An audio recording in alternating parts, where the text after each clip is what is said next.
Part 1, Chapter 1. The Eater Uprising is history for us. Until the Denver outbreak this past month, there had not been a reported necroambulate sighting in the Western Hemisphere for nearly 30 years. Pervasive assimilative immunonecrosis was supposedly like smallpox or human immunodeficiency virus, a relic of a medieval age.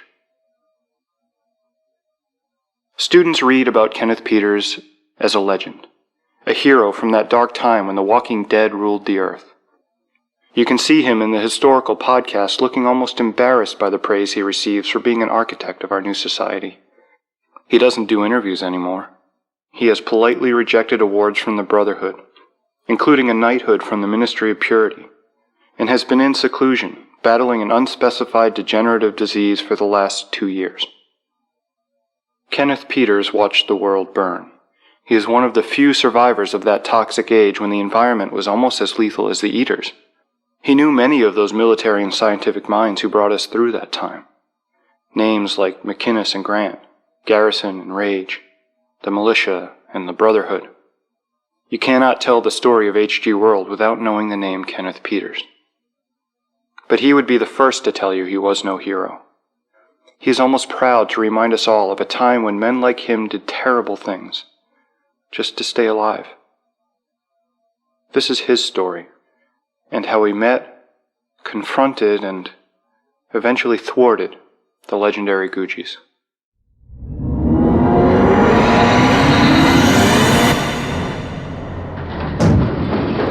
What's going on back there, man? I drive, I don't think. We do an hour there, we drop the load. We deadhead back an hour and collect our pay. Just remember that this is as free as you're ever gonna get along this strip. If you stop and another driver sees, you're fucked. If you ask about what's in back, you're fucked. If you think about taking this rig off the road, try to bust through one of those barriers at the exits. I'm fucked, I get it. I mean, it sounds like they're fighting. There are people back there to deal with it. Uh-huh. Please, for the love of sweet Jesus, help us! Hold on, lady. It'll all be over soon. I fucking hate this part. What the fuck, man? After a few runs, you'll edit all that out. Yeah, you seem to be able to. That's why we got us a CD player. Keep an eye on the road, shotgun. We're almost there. Martinsburg Terminal, this is Hagerstown 245. We're about 2 minutes out. Requesting bay assignment. H245, you can back into Bay 14. What's the condition of your cargo? Well, they're still kicking. It'll be about an hour without intervention, I'm guessing. We're still expecting traffic tonight from Baltimore and Cleveland. We'll have to expedite the drop. Understood. I've got a newbie here who should see it. We're coming in. Be advised, keep an eye out when you hit the last overpass. We've had issues with bandits. You hear that, shotgun? If you see anything inside the perimeter or on an overpass, you fucking kill it dead. You don't need to be so fucking dramatic. If something shows, I'll deal with it. But you can be clear that if you talk down to me like that again, Mary, you won't be able to shift this rig. Yeah, sure, kid. We can settle that before we head back. It'll take about 10 minutes to clean out the container. I can fuck you up bad in 5. Here's the gate coming up. Where's the facility? This looks like a construction site. It's Martinsburg Quarry. I can read the fucking sign. I thought we were headed for an army base. Some medical site. Uh-huh. So did they. What the hell are you talking about, Mysterio?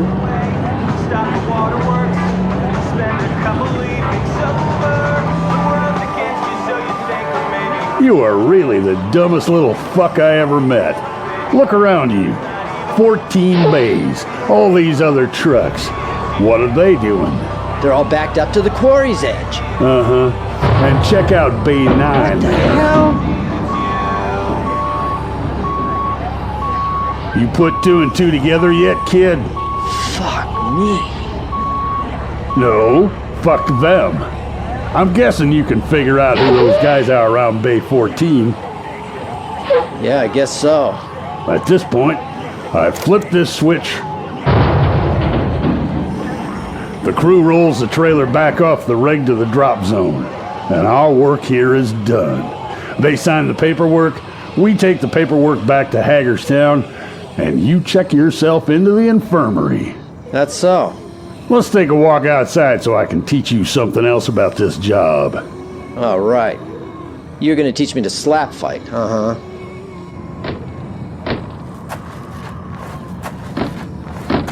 Get those hatches open. And I get don't give a those fuck who nozzles you hooked think up. you are. I'm just gonna come over there and... Kid, keep back a bit. Don't fucking tell me Suit what... yourself. Fuck!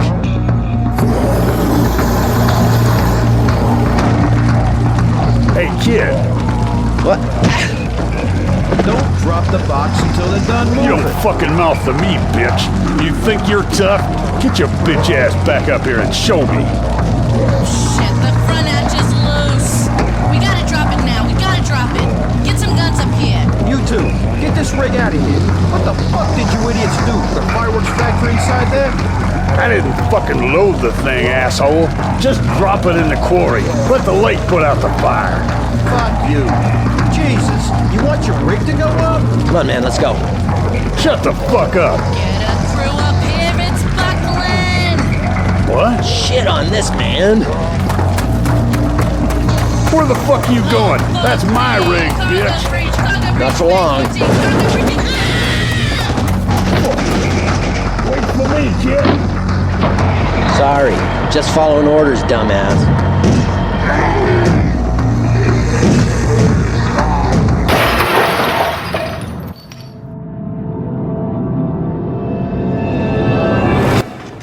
Ah!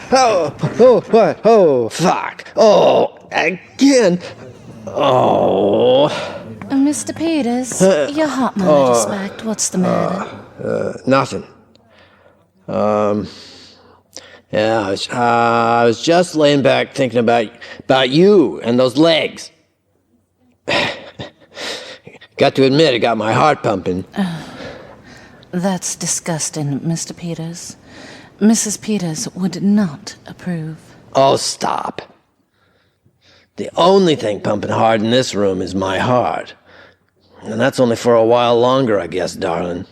So give an old man a pass. Or make one. Or you can just ignore me. Yeah, like that. Good job. I've changed out your bags and added a mild sedative to your drip, Mr. Peters. You should feel relaxed now. Your 2 p.m. appointment is here. Are you up to... Yes. Oh, absolutely. Not many people in this new sanitary and saintly fucking world remember I'm a goddamn national hero. Very good, Mr. Peters. You may come in. Please ping me in the dining room if you need me, Mr. Peters. Kenneth, how are you feeling, dear? Feeling well. Seeing poorly. Hearing all right. Rest is working out as well as can be expected. Who's this skinny little shit? Mr. Peters? Mr. Peters, hi, my name is Mark Shearer from National Public Podcasts. You talked to Megan, my producer. Is this a good time? Oh, so Megan's not coming? No, she just produces back in Denver.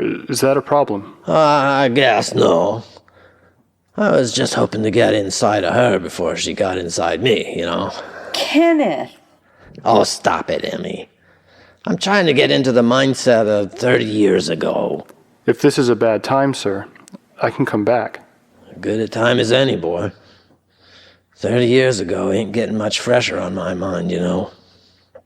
Besides, the sleeper must awaken, like they used to say. Well, okay. It's nice to meet you, sir. As Megan mentioned on the phone, we're doing a story about the war. I know. Ever since they had that little outbreak in Denver, everybody wants to look back on the big one. Little outbreak, Mr. Peters. Over 200 people were killed. Oh, 200. That was about a night's work for me. On a slow night. You and your glossed up romanticism. Don't care much for it. Everyone makes the war sound like some big movie.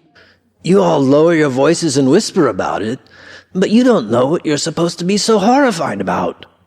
Well, I hope we can get the real story from you. It's been a long time, and frankly, there aren't many men like you left to talk to. Sit down, boy. You look like you're waiting for me to hand you something in a big red bow so you can run the hell out of here. No, Son, I'm an old man. That smell you're smelling? Stale shit and Vaseline. If it helps, you can think of it as an air of authenticity. What the world smelled like back then. Sick and dying. Sit down. Oh, Kenneth. Would you like a drink, Mr. Shearer? Thank you, I'm fine. Well, I'll leave you two alone then. Just hit the button if you need me, Kenneth. Of course, dear. Mr. Peters, I'm really very appreciative of your time, sir. Yeah, well, seeing I've got a lot of time to kill laying in this bed, waiting for my heart to fail, what do you want to know? This is for a podcast that's a sort of internet show like television or radio. I'm actually using this device to record video and audio to... Boy, what year is this? What? Year 27. Christ. 30 years ago was the year of our Lord 2011. Don't know why you all went and changed the calendar. It's taken you people 30 years to get back to the level of technology we had then. What you're showing me ain't new except to you. So say your fucking piece. Well, I'd like to record your memories of the time, where you were and what you did, but I'd also like to talk a little bit about the Googies. The Googies? Yeah, well, you're one of the only people on record that is said to have met them, even worked with them. For them, boy. And back then, you worked for whoever was keeping you fed and alive. Sorry, I understand. No, boy, you don't. No one who wasn't there understands. Ain't your fault, but it's the truth just the same. No, I just meant that you weren't part of that group, sect, organization. How about we start at the beginning? Give you a little perspective, huh? I'd like that, thank you. Well, like I said, boy, life was different back then. When the war started, I was 26. I'd been working most of my life, since I was 15 or so. No family, no kids, no wife, thank God. Some kids went to work stocking shelves or waiting tables. When I turned 17, I took this job jockeying a register for some mom-and-pop video store. Well, one day the till came up short, and Pop thought I had something to do with it. I punched him in the crotch for calling me a liar and headed over to the city labor pool to sign up for real work. The pay was enough to get me by. It's 3 times what they were paying to scrub dishes or fold sweaters. The thing was, you had to be strong. You had to work hard and be there when they needed you. You also had to not be scared of these huge, stupid brutes who weren't trained to do nothing but move big things or break them. You know the type, kid. Dropouts, burnouts, criminal types.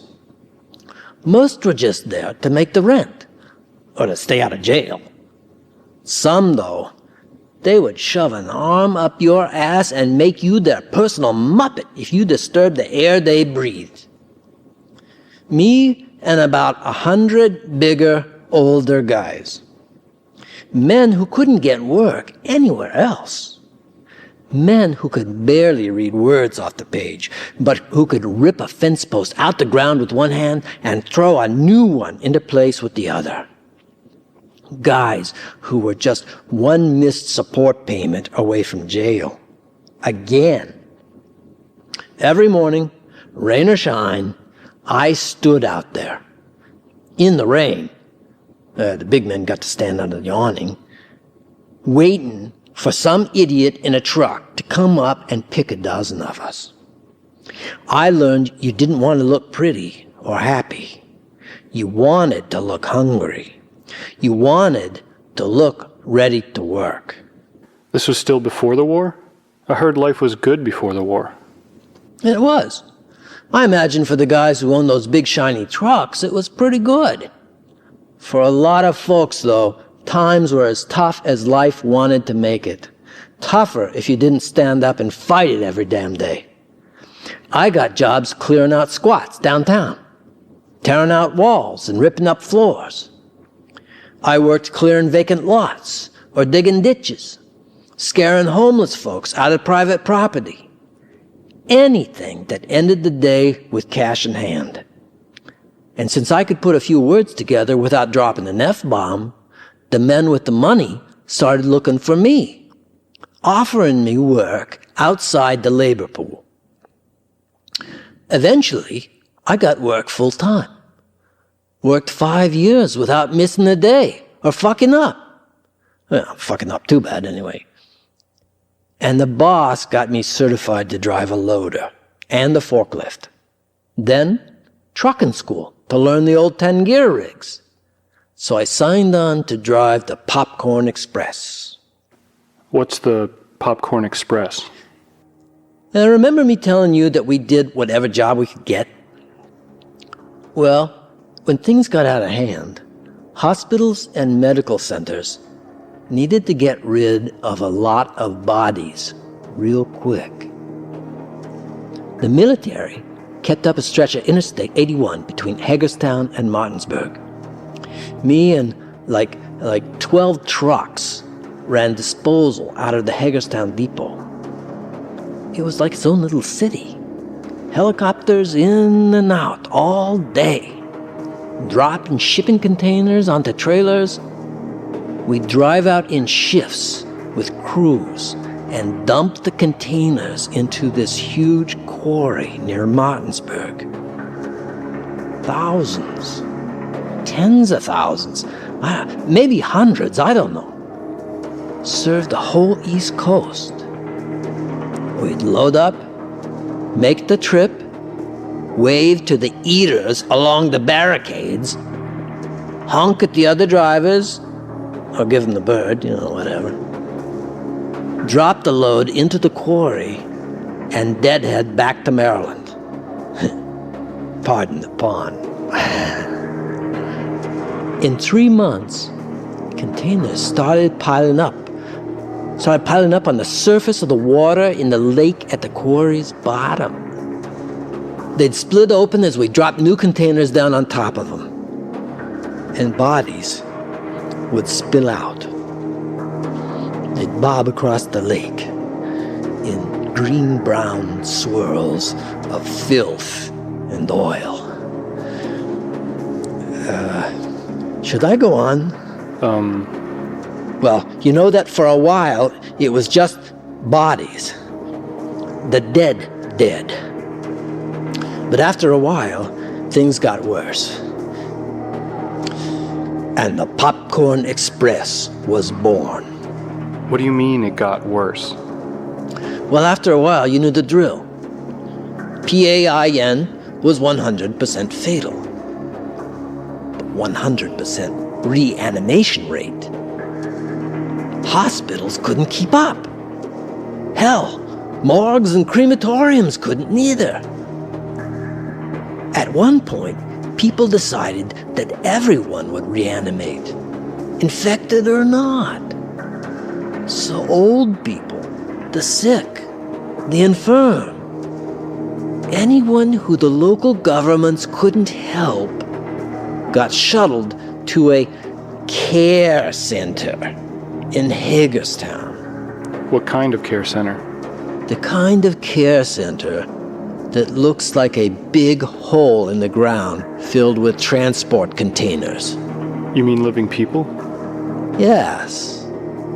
Most were infected, but eventually, as the cities fell, and the public relations folks and the press stopped being a problem, those containers started landing on my rig, with everyone from tuberculosis, H1N1, cancer patients, the elderly, mentally ill, the disabled. My God. Not something you hear much about in the history casts or in your Wikipedia. But the tinfoil hat boys are right. It was an ugly time. I guess I should be telling you. Should be telling you this with a little more, sobriety, solemnity, maybe a wince of guilt. But, like I said, it was what we done. I wasn't a doctor or a politician, just a truck driver. I drove that road hundreds of times, dropped container after container. Eventually, I didn't stop to look and see the container fall. I couldn't. I took the night runs, even though they were more dangerous. Stupid pirate fucks would sometimes try to hijack our rigs. Dumbasses would break down the barricades and block the road, not realizing that when they opened the container, they'd be swimming in bloody eaters. Then we'd have to call in a cleaner to cleanse the area, rebuild the wall, all that shit. Living people? In with eaters? Yeah. They were checked in at Hagerstown. Rolled next door to our so-called inpatient wing. Shot full of Thorazine and loaded like cordwood in the container. If an eater rose up inside, you were fucking A-sure the whole container'd be rocking with him by the time you hit the drop. One time, I had the trailer rocking so bad from those fucks, it nearly knocked me off the road. So one night, I get back from a rough haul. I won't make you any sicker by telling you what I carried. And there's a guy there. Herbie, he says. I got a job for you. Herbie? Who's Herbie? I'm Herbie. It was my nickname. Yeah, dispatcher caught me in the back of a Volkswagen with a hooker one time, and the name stuck. Anyway, that's all prologue. Like they say, the past is... well, one night, I met this cadaver-looking motherfucker. Looked like the head of a penis sticking out of a bad suit. France, said his name was.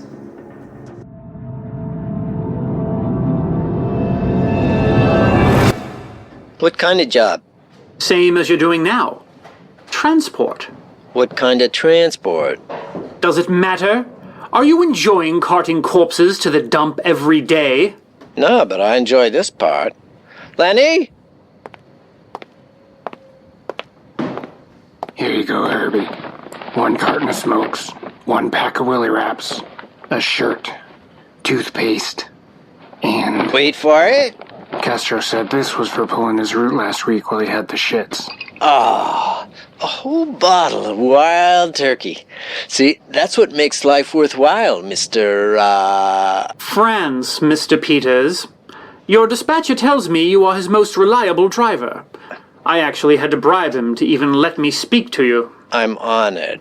So now what? Take your ill-gotten booty back to your little cot at the back of the warehouse, smoke, drink, and jerk off until you pass out? You make it sound so romantic. For a case of this stuff, I'll let you videotape it. Look, Mr. Peters, our concern needs drivers. We're setting up a new provisional government in north-central PA. Some people up there are doing okay, but they need leadership and... Provisional government? Oh, warlords. Awesome. I hear there are 3 of them up that way. You need someone to transport through hostile territory that don't shit his pants or drop his cargo at the first sign of trouble. Actually, it's a lot more stable than you think. The reason we're looking here is because we need people who work hard, work well, and don't ask a lot of questions. How about ones who are loyal? Because I really like how well and reliably I get paid here. I like my cot. I like my PlayStation. I even like the kid these guys pay to pretend she's my girlfriend every Friday night. I see. Well, it will cost me to convince your boss to let you go. Huh. Well, that's not my problem. Thanks for thinking of me. I just finished the week where I deposited the population of Dover, Delaware into an old quarry. Gotta get down to drinking and jerking and passing out. Take care. What the fuck are you looking at, fat man? Are you stupid or just proud? On a good day, I'm usually one or the other, jackass. See, I didn't figure you for either. Nobody stupid, stubborn, or proud can survive out here. So I think, I think you're getting soft. There are about 50 drivers here in this site. You could just cross me off your list and move on to contestant number 2. So it sounds like you need me. Why? Well, because you have a reputation to not give a wet flying fuck about what you're transporting. There is that. But so what? Your current employers tell me your loyalty is absolute. So long as you're paid and left alone, you would skin and dress your own grandmother under orders. Boy, I sure hope that's on my next performance review. And you drink yourself stupid on your night off, and spend the next day sleeping it off. You do nothing but drive, drink, eat, screw. Life is good. What's the alternative? Drive. See the world. Meet new people. Rebuild the world. No thanks. Security. Status. Power. Cut the shit. Who needs to die for all this to be mine, Melmoth? Oh, it's not about taking lives anymore, Mr. Peters. It's about saving them.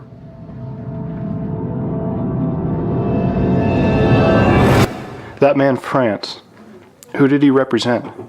The Googies? Nope.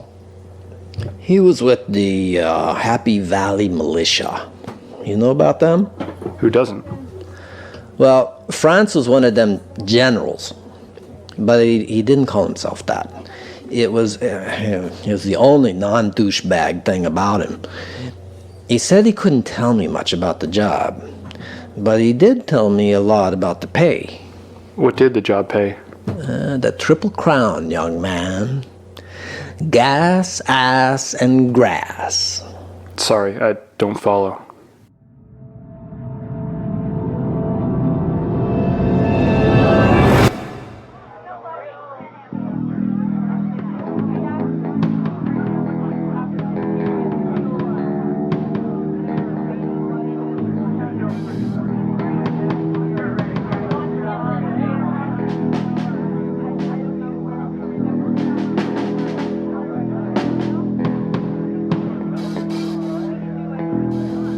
Ladies and gentlemen, I want to welcome you to the Crossroads. To get your mind off the cold, here's something hot. Shadows and shades, put your hands together for the Crossroads, mistress of leather and lace, India Argento.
Thank you. Thank you. Isn't she fantastic? I think every guy in this place would kill every other man for a shot at her. And a few of the women would, too.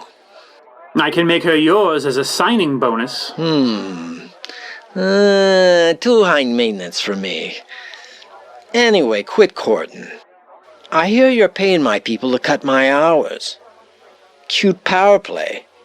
You realize that when half these idiots call in drunk tomorrow, I'll be the only one they can put on the road. Maybe not. The HVM is taking over the site that delivers your cargo here. We think we can cut out the middleman and just airdrop the containers ourselves. Besides, from the look of these people, there aren't too many healthy, able-bodied people you can sift from the mob that comes in anymore. So you're gonna shut down our operation to get me to work for you? No, we're taking over this operation. So either you start work for us tomorrow, or you wait and take a smaller, less profitable position with us later. Huh. Well, I guess I'm all yours then. All right, Francie, what's the first job? First things first. It's important that you meet the other members of your team. It's kind of a tradition. Why would I care to know someone who may well die tomorrow? Just show me the truck and I'll get it over with. Well, the answer to your question is that your employer will feed and water you very well tonight. And your partner on this mission isn't just your partner. She works directly for your employers. She knows more about your assignment than I. Oh. Well, there she is, coming through the crowd now. Through the smoke like the devil herself. Stop staring at my breasts, pervert. Sister Jojovich, Joe, this is Herbie Peters. Herbie Peters. Ken Peters. Hate that name. Well, at least she's easy on the eyes. And that outfit ain't like no habit I ever saw. Sister Joe is excellent with most weapons, an excellent improvisational operative, and depending on what time of day and her mood, she is an unstoppable killing machine. Pleasure to meet you, Ken. You speak English? Better than you, sugar. I thought you were Russian. Not always. What the hell does that mean? Later today, maybe, or maybe in 15 minutes, perhaps next week. Maybe I will be that Russian again. I will say she's not as impressed with you as me. I like you. You look like you could stop a bullet with your pecs while swinging a girl as safely across a jungle chasm. You're fucked up. Not yet, honey. Buy me a drink and that could change. Whatever. I need to go inform your dispatcher of your sudden career change. You kids get to know each other. Tomorrow's a busy day. BTW? Neither of them are Russian right now either. What? What color are my eyes, sugar? Don't know. Don't care. Perfect. It's like the old philosopher Diogenes said, if you don't want people staring at your tits, why do you put so much effort into drawing attention to them? Drink? Kentucky bourbon. Right. Hey, you with the face. 2 of those, eh? You know where we're headed? Yes, Jojovich tells me that the area is hot with over 100,000 hostiles. No factions except at the center of the Makwa Preserve at the top of the mountain. Jojovich tells you. The Russian. She is very good. And who are you then? I am Joe. Oh, of course. Will Jojovich be joining us for the mission? Yes, probably. Would you stop fucking with me? I am not fucking with you, Kenneth. We are going to the Makwa Resort in New York State, dropping off supplies and picking up the shipment. It will be a 5 to 10 hour drive depending on obstacles. We will be carrying fuel with us, and we will receive additional fuel when we arrive at the site. The shipment. You know what that is, so we don't come back with magic beans? Yes. 19 children, aged 17 down to 3. Kids? Fuck. Nobody said nothing about living cargo. I understood that the cargo didn't concern you. Yeah, but, we got a 12-hour ride through hostile territory with 19 brats stuck in the back of the truck. So? And they all got to get back alive? More or less. Just make sure the truck can make it there and back. There's no AAA, and that looks like pretty steep fucking mountain. Trust in the Googies, Kenneth. They will provide. Right. Whoever they are. You're not a man of faith, are you, Kenneth? Why? Everything I ever heard is that God makes everything happen for a reason. Good or bad. He's got some unknowable plan. So if he's gonna do what he wants, why the fuck should I pray to him? I sometimes think that way. Then I see something so wonderful and magical that I just know. Well, good for you. You know, there was this guy who lived on my block back in Winchester. He lived on disability and welfare. Watched Fox News all day, every damn day. Except when he came out to his front stoop on Saturday morning and bitched to everybody about what's wrong with this fucking country. Every Saturday he'd start in the morning and just rail on shit to the neighbors. Motherfucker had maybe a high school education. Not married, no kids. Never went out, never read the paper. But the fucker knew exactly what the world needed to get fixed. Fucking Jesus. So you tell me the difference between that guy and a bunch of guys in robes who spend their entire fucking lives living apart from everybody else, reading one book and making up new meanings for it amongst themselves. Why, a cynical atheist.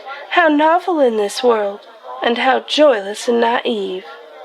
Well, it beats getting disappointed when God decides it ain't your turn to see the right thing done. You know, my world ain't changed. It's everybody else that's wondering what the fuck happened. And what happened? You had to start earning your keep again. Every fucker who ever stared at me in a store or gave me the stink eye when I walked in off the street, those fuckers are probably dead or worse off than me. And if you want to thank God for that, feel free. That's a good way to look at things. Self-reliance, accountability. You're not someone who blames others for the wrongs in his life. True. If someone got the best of me, it's all on me, isn't it? We picked the right man. Whatever. What finally convinced you to join us? Join you? I'm just doing a job. Why, of course. But why did you take the job? Steak, beer, more beer, sleep. That's ambitious. Look, sister, I ain't in this for your revolution, and I'm not in it for you, princess. I expect to be well paid. I'm in it for the money. That's a start. Honk, honk, Herbie.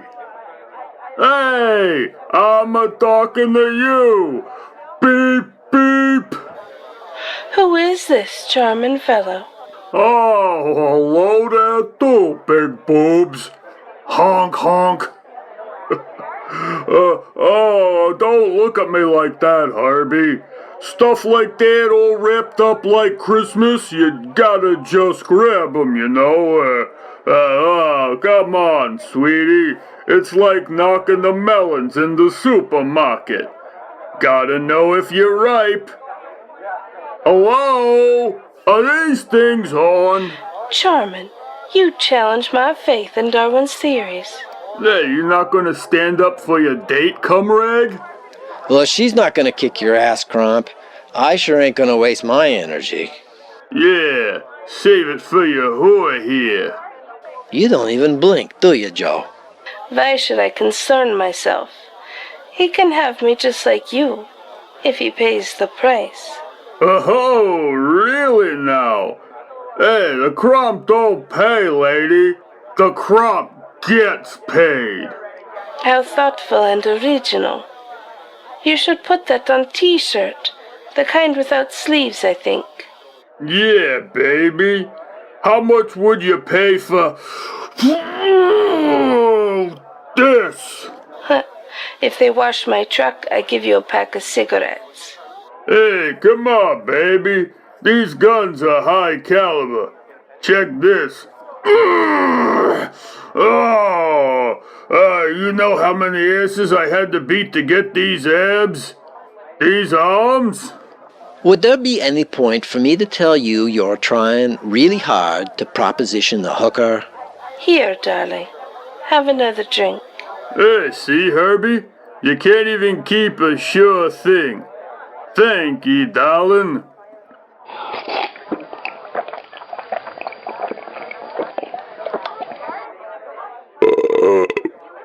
Woo!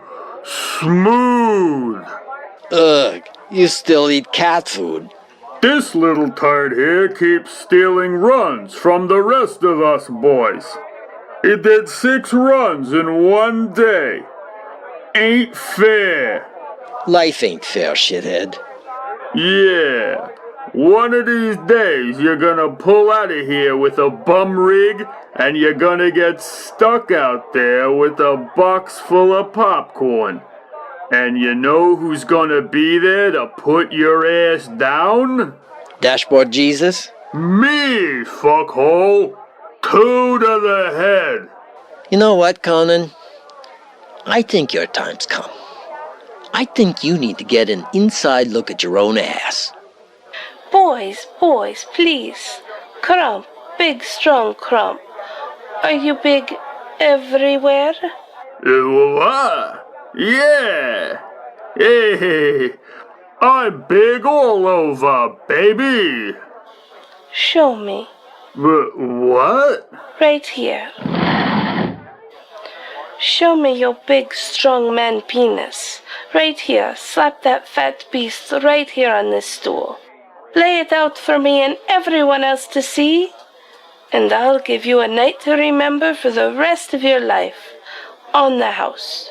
Huh? Really? Oh, Christ. Barkeep, I want to upgrade the moonshine. Bring me something flammable. You sure you want to see it here? I absolutely want to see it here, on the stool, in all its turgid glory.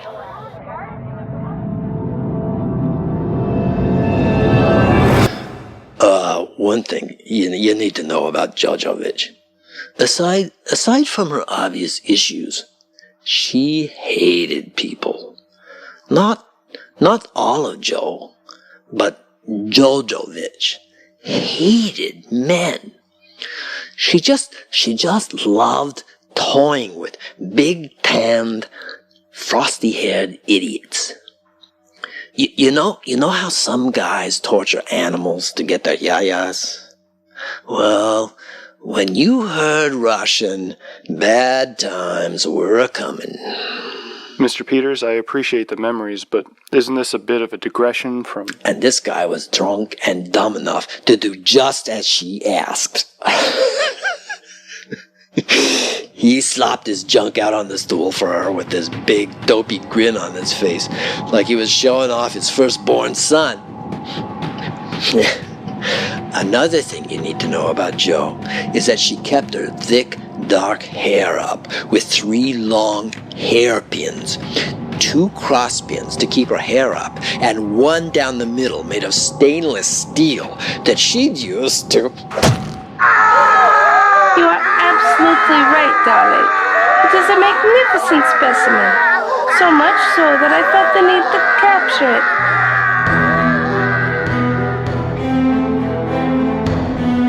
Googies Part 1 stars James Baxter as Ken, Brian Lincoln as Mark and Lenny the Dispatcher, and Gwendolyn Jensen Woodard as Jo. Also featuring Ron Runeberg as Scott, Ginny Swan as Woman in Truck, Carol Stokes as the Site Dispatcher, Kurt Arndt as Crewperson 2, Bernadette Groves as Crewperson 1 and the Nurse, Mandy Burbank as Mrs. Peters, Eric Avedissian as Franz and Cromp, Scott Pigg as the MC, with Jenny Swan performing as India Argento. The episode was written and directed by Jay Smith. Show running and production by Ayub Koti. Line and vocal direction by Laura Nicole. Editing by Brian Lincoln and Scott Pigg. Sound effects and Foley engineering by Scott Pigg. Engineered, mixed, and mastered by Michael L. Stokes. Music direction by Michael L. Stokes and Jay Smith. Featuring music by Michael L. Stokes, Kevin MacLeod, and Jonathan Colton, courtesy of the Creative Commons license. Musical arrangement for Pull the String by Ed Creamer, with permission from Jonathan Colton. HG World is a production of 3015 North Studios and includes content used with permission under the Creative Commons license. For more information on this production, visit us online at www.goodmorningsurvivors.com, join our Facebook page, or follow Todd Rage on Twitter with the handle @HG_world.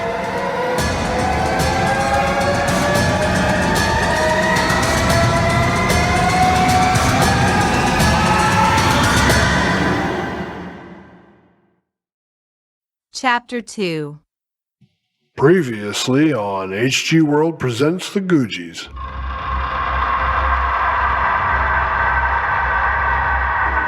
But after a while, things got worse.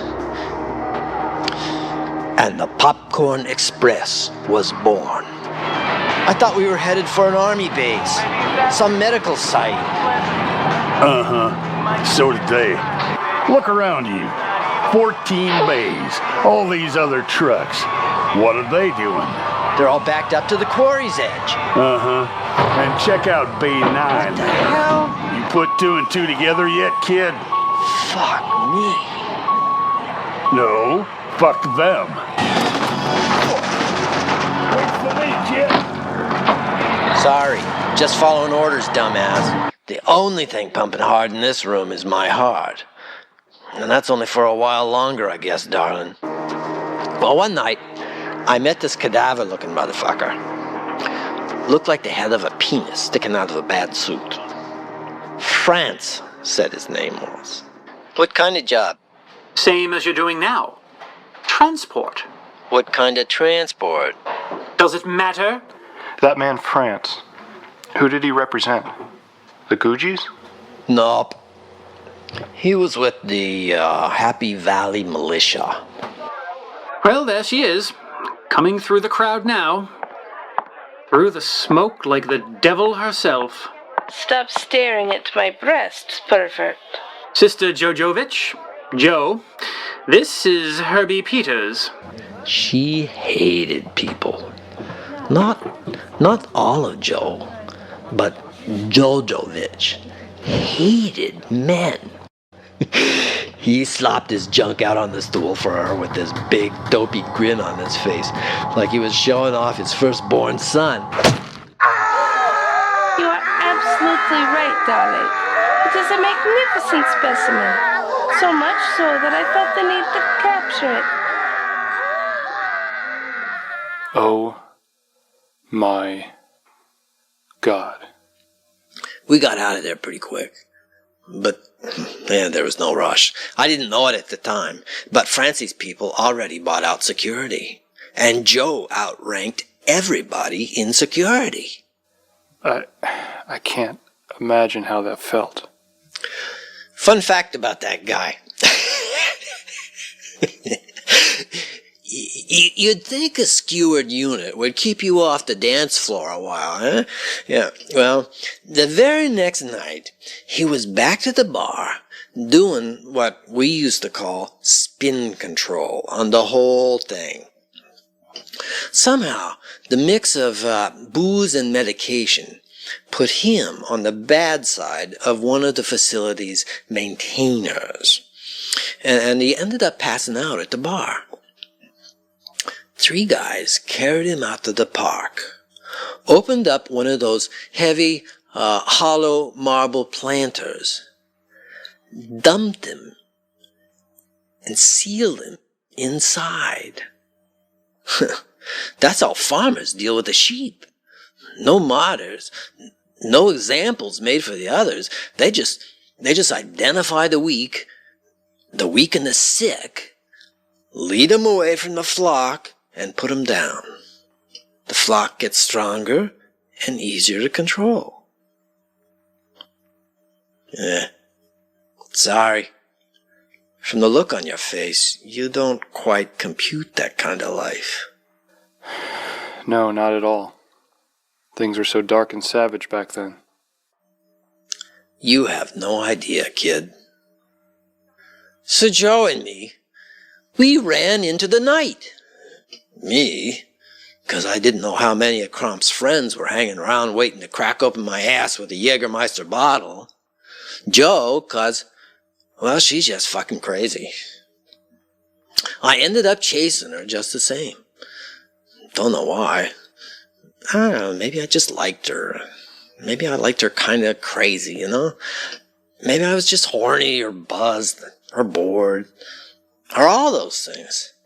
But I chased her down all the way out the compound, across the loading dock and out to the fences in the cold downpour. And she stopped there, staring out at the chain link.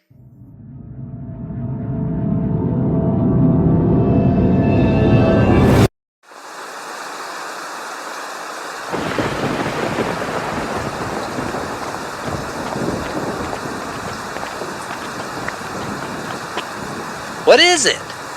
Look out there, at the edge of the forest.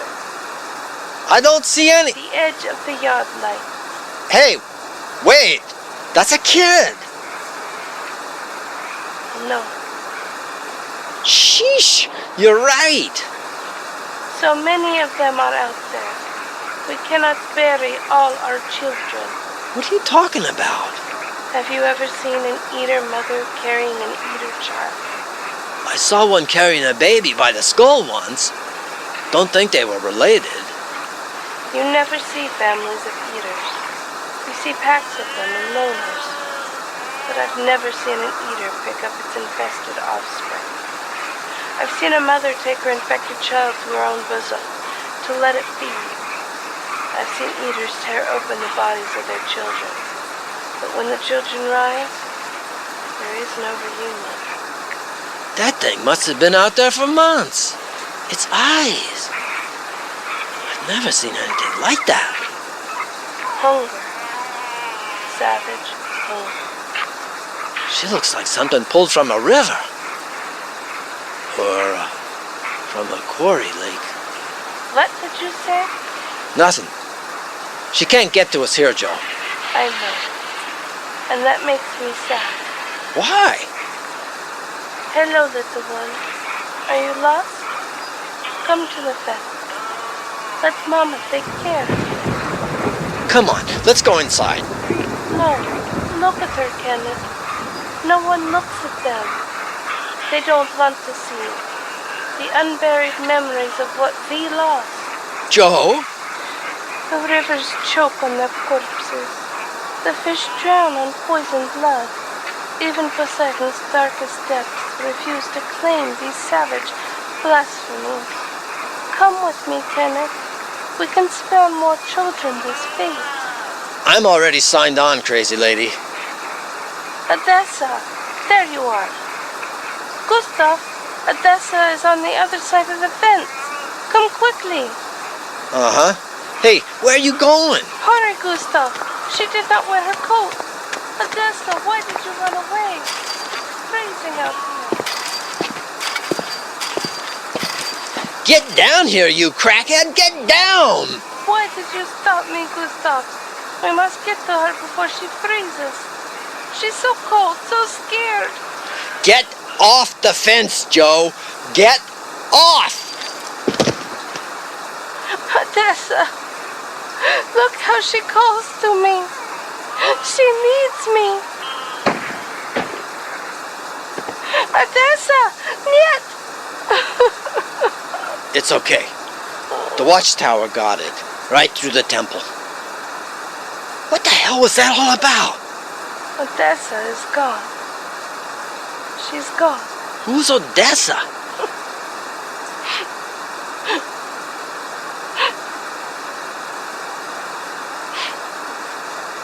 Flood the tree line with those lights. Make sure it wasn't part of a herd. Joe? You're cracked. What did I sign up for? Is she alright? Yeah, she'll be okay. Was she bit? No, she wasn't. The kid didn't get close enough to the fence. You sure? If she were, I'd pop her myself. She's just overwhelmed. Alright then. We'll wait till morning to burn the thing. Everybody make a final sweep and call it a night, okay?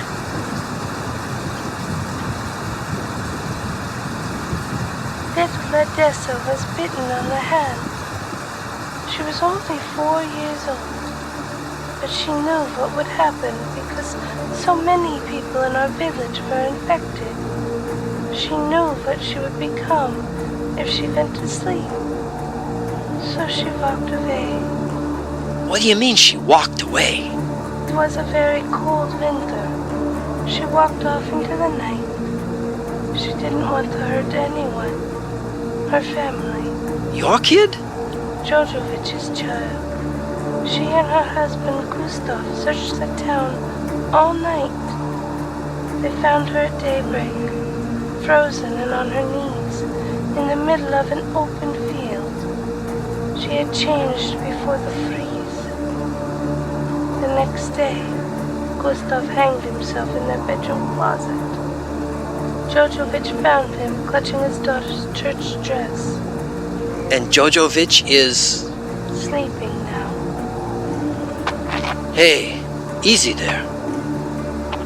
As she sleeps, I can tell you our mission is critical. So who are you? I speak for all the sisters. We are the Sisterhood of the Lost. Lost?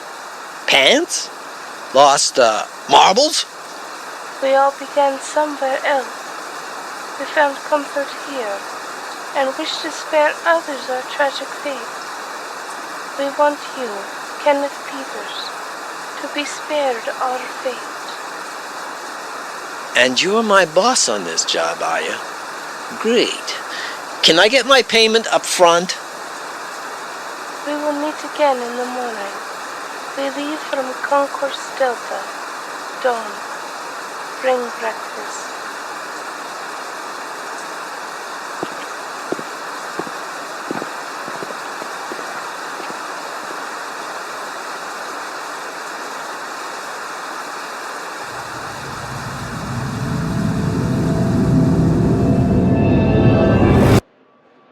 Phew.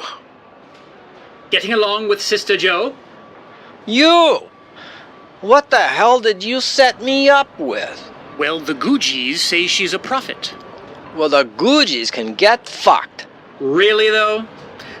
I think this is a direct result of civilization breaking down. No civilization, no pharmacies. No pharmacies, no antipsychotics. And she's going to be my navigator on a 5-hour drive tomorrow? Yep, so you should get some rest. I'm not driving with that. She could wig out, see a squirrel, decide it's the reincarnation of her grandma, bolt off into the fucking woods. Oh, don't be a pussy. She won't. The one thing that keeps her focused is helping the children. I think you saw why tonight. Uh-huh. So she lost a kid. If that was so terrible, everything with a womb in this place would be rushing the fence. Who the fuck are these Googies anyway? Crazies like her? They're helping keep what's left of this species alive. In case you've missed it, this group of backwater fucks you work for isn't really interested in sustaining the species. You've all lived around the business of burying people so long, you just assume you'll end up in the quarry yourselves. How about you have a little faith, step out of Funeral City, and do something bigger than yourself for a change?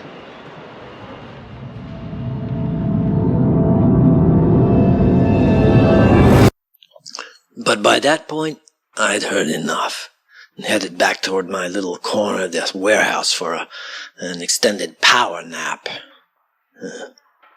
My job was gone, and so was my security. These Happy Valley fucks wanted me so bad, they bought me out. So there you go. So Joe had multiple personality disorder. Oh, don't cry for me or nothing. About Joe, though, if only it were that easy. Francie had a point. Back then, there were so many people who, went off their meds and had to adjust to their old sicknesses. Back before things went to shit, we didn't realize how many people were functional only because of civilization. We had an expression back in the day. 70 is the new 50. After things went to shit, 50 was the new 80.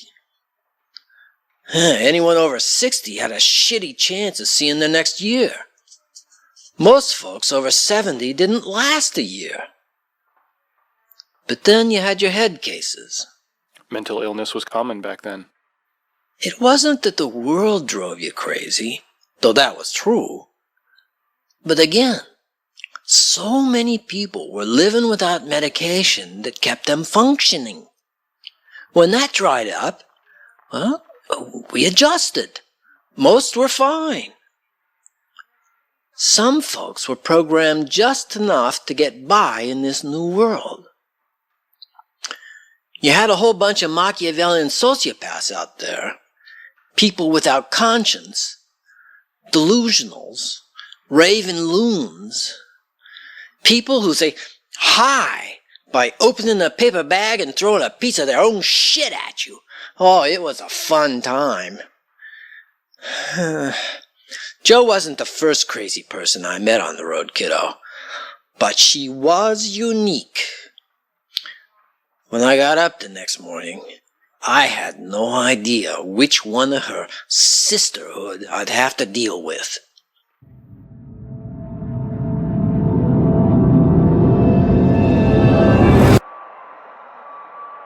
Good morning, ladies. Nice outfit. You getting married this morning or something? Good morning, Kenneth. These are my robes as sister of the order. Nice. You're early. I didn't expect you for another... Hey, are we all loaded up already? I wanted to inspect the loading process. Not necessary. Fuck, not necessary. How do I know we got everything? We got everything. I checked myself. Uh-huh. And I guess I should trust you? I work for the people you are delivering to. If there were any issues, we would not be preparing to leave. Where's France? He left just a bit ago. He's going to scout for us. Right. So I guess we're all fueled up and ready to go? Not yet. What? You forgot to bring breakfast. Kitchen ain't open yet. What are you staring at? Thank you for saving us. I mean me, last night. Don't make me regret that by fucking me over and pulling that shit in the field. I don't need you bugging out if we get surrounded by eaters that look like you're dearly departed. Are we clear? Shall we go? Where's the map? Joe has it. Are you fucking kidding me? Yes, I have it right here. Now, shall we go?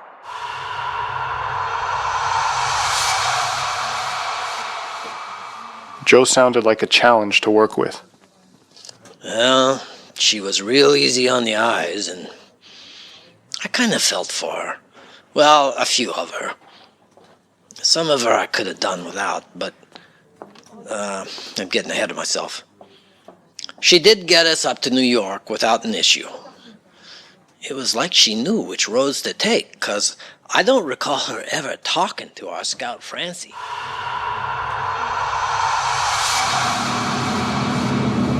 The road winds up and around Mockway Mountain a total of 40 miles. As the crow flies, we're only going 15 miles from the main gate to the summit. Those rich folks sure knew how to keep out the riffraff. Iron gates, single lane up the mountain. No pull-off, no signs, barricades. That drop over the side is 200 feet easy. So keep your eyes straight, if you please. Scared of heights? Scared of distracted drivers and plummeting 200 feet over the edge? I gotta say, it is a brilliant place to hide. On top of a mountain on 2,200 acres of rough territory. Only one way in or out. Access to water and supplies. Self-contained. It is a sanctuary, proof of a divine plan to rebuild the world. Divine plan? It's a big hunting lodge for rich weirdos. At one time. Now it is a temple. What is the matter? Your accent shifted. Who am I talking to now? I am Dorothea, priestess of the Arisen Council Rod, reincarnated from the court of the Golden Apple, where I was sacrificed to the dread Nyartho. I don't need your biography, Duralast, or whatever. I just need to know, can you shoot? Yes. Joe has taught me this. Good. Same rules apply to you as the other 57 channels in your head. Savvy? Not savvy. Dorothea. Hey, I spy with my sane eye 3 men in brown robes. Slow down. Fucking brown robes with "stop" written on a ping pong paddle. I should run his ass over. No, they serve us. Oh, hey, Jojovich. Thanks for joining us. Who are these knobs? They are expecting us. See? They are waving us through the access gate.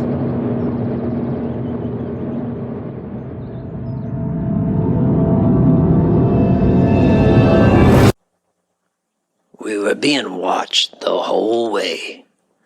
In every fucking tree, around every bush, there was some douchebag in a brown robe poking a camera or a rifle at us. It was like the Jawas were tracking us for our droids or something. What for your what again? Never mind. You ever been to Makwe Mountain, kid? I've never been, no, but my parents went. It was magnificent. A holy place, Mom said. It was a fucking asylum when I was there, son. Half a mile up this road, we were directed to a loading dock. Away from the valet parking and the pools and the villas. People were staring in at us. Well, at Joe, really. I got out, and you had all these people working around the place. Brown robes everywhere. Guards and grunt. But you had people clearing the gardens and boarding up broken windows, fixing shit up. And this is a huge place. 8 stories, like a medieval castle, with hundreds of windows, towers, balconies, reflecting pools, and this exquisite, and I don't use that word often, an exquisite view of the Makwe Valley and the lake.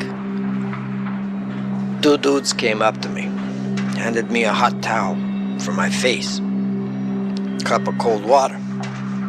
They thanked me by name. I was so overwhelmed by it all.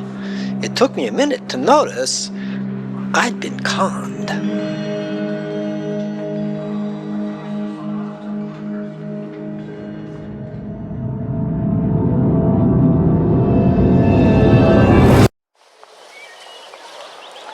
What the fuck is this? What is what, darling?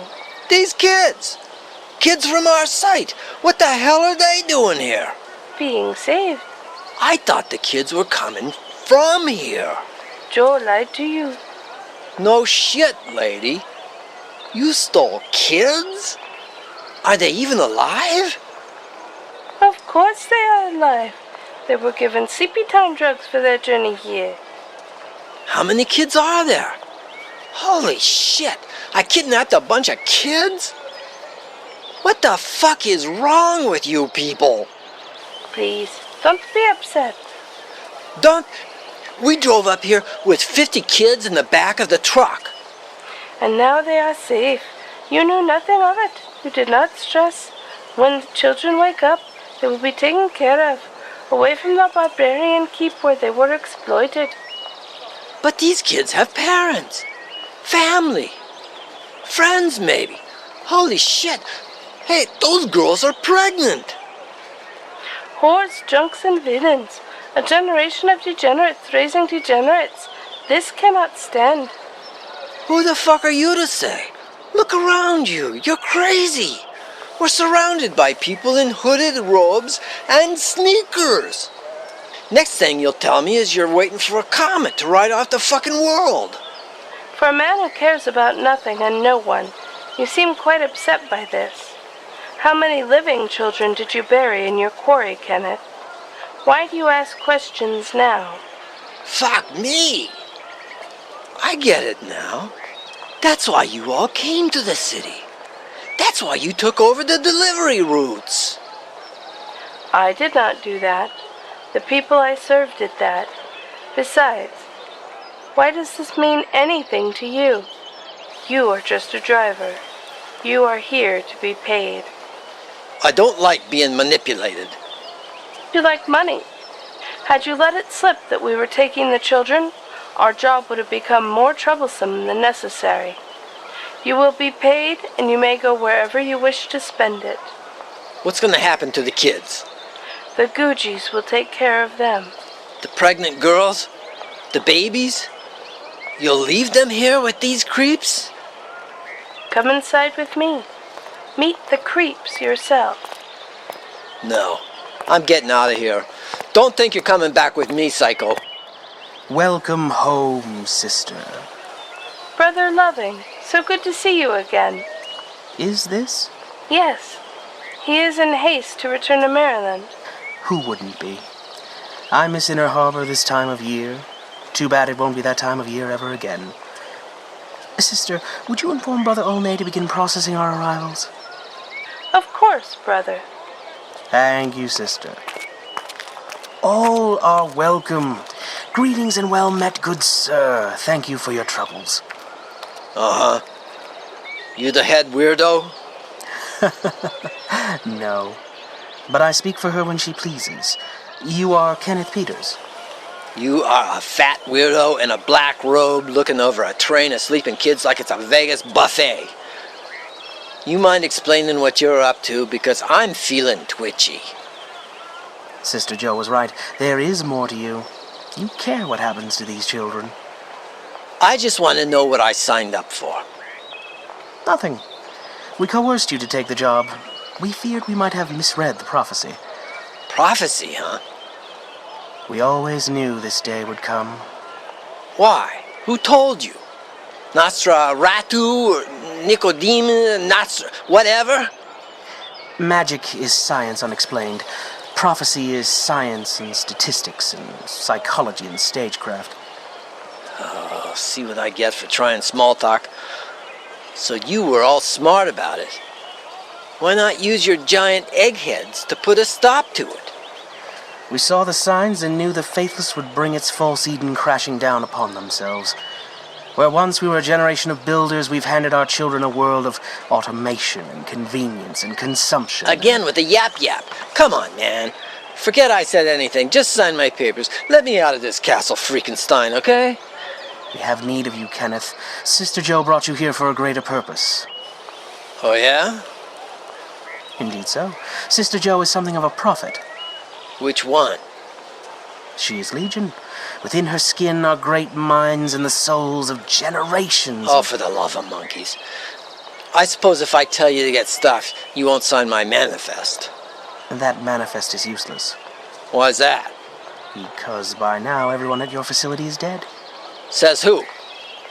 You can no longer leech from them, Kenneth. Listen, Friar Fudge. I'm gonna grab you by the dice bag and roll 2d10 down this fucking driveway if you don't stop this dungeon master crap. What do you mean? The facility is dead. Shortly after you left, we received word from our people that the site was compromised. One of your trucks broke down and necroambulates escaped the cargo bay into the general population. Anyone still alive has fled. I guess you wouldn't be lying to me or nothing. We cannot hide the truth from you. If you chose to stay and serve us, you'd see the truth for yourself. If you refuse us, you will return to a city of ruin and see the same sad truth. The only difference is that if you refuse us, you will not profit.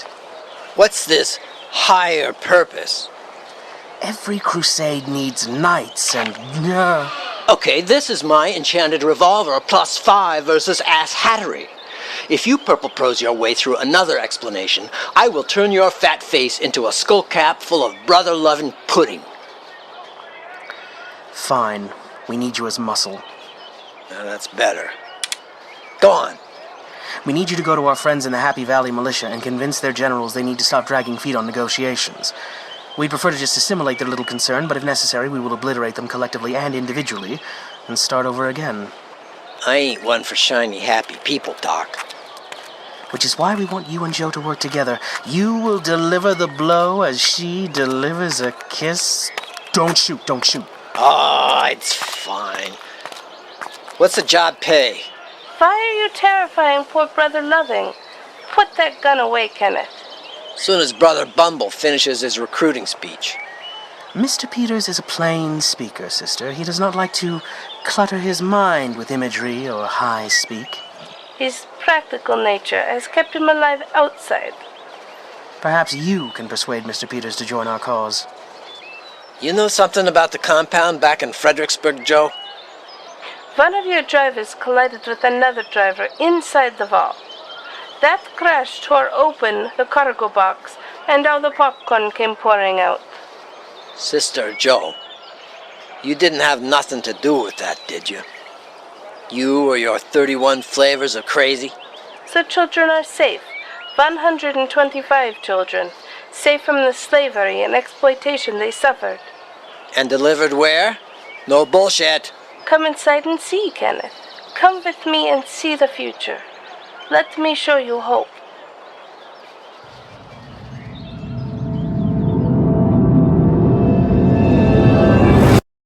Hope. What did she mean? Just that. For no better reason than I needed to take a shit and have a nap, I went with her. I walked into Castle Fucking Wolf with Joe's arm in mine. Her weird little smile giving me this weird tingle of confidence. And I saw these kids taken down the hallway. All of them into their own rooms. Hotel rooms, converted to care for them. Pregnant girls went upstairs on a hand-crank lift. Nurses, sisters they were called, dressed kind of like Joe, changed and bathed all the children. There were infants there, too. You could hear them, crying and crying as we passed a nursery made out of an old fitness room. There were children all over. Older kids in junior cult member robes sat in circles listening to, I guess, David Koresh's greatest hits. And for a second, it seemed to make sense. Until...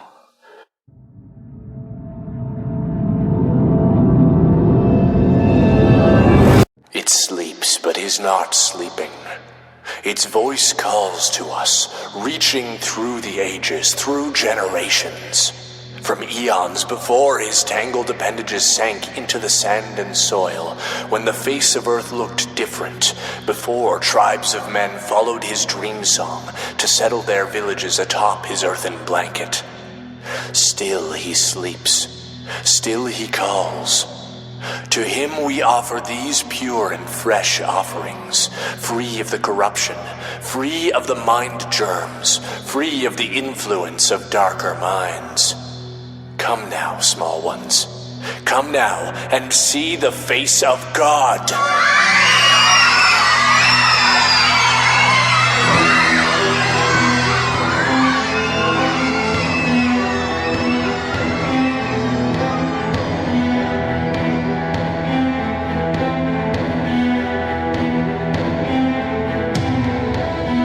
Googies Chapter 2 stars James Baxter as Ken, Brian Lincoln as Mark, and Gwendolyn Jensen Woodard as Joe.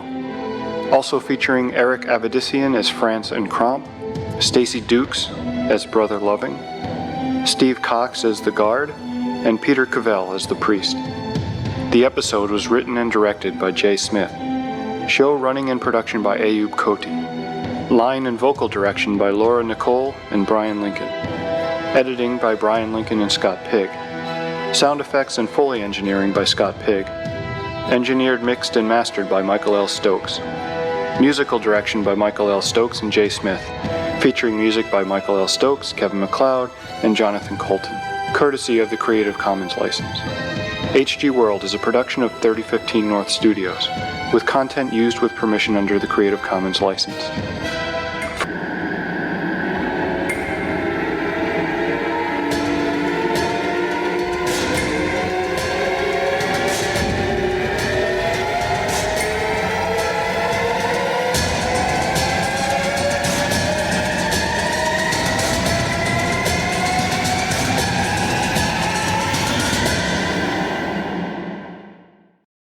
Chapter 3.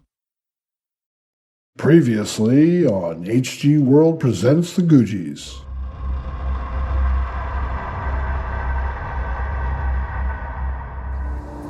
They found her at daybreak, frozen and on her knees, in the middle of an open field. She had changed before the freeze. The next day, Gustav hanged himself in their bedroom closet. Jojovich found him clutching his daughter's church dress. And Jojovich is... sleeping now. Getting along with Sister Joe? You! What the hell did you set me up with? Well, the Googies say she's a prophet. Well, the Googies can get fucked. My job was gone. And so was my security. These Happy Valley fucks wanted me so bad, they bought me out. You had a whole bunch of Machiavellian sociopaths out there. People without conscience. Delusionals. Raven loons. People who say hi by opening a paper bag and throwing a piece of their own shit at you. Oh, it was a fun time. Joe wasn't the first crazy person I met on the road, kiddo. But she was unique. It was a fucking asylum when I was there, son. Half a mile up this road, we were directed to a loading dock. Away from the valet parking and the pools and the villas. People were staring in at us. Well, at Joe, really. I got out, and you had all these people working around the place. Brown robes everywhere. What the fuck is this? What is what, darling? These kids. Kids from our site. What the hell are they doing here? Being saved. Sister Joe was right. There is more to you. You care what happens to these children. I just want to know what I signed up for. Magic is science unexplained. Prophecy is science and statistics and psychology and stagecraft. Oh, see what I get for trying small talk. So you were all smart about it. Why not use your giant eggheads to put a stop to it? There were infants there, too. You could hear them. Crying and crying as we passed the nursery made out of an old fitness room. There were children all over. Older kids in junior cult member robes sat in circles listening to, I guess, David Koresh's greatest hits. And for a second, it seemed to make sense. And now, HG World presents The Googies, Chapter 3.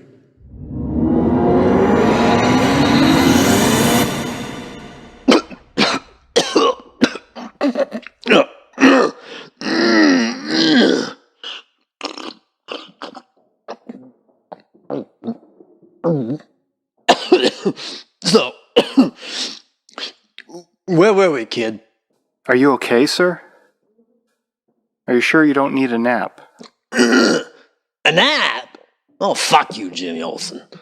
Let's get this over with. Okay. So, just getting the timeline straight. You were working in a Maryland refugee camp, driving corpses to a dump every day when someone from the Happy Valley militia, France, hired you to run a shipment to a spooky hotel in the middle of the New York nowhere. Yeah, with Sister Joe. oh, Sister Joe. Right. How many personalities did she have? No idea. I never met them all. So you got to the Mockway Mountain Resort and discovered you had delivered children instead of supplies. Correctamundo. And then it got weird. Right. Frankly, sir, it is a wonder how anyone survived that time. You have to remember that this was a different age, kid. Before things got really bad, they were already pretty awful. I grew up hearing stories about the soup kitchens and tent cities of the 1920s. I lived in them through the 2020s. No soup kitchens, though. No government. Well, no universally accepted or elected ones. Just, the people with the guns and the numbers to keep everybody else in line. I mean, you had communities that embraced survivors and refugees, but they were way fewer than those that would rather shoot you dead than share bread with you. Oh, it was an ugly, savage time, and it lasted years. To be certain.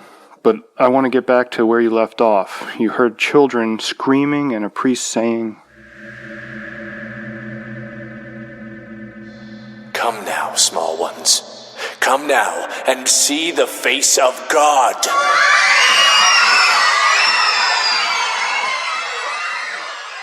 Yeah. And I went all crazy and things got weird. I got into this huge stone chamber, and there were dozens of kids at the foot of a stage. The priest said his thing. The curtains parted and... And what? It's hard to explain. You don't see those kinds of things these days. I really didn't know what I saw at the time. The man was just scaring these poor kids, making a scary voice into a microphone. Then you see these kids wigging out, screaming. It's a big noise, and your glands start pumping. Funny thing about that. You remember specific things about those times like they happened a few hours ago. I can reach back and in those moments of absolute pant-shitting terror, you can almost count the freckles on a guy's hand as he takes a swing at you. You can just about see the expression on your face reflected in the blade of the knife. I bet if any of those kids are still alive today, I could recognize them on sight. I don't care how old they are now. You get older, and your face grows into your fearful expression. You might not recognize a kid smiling into a camera lens when he gets to be 40.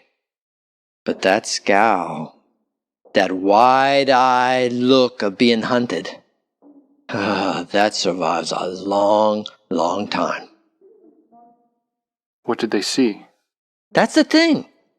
Every time I try to get my head around it, I see Brother Mountcastle clearly under a spotlight, hanging onto the sides of his pulpit like it was gonna try and escape. Brother Mountcastle? That's the guy with the booming voice. I'll get back to him. He stood on the stage in front of the curtain. The curtain opened, and bang! All I see before the lights go out inside my head are two big lumps. I know what they are, and it's interesting that no one doesn't help me paint them into that memory. I know they hurt my head a little to look at, so maybe it was the opposite of why I can see everything else so clearly. I needed to get to those kids and identify the threat. I saw the threat as the guy in the rope. I couldn't tell you if it was a theater or a multi-purpose room with a stage in it. I remember circles on the floor. Sometimes they remind me of, basketball lines. And other times, they're more ornate. Painted into symbols, I guess. Maybe those bits were just the little stars and birdies you see around in your head after someone hits you in the head with a chair. Someone hit you with a chair? Actually, I never saw the chair. Whatever it was, put me face down on hardwood. Broke my nose. I remember shadows rooting through my pockets while floating up a flight of stairs. I remember blood. I remember blood trickling into my ears, smelling and tasting blood in intense pain. Then my body, I guess it decided to reboot. Just sleep through as much of it as it could. And that was that. I didn't realize how hard I'd been pushing myself or how long I'd been running until someone took the fight out of me. Between that and the happy meds they slipped me, I just unclenched. It was a cool, dark place with warm blankets. Yeah.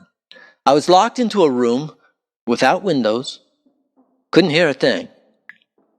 Couldn't see a thing unless Jo was there with her little lantern. I slipped into a deep, restful sleep.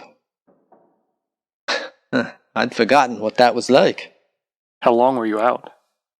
Through the whole thing? No idea.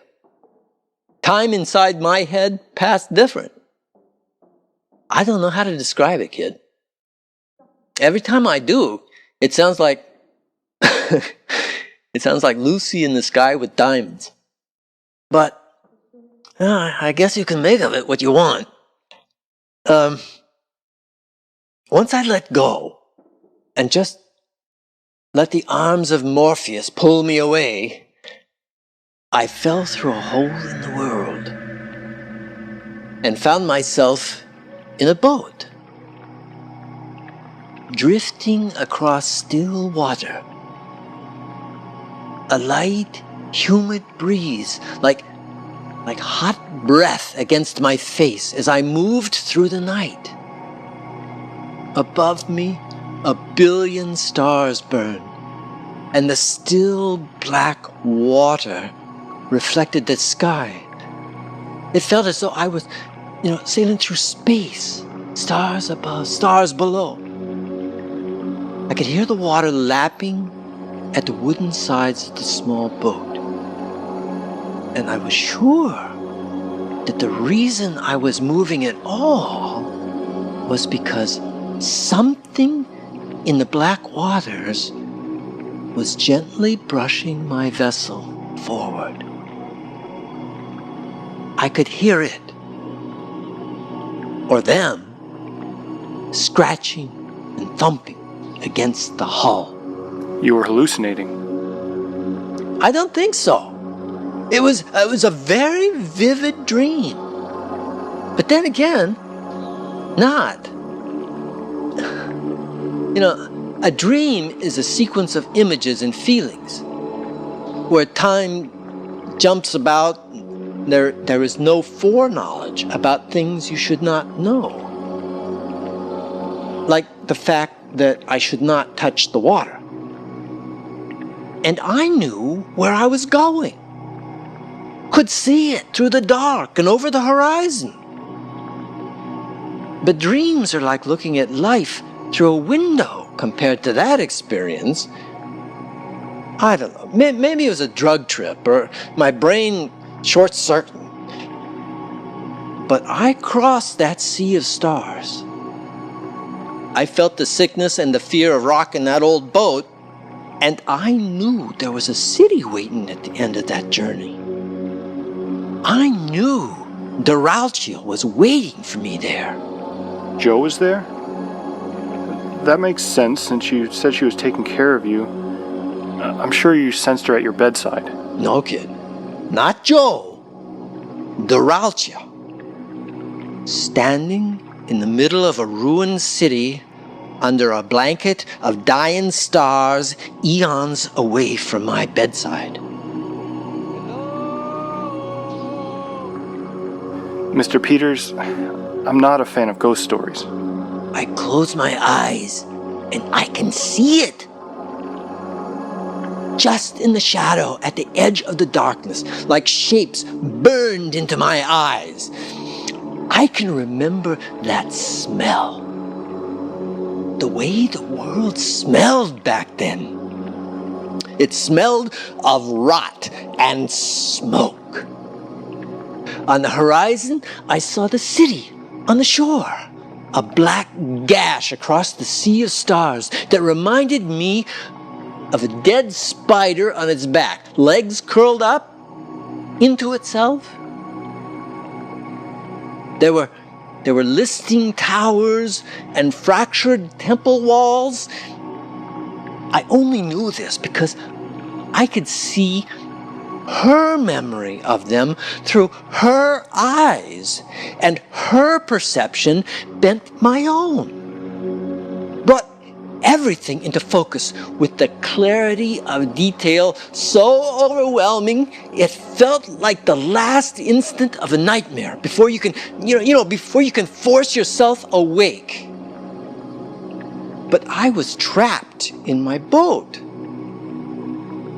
I was prisoner to this world. Flashes of what I could not see coming more frequently and more clearly the closer I drew to the shore. Oh, she was there, waiting.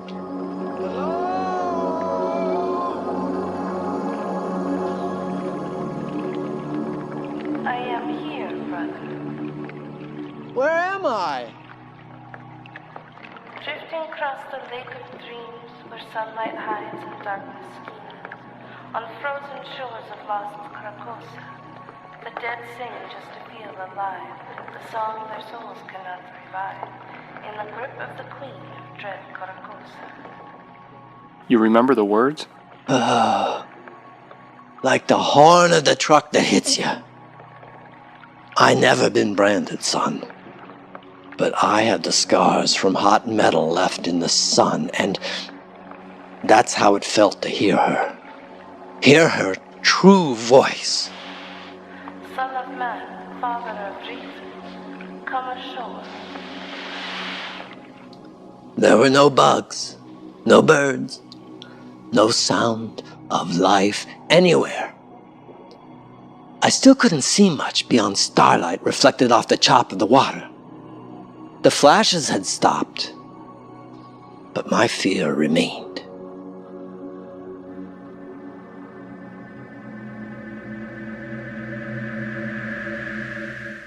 It's not uncommon to have vivid metaphorical nightmares like that. Studies show that survivors in the initial year would experience fear dreams involving nature. Nature, for most industrialized countries, was the number one anxiety source, even more than the necroambulate threat. Huh? Are you my therapist now? I thought you were just reporting the facts, Marky Mark. Sorry, it just seemed like the facts are getting you agitated, and I think dreams are interesting windows to the motives and underlying prejudices of... My God! What? I did not realize until just now how huge your head is. You have an amazingly huge cranium, boy. Thank you. I'm not sure how I should take that. Oh, I see, you're mocking me. Yeah, just a little, kiddo. We're off topic.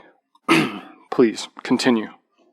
When I woke up, someone had bent my nose back into shape. stuffed it with packing peanuts. I had a metal taste in my mouth. Sister Joe was cleaning the last of the leakage off my cheeks with a warm washcloth.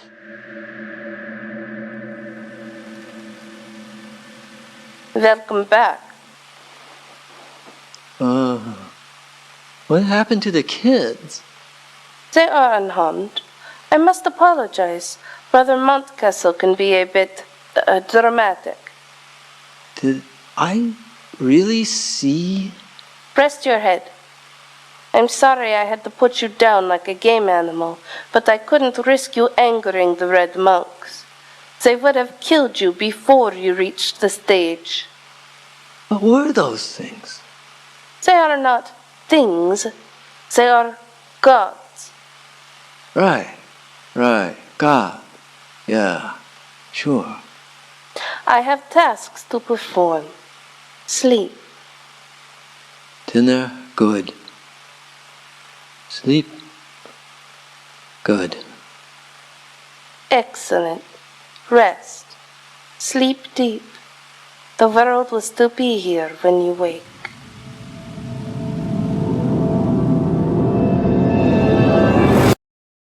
Sweet Sister Joe. The world will never see her likes again. I hope. One moment she could be the most scattered, useless broad. The next, she could be riding a polar bear in a metal bikini, charging a giant fucking squid beast with a pink lightsaber. She could be a force of nature. Sounds like you were close. Yeah, well, we got a history, kid. You said she was crazy. Yeah. Well, no. She was complicated. A lot of people out there in your little post-whatever utopia are able to function thanks to the miracle of modern chemistry. These days, it's easy to program yourself to be whatever you want to be, right? You want your little grunt plop to grow up to be a banker? Well, there's a drug for that. Genetic skew toward farming? No problem, because you can now excite the parts of the brain that accelerate learning. Become one of those soulless investment prodigies that prey to Gordon Gekko? Back in the day, kid, we had kind of the same thing, but they were daily doses of sanity. You took your meds, and no one could tell if you had a problem seeing or hearing things that weren't there. Take another, and poof! No more beating up hookers to stop the voices. But then the world stopped. No more happy meds. Picture tens, hundreds of thousands of people suddenly off their meds because the local pharmacy is swarming with ghouls. Cold turkey. We lived in a time when your stress, anxiety, character flaws, every goddamn thing wrong with you could be fixed by swallowing or injecting something. So when all that stopped, you had a lot of anxious, angry, terrified, twitchy, and fucking useless people. And what did we learn from that, Marky Mark? I have no idea. All people are just fucking crazy. Right, of course. Yeah, Joe was just one of them. You know, you can piece together enough of someone's life just by listening to them over time. I know she was sick before the infection. She was probably in an institution for a time. But yeah, she was one of them functional but ill people who had to have medication to remain functional in the old order. Of course, when the whole fucking world comes down around you, everybody went bug fuck. Started acting weird. So the world kind of met Joe in the middle for a while. That's extraordinary. A world that literally went mad. Don't undervalue a little madness, kiddo. Keeps you sane. Well, anyways, I slept for what must have been days. The cuts and bruises I carried with me were healing up real nice, and I felt more rested than in a long time. And not that chemical feeling of coming out of a stupor or back from anesthesia. I felt refreshed. And hungry. I was surprised that nobody was watching the door of my little quarters when I peeked outside into the hall. Heck, I was shocked the door wasn't locked.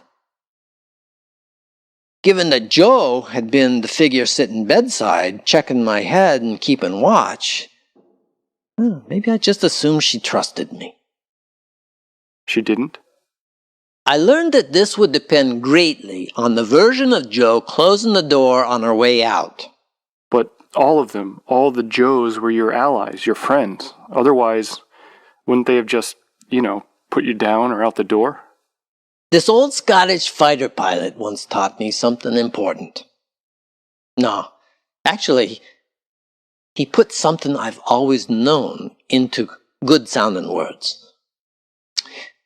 Clever enemies will keep you talking, breathing and working, so they know what you're up to. The best enemies will put you to work for them, and you won't know it until you've undone yourself and all you've worked for. Sounds deeper with the accent he had, but there you go. I had the place to myself all the way up the main hallway of what looked like a hotel that hadn't been kept up real well for the longest time. Like that big empty hotel in The Shining. Ever see that movie? No. Well, seemed like people didn't live in there, but no one bothered with tidying up. Which made sense, since it looked like the kind of place that wouldn't survive long without the cheap illegals fluffing the pillows and scrubbing the walls. Some of the doors hung open, and you could see dusty old luggage and chairs left out of place.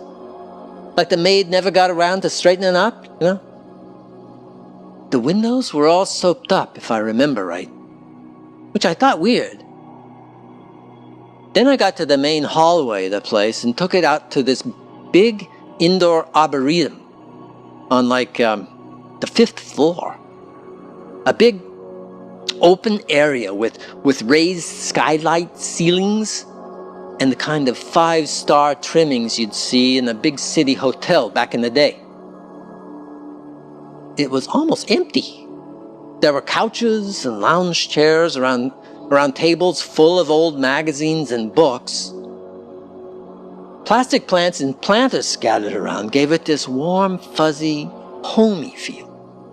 There was even a fireplace. I never saw a fireplace on anything but the 1st floor until then.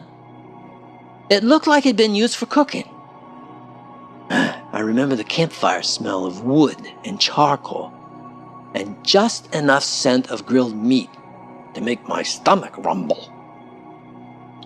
Of the few folks in that room, the only one that didn't look dead, stoned, or psychotic was this awesome old dude, sitting in his own little nest of books and papers, like Burgess Meredith at the end of that Twilight Zone show. Question. What's a Twilight Zone?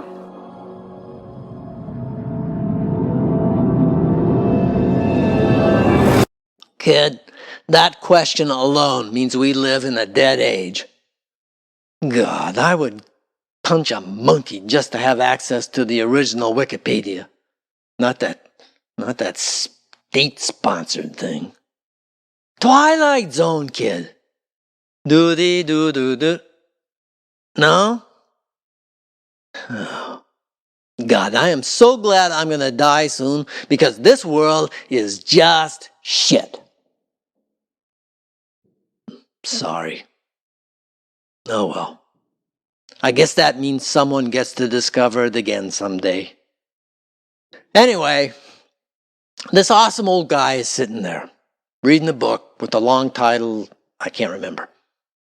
Fancy stuff. I realized that while I was rested, I didn't have a lot of energy.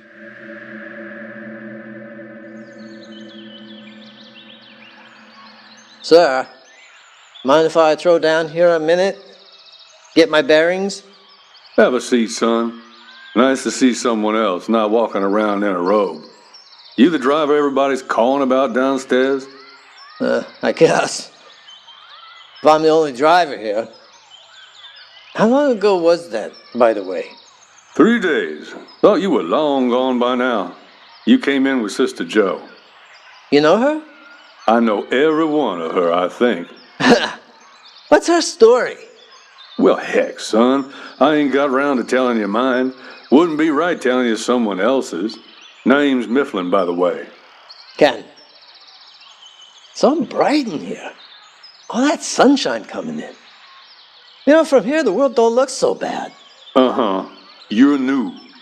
That'll change. What's that mean? Means that the longer you look, the more you find goes against that view of the world. Where you from, kid? That's unknown. You? Same. They give you the dollar tour of the place? I saw a loading dock, an infirmary, a really creepy chapel. Then somebody put my lights out and all I saw was a dull gray hotel room for, I don't know, however long I've been here. What are you doing here? Reading a book and watching the sky. You don't wear a robe or talk like those other assholes. I'm not like those other assholes. Guess that's why I get a lot of time to read and watch the sky. Well, Mifflin, when you eat, where do you eat? You mind field rations? I wouldn't mind a cardboard box right now. Oh, well then, here, take my lunch. I just save 'em up anyway. It's freeze-dried or dehydrated lasagna, so cardboard box will be about right. You drive the latest group of folks in here? Mm-hmm. Let's say brought more in while I was out. Oh, is this a real chocolate bar? Wow. Interesting. They usually just turn the truck around, load up the driver with whatever he wants, and, well, let him go on his way. You ever see the same driver twice? Not that I recall, but I like trees more than people these days, so I might have missed a return visit. They sure never let one into the monastery before or let someone walk around freely. Till now? Why you think that is? Who the heck knows why these clowns do anything these days? Slow down there, Ken. It's hard keeping that stuff down when you aren't starving. How many people live here? Can't say. There's room for 5,000 people in this place. If there's a half that running around, I could still have this whole floor to myself. Most folks like living out in the pasture. Before this place closed down, there were about a dozen or so cabins out there. Really tiny houses. I hear they put people out there like it's some damn summer camp. They hunt and fish, gives them a sense of freedom, I guess. What about eaters? Hard to get up here, believe it or not. More worried about wolves and wildcats than dead folk. You saw how rough the road is. The land looks like God just threw a bunch of different shit together. And the brothers keep watch, patrol out there. The walls and halls in this place give most people the heebie-jeebies, even without the sourpusses and robes skulking around. You're not worried that they may not take kindly to your opinion of them? I never miss an opportunity to tell them what I think. They know I wouldn't do anything to disrupt their little fantasies about being a new church or the eternal whack job, which is why I have a steady diet of reading material and food. They come to me from time to ask me hypothetical questions like, if a water heater happened to explode, how might one go about fixing it? Or, what's a good way to deal with a pathological masturbator who insists on standing on a window singing show tunes while he's offering himself to own him? Nice. Sounds like a real tight crew. That was, not good, but filling. Thank you. So tell me, weary traveler, what's the world outside like? Dead. Burning. Ugly. The air smells, and some places it burns your damn eyes. I kind of got used to that myself till I got out here. It all ain't so bad up through the Appalachians, except for the roads being gridlocked by empty cars and trucks. But down towards Baltimore, West Virginia, it looks like the inside of that fireplace over there for hundreds of miles. If the road is clear, somebody put a toll on it. Unless you got bigger guns than they do. And every town is like opening a fresh box of suck. Just not knowing what flavor of suck you're gonna get. Bandits, psychotics, eater mobs. All we got here are bugs and rats to go with the public masturbators. I hate rats. Keep an air gun here for them, turn them in for meat. Don't eat them myself. I'd eat that package before I'd touch rat meat. Ugh. Rats? I'll tell you about rats, my friend. On the way up here, we stopped in a place near Reading, PA to take a leak. Up the road comes this flood of ankle-high gray-brown rats. They came up out of the sewers when they smelled food. And boy, I wish I had a flamethrower. I hate rats. Got back in, and by the time I had the engine roaring, we were surrounded.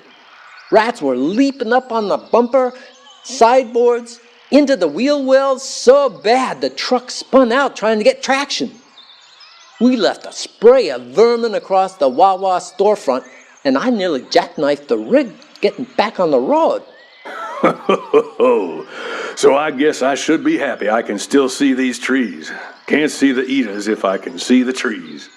Yeah, thanks for the feed. So this is what you do? Sit up here, read, and... Watch the trees, yeah. Sometimes I go up to the 10th floor and I can see the Quarry Lake on the south side. It was prettier before it got clogged up with junk and people. But up there you can barely see the bad stuff. Can't wait to see the snow cross the forest the first time. They tell me you can watch it come in, falling slow over the valley like God sprinkling powdered sugar across the treetops. Huh. Sounds like you like it here, all things considered. All things considered, the monsters are already inside. Difference is, we got control of them for now. What? They're inside the hotel? Monastery, boy. Get used to that word if you want to get along around here, and I'm sorry if I told you something you didn't already know. Figured you'd seen them in the chapel. If not, best you didn't tell nobody I said nothing. What's in the chapel? I didn't get a good look. I'm sure if they let you look around this long... Oh, I know those hips and shoulders coming out of the hallway. Sister Joe, I heard you were back. You lose your new pet boy here? Hello, Brother Lord.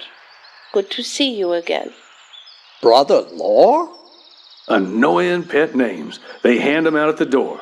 I'm just mifflin', for Christ's sakes. Always nice to see you. Good to hear from Jojevich. How are the other girls? Collectively, a chorus of discord. This girl's got a reality show stuck in her head. Oh, don't tease, brother. Oh, I don't want to hear from you about teasing. Ken, did you know that one of those girls took a shine to me a while back? She stuck around long enough to get us to a nice candlelight dinner. A spicy senorita she was. Right before I brought out the wine, I turned back from the bucket to discover I'm sharing a table with Sister Scary herself. And she don't like me much. Kind of put a damper on the date.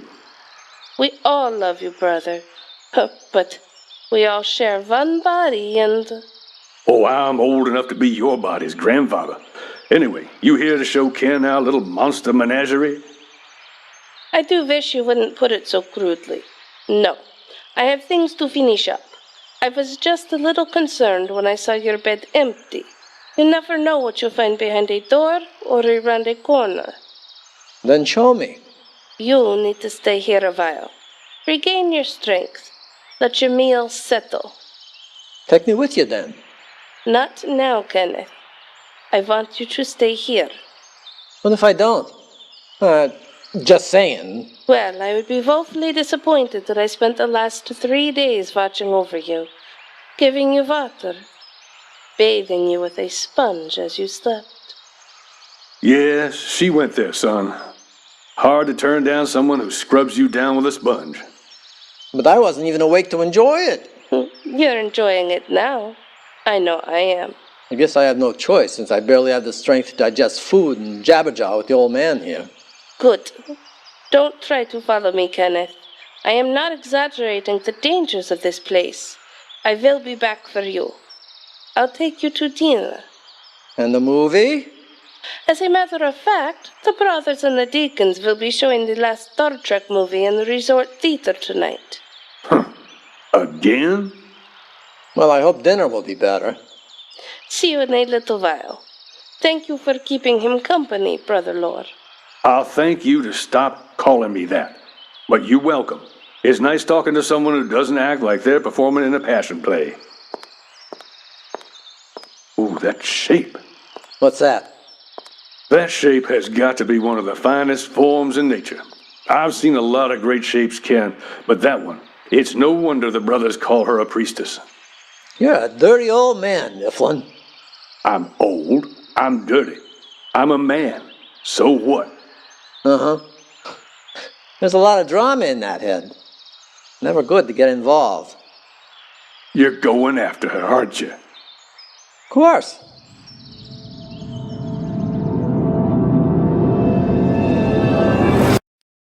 Now, at that time, I probably felt about as spry and agile as I do laying in this bed. And Joe had a mission. So, just like any other guy, guided by his auxiliary head, after his primary goes on the fritz, I followed her scent.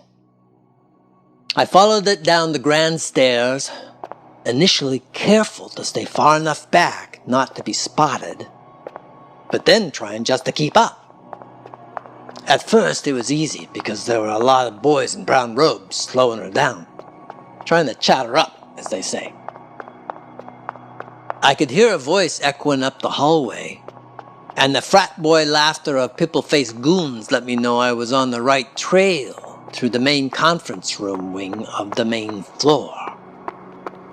She slipped through a ballroom to cut down her travel time, and I started to get winded as I turned the corner and spotted her heading into an access corridor. I was sure that by the time I reached the access door, she would have been out one of the other doors and on into another part of the resort. Lucky for me, the door she chose was on a slow hydraulic hinge. If I'd been a half-second slower, I would have been shit out of luck. That bit of good fortune gave me wind enough to double my pace down the hallway. I was fighting something more than just fatigue and the blow to my head. I was sure she, or they, had slipped me some sort of drug to keep me sedated. The harder I tried to move, the more I felt the urge to just slip into a dark closet and go back to sleep. By the time I reached the door on the far side of the access hall, 50 feet felt like 100 miles. And it took all I had left to open the fire door into the next chamber.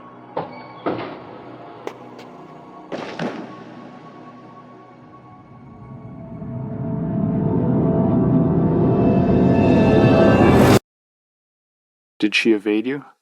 She would have, if I hadn't literally fallen into her destination. Do you remember the Cold War? No, I've heard stories, though. That's okay. I barely remember any of it. I spent those years more interested in Metallica and Megadeth, Black Flag and Black Sabbath. And if you ask me what those are, I will give you a wicked Melvin. Then I won't even ask you what a Melvin is and just move on. Where were you? It was another hallway. I was looking at it upside down. I guess the way some drunken businessmen might have seen it after the open bar closed at the dentist's convention. Felt about as good, too. There were dark chandeliers replaced by a string of simple work lights hung along the hallway. I don't know why. Maybe they didn't have an electrician to fix that circuit. It looked more like a mine shaft with long shadows. Each work light lit up a single doorway, and I could make out cream-colored nameplates beside the doors. And there was that shape. What shape?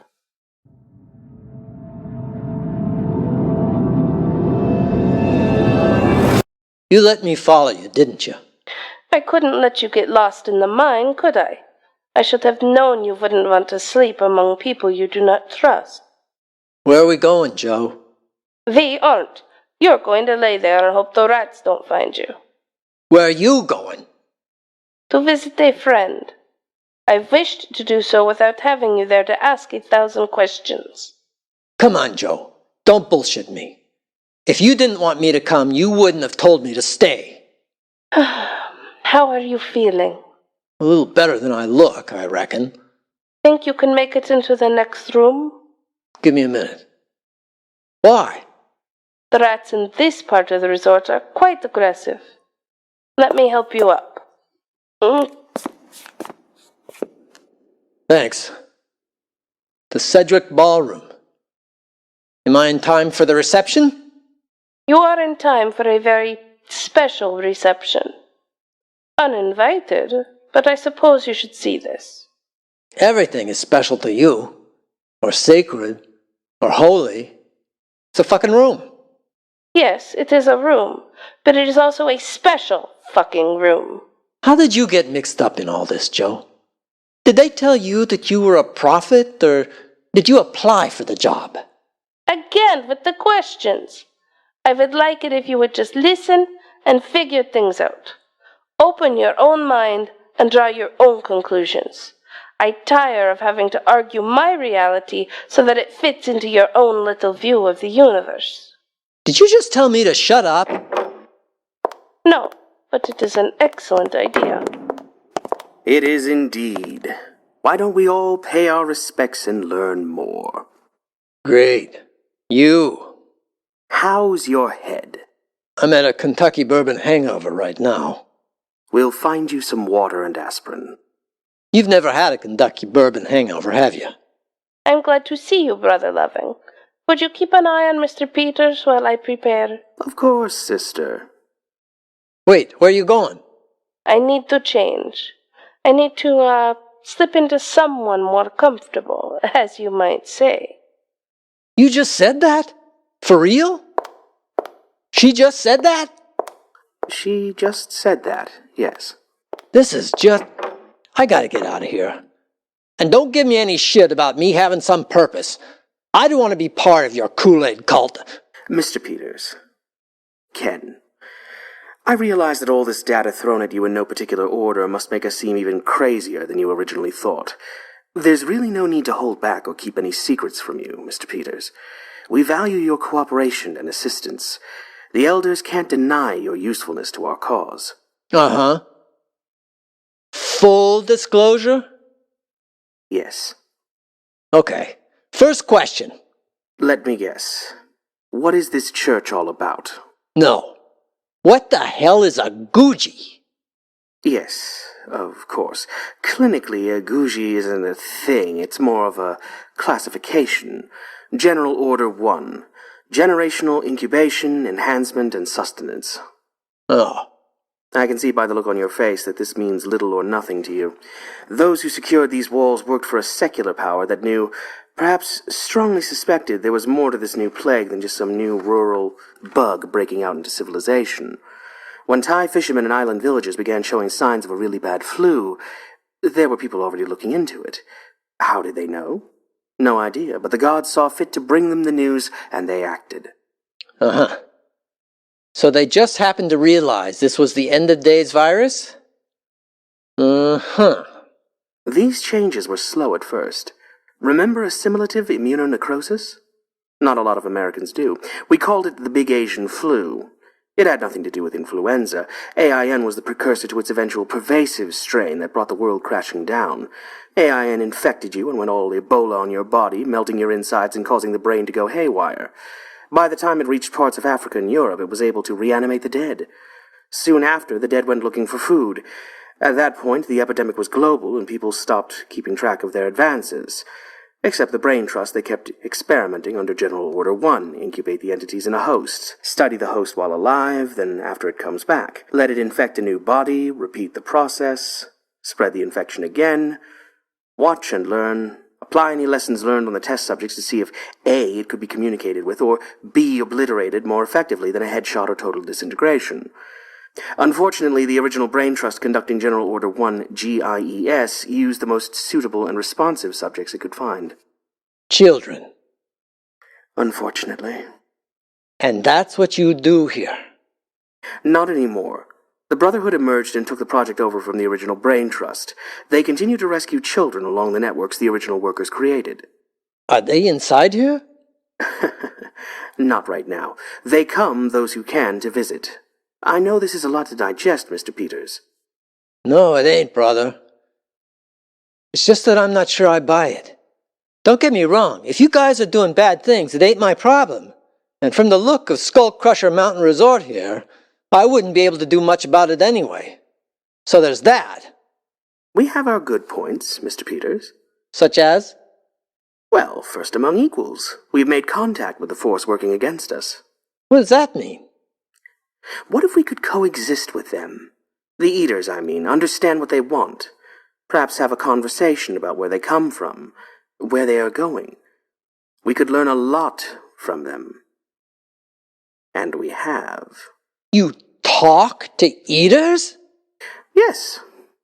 After a fashion. What's that mean? After a fashion? We commune with them. We've uncovered more than just a new sentient species of life. We've unlocked the secrets of the universe. Now, are you prepared to enter the Lounge of Heirs? The what? Oh, fuck it. Just show me something. Wait a minute. Do I smell fried food? You do indeed. One of the skills we teach our children is how to farm, raise crops and animals. If we are ever to emerge from this human zoo one day, we'll need real skills. One luxury to come of this is fried chicken Fridays. Better than the Colonel's, I must say. Which brings me to the contents of this chamber. What? You need to say a magic word or something? No, but words are important in here, Mr. Peters. The Red Monks live to serve with much more enthusiasm than even I possess. Lead on. This is the Lounge of the Heirs. Wow. This place is a bit ripe. What's under the big tarps? We'll see as we get closer to the center. Around us are works of art salvaged from the temples of our old world. Offerings to our betters. Stationed around the room, you'll see our red monks. Monks in red robes. Got it. Very cranky-looking boys. Big, too. I'm surprised you found so many robes in size husky. Mr. Peters. And all this is here to serve what, exactly? They serve the heirs. And who the fuck are the heirs? Hello, Mr. Peters. Oh, hello. You?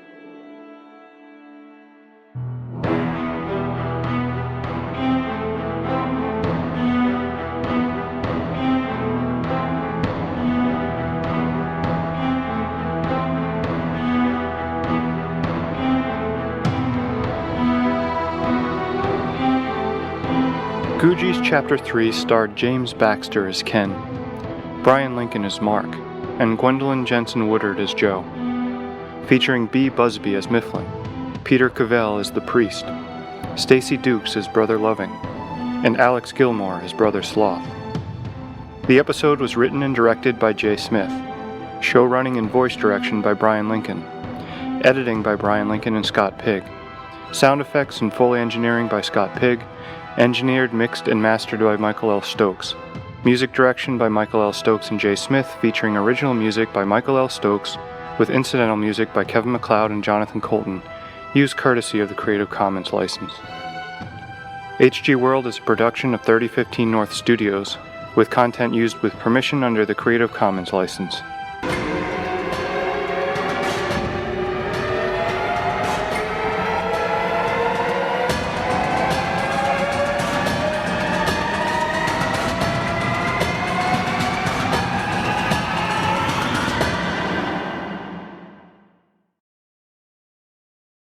Chapter 4.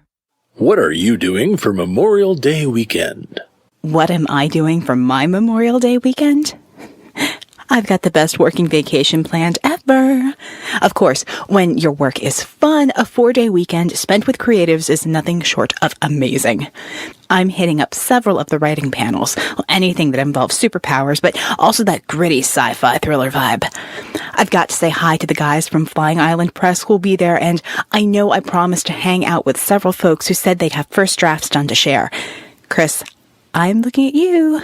Oh, and I totally need to thank authors in person who've given me voiceover work this past year, too. Oh, and there will be at least one writing morning at the nearby Panera. I hear it's where all of the cool folks go for coffee. So, where am I spending this amazing weekend? I'm going to Balticon. That's Balticon, the Maryland Regional Science Fiction and Fantasy Convention, held Memorial Day weekend each year. For more information, go to balticon.org.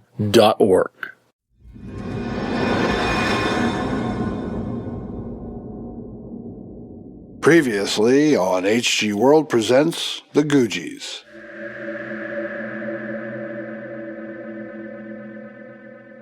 Are you sure you don't need a nap? A nap? Oh, fuck you, Jimmy Olsen. Let's get this over with. Okay. I see Brother Mountcastle clearly under a spotlight. He stood on the stage in front of the curtain. The curtain opened, and bang! All I see before the lights go out inside my head are two big lumps.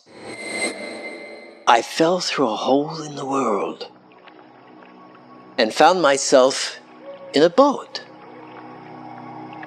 drifting across still water. You were hallucinating. I don't think so. It was a very vivid dream. But then again, not.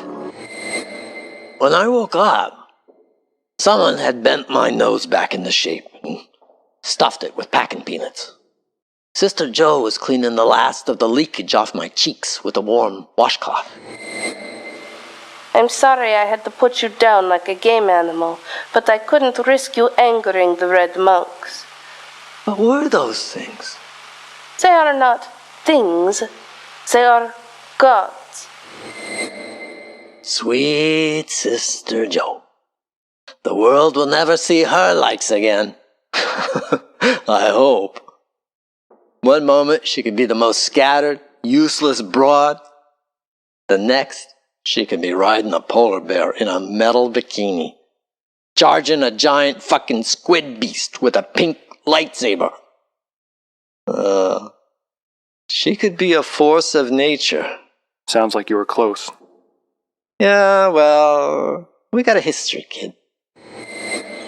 Sounds like you like it here, all things considered. All things considered, the monsters are already inside. Difference is, we got control of them for now. What? They're inside the hotel? The Cedric Ballroom. Am I in time for the reception? You are in time for a very special reception. Uninvited, but I suppose you should see this. This is the Lounge of the Heirs.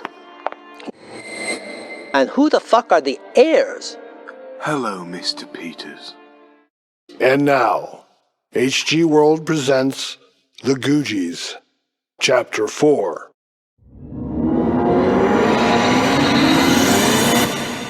You just had to be there, I guess, kid. It wasn't just sloth. See, there were two other wobbly mountains of flesh in that room I didn't get the pleasure of meeting. Brother Glutton and Brother Gorge. Sounds like a law firm from Dante's Hell. Yeah. Well, all three of them were draped in painter's tarps. Fucking painter's tarps. And the tarps were all painted on in bright colors, like some kindergarten mural. You know, handprints, big sloppy kid names, stick figures, puffy clouds, sunshine. You could sleep a group of 4 in each of their pitch tents. Man, and it stank.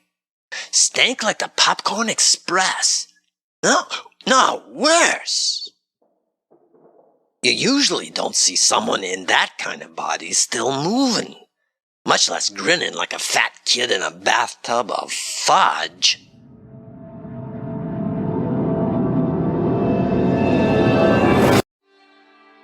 Mr. Ken Peters, this is Brother Sloth. Oh, I see lightning in your eyes. Please, smile. Don't fight what your heart wants. The sight of me amuses you. I can appreciate that. I do not see the scorn that sometimes comes with discovery. Thanks, big guy. So, Brother Loving, is this your god, then? No. This is an heir, a sort of candidate, one of 3 for this round of selection. Brother Sloth was chosen from over 100 red monks for his physical and psychological gifts. Gifts? You must be, 800 pounds? I am proud to say that this morning I topped 1,000 pounds. Crap in a hat! What did they feed you? Mr. Peters, that's... Now, Brother Loving, I am a worthy vessel, and would delight in outlining my accomplishments. It took much work. Right, of course. So, Brother Sloth, why? Why what, my son? Why? All this? I mean, if the eaters get in here, no one's gonna fireman carry you out of here, and that cart you're sitting on isn't rated for off-road travel. You haven't been told yet. I understand. No, we're breaking him in gradually. Oh, I see. Perhaps a quick jump into a cold pool is better than wading in slowly. Perhaps, brother. Unrelated. Brother Loving, have they made a choice? Not yet. Of course, when they do, you'll be one of the first to know. Hey there, still here. What don't I know? I am a candidate for a great blessing. If selected, I will commune with our God.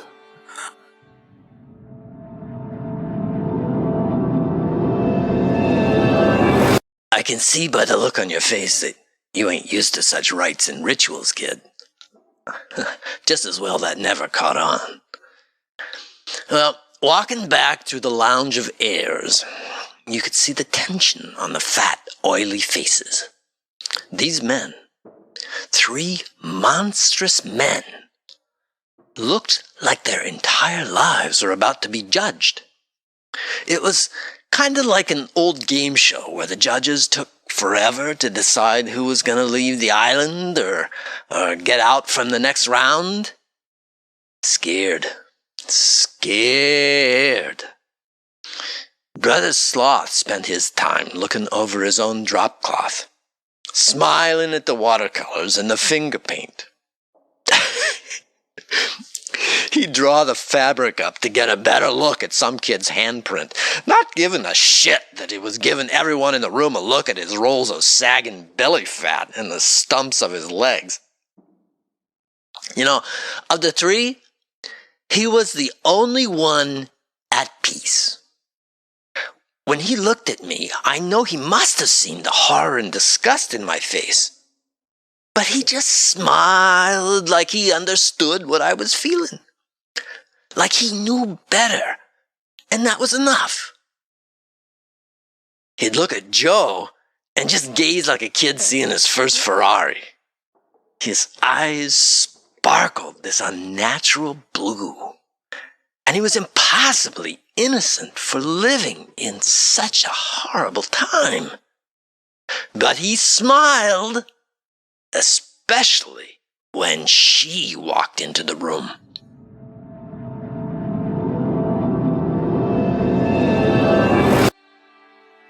Hello, Sister Joe. Blessings upon you. Hello, brother. Not Joe. I know that look. The prophetess. Sister, am I addressing Doralcia? Brother Loving, hello. Brother Sloth, you do well in the eyes of the gods. Blessings upon you. Blessings abundant. Thank you, sister. It is good to hear your voice. Scary Joe's back. You guys look like Vanity Race just strolled in. Brother Loving is showing you about like this is some amusement park. Sister, I merely wanted... Brother Peters deserves to see it all. As Brother Sloth says, leaping into the water is better. Don't you think, Brother Loving? Yes. Yes, of course, priestess. Come with me, Mr. Peters. You see why I so love the sister, Kenneth. She is a singular treasure. Yeah. This way. I want you to see the antechamber.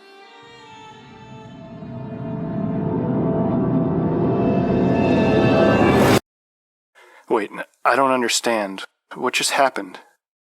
Who is Doralcia?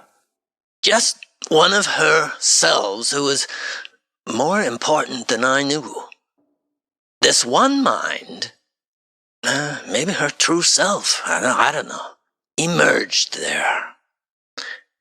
And it wasn't just a voice, but the way she held herself and the look in her eyes, like she owned the place, owned the world maybe. This wasn't Joe.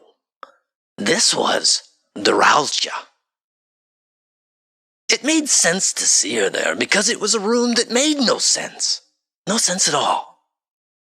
Like I might look around a fat roll and see penguins forming a pyramid, or juggling emus, or a plastic lawn jockey on top of a giant floating disembodied monkey penis.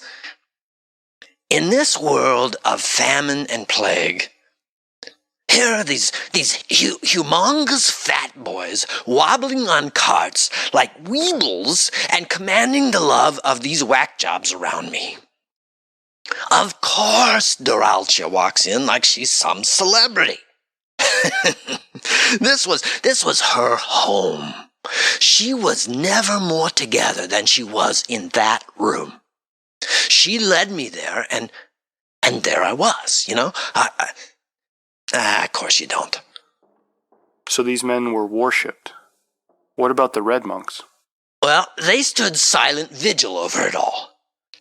Big fuckers, too. Well over 6 foot and built like linebackers. But the ballroom, with all its attendants and red monks, was the audition room. Every one of those fat, crusty bastards was fighting for the chance to get into the next room. The sacred chamber, where I met... Oh man, how do I describe it? There is no man on earth this size. When they opened the doors, it was like taking a deep breath over a mass grave.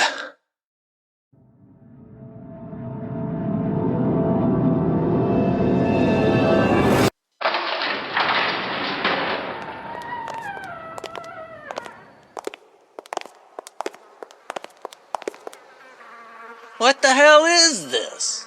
May I introduce you? Brother Kenneth, please meet Shepherd Gourmand III.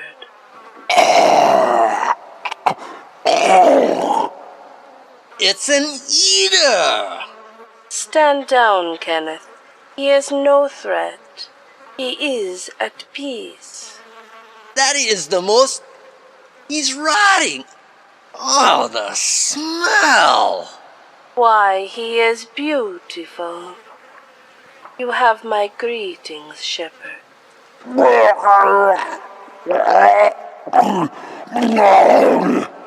Shepherd Gourmand chose the name of our first successful interface with the gods. He has no legs. I wondered why he was so low in the cart. He's got no fucking legs.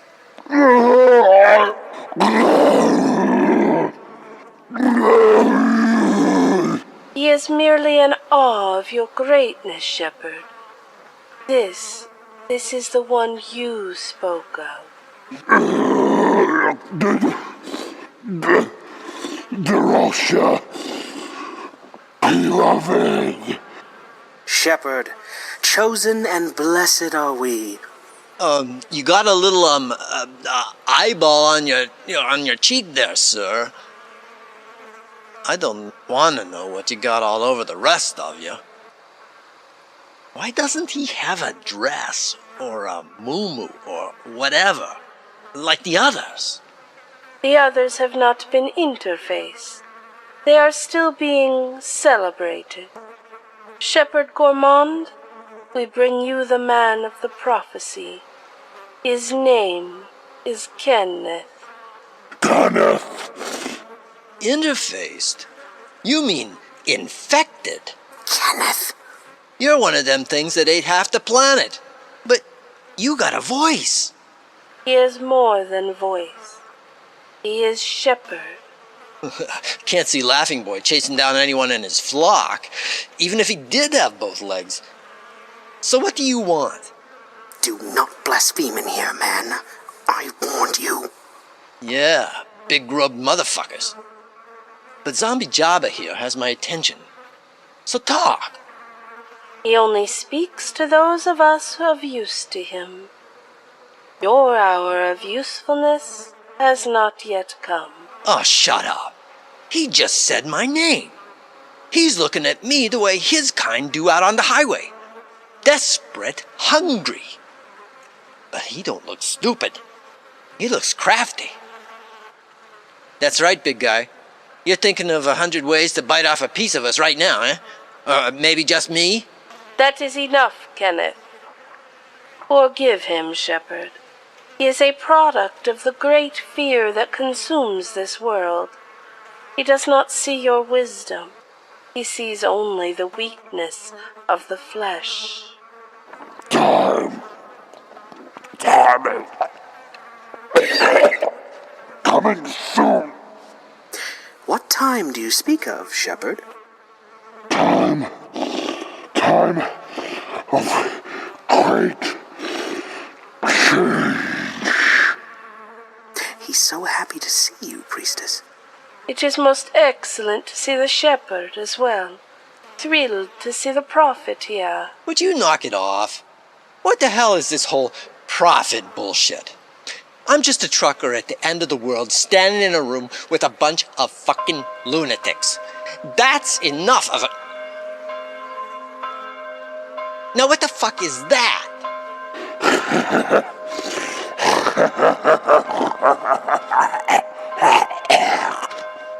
They've made a decision.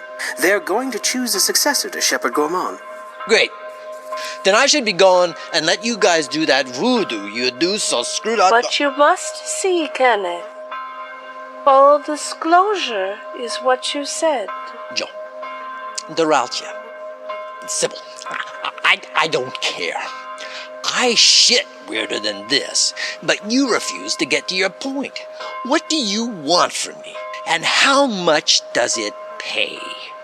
Either get to it or put my ass back on the road. I'll take my chances, okay? You so want to know. Would it shock you to know that Shepherd Gourmand, the first of the name, who took me as his attendant? And you scraped the chicken grease and rotten spooge squirting out of his greasy dead pores, eh? Ah, goody for you. I was his lover. Now you're just being stupid. You guys aren't letting me out of here without a fight, are you? It isn't up to us. Then who? Is it up to you, fat man? Your time has not come, Ken Peters. Fuck. The exit is back this way. So Is made. Guardsmen, bring the receptacle. Step away, Kenneth. Happily.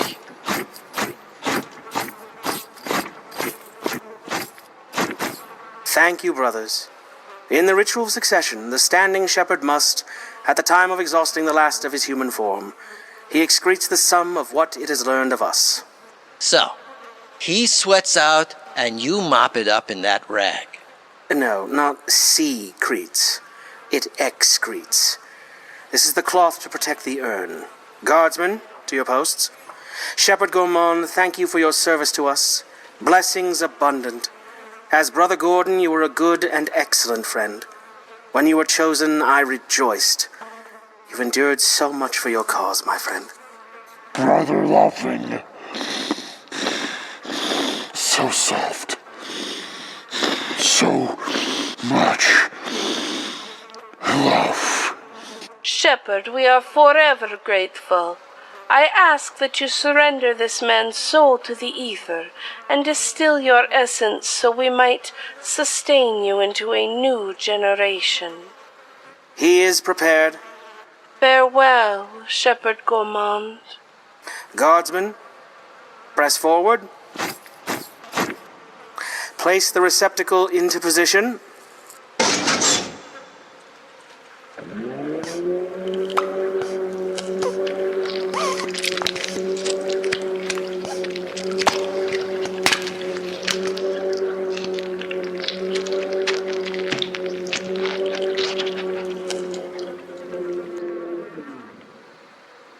It is done. Oh, this is... What just happened? This man's dead. What happened to it?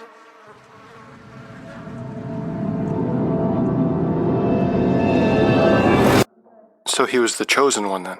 Nope. No? Why not? How did they pick the right man for the job? No idea, kid.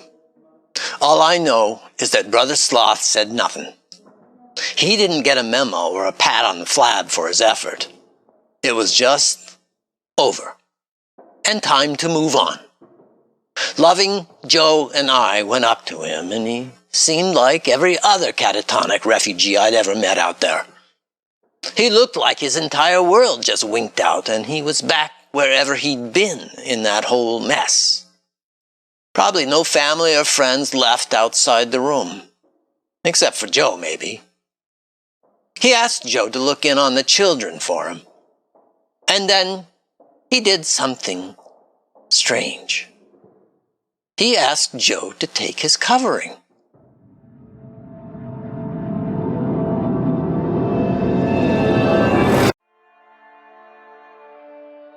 Why do you want to give me your dressing? Because you know I will not need it.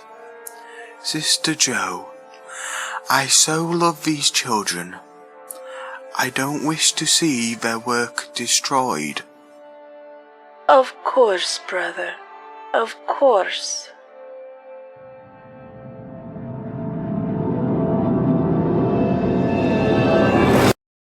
And that was it. Hey, you stopped taking any notes. I seriously think you're just playing games with me now, Mr. Peters. None of this has ever been documented in any survey about the resort. It's a sacred site. What you're telling me is contrary to most of what we're taught of the site in schools. Yeah, sorry about that. They lied. Hard as it might be to process, the brothers were breeding human-eater hybrids. Volunteering people to accept a mutating infection in the hope that the infection would start talking back. Don't know how many people went through this process. How many able-bodied men totally abandoned what it means to be human, to become something.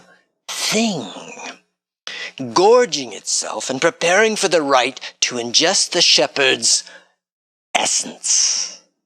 When Gourmand bled out, they collected it in a big syringe and stuck it into the chest of the worthy successor. Messed up, ain't it? I still don't believe it. The worst part? You didn't ask me what happened to the candidates who weren't chosen. What happened to them? One last sacred duty carried out by the men in red robes.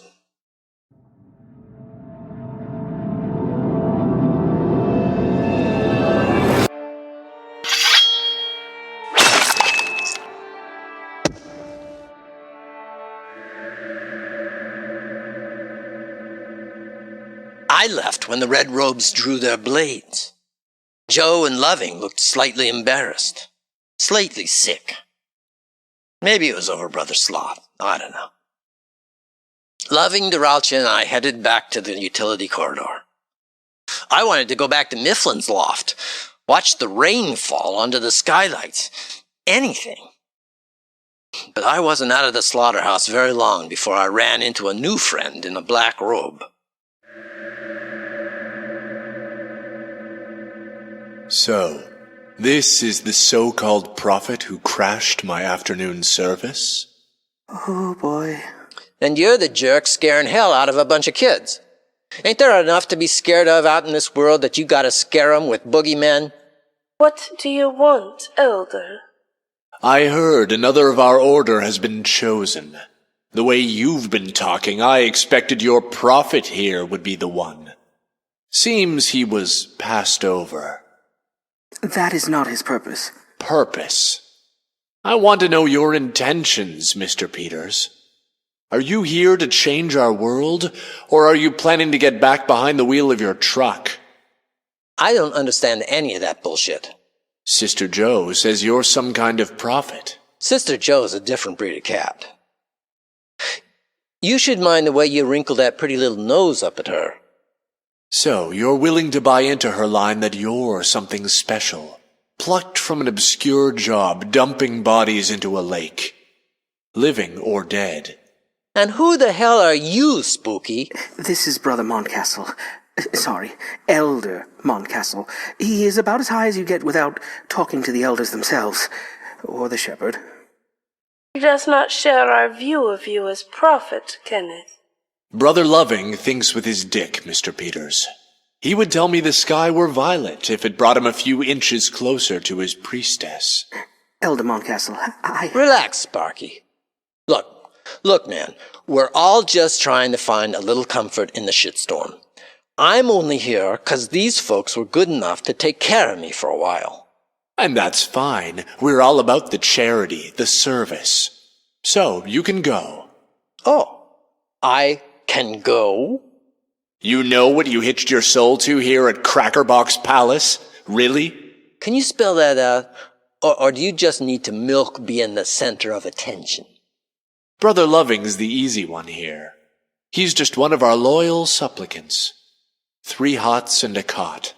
Nice guy, does his job. Thank you. Sister Joe. Oh, Sister Joe. Liberated from a loony bin. Dissociative identity disorder. 9 documented personalities. All the result of constant abuse and neglect over her terrible, terrible life. Sounds like somebody's jealous he's not the homecoming queen. I am not Joe, Elder Montcastle. Joe, she does not come to them. You're a disruption. I disrupt your distractions. You want to see one thing, and every time I tell you that what you're looking for is not there, you get angry, stomp your feet.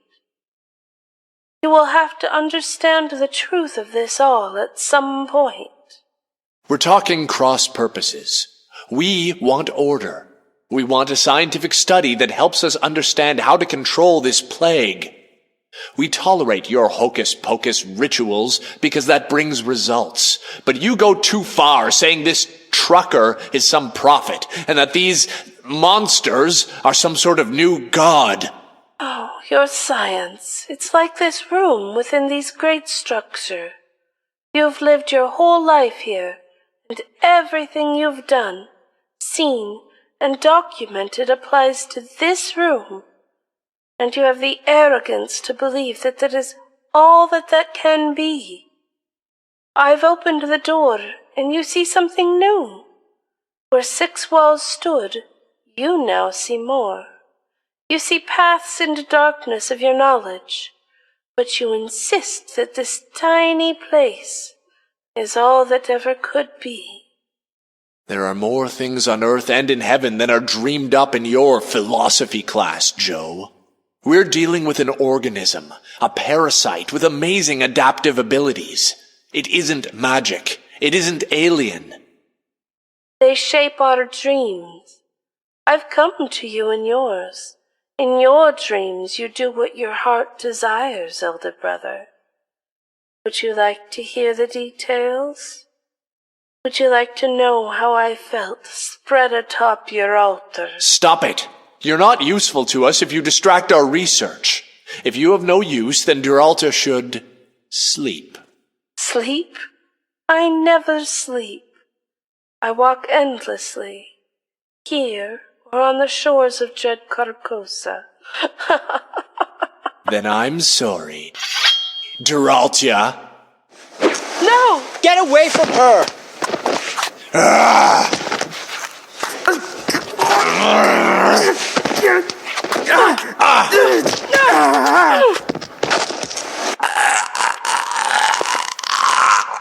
No!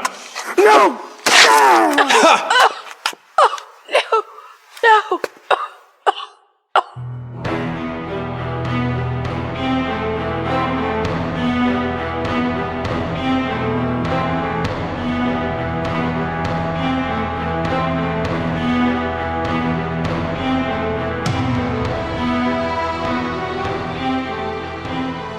Googies Chapter 4 starred James Baxter as Ken, Brian Lincoln as Mark, and Gwendolyn Jensen Woodard as Joe, featuring B. Busby as Mifflin, Peter Cavell as the priest, Stacy Dukes as Brother Loving, and Alex Gilmore as Brother Sloth. The episode was written and directed by Jay Smith. Show running and voice direction by Brian Lincoln. Editing by Brian Lincoln and Scott Pigg. Sound effects and Foley engineering by Scott Pigg. Engineered, mixed, and mastered by Michael L. Stokes. Musical direction by Michael L. Stokes and Jay Smith, featuring original music by Michael L. Stokes with incidental music by Kevin MacLeod and Jonathan Colton, used courtesy of the Creative Commons license. HG World is a production of 3015 North Studios with content used with permission under the Creative Commons license.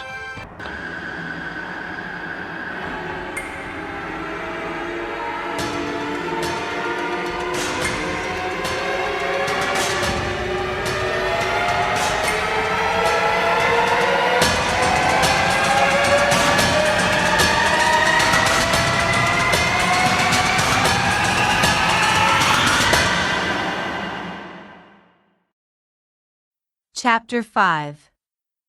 Previously on HG World presents The Googies.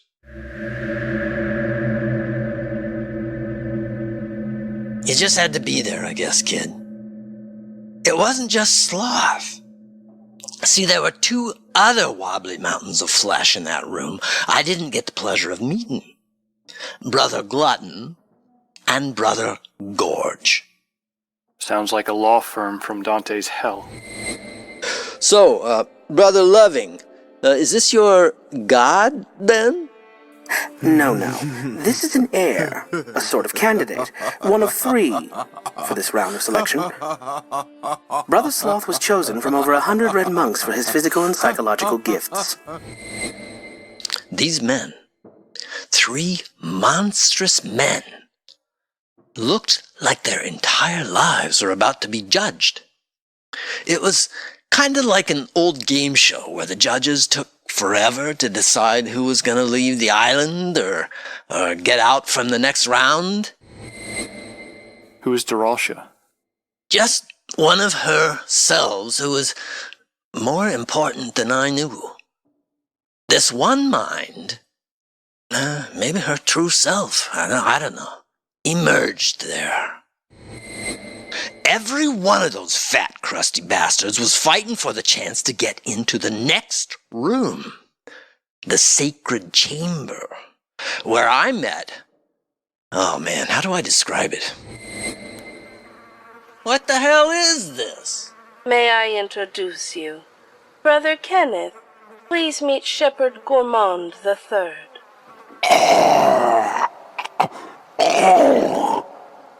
It's an eater! Now what the fuck is that? They've made a decision. They're going to choose a successor to Shepherd Gourmand. I left when the red robes drew their blades. Joe and Loving looked slightly embarrassed. Slightly sick. Maybe it was over Brother Sloth. I don't know. Loving, Duralcha, and I headed back to the utility corridor. I wanted to go back to Mifflin's loft, watch the rain fall onto the skylights. Anything. But I wasn't out of the slaughterhouse very long before I ran into a new friend in a black robe. And now, HG World presents The Googies, Chapter 5.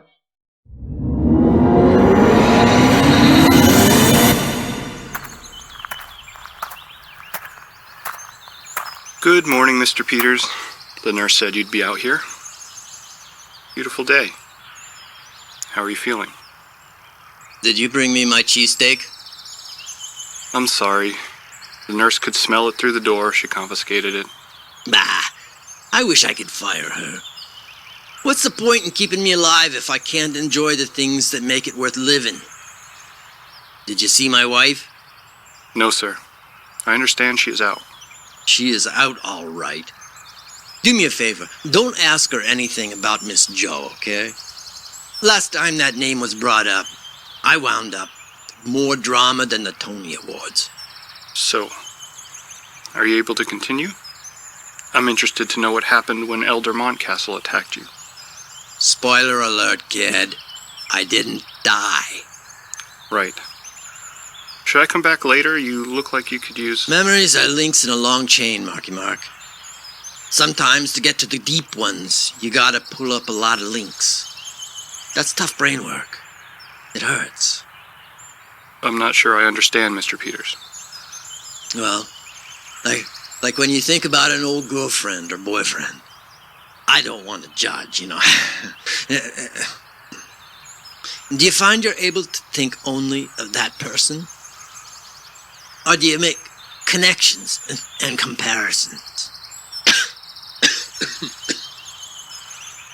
Does your mind tend to wander? Like you're looking through a trunk of old letters and pictures and stuff? I don't really have a trunk of old stuff. Of course not. But that's how my brain works, okay? I'll sit out here and I'll look at that big oak tree across the yard there, and in a few seconds, I'll be back in 1978, swinging on an old tire tied to a big limb. Next thing I know, I'm skating through the 1980s with acid-washed jeans and this stupid haircut, trying to impress the girls. Then one of those girls is my daughter, and I'm looking at her like she don't got enough clothes on to be seen in public. Then I'm back in the lounge chair.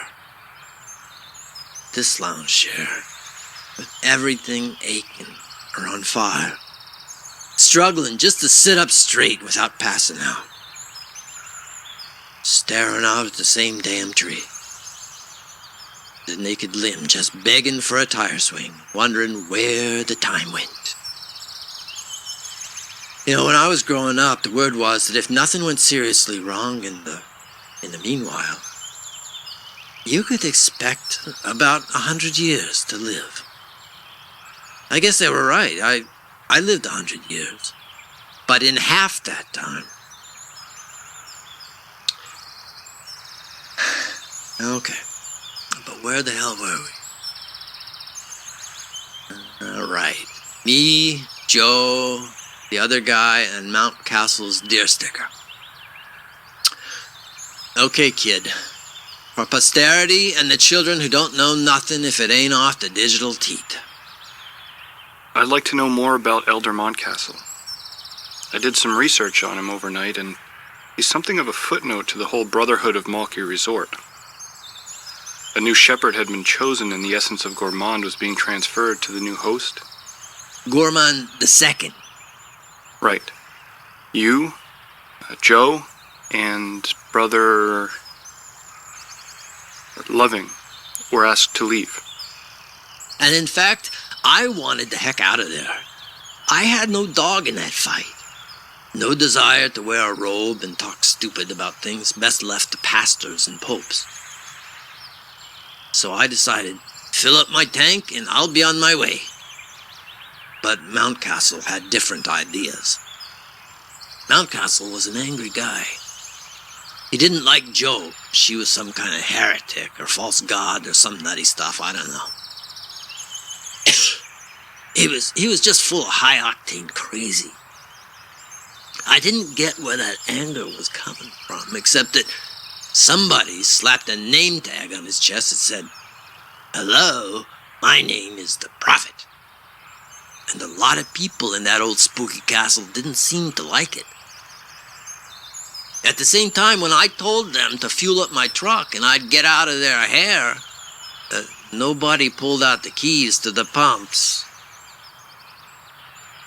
You know, sometimes you get thrown into stuff that makes no sense. And it's got nothing to do with you. When I thought about that night, and I hadn't thought about it in years, it came back chained together and balled up with other memories. Park your ass, kiddo.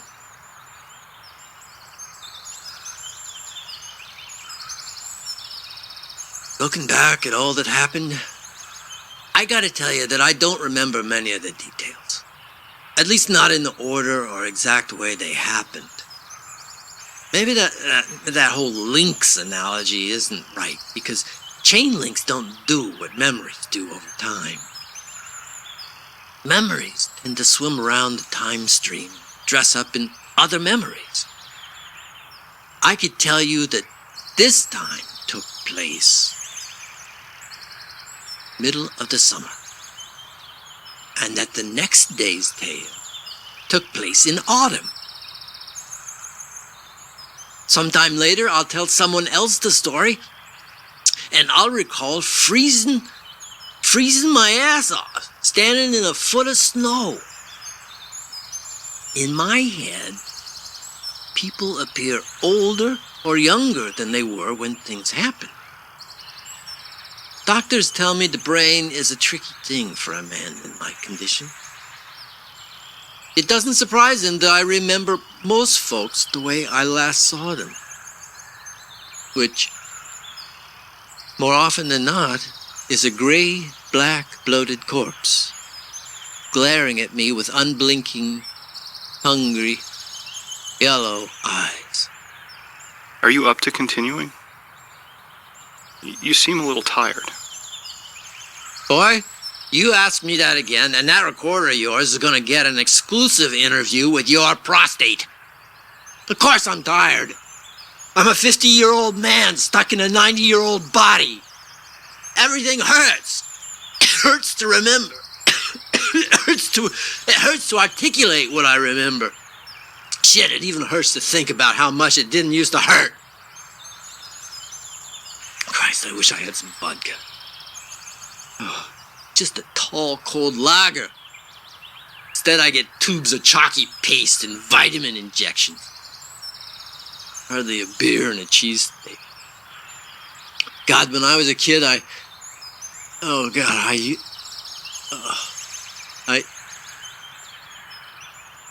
Yes, sir? When I was a kid of maybe 16 or 17, I watched a good friend of mine, Cubby Taylor, bleed to death on a sidewalk. Despite all the bloodshed that came after in the bad times, this remains fresh, like this morning's flowers or my wife's perfume. I was sitting on the concrete wall that rose up about a foot over Cubby's head. Cubby was this little kid, about shoulder height on me, and I wasn't all that tall. He thought he should talk tough to keep the bullies away. His dad told him that if you stand up to a bully, the bully would back down.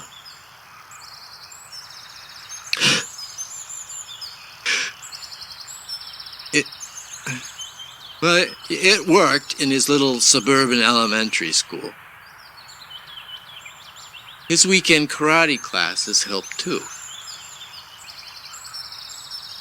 But when he moved to the inner city and started up with the kids who crap bigger things than Cubby, it didn't last too long. Cubby was a good kid. I know that's got to be the start of every boy's eulogy, right? But Cubby Taylor, he was good people, you know, who come from good people. Nice folks who had it rough, but he could have been the worst punk ever raised by a no-good drunk. No kid deserves to die like that. Not understanding why, or how, or who.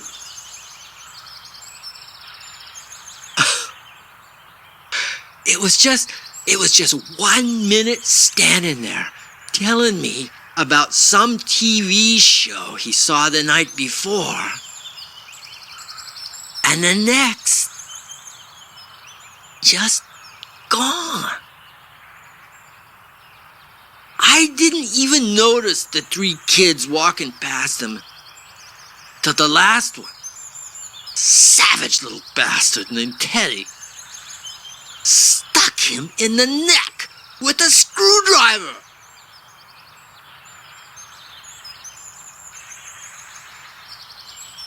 Like I said, 1 minute he's talking up this show.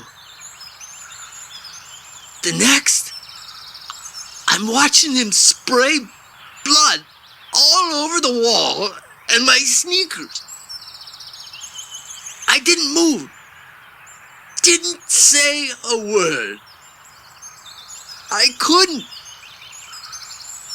I was afraid his dying might be, Jesus, I don't know, contagious? He jerked around a little and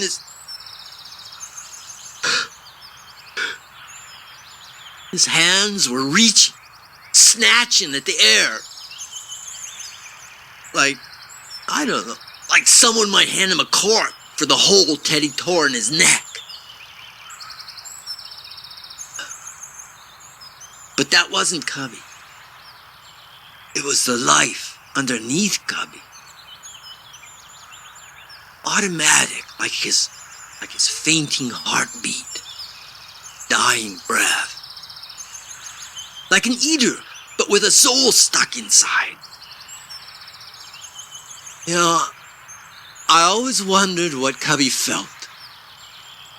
If he blacked out when his head hit the sidewalk, or if he saw things clearly after. He drowned in himself. No screaming, no pleading, no last-minute hero heralded by sirens. Just a circle of strangers and me, staring and waiting. Like his dying there was some form of street theater. I can't imagine why someone would do that to another human being. You and me both, kiddo. So 20 years later, I'm in a dim hallway of the Mockway Resort. Brother Loving is to my left. Joe to my right. This average, darky-looking guy is in front of us in a black hooded robe and the smell of a hard day's work. It isn't magic. It isn't not happy with any of us. They shape our dream. I've come to you in yours. In your dreams, you do what your heart desires, elder brother. Would you like to hear the details? Would you like to know how I felt spread atop your altar? Stop it. You're not useful to us if you distract our research. If you have no use, then Duralta should sleep. Sleep? I never sleep. I walk endlessly, here or on the shores of Dread Carcosa. Then I'm sorry. Duralta. No! Get away from her!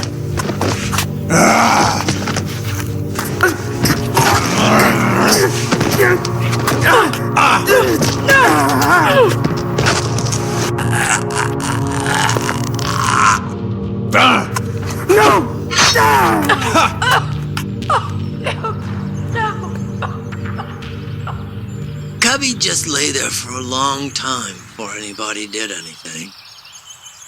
I guess by the time anyone who could do anything got there, it was just a matter of getting rid of the body and spraying down the sidewalk. We stood around, a couple dozen school kids and neighborhood people, trying to figure out how we should be reacting. Looking at each other like, should we applaud? Should we be screaming with our hands over our heads? Who's gonna fix this? We were talking about Brother Loving, Mr. Peters, not the boy on the sidewalk. In that hallway, Mark, I was a 16-year-old kid again. I saw a flash of light around my face, and my eyes flooded with the daylight of that schoolyard. And I wiped a glob of Cubby's blood out of my eye. I heard the blade that dug into Brother Loving's neck like a carving knife into a juicy fat turkey. But I only saw Cubby fall to the sidewalk. That's the thing about them. For a moment, a long moment, in that real instant it happened, I wasn't looking at Brother Loving laying there. I was looking at Cubby. Then, in that moment of paralysis, I was looking up at my 16-year-old self, sitting up on a concrete wall. I know, you got nothing. Well, I just wanted you to get a feel for the way things were. What I was feeling. 'Cause these days, you don't hear much about such things. I froze. Me. With Joe standing there with me, facing the same dangers. What happened? I don't really know. Every time I see that moment in my head, it doesn't make sense. I was flying above it, living in a mist. Sometimes I'm watching myself trying to act, and Joe is there, standing in front of this perfectly rational-looking man holding a bloody knife. Joe didn't need Brother L to take the knife for him. I imagine he wanted to, but Joe was able to get Montcastle to walk away. All I remember was that Joe's voice and her mannerisms changed. That fog I first felt watching Montcastle minister to those children when I arrived back. And Mark, I don't know if that fog was there at the time or if I let it roll in over the old brain in the years since. But either way, what was said and done in those moments went beyond the telling of it. The two of them went beyond being who I knew them to be. Joe, even with her bag of different personalities, showed me that she was more a creature of dreams, maybe nightmares, than of my world, our world. And she held me to my spot, staring at myself through dead eyes. In dreams, I sort of see it a little better. Like I'm there with Brother Loving and with Cubby, trying to tell them from my place down the river of time that it'll all be worth it. It'll all be all right. Teddy will burn in hell, and the cause Loving died for was just. And those moments I share with those ghosts in my dreams seem realer and more useful than the actual moments I lived. Now, I don't know if any of that made sense to you, Mark, but I'm sure you can put your local brain care specialists on it to decide if I'm crazy, senile, or derive gratification from experiencing real-life gore porn. Well, there's your data. You analyze it. I can tell you that I have no real memory until I woke up in a cold stone room with some old man babbling.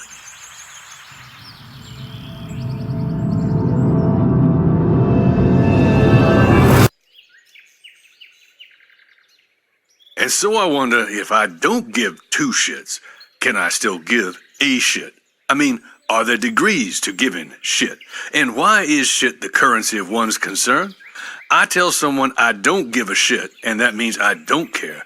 But by giving a shit, I care? So by giving 2 shits, do I care twice as much? It just doesn't make... What the fuck are you talking about? Hey, there he is. Welcome back to the world of the living, so to speak. Back from the arms of Morpheus comes our hero. What the hell are you talking about? Giving a shit. Just keeping your brain moving. I always believe that when in a coma or unconscious, part of your brain can understand what's going on out here. You were touchy there for a while. You lost some blood, and you've been beat up pretty good lately. Your body's forcing you to take it easy right now. I dreamed about a lake.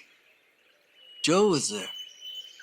No wait, it wasn't Joe. It was like I could see the different people inside her, including Duralcia.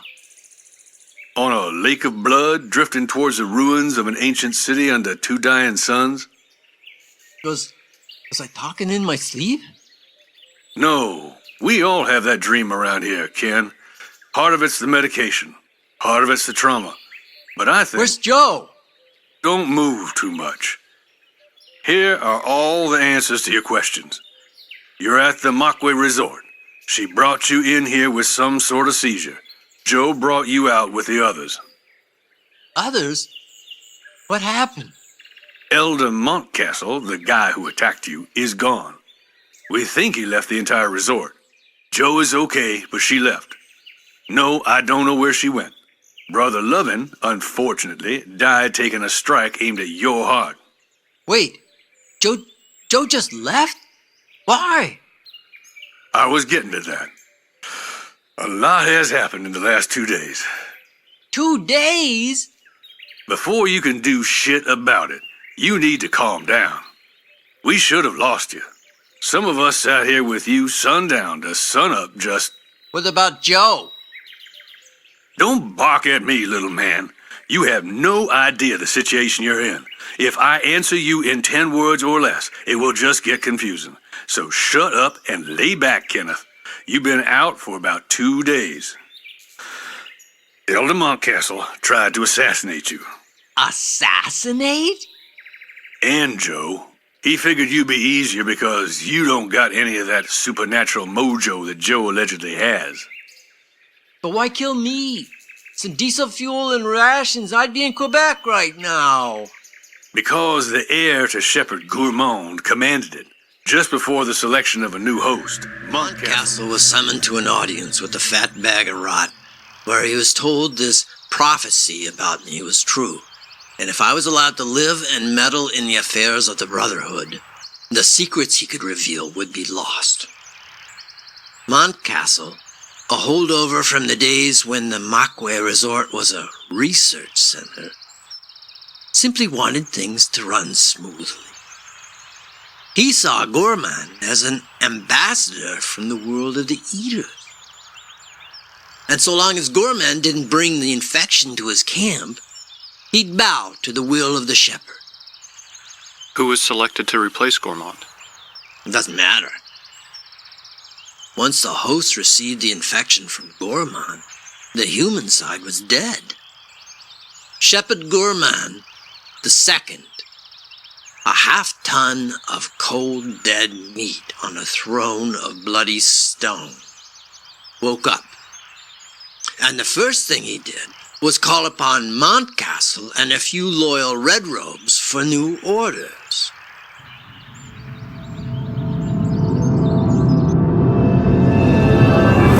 Elder Mountcastle. Shepherd, I remain your loyal servant. I smell blood. Loving, and the truck driver. I do not smell the prophetess. She is gone, fled the estate. Unfortunate. She doesn't matter any longer, Shepherd. We have you to guide us with unfiltered truth. We are alive, awake among the stars, open to the final truths of the universe. We are hungry. Elder Mountcastle, who would you bring to nourish us? I would give any you ask. Bring us the children. What? Hold your places, men. Shepherd Gourmand, we agreed. Bring the children unto me to see the fate of their beloved. Bring them to my feet so they may learn and obey. Brother Archer. Shepherd? Attend us. Yes, Shepherd. The human quality of loyalty is a primitive form of our collective will, where billions of minds work for the one greater consciousness, so you and your order work together for us. Disloyalty is the way of discord. Each piece knows its purpose. Each aspect of the collective served the higher cause. Do you understand us, Brother Archer? I don't fully. I wish to, Shepherd. Your meat is firm and fresh. You are strong. Thank you, sir. You must eat of me, so I may eat of you. In the eating, each of us grows stronger. Eat you, Shepherd? You four in front, attend. Brother Morrison, Brothers Reddick, Johnstone, Courtley, front and center. What are you doing, Shepherd? So clear and simple is the mind of man, so eager to please if it secures its desires. You will partake in the sacrament, brothers. Understand that our crude way was to come to you and share our lives with you. To you, we are violent, savage, a violation of the flesh. Know you well, this was not our intent. A billion sorrows followed our arrival. We hope to make amends by sharing the wonders of the universe, of God, with you. Amen. Amen. All among you are blessed. Oh yes, you are many times blessed. Come closer to us. Shepherd, I reluctantly point out that we have not observed the ritual of containment. Your arms and legs, they need to be removed. Indeed, Elder, and they shall. Brothers loyal, brothers true. I know what lives in your hearts, sins and regrets and grief of depths unknowable. I offer you freedom from this pain. I offer you brotherhood with a new family of life within us. What the hell are you doing? Eat! Eat of my body, drink of my blood, take up your blades, drink from the well of infinity. Eat from the tree of wisdom, cleanse your sins, and rest your passions. Take my arms and feast, my brothers. Join me among the stars. Stop! He's infected, you idiots! He's...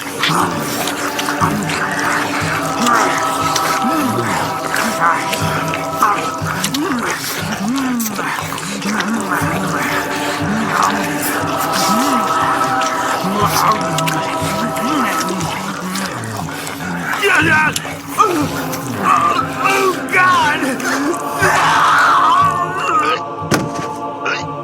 Brother Archer! It's the change. The change.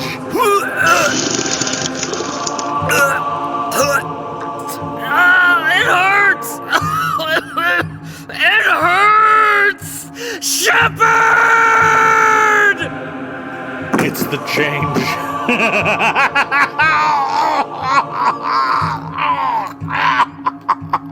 Oh, take me! Take me! Take me! My body for your soul.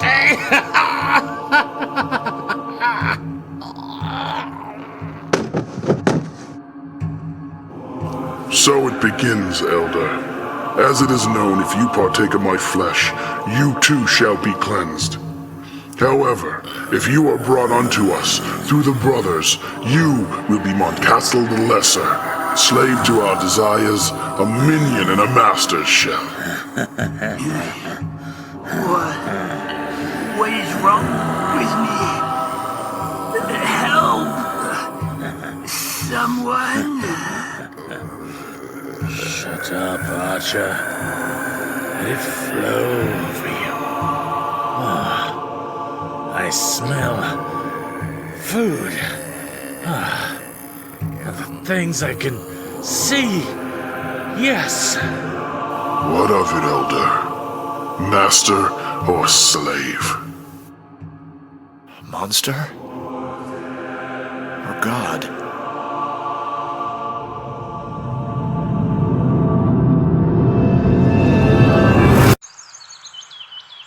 Don't say a word, kiddo. The expression on your face is enough. Mifflin told me how this all went down. How Joe ran to him first, told him to help me. Then she ran off. If he hadn't come along, I would have been Gorman's first entree for his brothers. And then Mifflin, a few dozen others. Brother Loving wasn't cold before the new brotherhood got to him, I'm told. But who saw all this? Joe? You? Mifflin and some red robes heard their comrades screaming in the chamber, looked in and saw 5 corpses at Gorman's feet, and Montcastle standing there like they were all just gunned down like animals. That's how the Civil War started. Wait, hold on. War? When the red robes saw their comrades dead, a lot of them attacked the shepherd. Montcastle ran off into the woods. Did Elder Montcastle take, communion? I don't know what choice he made. I never saw him. I vaguely remember dreams I had of Joe driving Montcastle off into the woods. Anything I know about those days, I learned in dreams. Dreams? What do you think of dreams, Mark, old boy? Dreams? You mean like dreams for one's future, dreams versus goals, dreams as... Dreams. You go to sleep and fly like Superman, or you're running for no reason and can't stop. Or see someone you never expect to meet again. Dreams can hold your world together. I know a bunch of guys who did nothing for days but sit on a roof and share their dreams about days long dead. That's the kind of thing you can't pass down. Dreams are unique to the generation. You can look back and put together stories about what it was like to live back. But those of us who spent time back then can relive those times. You know how some memories are triggered by a simple scent? Something on the air just drifts by and you're suddenly back 10 years with a vivid memory of someone's voice, their smile, or a single moment so real you swear it lives just behind your own eyes. That's advanced dreaming, kiddo. The senses all tie into that dream state. And I dream. Oh, I dream.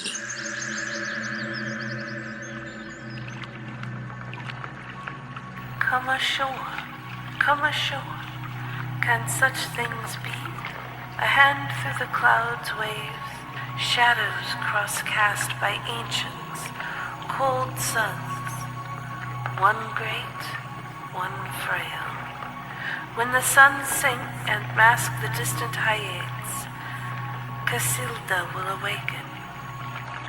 Who are you? Step onto the shore. What is this place? You cannot go back. Step onto the shore. Where are you going? Wait, come back! Step onto the shore and follow. Coming to the ruins, step through the veil. The sun will set. The veil will rise. Step onto the shore. I can't. There's something in the water. Then you cannot follow, and you cannot return. You remain adrift in ageless waters, suspended in undead. Follow me. Step onto the shore. Joe? Joe, I see you. Stay there. I can't reach you. Joe, please. Let me throw you my line. Help me get to... Wait! Where are you going? Follow. Follow. Follow. But I couldn't follow. It wasn't Joe I was following, but that darker spirit, Duralcia. And I felt like Duralcia was being pulled away from my mind, and maybe that was a good thing. I kept staring at the gray shore in the distance, ignoring the growing sense that there was something in the water of the lake below me, waiting for me to take that step. So I stood in my little metaphorical boat, frozen and empty, a dream that did not end or expand or jump cut until I woke up to that give two shits nonsense from Mifflin.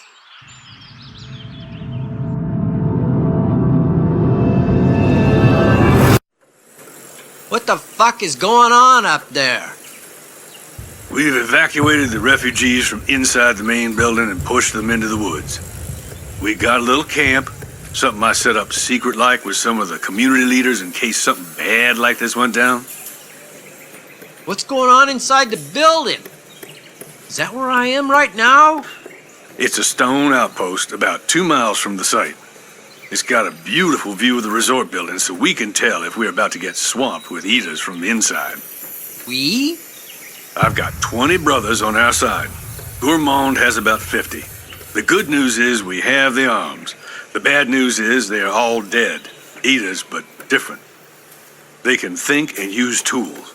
They're slow, like old men, but they're still strong. Right now, they're protecting Gourmand for some reason. We got red robes on the bottom floor of the resort, containing them upstairs, and we're resupplying them the best we can from here. Pretty soon, they're gonna have to fall back, especially if the hostages become soldiers for the bad guys. Kenneth, if these things get out and start to infect people... I understand. Any idea how we can contain them? Got any TNT? No, not yet anyway. Basically, we're laying siege to this whole compound. We've got most of the exits covered or blocked, but that won't keep them once they decide to make a move, and that'll be soon. They haven't eaten since they picked Brother Lovin's bones clean and tossed them off the Skyview balcony. How many able-bodied people do we have out there? Aside from the brothers, I mean. Able-bodied? 20, 30 out of maybe 200? Half of them just kids, suburbanites, aliens to nature. Most of them are scared to death. They're scared Eldemont Castle is out there. Maybe others like these new eaters. I don't understand. Where did Joe get to? Don't know. Can't know with her, I'm afraid. We can't plan on her help. Look, Ken, we're having a meeting tonight. Half the people out there want to just run. They don't care what's out there. They just want to head north for the winter and hope these things freeze. So, let them go. Let them go? Half these people wouldn't even survive camping out in their own yards back home. We're holding them together however we can. And this is something new, something dangerous. Maybe it's happening in other parts of the world, but all this pagan mumbo-jumbo we've been putting up with about peeking into a larger world has led to this. I can't get out of here, Kenneth, and I need all the help I can get to convince these people that what they're gonna face out there is bad. But it will only get worse if... Worse than the end of the world, Mifflin? Well... Mr. Mifflin. One sec. Go ahead. There's movement on the landing just above the main floor. It's Shepard Gormont, sir. He's just standing, well, sitting at the top of the patio. No guards. He said he wants to talk to the leader of the insurgency. Oh, he does. Take him out. Bullet to the head. I can't, sir. He says he's got 24 of the kids from our classroom with him. And I'm pretty sure your grandson is one of them. Kids? I thought you told me the brothers had them all out. We thought we did. But Brother Sunray forgot the daycare ward. I told you, specifically, to secure the daycare ward and bring those kids to me. That's Tate you're telling me is in there. I'm sorry. We lost 4 brothers and 2 kids in the gunfight leaving the site. We're just getting a full head count now, sir. I'm sorry, sir. Damn it. I'll be right up. Grandson? What the hell is going on, Miff? The only reason I stuck around this nut house for so long, it's my grandson. My last grandson. Last? Tate is my youngest girl's boy. He'll be 9 next month. Why is he here? Was he bit? He needs regular medication. No, none of these kids were infected. You saw all this stuff out in the world, Ken. Sick kids, diabetic kids who don't have insulin, asthmatics, all that stuff we never think about. Tate got through it all. Through the death and the running and the nights of screaming. I had 11 grandchildren. 11. Tate is the last. I get it, Miff. Calm down. He's the reason I stay here, Ken.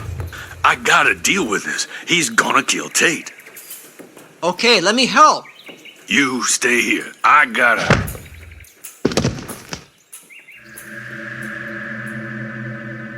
I was no father, but I know what parents, or even grandparents, act like when their kids are in danger. They act like idiots. Irrational, dangerous. Granted, Mifflin might have been used to pressure in politics or business, but you see a light in a man's eyes turn to a fire, you can bet that their choices aren't gonna be reasonable. So I did the old Western okie dokie and popped him good across the noggin. Some of those kids, I didn't know how many, probably came up to this place in the back of my truck. Now, I was duped, but I felt some responsibility for them being in trouble. Maybe that made me emotionally compromised, too. But I made my way out to the resort on the back of a golf cart. There, in the late afternoon sun, under the light of a sick and twisted creator, sat the biggest wad of fat, dead flesh I'd ever seen.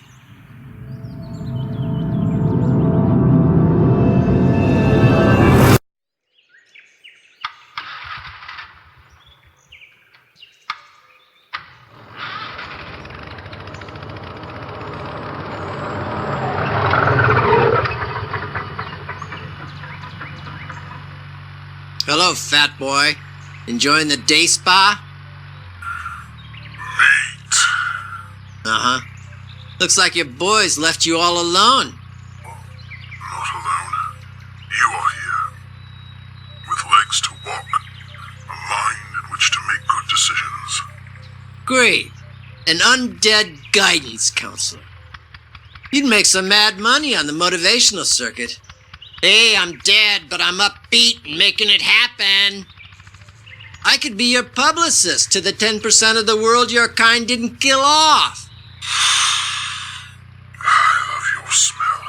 You reek of fear. Thanks for covering your dead junk, by the way. I was hoping we could get this... Your children are quite delicious. Fresh. No poisons, no gristle. Uh-huh. Well, we can't have that. No. There is no more meat. No more meat. You tell me you did 'em all in, and I'm gonna burn your fat ass out of here. No. Children still alive. Only snacked on one. He was very sick, but tasty. No more meat because we want you to bring us the prophetess. I don't know where she is. And we will eat more. Turn the rest like us and send them out to get you. Get you in the night we might. What do you want with her? And for every day you are gone, you must bring us treats. Treats to eat. They are so cold out there.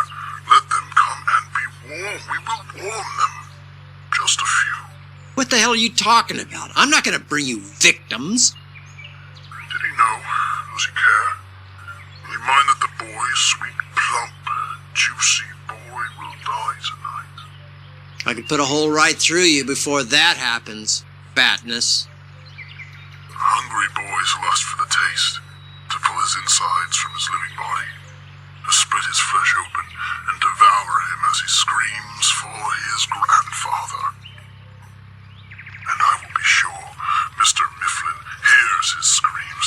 I will eat his eyes, his fingers, and then each child in turn. The Googies are coming, and maybe tonight, to buy little children and lock them up tight.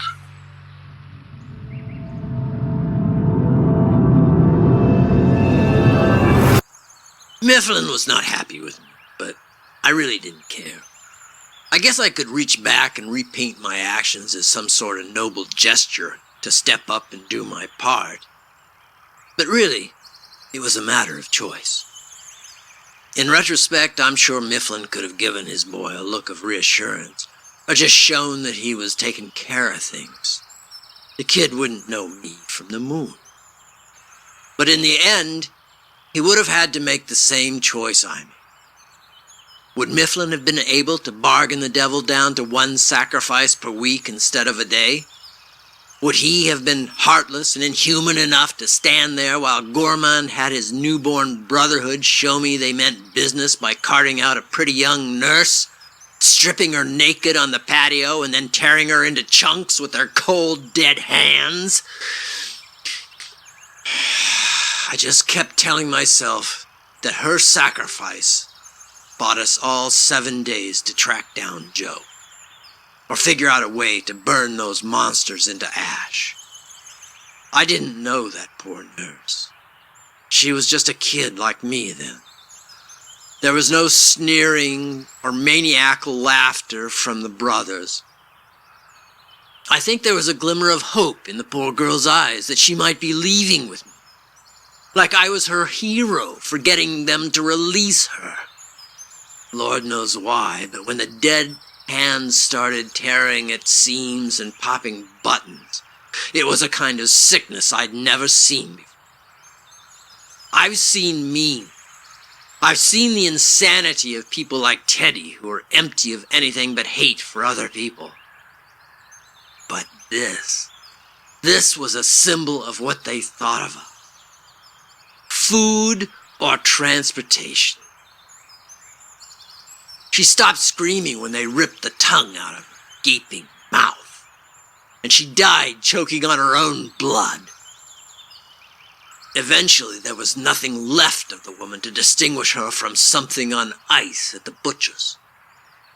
And the whole bloody, gory bunch of them kept turning to me, expecting a predictable human response, an attack, or a frightened threat. But I think Gorman smelled it in my blood, weeping from my pores. The chemistry of my rage was clear to him, and I think it scared it too. And I looked up at Mifflin's grandson, standing in a group of little kids, all of them in shock, and I tried to reach out with my mind to tell him I'd make it right. I'd fix it. You had no promise they wouldn't simply do what they wanted anyway before or after you brought Joe back. Of course not. But what else did we have to go on? To keep it together, I had to accept that some anonymous nurse died for a reason, and that logical structure made sense. I could work with that, because otherwise I had nothing but chaos and madness in my head to work with.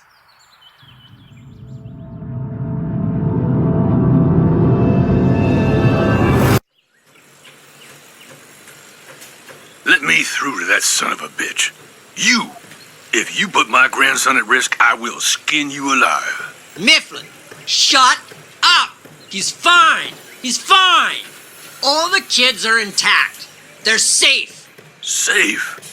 What do you mean, safe? You just go off and meet with that thing. You don't let me handle this? Who the hell do you think you are? We got a week. A week? A week to do what exactly? Plan. Use that brain of yours and tell me what we can do. We've got people here. Real human beings who can fight. We've got brothers on our side. We can do something. What are their demands? What are they giving us a week to do? Tenderize ourselves? Put our affairs in order? They want Joe. They want me to find Joe and bring her in. Well then, that's your plan, boy. You get your ass in that there truck, you drive out of here, and you find Joe. Meanwhile, I'll see what I can do here living like deer in the woods, and hope they don't make like wolves while you're gone. You want me to go out there and find a woman who ran away from us? Shit, Kenneth, I don't give a damn about Joe or anyone else rolling around inside a scrambled head. She's gone and good riddance. You go out there and you find real people hungry for a fight. You go out there and you bring us some fighters. Promise them anything they can take. So long as they go in that castle and take it, I don't care. You bought my little boy a week to live, without me, without his medication, without hope.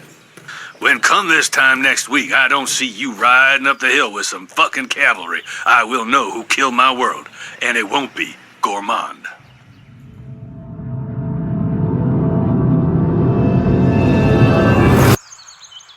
I pegged him right. Smart man, that Mifflin. He was as old then as I am now. Still master of his universe. He was gonna fight. He knew those people. Those sheeple in their nylon luxury tents and their Cabela's camping gear. Watching them out there, tossing around a football like it was a holiday at the local KOA after what I saw happen to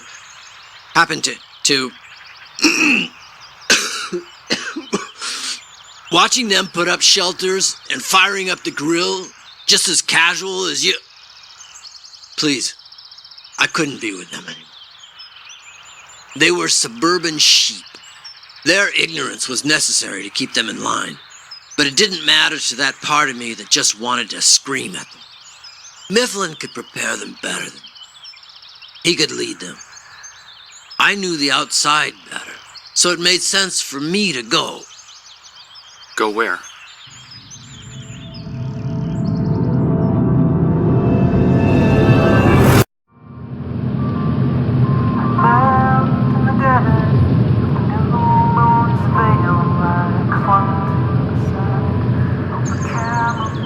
Back out to find help. The road is like a long bulletin bookmark. One of the blessings of enemies like the Eater was, well, until that point, they couldn't read.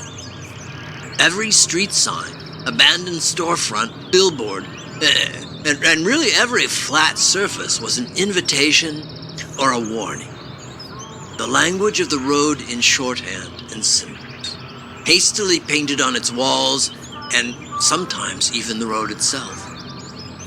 I don't know where it started or how it spread, but you could drive up a street in a small town and see these little markers that told you there were people nearby, how many, their condition, and direction arrows to find them. Originally, they were intended for rescuers to follow. Occasionally, you'd see them blotted out or crossed over by rescuers or Samaritans who got there too late. But there were a lot more that I followed to empty houses or burned out storefronts. You could also roll into town and see these dirty, tattered sheets blowing in the wind. They called to anyone. Help. Rescue. Children inside. Need medicine. Trapped. Sometimes they'd paint on the boards they used to shore up their windows. We're dying. Undead. It's one of the saddest things you gotta deal with, really. You drive a few miles on the hope that one of those signs will lead you to people. Most times, if you're lucky, you find a room of dead people. If you're in for a lousy day, you get a house full of rotters springing to life out of hibernation. By the late fall, a drive down Main Street in central Pennsylvania stirred up more trouble than anything else. Those symbols and signs felt more like grave markers than symbols of hope. And it would only get worse. People who survived in closed areas started getting sick, spreading disease. The cozy little campouts families started turned real ugly when they ran out of chunky soup and bottled water. We weren't a society used to roughing it. Not by a long shot. By staying in one place, they attracted more and more eaters. Doors and walls can only hold back so much. Meanwhile, the people inside have to deal with the isolation, the infighting, stress, sickness, fire, flood, hungry animals, poisonous plants. The culling of the American herd took place between fall and spring that first year. But we drove on. 3 days into our allotted 7, we reached the end of our tether. Going further would have put us at risk of going over the deadline and getting back. Rains we drove through heading south would make slower going on the way back. The last Happy Valley militia camp was a little mobile camp set up inside a farm. My notes told me it was a recruitment site, but when we arrived, it looked like every other promising lead sprayed across a highway billboard. It also helped that the brothers who worked with us knew about their Happy Valley militia satellite camps. At least one of them, where a new crop of kids was supposed to be picked up. It was a 2-day trip at best. But if I couldn't raise an army from the roadside clues, I decided it might be a good idea to partner up with a second trucker, a gunner, and head out. For good measure, B hooked me up with a firebug named Murph to give us some firepower. But up until this point, Mr. Peters, you've been telling me how you wanted nothing to do with this fight. You could have just left. That's what Joe did, and Montcastle, and they were the faithful. What changed your mind? It's like the song says. You're gonna have to serve somebody. I've lived a dirty life. You know, I did some things selfishly. Walked away from some responsibilities. But it felt like if I left Mifflin, well, look, kid. I've been frozen and boiled, seared by God's world. And I still got bits of glass and metal under my skin. I got scars under my wrinkles, and even my wrinkles got scars. But that's nothing. Those kids, and those monsters, those people, they needed someone. In a world where all the good heroes were gone, I decided it was up to me to just be responsible. Fortunately, the maps were accurate, but the site at the end of the line didn't look promising.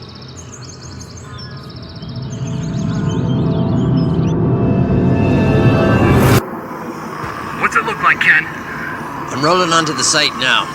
Yeah, it's on fire. Fuck, it's lousy with rotters here. The command center is a crater. The midway looks like it melted.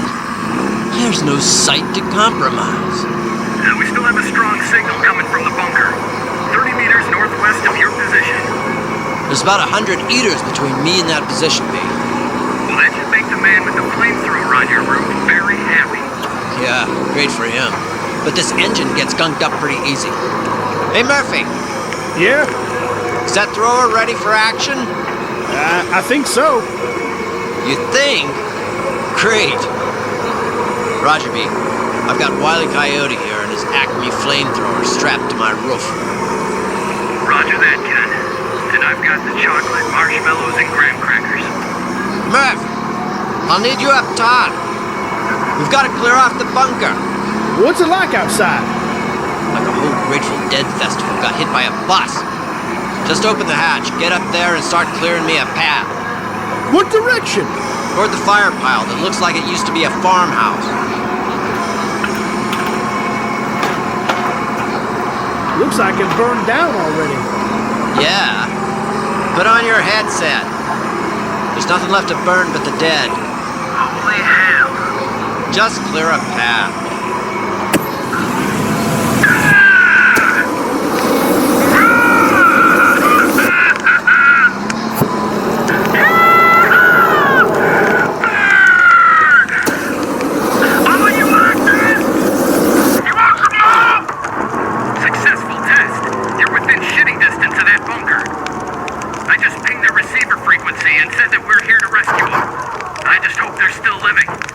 They can open the hatch, I think we're safe.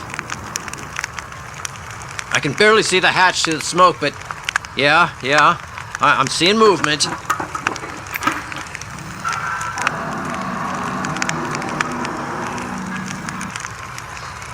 Military types.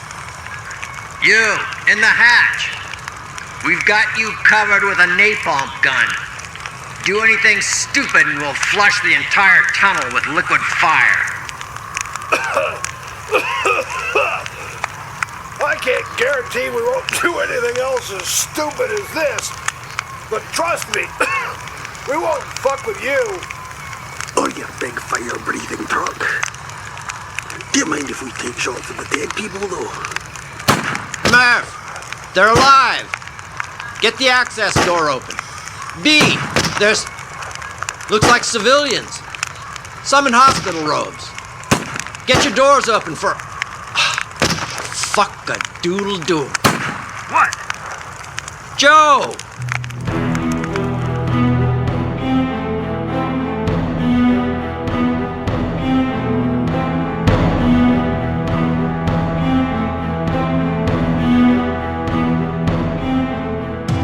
Googies Chapter 5 starred James Baxter as Ken, Brian Lincoln as Mark, and Gwendolyn Jensen Woodard as Joe. Featuring Ray Saltrelli as B, Eric Avedissian as Brother Archer, Larry Bailey as Brother Morrison, Doc Coleman as Brother Reddick, Peter Cavell as Montcastle, John Lincoln as Gourmand II, B. Busby as Mifflin, Ayub Cody as McInnes, and Michael L. Stokes as Grant. The episode was written and directed by Jay Smith, showrunning, voice direction, and editing by Brian Lincoln. Sound design and effects by Michael L. Stokes. Engineered, mixed, and mastered by Michael L. Stokes. Musical direction by Michael L. Stokes and Jay Smith. Featuring music by Kevin MacLeod, Josh Woodward, and Jonathan Colton. Used courtesy of the Creative Commons license. Themes and soundtrack composed and performed by Michael L. Stokes. HG World is a production of 3015 North Studios.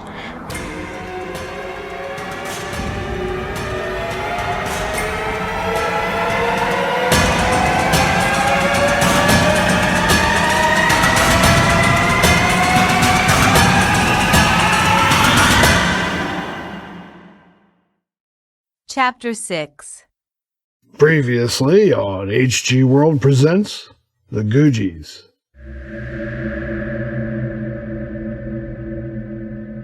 Elder Montcastle tried to assassinate you. Assassinate? And Joe. He figured you'd be easier because you don't got any of that supernatural mojo that Joe allegedly has. Shepherd Gourmand II. A half-ton of cold dead meat on a throne of bloody stone. Woke up. And the first thing he did was call upon Montcastle and a few loyal red robes for new orders. I smell blood. Loving, and the truck driver. I do not smell the prophetess. She is gone, fled the estate. What the hell are you doing? Eat! Eat of my body, drink of my blood, take up your blades, drink from the well of infinity! Mifflin and some red robes heard their comrades screaming in the chamber, looked in and saw 5 corpses at Gourmand's feet, and Montcastle standing there like they were all just gunned down like animals. That's how the Civil War started. I just kept telling myself that her sacrifice bought us all 7 days to track down Joe, or figure out a way to burn those monsters into ash. You go out there and you find real people hungry for a fight. You go out there and you bring us some fighters. Promise them anything they can take. So long as they go in that castle and take it, I don't care. You, in the hatch. We've got you covered with a napalm gun. Do anything stupid and we'll flush the entire tunnel with liquid fire. I can't guarantee we won't do anything else as stupid as this, but trust me, we won't fuck with you. Fuck a doodle doo. What? Joe! And now, HG World presents The Googies, Chapter 6.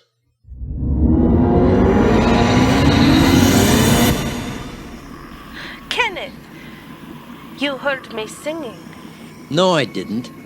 Did you find Montcastle? No? Oh, it is good to see you. I'm sure that goes for one of you. What's with the kissy face? Get us out of here, you idiot! Who's that? General Yingling, punk. How many you got down there, General? 30. I can only take 5, maybe 6 on this bus with the cargo. 5 or 6? What about the rest of them? No more than 15 in the ride behind me.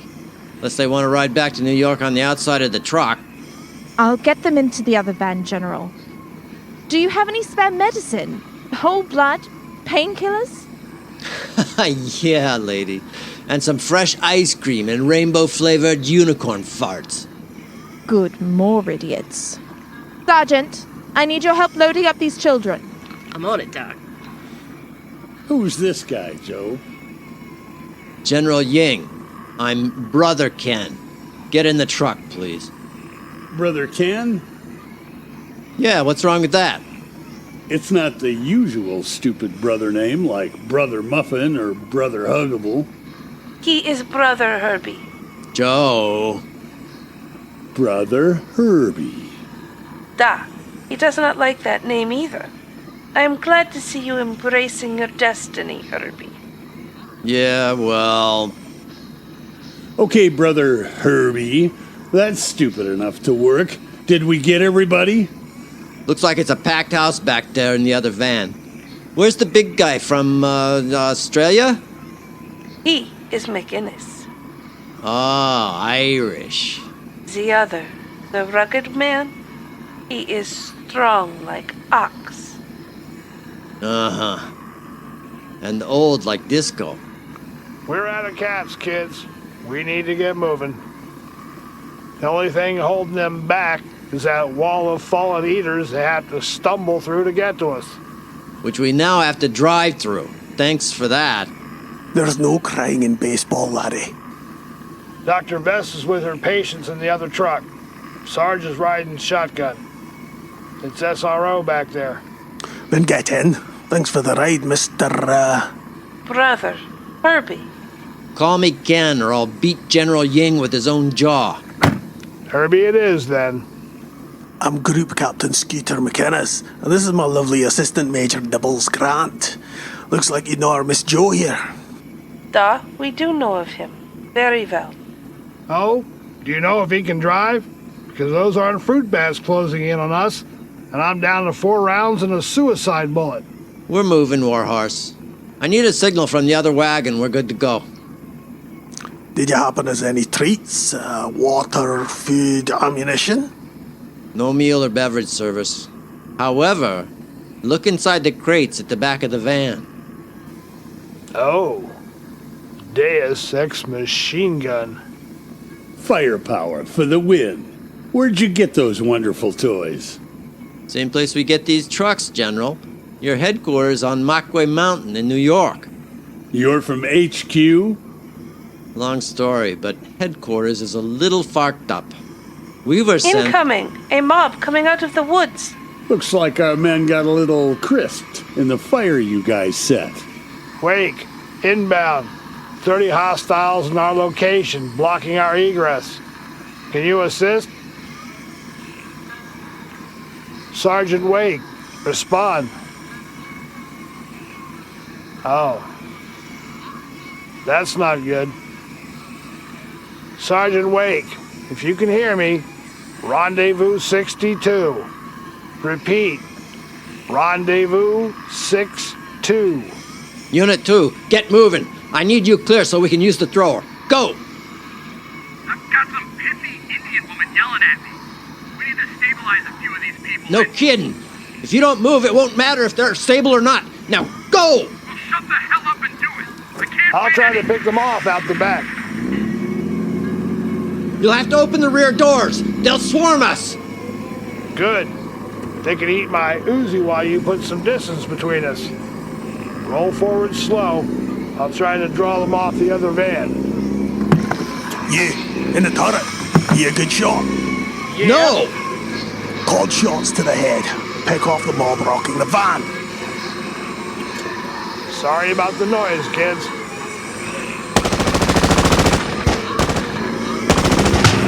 Jesus, quit shooting at us. Yeah, in the bubble. Stop firing, you get. Okay, we're underway. Back the way we came. Yes, I'm going to do a loop in the field here and see if I can... Grant, watch your right!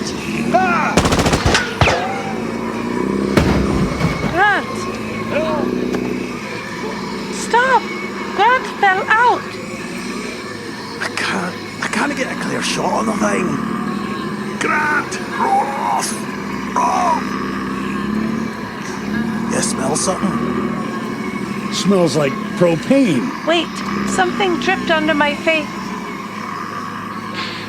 It's blood, dripping from the roof. Where is it? Steve!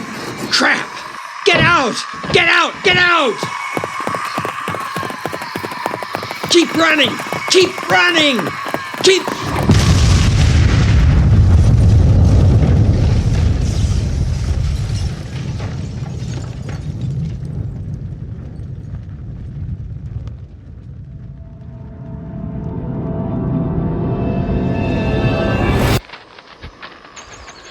The smell of propane meant that my dumbass firebug probably shot a hole in the flamethrower tank.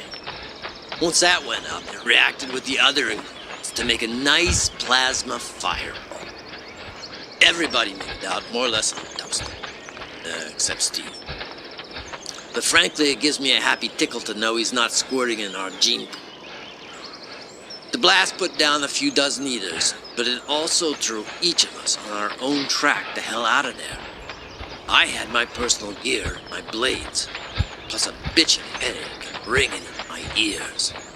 I saw Grant thrown off an eater and getting swarmed by like 10 more. I thought he was a goner. The Irish guy disappeared in the smoke running after Grant, and our van full of civilians just kept rolling up the road, round the bend. Once again, Joe just vanished from my life in a puff of smoke. The first rule of being on foot in a mob like that is to find high ground. Work up the unstable rock formations of the region and climb. It won't stop them, but it will slow them down. I kicked and clawed my way up some steep slopes, kicking down stones behind me, not even thinking to look behind me as I hit the tree line. Pure adrenaline. The good news was that every eater in the region had been on the scent of the Happy Valley Militia's little campsite for days, so they were concentrated in the smoldering ruins of the site.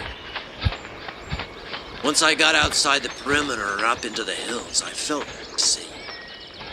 I had a chance to look down on the site they ran, and in its day, it was a spread. They had not only that underground bunker, but a village of little houses and barracks.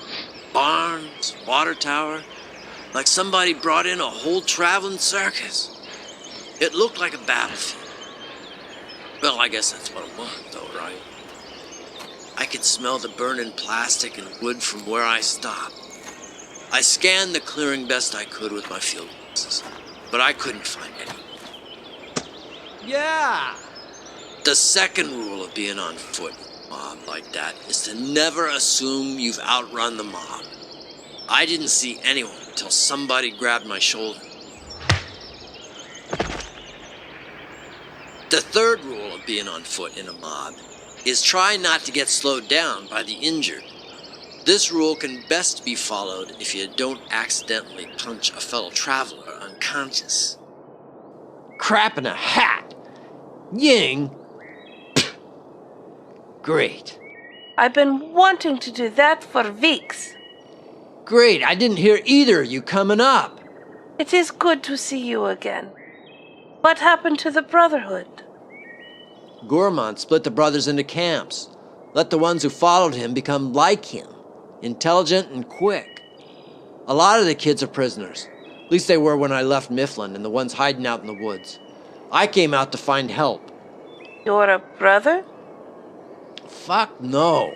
I just use it to get the attention of asshats like this guy. Wake up, stupid. Fuck that chicken. What was that about? Too many months behind a desk, General.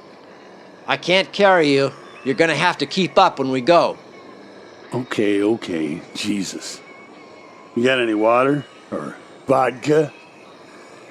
Where the hell are we? B, are you on the horn? Ken, where the hell are you? We saw your ride go up. Thank God you're all right. Well, we lost Murph. Where are you guys? About 4 miles northeast of our last eyeline contact. We're clear of eaters right now, but I'm sure we'll run into the same mob in that little village giving us hassles. Oh, that pissy Indian lady wants to know what's up with the other refugees. Oh, sorry, Dr. Pissy Indian Lady wants to know. Joe, you see them on your way up here? I did not. They're on their own, guys. Oh, well, I got a well-armed Air Force lady who tells me that's not an acceptable answer.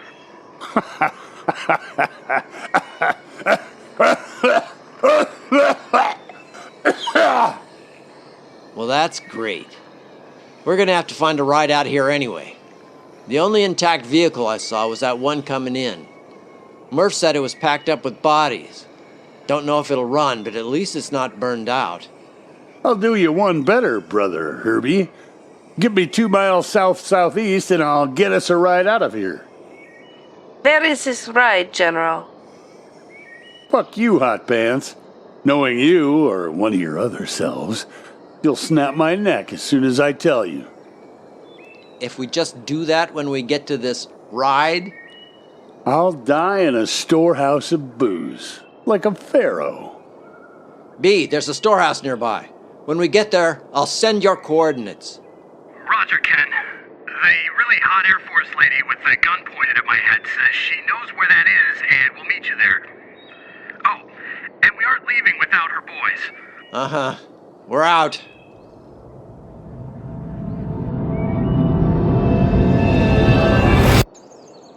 You may have heard stories about these jackholes in your little wiki history collective commie learning pill, whatever the fucks. Group Captain Neil McGinnis. Of course. There are songs about him and Major Grant. We sang them in primary school. You sang songs about them? Amazing. Well, yeah, they were real guys, and I knew them. Wow. So they didn't die out in the wilderness. My point, Skeeter, is that these men had loyal followers. I mean, that sniper, Sarge, would have put a bullet in B's head if he didn't turn around and come back. There was no room in their van for a wet fart, much less the rest of us. But they weren't going to leave McInnes or Grant. Oh, hell, fuck the rest of us. But those two were fucking royalty.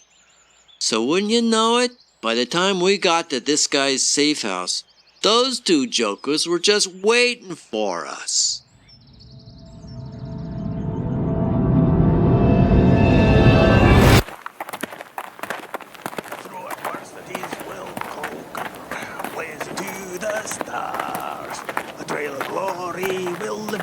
Sergeant Wade, this is Major Grant. Victory is won. Please respond. Men in blue, the skies are winging. This is a wideband one thought is transmission to any elements Fight of the for the right. UNNDD Our God team. is might. We Please shall acknowledge. be free. If receiving, Oh, hello, maintain Herbert. rendezvous Sorry about your 6-2 truck and the bloke wait inside it. further orders. Everyone else functioning Grant out. okay? Hello, Grant. You are uninjured? Came a little close to being zombie chow, but the boss here has a way with eaters. They can't keep their hands off me. So this is your secret stash, General? Yep. I decided to bank some personal supplies in case some steroidal morons came shooting and burning up my place.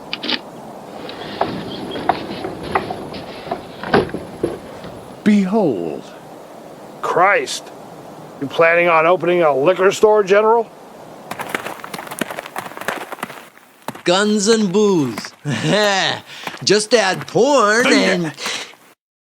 Of course! What's under the tarp? Not exactly an RV, but I always wanted a Hummer H5 hybrid. Only one of like 1,000 made, room for 8. I put a bed in the back along with some stores, extra ammo, all that. It's perfect! It does have gas, right? There is someone in here. Where? On the bed. Not possible. Okay, it's fine. Stand down. That's just Contessa. She's... You sick fuck. You keep one of those eaters in here? For your own sick... Hold on. Hold it. Hold it. Jesus, it's fine. Sick, but... McGinnis, call off your Rottweiler for fuck's sake. Grant, stand down. What? What is it? Stop hitting me. Again with the hitting. What is that? It's an inflator-date. The hell it is. That's 80 pounds of lifelike silicone and latex crafted to a titanium skeleton. Motorized accessories, too. Oh, it has got a motor inside. Snazzy. It is a sex doll? You dirty little man. It's a sex doll, yes. I wasn't gonna pay for you or Rose to crud up my junk now, was I? We gotta hustle out, boss. There's nothing keeping those things in the compound anymore. We skirted the perimeter on our way here, and they're already pouring onto the access roads. How did you find this place? Where do you think I was hiding while you and Grant were living it up at Cheesesteak Eddie's? Acting like frat boys with a local trim. Doc is up to her annoying little voice box, keeping everybody calm in there, but we gotta move. First hostiles will be on us in 10 minutes. And by then, we're not getting out by road. We can head back to the camp in New York. We can't. Not with that group. Markway is not safe. Why not? Has your sight been compromised? What the heck is a Markway? What happened, Ken? Chat about it on the road. Forward me the highlights. I'm riding the roof until we hit Route 220, and I hope to fuck there's an open lane.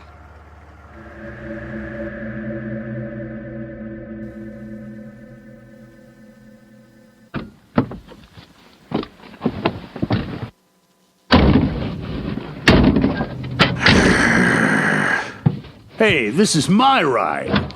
Go lay down with your prom date. Keys. Or you can stay here with Contessa. The hell that thing's coming with us. In the visor, G.I. Joe. Grant, let me see your dressings. There's a kit back here. Thanks. Let's get on the road first, okay? Then you can get my clothes off. Nice. Here we go. Okay, here's the deal. There's a spooky castle in central New York State where the eaters think and talk and run. And? Well, I was waiting for the inevitable questions and look of shock. Nothing surprises us, mate. Well, I'm a little surprised. Slightly terrified. But go on. So, the second phase of the Shepherd's plan has begun. Joe knows the inside of the spooky castle and some of the bad guys inside it. Their plan is to complete their B-movie science experiment to basically create a living human-eater hybrid. Basically? Yeah.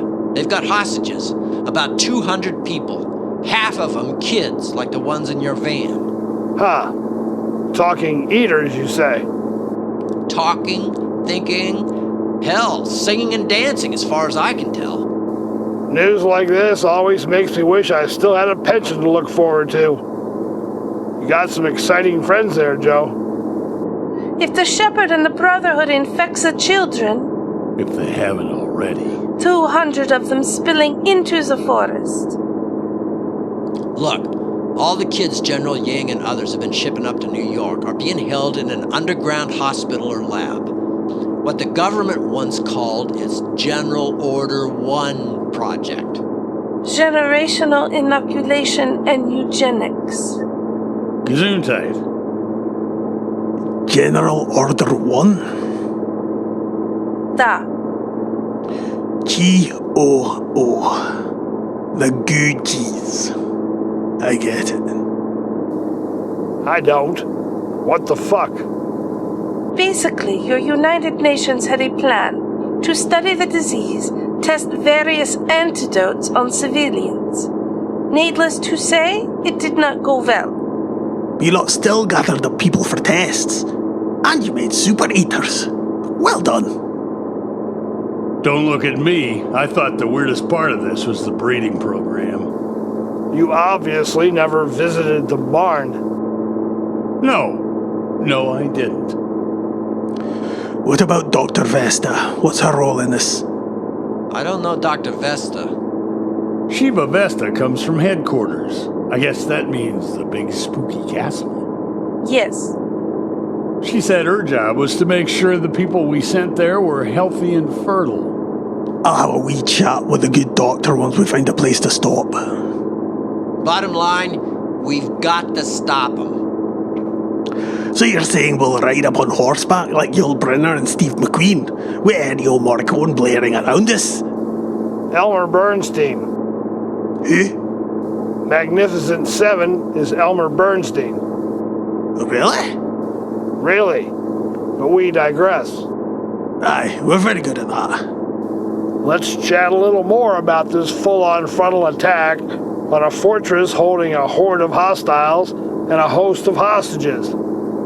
Hey, I'm not selling the idea, but it's the only one I have. You're the ones with the medals and insight into old Western soundtracks. You fucking tell me.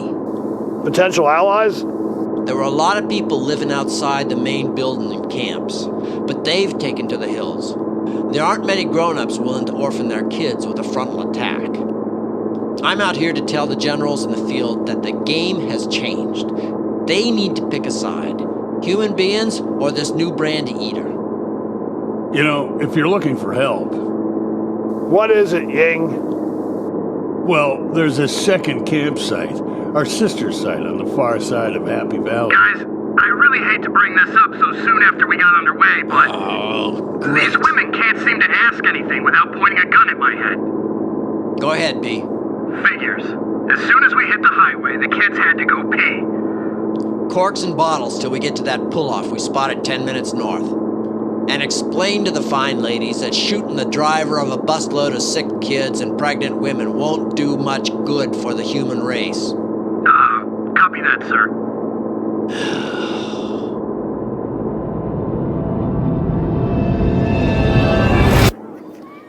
2 by 2. Big brothers and sisters, do not let any of the little ones out of your sight if you want a seat back on the bus. You there, aim downwind. Good. The point of this exercise was to avoid the smell of urine inside the van. Doctor! What do you want? I'm trying to get my head on straight before I dive back into that rolling closet you call a bus. What's her status? Oh, reporting to you now, am I? I need to know how many asses I'm protecting. Where is General Ying? I would prefer not to repeat the same report. He's sleeping off a bit of road fatigue. I'll give him the highlights. We just traded one tin can for another much smaller one, and we left behind all the important equipment I need to monitor some of the high-risk conditions of pregnancies. Beyond that, I'm trying to attend to 3 injuries sustained getting on the road and a desperate need for food and water. Your Sarge is useless if she can't shoot the problem out of existence. Right now, I've got half the patients helping the other half find sanitary relief in the forest. And how was your day, sweetie? Promising. We're not dead yet. And where are we going? A luxury resort hotel in New York. But first... New York? We need to find alternate transportation if we're going to travel that distance. Hello? Shut your noise, please. Before we get there, our party is stopping off at one of your sister facilities. Happy Shiny Wonderland or something. The Christian camp? That's Dr. Hawkins' center, an hour, maybe 2 away. Right, we'll offload you lot there so you can use their imported equipment, the real toilets. Then we're heading on up to this place called the Macway Resort. You heard of it? Aye. Don't wander out of sight of the road. We're back on the road in 5 minutes. Kids today, eh, Dr. Vesta? Why are you leaving us there? The equipment at Macway is far more advanced, and the site is about as secure as you can get. Not according to Ken. Who the bloody hell is Ken? That bloke over there chatting up Joe, the one who came to rescue us. He tells us the Googies, of which you are one, it seems, have been taken over by equally spooky yet far more evil eaters. Ones that think and plan and can even run. Sounds like a fairy story to me. Are you sure he's not just cracked? General Yang seems to believe him. That he knows the brothers and the elders and the shepherd bloke. Ah, you do know. I see it on your scowly face. Maybe he's just misguided or misinformed. A lot of talk goes through that place. Our mission was to find a cure, to inoculate people against infection. Brave people, infected men and women, volunteered to help us research the condition. I helped synthesize the drug they tested and assisted with some of the terrible treatments they endured before they expired. The only thing we knew is that young people seemed to be more resistant to the infection. So we gathered up all the children. If we couldn't cure them, then at least we could secure them until we figured out the whole mess. That's it. That's all I know. Do not look at me like that, McGinnis. Hell, you should know about it. It was a United Nations project. I don't ever remember a UN operation modelled after a cult. Brothers and generals and that lot, what's that about? When I left, there was a debate going on between one of the civilian refugees and the head of research, Dr. Montcastle. There was an unruly element that believed stupidly that this was a... Heaters coming from the south! Get everybody back here! I count about 30. Yeah, 30 hostiles. Brisk pace. Wide dispersal. Probably more. Alright, move it, kiddies! Put a cork in it and waddle back to the nursery. Move it! Everybody look sharp. Keep your partners with you. Triple step back to the transport. We're not done with this, Dr. Vesta. I have to be with my patients. Don't look at me like that, McInnes. Pummel me shitebagger. Grant, we're heading out.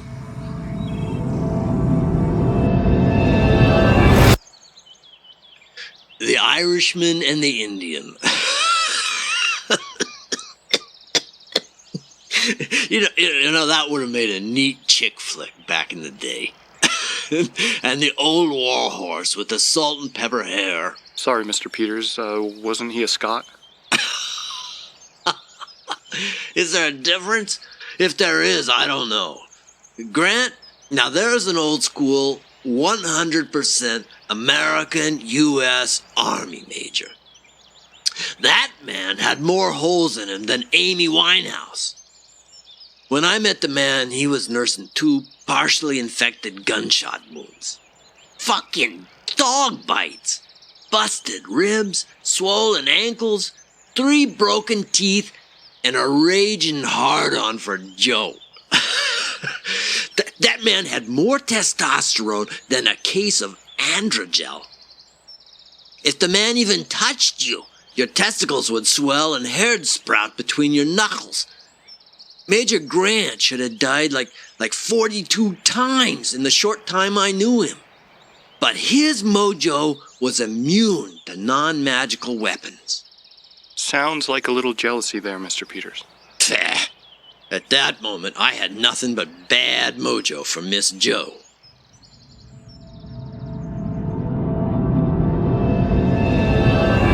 You just left.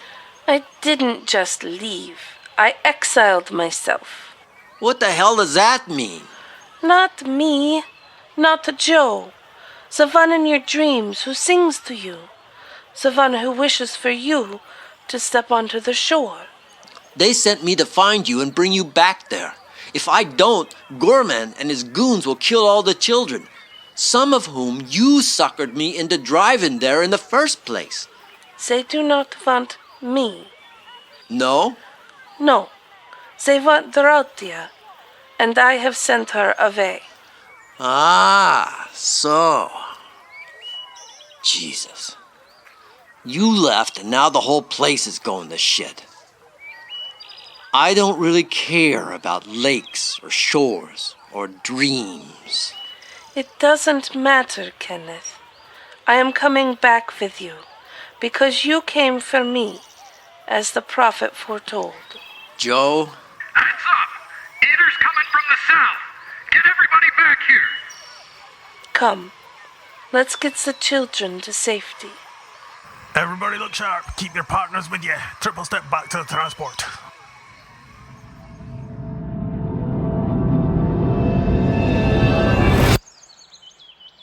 And so it went.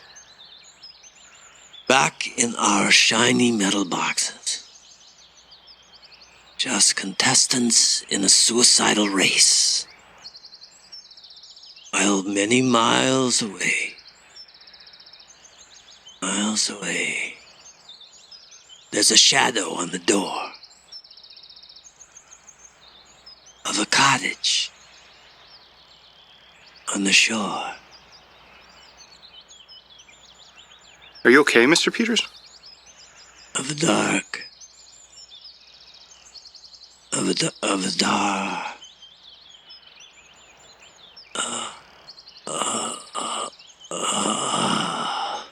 Nurse! Nurse!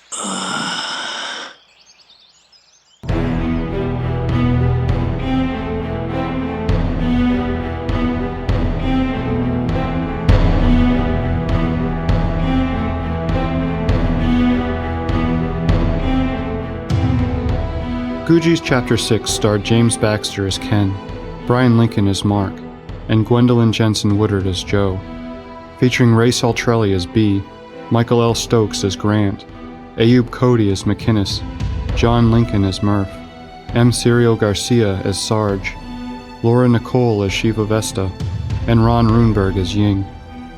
The episode was written and directed by Jay Smith. Show running and voice direction by Brian Lincoln. Editing by Brian Lincoln. Engineered, mixed, and mastered by Michael L. Stokes. Musical direction by Michael L. Stokes and Jay Smith, featuring original music by Michael L. Stokes, with additional music by Kevin MacLeod and Jonathan Colton, used courtesy of the Creative Commons license. HG World is a production of 3015 North Studios, with content used with permission under the Creative Commons license. For more information on this production, visit us online at www.goodmorningsurvivors.com and find us on Twitter at HG_world.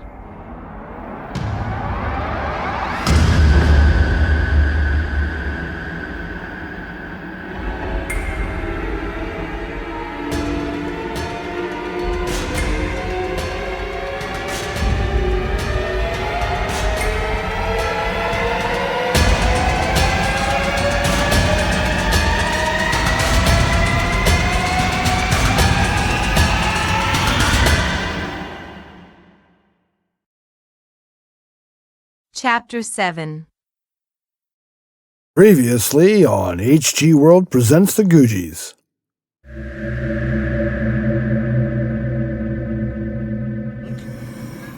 How many you got down there, General? 30. I can only take 5, maybe 6 on this bus with the cargo. 5 or 6? What about the rest of them? No more than 15 in the ride behind me. Unless they want to ride back to New York on the outside of the truck. I'll get them into the other van, General. Here we go. Okay, here's the deal. There's a spooky castle in central New York State where the eaters think and talk and run. And? Well, I was waiting for the inevitable questions and look of shock. Nothing surprises us, mate. Well, I'm a little surprised, slightly terrified, but go on. So, the second phase of the Shepherd's plan has begun. Joe knows the inside of the spooky castle and some of the bad guys inside it. Their plan is to complete their B-movie science experiment to basically create a living human-eater hybrid. You just left. I didn't just leave. I exiled myself. What the hell does that mean? Not me. Not Joe.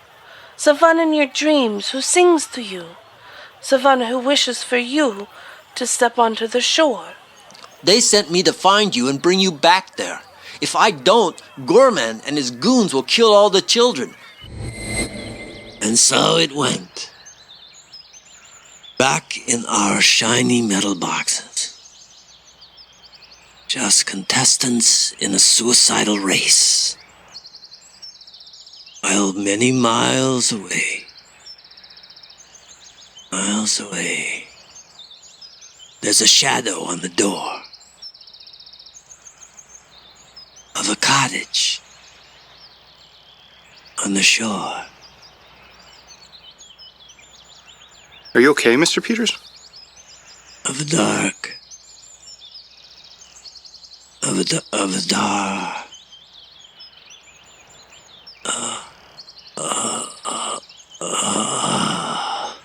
Nurse! Nurse!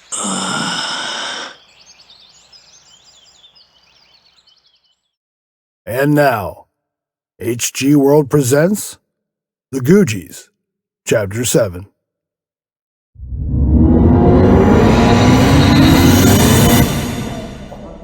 How long does he have? Days now. His condition is accelerating. I don't understand. One of the byproducts of living among necroambulants is that most of the survivors developed a condition called elder syndrome. We found that even the uninfected who worked or lived around the infected for prolonged periods ingested or inhaled dead cells that were part of the pain infection.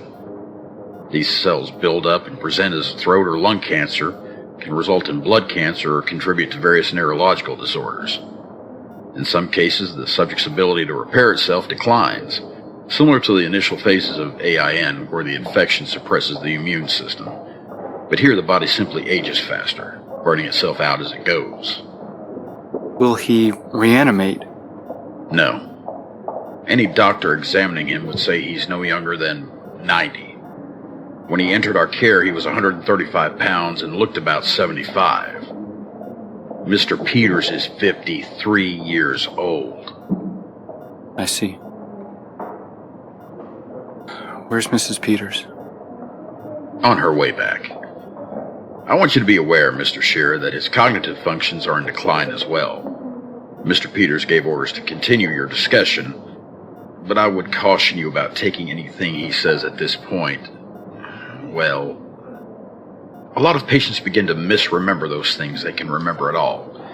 Mr. Peters sometimes claims he's married to some woman named Jo and talks about his sailing voyages to Caracas. He gets angry that he can't remember names or events in a specific sequence, but that's expected. All we can do is make him comfortable and let him rage against the dying of the light, as they say. He's fighting it, not us. We just have to remember that. Thank you.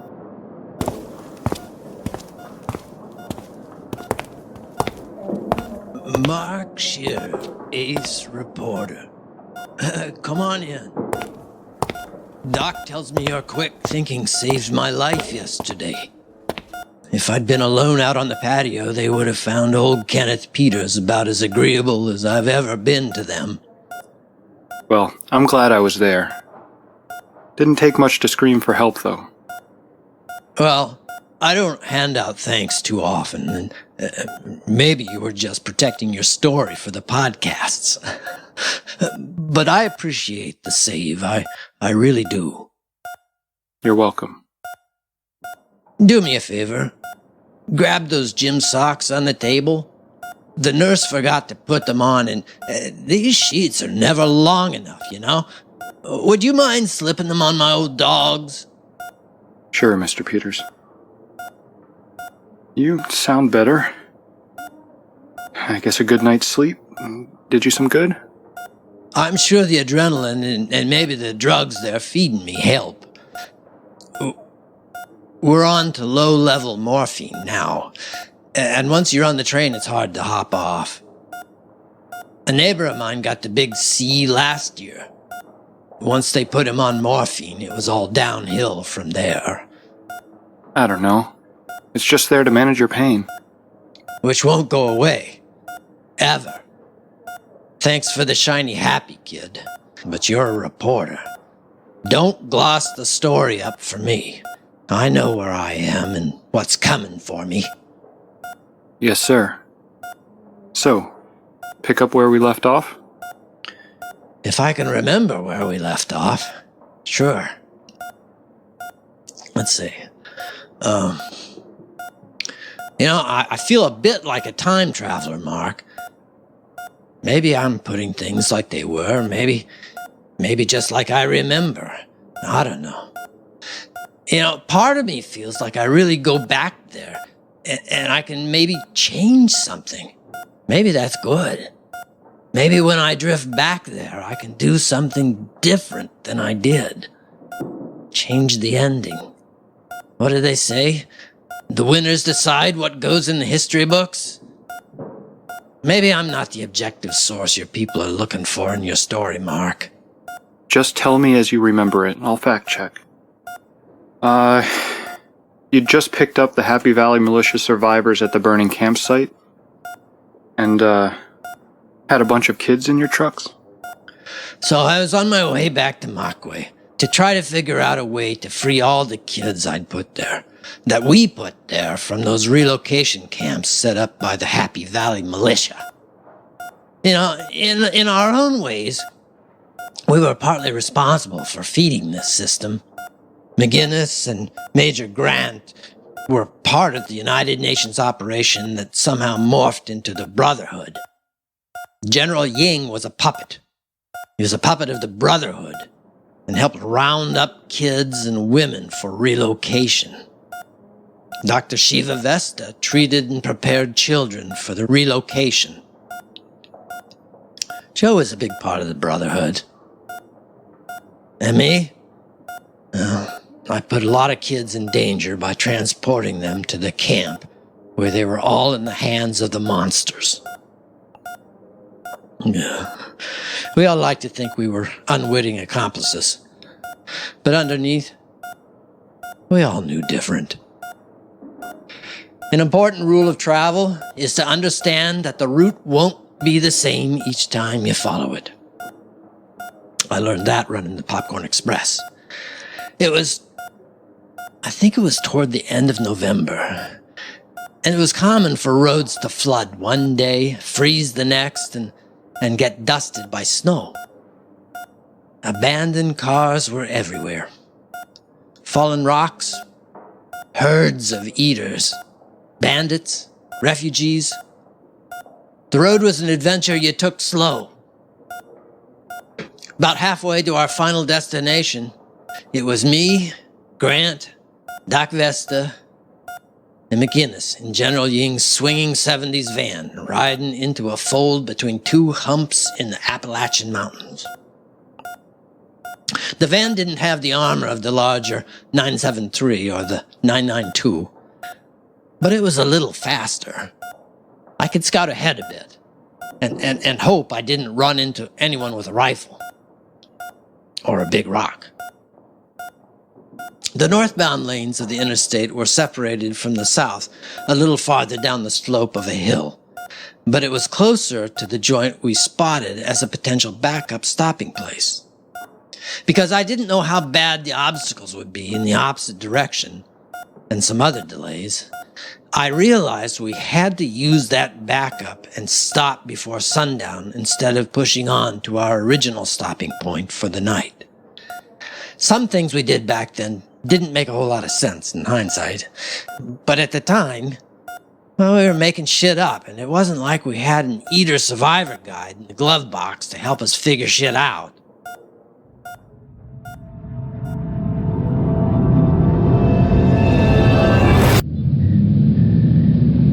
I'm putting the backup plan into effect, guys. Unless there are any objections and you want to drive this highway in the dark. Eyes sharp to the right. Watch for the mountain face to fall away into a low-sloping valley, and you'll see a truck stop and office park just down the hill, near the next off-ramp. Got it. Half a mile out, you can see it off the highway to the right. Got it. A truck stop. Are you sure it's safe? Sure as anything else. We saw it on our way south and marked it as a potential pull-off. I hope so, because we need to get off the road a while. Electricity, beds, even a workbench would be helpful. We aim to please, Doc. Hang on, we're hitting the off-ramp. Where's the actual site? Look for the tan-colored building with no windows. In the truck stop? No, next to the property, along the perimeter fence. I see a gas truck on its side, laying on the fence near the pull-in. 30 cars and trucks, a few rigs. Looks like a lot of people are trying to funnel into the yard. What's that warehouse over yonder? What direction is a yonder? Forget I asked. I think I found the target. One-story pillbox with no windows, fire door up front. Looks like an old Barnaby's Bar and Grill. Yep. On the roof, there's a billboard. Some leggy chick with big hair. That's the one. Tell B to slow down while I do a drive-by. Unit 2, this is Dr. Any Vesta. sign of eaters? Slow down and keep a distance. They haven't woken up Any yet. sign of hostile The sound of our engines will wake them up soon enough. So let's do this all quick-like. Speaking of waking up, you want to kick your boss in the ribs there and tell him we're getting ready to do some work? Hey, boss. We made it to Shangri-La. Great. Where are my painkillers, mate? You took them 2 hours ago. No more until sundown. Looks like the exterior doors are still sealed. What's all this then? It's a gentleman's club. What? Picked it just for you, McGinnis. No windows. Just fire doors and a loading dock. How'd you expect to get in? Barnaby's are all laid out the same. There's a maintenance hatch on the roof near the kitchen. Grant will just have to go in, secure the loading area off the kitchen, and we can open up the truck. That's what I get for sleeping through a planning session, I guess. How do you know all this? Aside from working the kitchen and a Barnaby's for a year? No idea. The remodeling job they did to turn it into a gentleman's club just looks superficial. But you got a point. I could be wrong. Don't sweat it, boss. I'm heading up top. Try not to bump around a lot, kid. I'll drive slow for you, Gramps. Dick. Hey, Chief. We're tracking about 50 hostiles coming from inside the fences. From the main complex, looks like. Slow moving, 400 yards out. It'll take them a while to get through the tangle of cars in the parking lot. Shiva, tell B to get to that loading dock. I don't like the look of things round back, either. Unit 2, prepare to bring your van around to the back of the site. There's a loading dock on the side towards the broken length of fence. Pull backward into the door and wait for further instructions. We're on it. They have to open their doors before they park flush against the dock. They'll be exposed. I know. Not much we can do until the cargo door is flush against the dock. Major Grant, Unit 2 is pulling into the lot. You've got 2 minutes until touchdown. It's a big place. I'll secure it best I can. There's a roof access door up top. Grant is going in to secure the location. He's going to raise the loading dock door for the other van.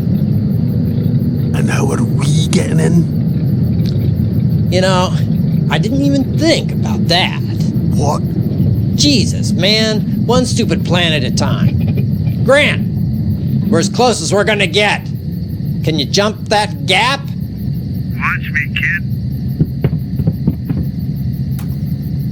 Holy, he's a nimble old man. Quite like a wink he is. I'm on the roof.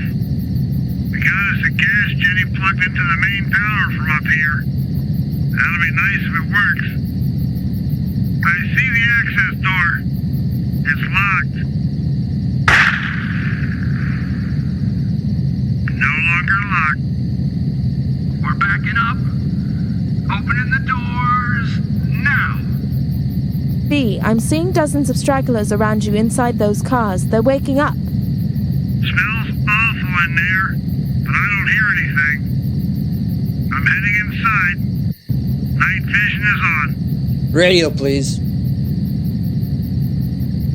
Grant, the basic layout of the place should be the same as your average Barnaby's. The hatch should put you into a small office. Outside the office door should be the kitchen. Just across the kitchen, you'll see the loading door to the right.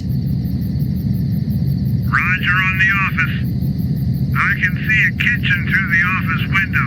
McGinnis, I'm gonna drive toward those eaters at the rear to draw them off the other van. Can you take the guns up top? On it. 2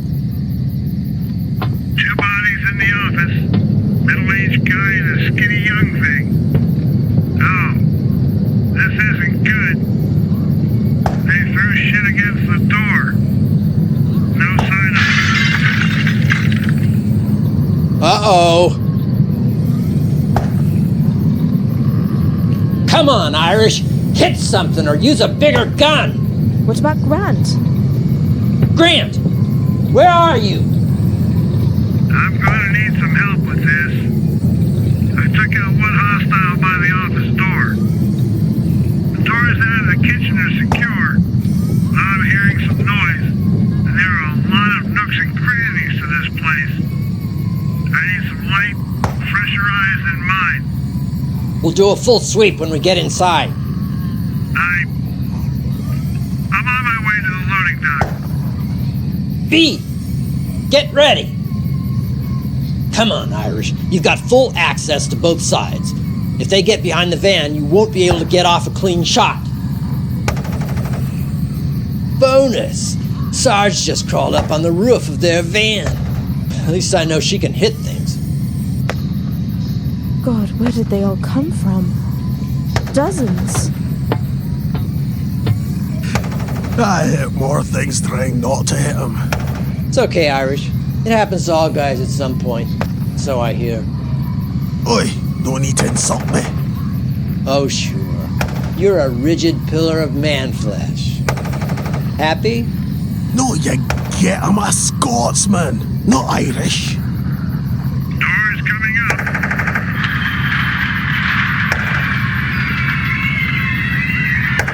There's too wide a gap in the back, B. Back up another foot.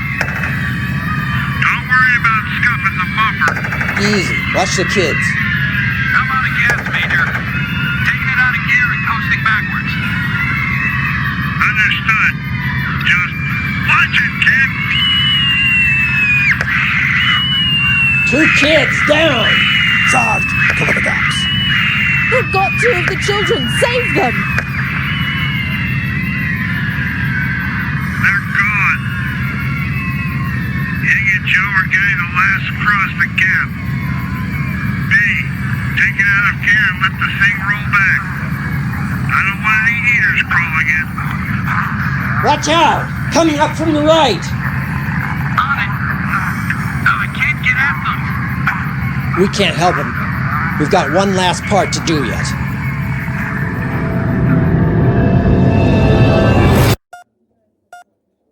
We lost 5 kids. Maybe more. I stopped counting. Had to. Things just didn't go the way they should. Best laid plans and all that. I understood this. But even after all everybody else saw out there on the road, even after all the conventions and systems they relied on to get through the day broke down, they still had this mindset that if you push the button, you got a cookie. Flip a switch and the lights go on. Or the TV. Always a dial tone. If you fall, Mommy would be there to catch you. If you work hard and pray to baby Jesus and eat your vegetables, you'll be successful and everything will work out fine. Not in my young life. Dr. Vesta was one of those people who needed things to make sense. There had to be order.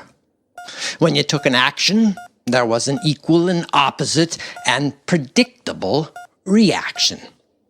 If she hadn't spent most of the apocalypse in a big tin drum playing the last pediatrician on Earth, I think she might have tried to argue the fucking eaters out of existence.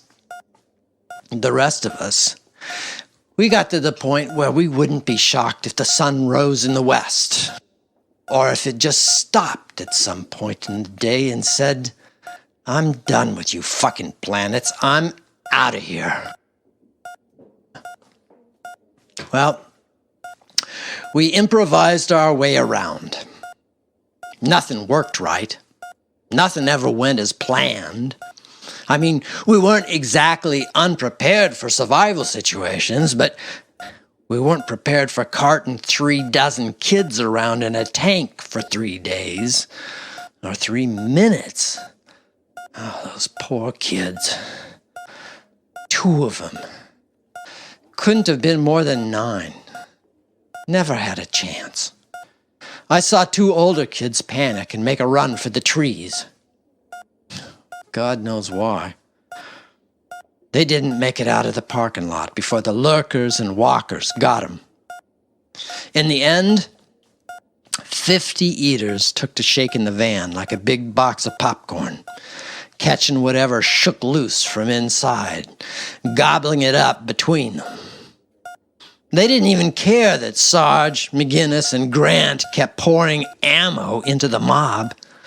They just tossed the bones aside and clawed toward the bits of meat and gore left on the ground. Grant and Joe, they saved as many as they could and got them out of the truck. Shiva and I, well, we just sat there until I had the sense to get on with the other part of our mission, getting fuel for the cargo truck. How are you holding up? Don't hit me, but you seem a little... You remember I said my brain works wonky sometimes? I don't like to think about those days. When I remember that day, I'm grateful I didn't get to know those kids. I don't know the horrors they witnessed before they wound up at the militia camp. I don't see them. I see the kid up the street in my old neighborhood. The chubby girl with the pigtails who was always playing with her little dollar store talking dolly, chumming up with it like it was her best friend in the world. Then I look back and I see that doll getting pulled between 2 hungry monsters, plastic limbs popping out of socket, and a little voice box babbling on about love and hugs and boys, and then it's gone. And I'm on the radio trying to fix something else gone wrong. In the middle of it, there's no time to reflect. The other van was out of go juice, and ours was low, too. I searched while Grant and Joe and the other 2 from the camp herded those kids and made them work. Maybe these days the idea of handing a 12-year-old a 9mm in a closed area is considered irresponsible. But a small kid in an enclosed area can be a great advantage. By the time we hit New York, you not only had your battle-damaged catatonics, but you had some steel-eyed young cowboys out there who were, as Grant would say, frosty. Did you pick up any on the way? I imagine there were other survivors. True, but you gotta understand that we were protecting ours, and they, other refugees, were protecting theirs. You see 2 heavy trucks with makeshift turrets and gun slits rolling up Main Street, and all but the most desperate will hide the women and children. The Happy Valley Militia inspired most of that. The retooled trucks and transports the Happy Valley Militia used were made to roll into a site, take what was needed, and roll out. We may as well have been flying skull and crossbones. Our little stopover was a bit of pillaging itself. While I took our truck up to the gas pumps, Grant and Bee described the inside of our shelter, and the remains told its story. A small group of people, maybe a dozen, did the same thing as we were doing. They locked themselves inside with a lot of supplies. Enough to last months, if rationed. Somehow, the eaters got in. Probably in the blood of a survivor who kept his condition secret until it was too late. Sarge kept watch over the kids in the kitchen area, ready to herd them all back into the truck if shit went south. But Grant and Bee did their best to secure the site. As Grant reported in, it sounded more and more like a good choice. Had a working Jenny, food, had booze, plenty of sofas and beds to sleep in. A big old campsite. I imagine the previous squatters had every chance in the world to make a run for it, but they didn't. Who knows why? But their loss was our opportunity to survive another day.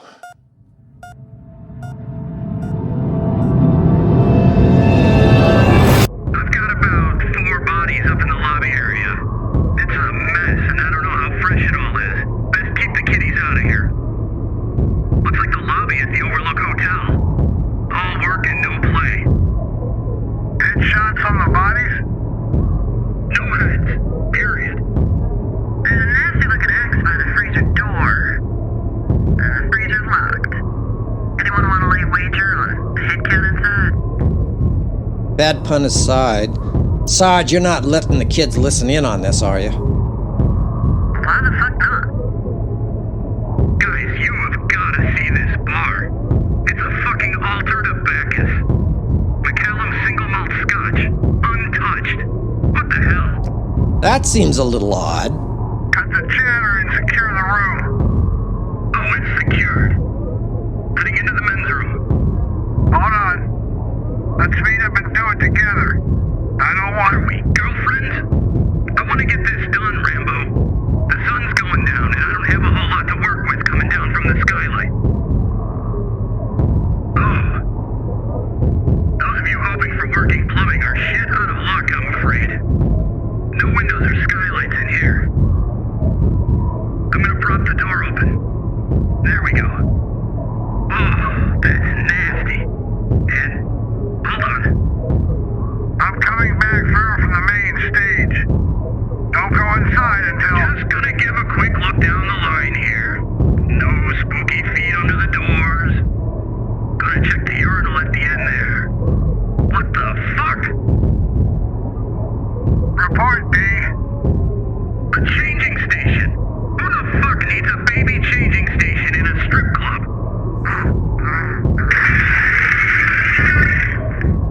My light's out. I'm in the dark. One's hostile. Maybe two.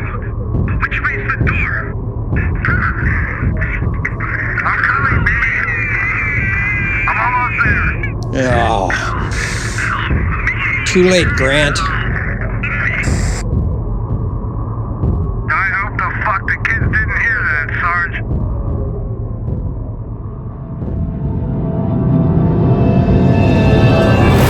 I remember the first thing I thought when B got tagged. I was afraid we didn't have anybody to drive the 972.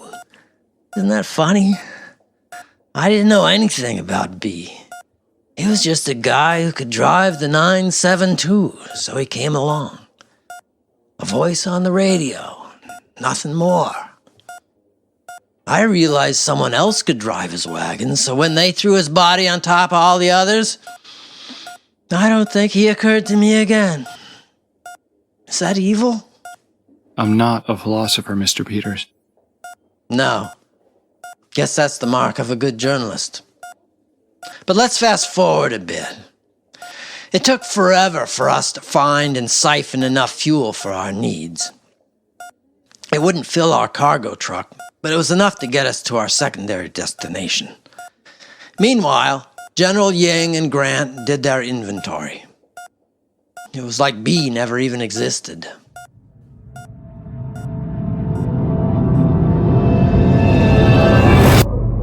news. They've got 6 months of water and preserved rations. It'll last us a week. Any medical supplies? They went through a lot of it. There's probably enough left to fill a medicine cabinet. Aspirin, some sterile gauze, Benadryl. Not enough for a major emergency. Ying says he found some improvised painkillers in the manager's safe. You would be able to sniff those out. I'll do an inventory when we get back. Keep the children away from the remains. And General Ying. I've got most of them corralled in the kitchen until I'm 100% the rest of this place is clean. Between the champagne room, the private booth, the place has secret frickin' doors. Thank you, Major. Just keep them safe, please. That's job one, Doctor. You guys get back here. We're gonna have beans and cocktail wheaties tonight. Maybe a little campfire and some singing. Stupid jokes at a time like... Understood, Major. And see if you can pick up some barbecue sauce and some frozen yogurt for after the... Whoa there, Doc. Insufferable, making jokes, letting people, babies get killed. He was irresponsible. Who? Grant? B was an idiot. Grant's not Superman. Calm the fuck down. Calm down. Calm the fuck down. You revel in this. You are enjoying this. The world's gone mad, living and dead. Everyone. Ugh! Oh, great. So I broke one of your toys. We're going to fuel up and spend the night eating franks and beans and drinking our fill in a deserted gentleman's club. A big boys camping trip. All fun and games without any concern for the fact that we just lost more little ones because we couldn't protect them. Whoa now, easy there. We're doing what we gotta, Doc. We can't save them all. Look, tomorrow morning we'll scoot over Route 8, drop the kids off with your people there, and... And then what? We go play cowboys and eaters somewhere else. Wonderful. Anyway, since you broke our two-way, can you go up and see how long until McGinnis is finished? We're almost out of light. I want to be docked and out of this stink box before we're stuck out here in the middle of a new moon. I'm sorry, Mr. Peters. The strain of the day was children. I tend to think of them as my own, at least until they're safe. Someone with adults who can take care of them. You don't know them. They either watch their loved ones die or have no idea where they are. They're terrified. They need to see us as their guardians. I'm sorry I'm so short. But the stakes are high for them. Anyway, please do not think I undervalue your contribution to delivering us from our hole in the ground.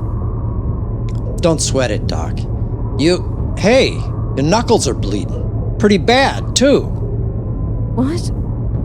Oh, it's, not my knuckles, my nails. I dug them into my palms.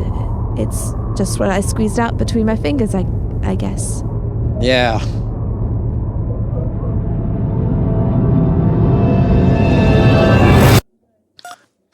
I really felt bad for Doc. People just wanted to get their brain around the whole problem, like it was their job to put it right. I guess Rome probably had its opposites of Nero, who kept trying to put out the inferno bucket by bucket until it burned them up too. Lucky for me, I'm not all that bright or ambitious. I tried to take this attitude like it is what it is. We saw undead kids all the time. It's not like just the adults were turning and all the babies and children went up by rapture to sit out the apocalypse. They were all in it too. Hundreds of millions of them.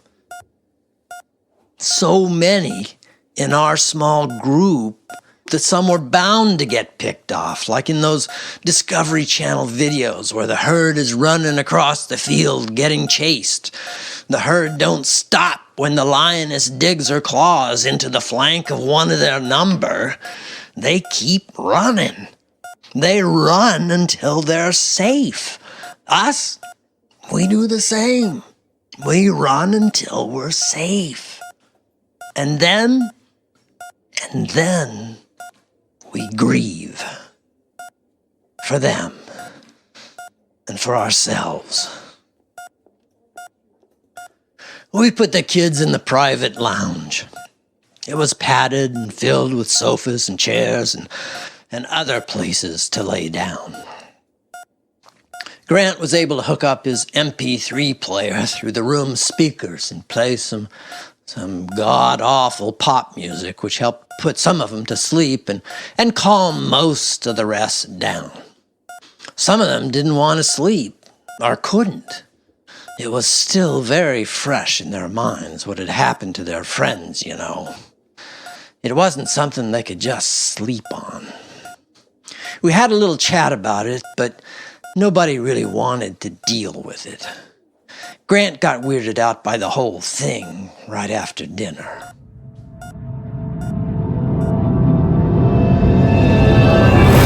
Excuse me. Yes, ma'am? I'm not a ma'am. I'm Becky. Of course. Hi, Becky. What can I do for you? Are you Santa Claus?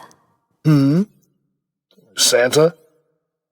Why would you think I'm Santa? I thought Santa was big and chubby and wore red, but Mr. Mickey called you Father Christmas and you came down the chimney and you got white hair and a beard. Well, kid, I hate to say it. Can I tell you what I want for Christmas? It's coming up soon and I never got to tell anybody. Sure, kid. Can I sit on your lap? That's the way it works, isn't it? When did you join the army, Santa? Wow. I can't even answer that question, Becky. I don't even remember. Did the Elvis up at the North Pole find my mommy and daddy? I don't know, kid. I don't... When I lost mommy and daddy at school, teacher said that they went up toward the North Pole where the eaters don't go. Will you take me there? If I can. If that's the plan. I don't know. But we'll try and find as many mommies and daddies as we can, okay? Here's what I want for Christmas, Santa. Oh, you wrote it down? Huh. I'm nothing without my shopper elves, but... Oh. Joanna, Broden, Kylie, Michael, Jude? Yeah, the eaters took them away. Can you bring them back? Joanna's my bestest friend. Michael is older, but he keeps the bullies away, and Jude is the only one who likes playing Go Fish. What about Kylie? She's alone and scared. She doesn't have her puppy dog or her blankets. She also needs her medicine every day or she gets really sick. So I don't want none of my presents this year if you can bring them back, okay? Santa, why are you crying? Kid, I think that's the best Christmas list I ever heard. What was on your Christmas list before? Well, I want to wake up with Mommy and Daddy at the North Pole, but I know we can't do that right now. No, that might be tough for a while. Can I just whisper it? Sure, kid.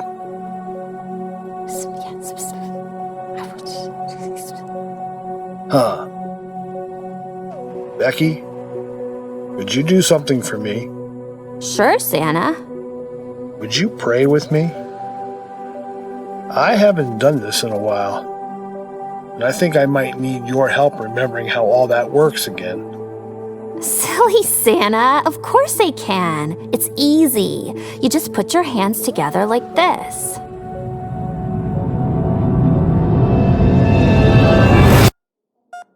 You can go a long time not seeing the things around you that are important. I know there's a special hell for me waiting on the other end of my next dream. I hear their voices, feel the vibration of their bloody, pulped fists on steel. The Popcorn Express was a boat on the River Styx, but the boatman didn't care if you were alive or dead. You'd be dead soon anyway, so why wait? Kids, old men, the useless and the promising, the brilliant and the thick, the troubled and unfathomable. I could see them all in the faces of the people inside the shelter. People whose lives were normal, dull, and maybe a little dreary or routine. Now so wide awake about the wonders of life that they couldn't help but grieve its death. I just adapted, moved on, accepted things, and kept running. Life, to me, was a series of adversaries and challenges to be conquered. The only growth I can recall is in learning how to use the system instead of fighting it. The rising of the dead was just another obstacle between me and my needs. There were no people to lose because, ultimately, people leave. They die. They betray. They find something better. So I lived among the dead. Perhaps so much like them in my own way that I didn't really care about who they once were, or about the ones who would someday come for me. But then I saw. I started listening to the people around me. I heard their voices in my dreams, realizing that theirs were the same as the voices that cried out from the back of my truck, begging for a chance to live in my world while they still had life, while their kids still had a chance.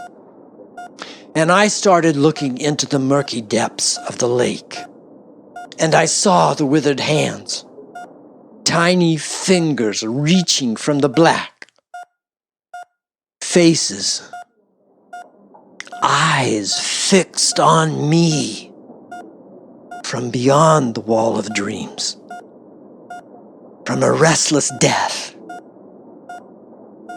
I couldn't avoid them. In sleep, I expected the sound of swollen flesh raking across rotting wood. But I'd begun to see them when my eyes closed, and sometimes through a haze of fatigue and hunger. Faces in windows and reflections in the corner of my eye along the road, in the truck, and at the shelter I was trapped inside. The Popcorn Express, on my way to my grave. And the voice singing me to shore was not offering me the promise of a ruined city. It simply wanted me to step out of the boat and sink into the arms of the dead, lurking in the cold, dark quarry. So I didn't sleep. I found a can of coffee beans in the kitchen, and as the sleepless dead beckoned behind the service door, I guess I haunted the place. Like a ghost. I dropped eaves on my traveling companions. Paranoid? Yeah, a little, I guess.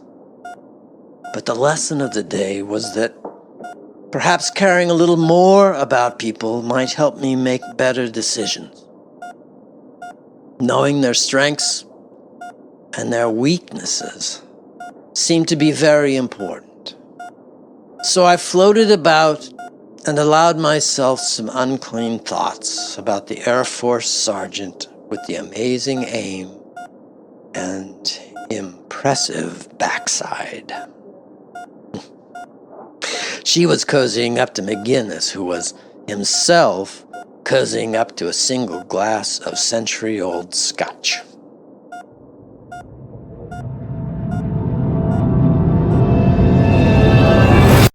Hey, boss. Aye? I am not your mama or your pharmacist, but... Just one glass, and it's to chew down the antibiotics. And try not to use those pain pills Shiva gave me. They make me stupid. No, don't go there.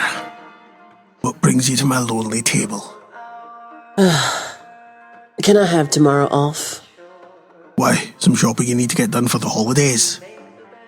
No. Just... fuck all tired. I am tired of shooting things.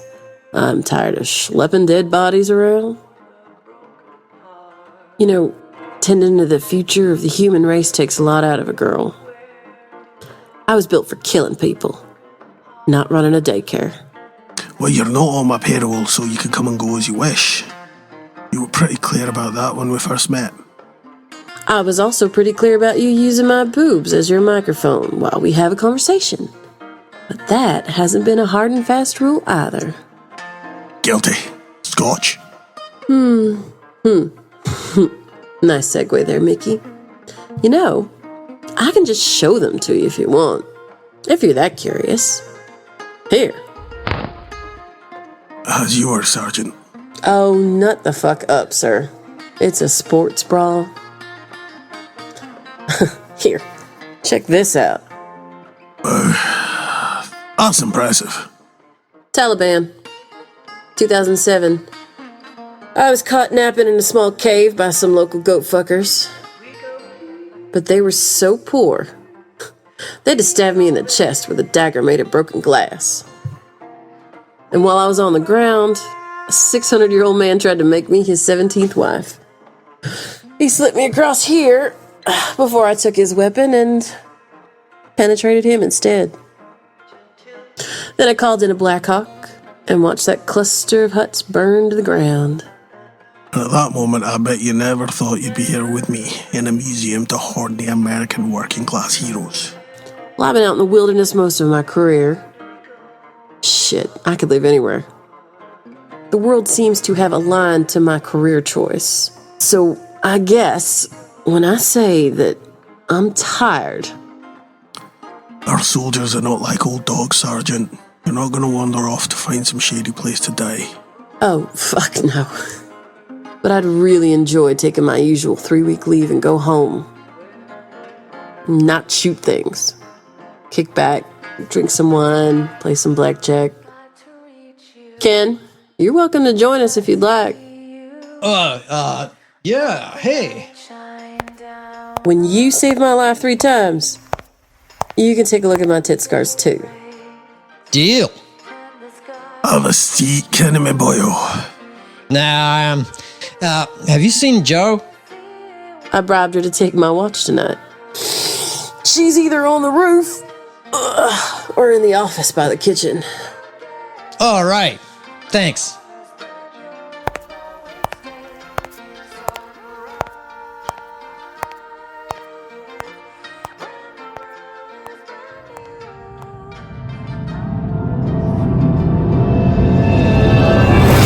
Kenneth. Hey, Joe. What are you reading? I'm just admiring the infinite diversity and creativity of the American pornography. That man over there missing half his head? He has 50,000 in crisp bills in the bottom of his drawer. How do you know it's him? Well, there's a picture on his desk with a woman. That's not the naked one on his lap. Look at the end table there. A dirty spoon and a lighter. Don't know where the rest of the kid got to, but I think they both went out happy. You are curious about them? For a man who doesn't care about others, you are quite attentive. Just keeping myself busy. With those two over there in the shadows like that, it's like we're stuck between ticks of the second hand and rooting around their lives. Maybe that's where we are. The longest second ever. Would you join me on the roof, Kenneth? Oh, you want to hang out again? You never told me why you ran away. I did not. You didn't tell me you didn't run away? Or are you saying you didn't actually run away? Dorothea needed to be silenced. We needed to make sure she could not be there when Gourmand called to her. We? An agreement among the voices? In doing so, we gave you time you needed to find us and find the men who would stop him. The prophecy unfolds. The prophecy? You know, sometimes I wonder, if you weren't so damned hot, would I even bother trying to work out what's going on inside your head? If I looked like General Ying, for instance? I'd probably feed you to the eaters. But I'm glad this body appeals to you, Kenneth. I still don't get it. Dorothea, the Dark One. She comes to me in dreams. She comes to all near her spirit. At the campsite, they claim that while I was out looking for you, their dreams of her ceased. Do you still dream of her? More than ever. I'm on a small boat adrift in a silver sea, and she's standing on shore, an island or something inside a ruined city. I know she's there because her voice comes across the water. She wants you to come to her. She wants you to enter the ruined city of Gorgosa. Who is she? What is she?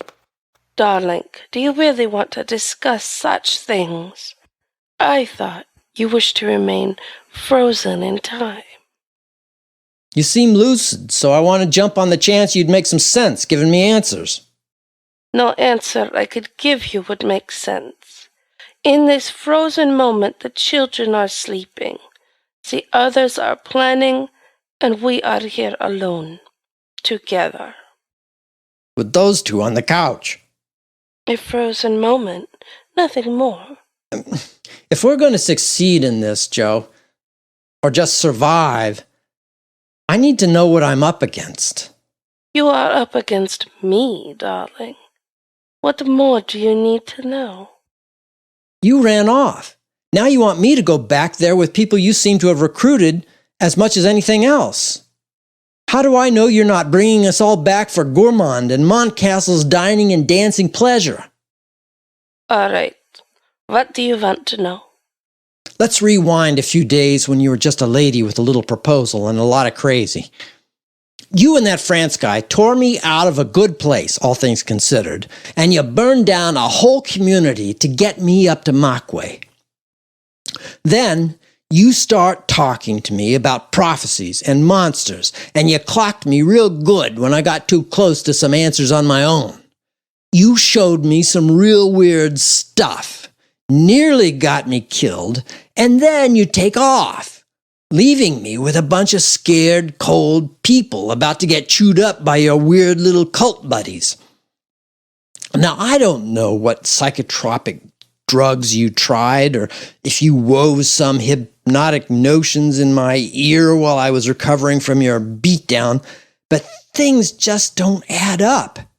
All I know is I'm on another truck with more kids heading nowhere I want to be.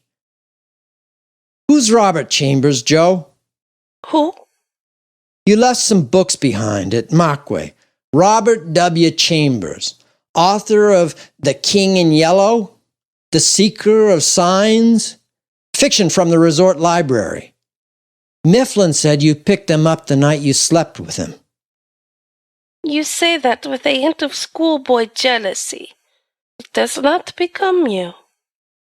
The king in tattered vestments, standing beneath the moons Erebus and Iridorn, in the city on the shores of Hali, master of the dead city Carcosa? I gotta tell you, I'm glad you didn't crib from Stephen King because I might have caught on sooner. So, enough, okay? Who the fuck are you? And what do you want with me? Not all fiction is entirely fictitious, Kenneth. You're just not going to give me a straight answer, are you? There is so much I could give you, Kenneth. So much I want to give you and show you, here and among the stars. All you need to do is sleep deeper than you've allowed yourself to, and we can share the secrets that can only be understood beyond the wall of sleep. Come with me to the roof. Lay beside me. I will protect you, keep you warm, and in your slumber all you wish to know will be revealed. Fuck you! Fuck you and all of your monsters, Joe. I'm just done. Know what? I'm taking Sarge's watch tonight. You go and lay some of this dream a little dream shit on someone else. Kenneth, it doesn't have to be like... And I know you can slice the wings off a gnat with your little ninja hairpin thingies. But if you get near me tonight, you'll have to kill me to keep me from throwing your crazy ass off the roof. Get me? I understand, Kenneth. I do. You see the truth in time. Until then, I withdraw.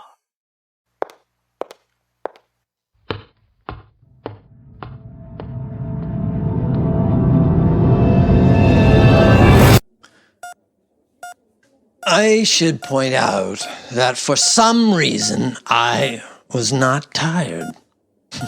I was a little angry, hungry, certainly, and road-weary. More than anything else, though, I was horny. Something about Joe made me rut like it was springtime in the forest. After Sarge's show and tell and Joe's usual expert mindfucks, I found myself in a strip club. More to the point, on top of a strip club, staring at a 20-foot image of an airbrushed exotic dancer. Ah, youth. My balls were bluer than any Walking Dead man on the planet. Try to work that into your story, kid, okay?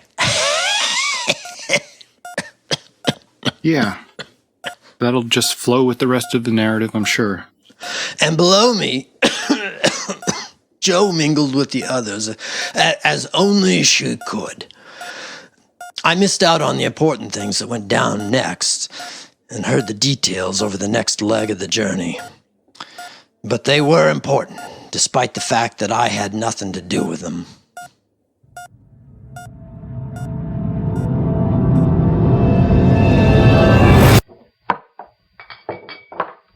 Welcome to paradise, Miss Joe. What'll you have?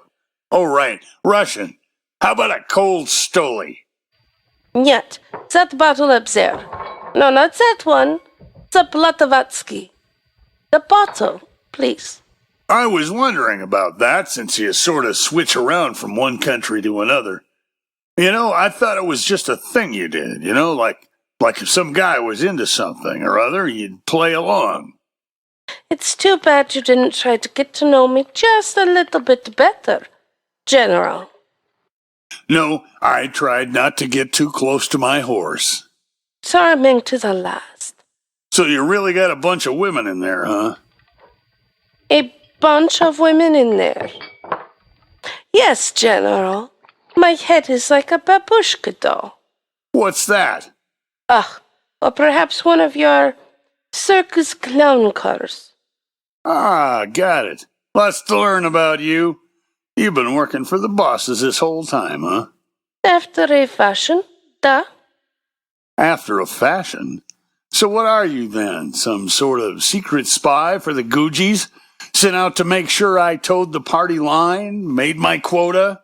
Where the hell were you when these United Nations assholes came storming into our place? You went off to burn down the barn with one of them and let the other run all over us. You are drunk. And you're a crazy lady I should have seen coming a mile away. I don't think you see much beyond the reach of your own arms, General. You know, I think you're with them. In cahoots, maybe. Are you with McInnes and Grant, or are they with you? Are they from headquarters?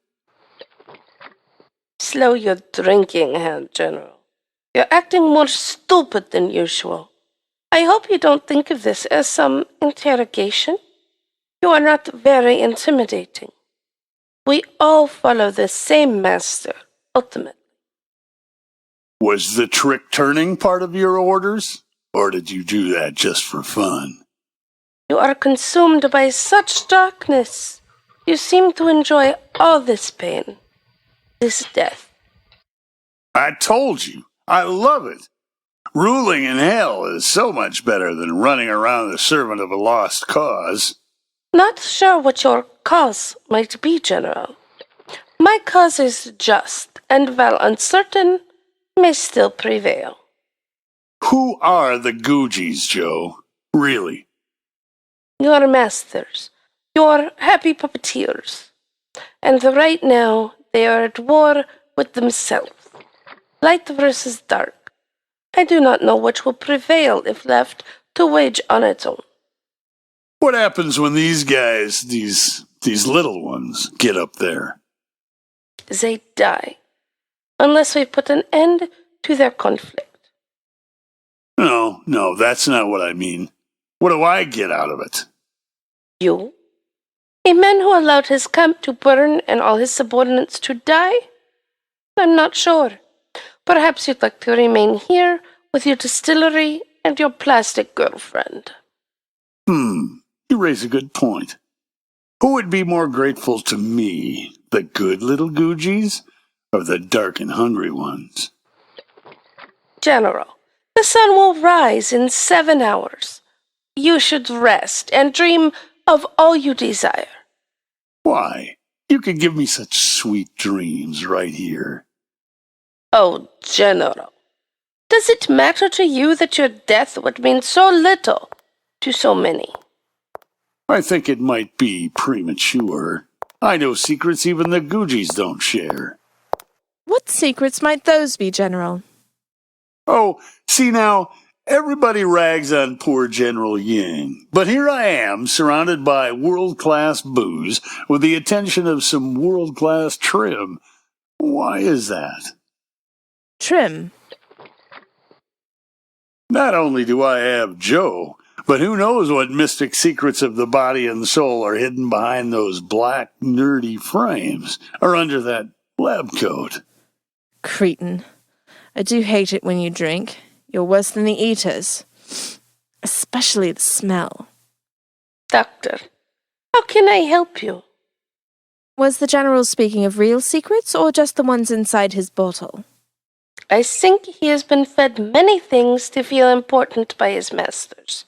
Perhaps when we arrive to release the children, the General might have a worthy position for you in his camp. I think you're right.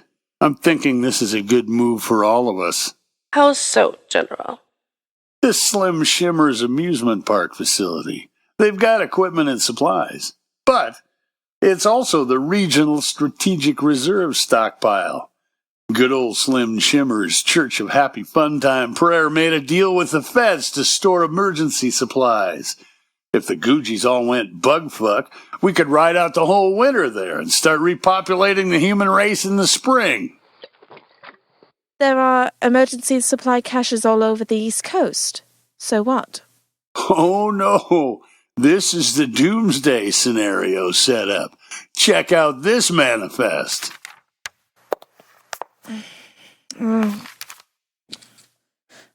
Redundant digital archives, Milnet backup hub, 1,000 combat fatigues, winter gear, boots, 5 M2 Bradleys, 5 2-tons, 250 office workstations, 200 laptops, fuel, seeds, medical supplies.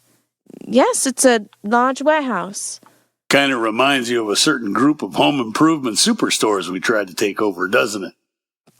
Surgical kits, dried goods. Looks like Cold War era tech, but... Oh, I see. What's that? You left drool stains on the section about strategic and precious metals. Gold, platinum, copper. The currency of the new world. You, sir, are an idiot. Why are you telling us this? Well, I know that Kenny and the commandos are gonna want to go off storming the castle. And if what I hear is true, Joe, you couldn't get out of there fast enough. If they come back alive, the camp will be a nice place to stay. If they don't, we might need to gather up the arms and equipment and head west to the Free States. And the gold, silver, and all that is how you plan on financing your way past their border controls. Great minds think alike. I hear the vice president of the Free States is a huge fan of gold.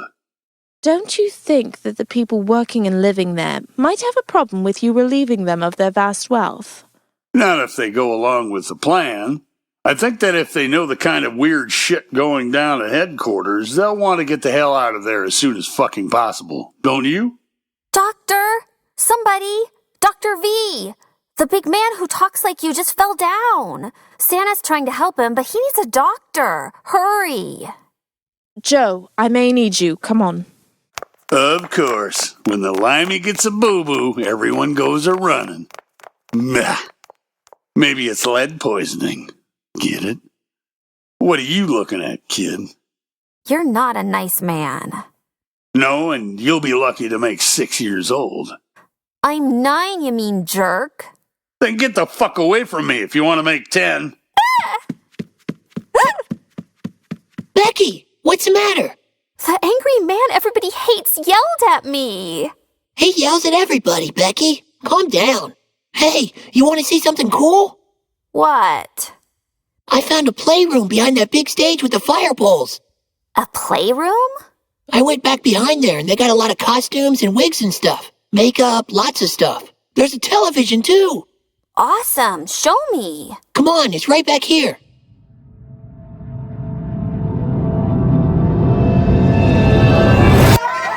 Boss, what's wrong? Step away, children. Grant, what happened to him? He was telling kids about a pilot named Biggles and just passed out.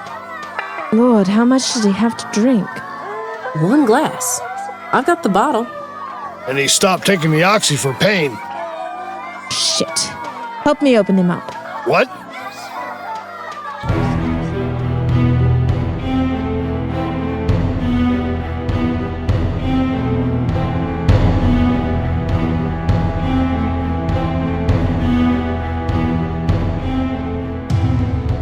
The Googies Chapter 7 starred James Baxter as Ken, Brian Lincoln as Mark, and Gwendolyn Jensen Woodard as Joe. Featuring Ayub Koti as McInnes, Michael L. Stokes as Grant, M. Sierra Garcia as Sarge, Laura Nicole as Shiva Vesta, Ray Saltrelli as B, Steve Cox as Doctor, and Renee Chambliss as Becky. The episode was written and directed by Jay Smith. Line direction and editing by Brian Lincoln. Sound effects, sound design, mixing, and mastering by Michael L. Stokes. Musical direction by Michael L. Stokes and Jay Smith. Featuring original music by Michael L. Stokes, Kevin MacLeod, and Admiral Bob. Used courtesy of the Creative Commons license. Production support by Ginny Swan and M. Sierra Garcia. HG World is a production of 3015 North Studios, with content used with permission under the Creative Commons license. For more information on this production, visit us online at www.goodmorningsurvivors.com and find us on Twitter at HG_world.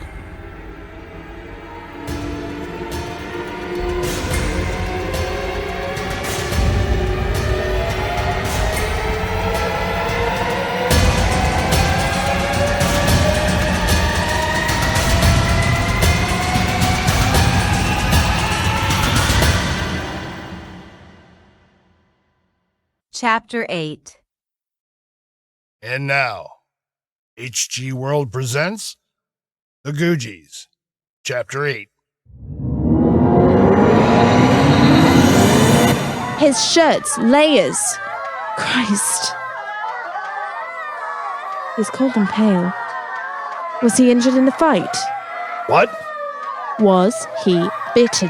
Well, not that I know. We've got to find out. Children, go straight to the kitchen. Stay there. But the monsters are loud in there. They're hitting the doors. Go. General Ying and the sergeant will protect you. Listen up. In about 3 seconds, this man will be completely naked. He's not breathing, I don't think. Draw your weapon, Major. What? I think he was infected. He's showing the signs. He may revive at any moment, and I don't want him sinking his teeth into me while I'm trying to help him. Got it. Shit. He didn't tell me he was injured. The man was shot 4 times and blown up. Other than that... cannot get his pants off. Joe, help me. Knife. Nothing on his arms. His chest is clear. Nothing on his shoulders. Neck. Fingers. Check his lower half while I start CPR. You're going to go mouth to mouth? What if he... Chest massage only. Anything? No, nothing. Nothing on his back or bottom. Lay him back. Good. No time for delicate hands. Fuck. Think. Can't figure it out. What's wrong with you? Boss! He's back! Wait. Don't touch him. Get back. Grant, keep your weapon on him. Come on, boss. Talk to me. McGinnis, talk to us, please. Don't move. Stay down. Bloody hell. Whew. Jesus. What the hell happened? Who hit me? Man, your British bedtime stories are powerful. You put yourself to sleep. No, seriously, who the mother of fuck hit me? And why am I naked? Who the fuck hit me and stole my bloody trousers? We needed to make sure you weren't infected. You just collapsed. No cause, no reason. I did? Oh, that explains the gun. And the nakedness. And, I guess, the hitting. It does? My hitting didn't restore you, McGinnis. Your body rebooted. And don't ask me why. I don't know. I'm about to reboot myself. Doctor, I've got you. Easy there, Doctor. You don't look so good. Both of you, take it easy. We're all really stressed. We need to start winding down. Nice tat, by the way, boss. Thank you. Would you fetch me that bottle of Bombay gin from the bar? The blue bottle? Or if you could just find me some tonic and lemon juice, I'd be right happy with the world. Doc? That okay? What? Oh, I don't know. Probably not, but I doubt my medical advice matters to you now that you're alive again. It does. I was actually getting it for you. Me? No, I don't drink. You need to. I don't have any anti-anxiety meds, and the oxy is in short supply. You're shaking like it's absolute zero in here. McInnes is wise, Doctor. At least in this matter. It's been a long day. Please, McInnes, just rest. Let me rest. Mr. Grant? Joe, can you help me 10 bar?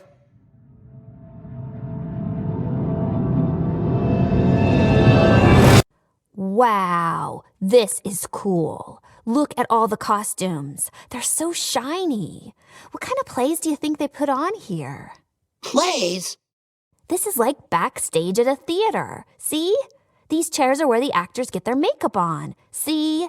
Look at the pictures. They're all dressed up. Don't you know anything? This is where girls take off their clothes and dance for fat guys in ugly suits. Nuh-uh. Where do you get those ideas? You don't got cable TV, do you? Oh, this wig is pretty. It's purple. Ha! How do I look? Stupid. You look stupid. Hey, what's back there? I don't know. Closet? Potty? Potty? You call it a potty? Shut up, West. Let's go in and see. Turn on the light. Where? I can't see anything. I found it. Wow.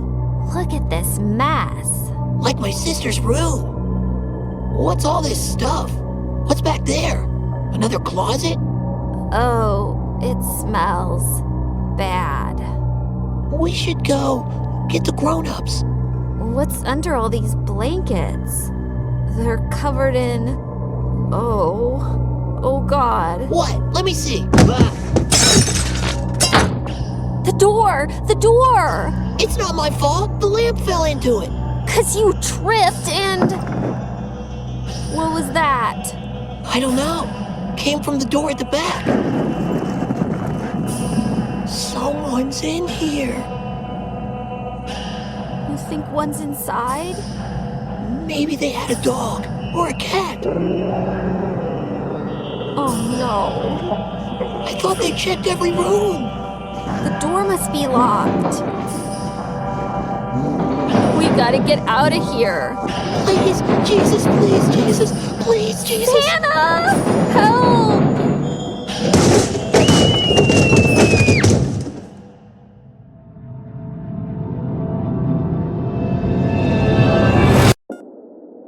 In most of the stories I used to read, the movies I watched growing up, there were two groups of people you never killed off. Kids and the comic relief. I asked a film nerd buddy about this once because everybody making movies likes to talk about realism. And the reality I know is that funny folks and babies don't always make it. In life, the opposite is usually true. Buses don't stop, and blades break when the target fits some caricature. What did your friend say? Escapist bullshit. I only want to know the truth, Mr. Peters. And I am in a unique position to tell you the truth about what happened in that room. I could tell you they lived happily ever after. I want to tell you that. I want to tell you that they were okay because if everyone reading it thinks it, believes it, it becomes fact. It becomes as real as anything else about that old world. This is why some people lie about their lives. They lie by omission, or by constructing these elaborate hoaxes about themselves and their families. They hide behind the facade of their fancy houses and Facebook pages. So long as you think and believe something, that's the way it is. And what's more noble than wanting you or your readers to know that little Becky and little West grew up with us? And they even found their folks up at Santa's workshop and drifted away from me until the years later when we learned they'd graduated college, married very different but wonderful people, and did good things for lots of other people, made good babies themselves. It could be that they got the chance those other kids didn't have that day. That we all did our jobs instead of wallowing in the filth of our own souls, arguing and scheming against each other, seething in that endless pressure. And I could tell you they check in on me every so often. We talk about old Irish, Grant, the ladies. I'll tell Becky how much her little girl looks like her. I'll tell West's little boy a funny story about life on the road. They'll be patient and respectful of the old man because they know how much I meant to their parents. How us being there made sure they lived those great lives. But they didn't.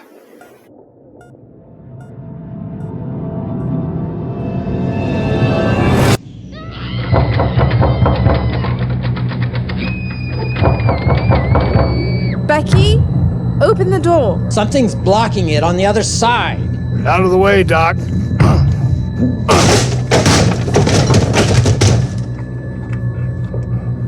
The room was a mess. Piles of blankets, dirty laundry, tumbled storage boxes. Made it hard to keep on top of things. We found Becky beside the door, eyes open and staring into the distance. Her little mouth quivering like she couldn't think of what to say. Becky? Over in the corner, we spotted a leathery, skeletal eater tangled in a drop cloth. Fresh blood soaked the cloth in the eater's hands. Becky, there you are. Are you okay? That's a pretty purple wig. It's okay. Santa's here. Stay quiet while we take care of Looks like we missed one in the sweep, Major. Becky? Come on now. Doc, the little boy, he's... Oh, man. No, not again. Becky? Baby girl? Is she all right? It was one of the few times I could look an eater in its dead eyes. Please tell me you're a talker, because I really need you to understand me. I guess you're just a common, dumb, slow rot bag, huh? As far as little Becky was concerned, Grant struggled against reality for a long time, until it was almost too late. Major? Sorry, Becky. I really am. Major? I'm so sorry, little one. Major! You are too good for this world anyway.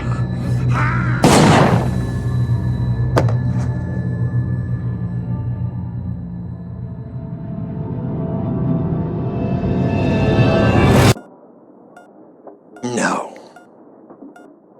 Grant tore the rest of that place apart, making sure there wasn't so much as a piece of eater anywhere inside.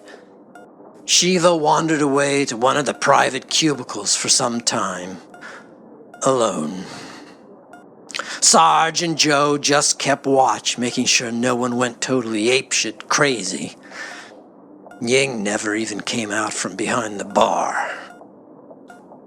As soon as Grant was sure McInnes wasn't going to wig out again, and every trace of every corpse was out and over the wall, he picked up a pub-sized bottle of tequila and started making sweet, sweet love to it.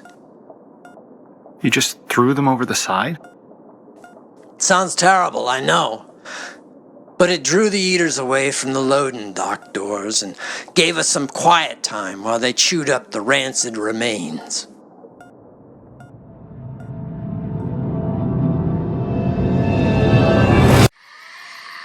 Oh, that just sucks is all. Come on, Ken.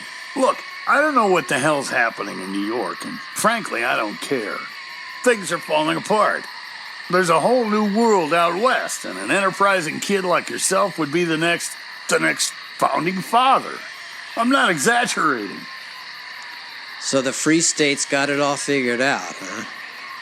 That's what I keep hearing. Every night on shortwave, I keep hearing more and more good things about Montana, Wyoming, and Idaho.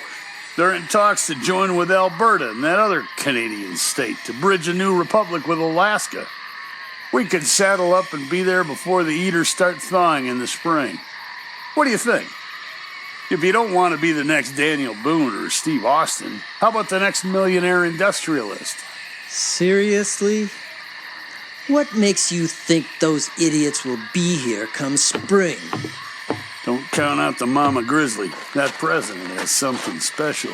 Hey! Where are they? Where's who? Oh, there you are. There you fucking fuckers all are. That's where they all are, Major. Unless we missed another one inside. Shut your stupid face, General. Shut it, or I'll shut you. Hey, you fucking fuckers. Feast on this meat. Whoa, dude, easy there with the equipment. Holy shit, easy there. They're fighting. Why? Warm human scent. It smells alive. Foul, but alive. That's right, you stupid fucks. Eat each other. I'm gonna drop a can of Sterno and let the ones left burn slow. Watch it, man. There's a 30-foot drop. Don't bother. Anyone you'll burn will just be replaced by 3 more. Yeah. At least I know what I'm up against with them. You. Me? You use people. You take for yourself. You use people to death. Remember those little girls you turned into whores? Do you? I didn't. Don't even. And when they dared run away from you and leave that prison, what did you do? What did you do? You sent a fucking serial killer after them. Became highly recommended. You stain. I'm gonna rip your arms off. Oh, bullshit, Major. You still need me. And you fucked up enough today, huh? You don't want to kill the key to keeping the rest of those brats alive, do you? Huh? Oh, fine. Bring it. Shut the fuck up, Ying. Shut it! Merry Christmas. A happy end to a shit week. Major, Grant, it's not your fault. It's not. I don't know what happened back at his place. I don't know what Joe's role was, but... He came across his bounty hunter on the road. He caught 3 girls. Sisters. Barely old enough for homecoming. He tied them in razor wires and... Please, how many of your people went rogue, Grant? Are you responsible for everyone under your command? Yes. Yes, I am. That's why they gave me command. What would you know about that, you 10-star fuck? Whoa! Whoa! Grant! Joanna. Broden. Kylie. Michael. Jude. West. Becky. Just today. Who will we lose tomorrow? We're gonna lose Grant tonight if you go full Sith Lord on me. Come on, Grant. If an eater gets this bag of shit, I hope it's after we get the kids offloaded. Hate to say it, but we need him. At least for another 24 hours. Can you give me that? Can you give me 24 hours? Yeah. Yeah, I know. We can't manage this many kids. We're out of our depth. I can't take it back. I can't. Not alone.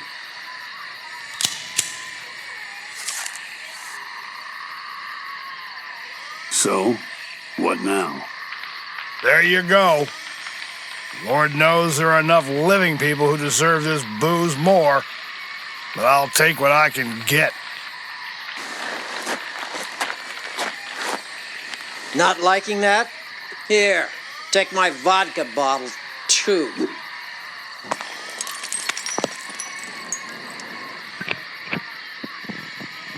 Enjoy this.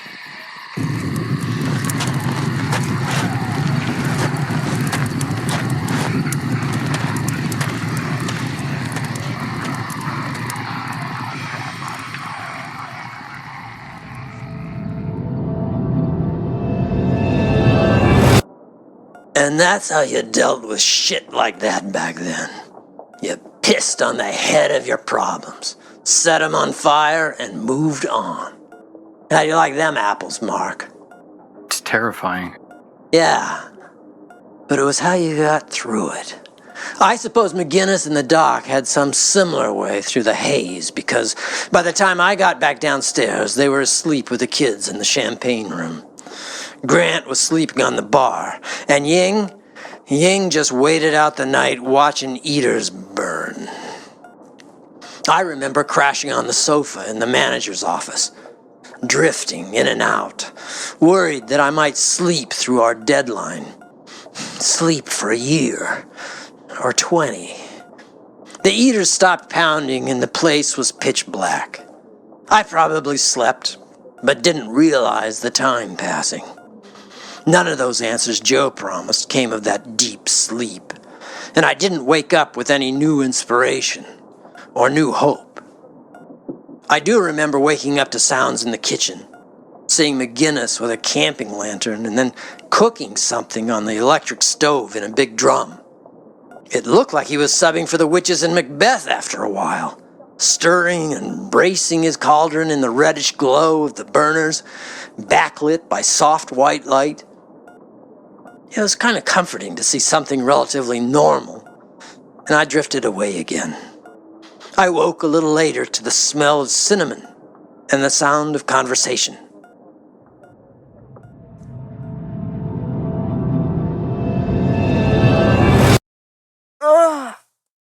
McGinnis?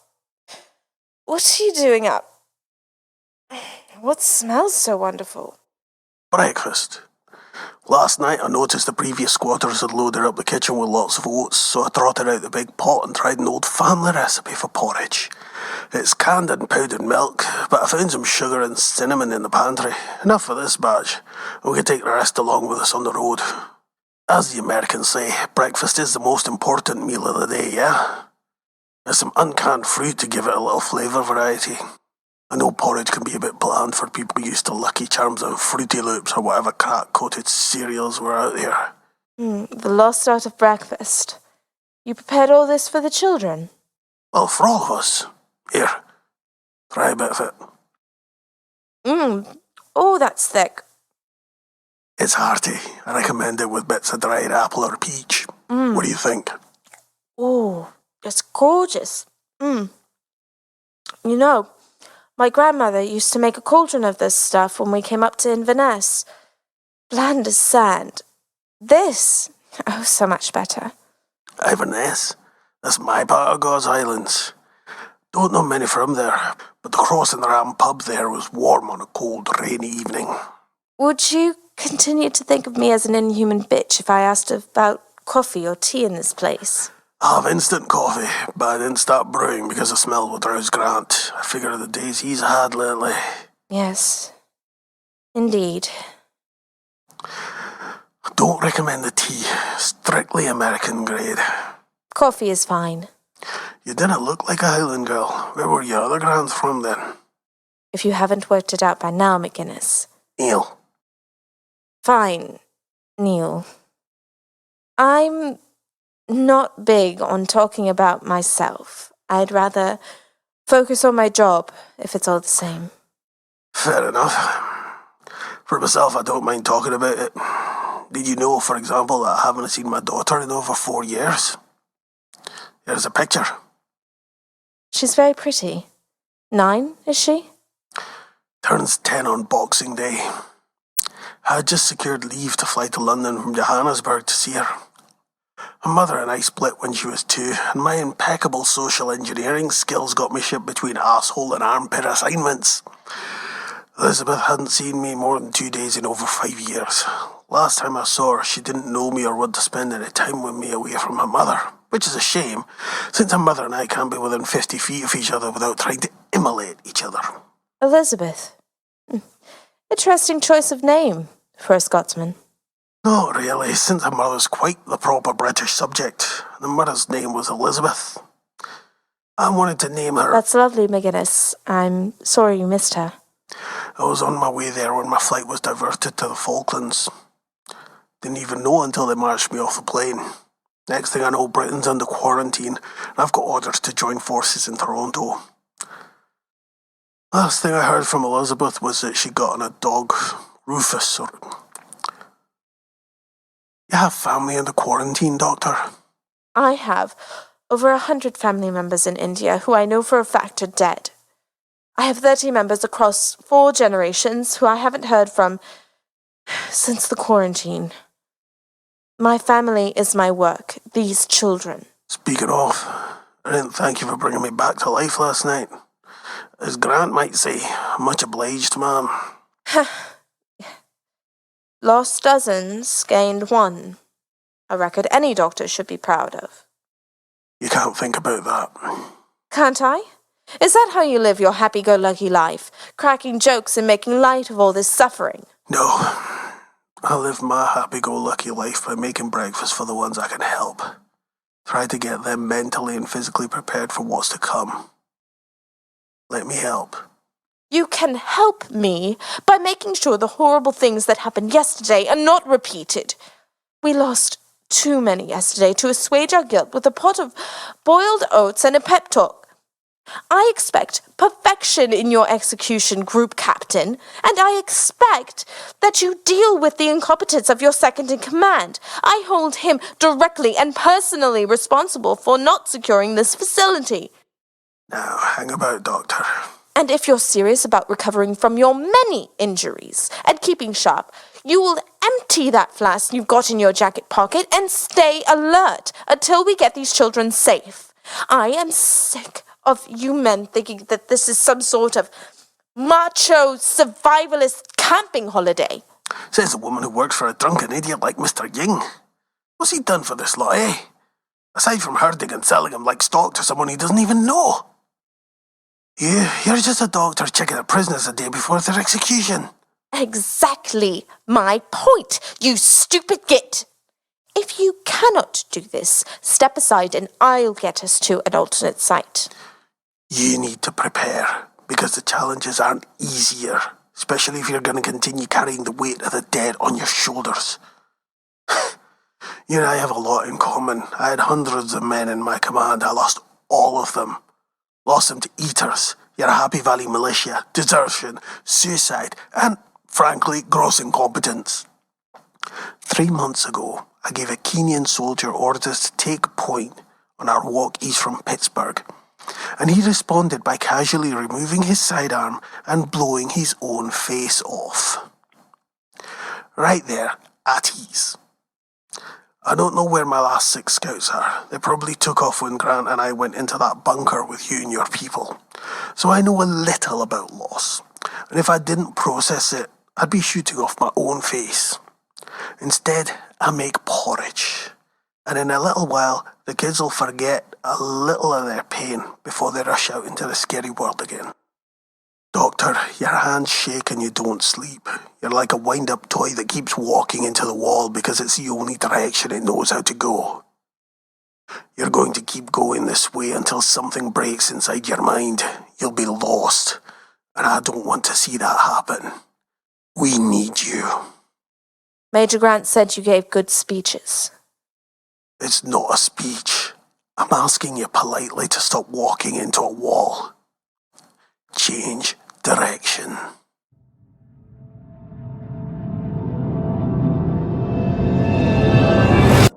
If I wanted to feed you an ABC after-school special line with a convenient plot point that turned me around, this would be it. Change direction. Wow. So simple, huh? Just abandon the program and write a new one. Be something new. We attacked the morning with a sense of resignation, like we were a family preparing for a funeral. Nobody really talked. The children, tired and a little uneasy about the run to come, didn't really dig into the mush McGinnis slaved over. The adults ate their fill. Even Grant, who looked like someone backed over him in the 972. McGinnis asked me to help out with part of his master plan, and I did. I moved some furniture around and loaded the 972 up with anything we might need. I helped Ying strap boxes to the roof and said a bright good morning to our neighbors. In the night, the eaters had grown to damn near 1,000, all around the building and stretching back to the highway. There were so many outside, they mashed each other against the outside wall and were slowly creeping up the sides on top of each other like ants swarming a Twinkie at a picnic. The original plan of drawing the eaters in through the front door and away from the loading dock so we could go out to the van wasn't going to work. We had to abandon it and squeeze into the 972. All right, my lovelies. I'm glad everyone had a chance to go potty and fill their bellies this morning, yes? Good. I'm sorry that we'll be squeezing in with you, but the good news is our trip will likely be only an hour or so, and Major Grant has kindly agreed to make our ride as gentle and swift as possible. All right? Please, please, please keep your arms and legs inside the vehicle at all times, particularly you near the door. When we move forward, Sergeant and I will shut the doors. You may see some ugly faces, but do not panic. Keep your wits and keep your seats, and we shall be moving along presently.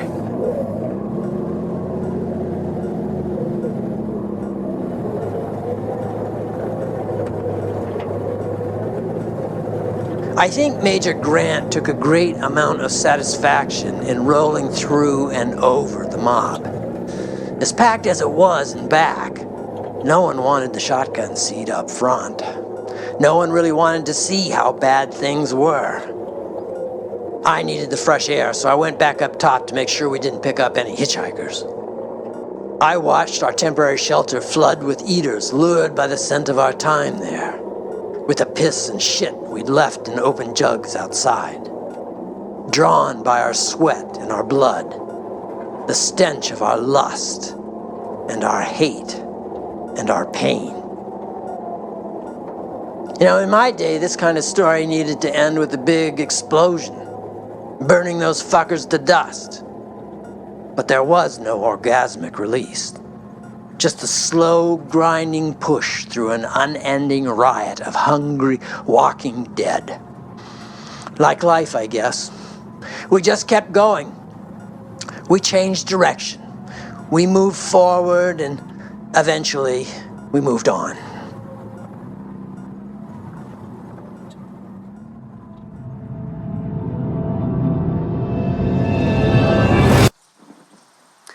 Nice view. I guess that's why there's a picnic area up here. The owner of this place could come up here and look down over his creation and, I don't know, jerk off on it or something. Found a map to the amusement park in a dead man's pocket. I really hate to be a douche, but I've got less than 36 hours to get back to Makwe. You're not a douche, Kenneth. We still think of you as an amiable jackass. Thanks. General Yang is a douche. Roger that. Well, let's see here. Slim Shimmer's amusement park and racetrack. 100 acres of good, clean Christian fun. Nice. Shit. I thought there might be some notes on it to tell us where they're keeping supplies and stuff. Just bathrooms, rides, and funnel cake stands. Those pavilions look secure. And down there by the Ferris wheel, what do you see? Fresh laundry hanging out to dry on the line. Dry cigarette butts. Folding chairs. The looks lived in. Goddess bless the insurance industry. That's 100 acres surrounded by steel fences, brick, iron bars, barbed wire, motion sensors, and even an interior perimeter fence. I'm shocked that there isn't a minefield between the fences. So, how do we get into this kingdom of heaven? Blow a hole through the fence? Skydive? Perhaps we could call them? That would make perfect sense, which is why we didn't try it. You have their frequency. No, but the General does. Good morning, fellow travelers. Wait, who's watching the kids? Joe. Jesus, you can't even keep the cast straight anymore.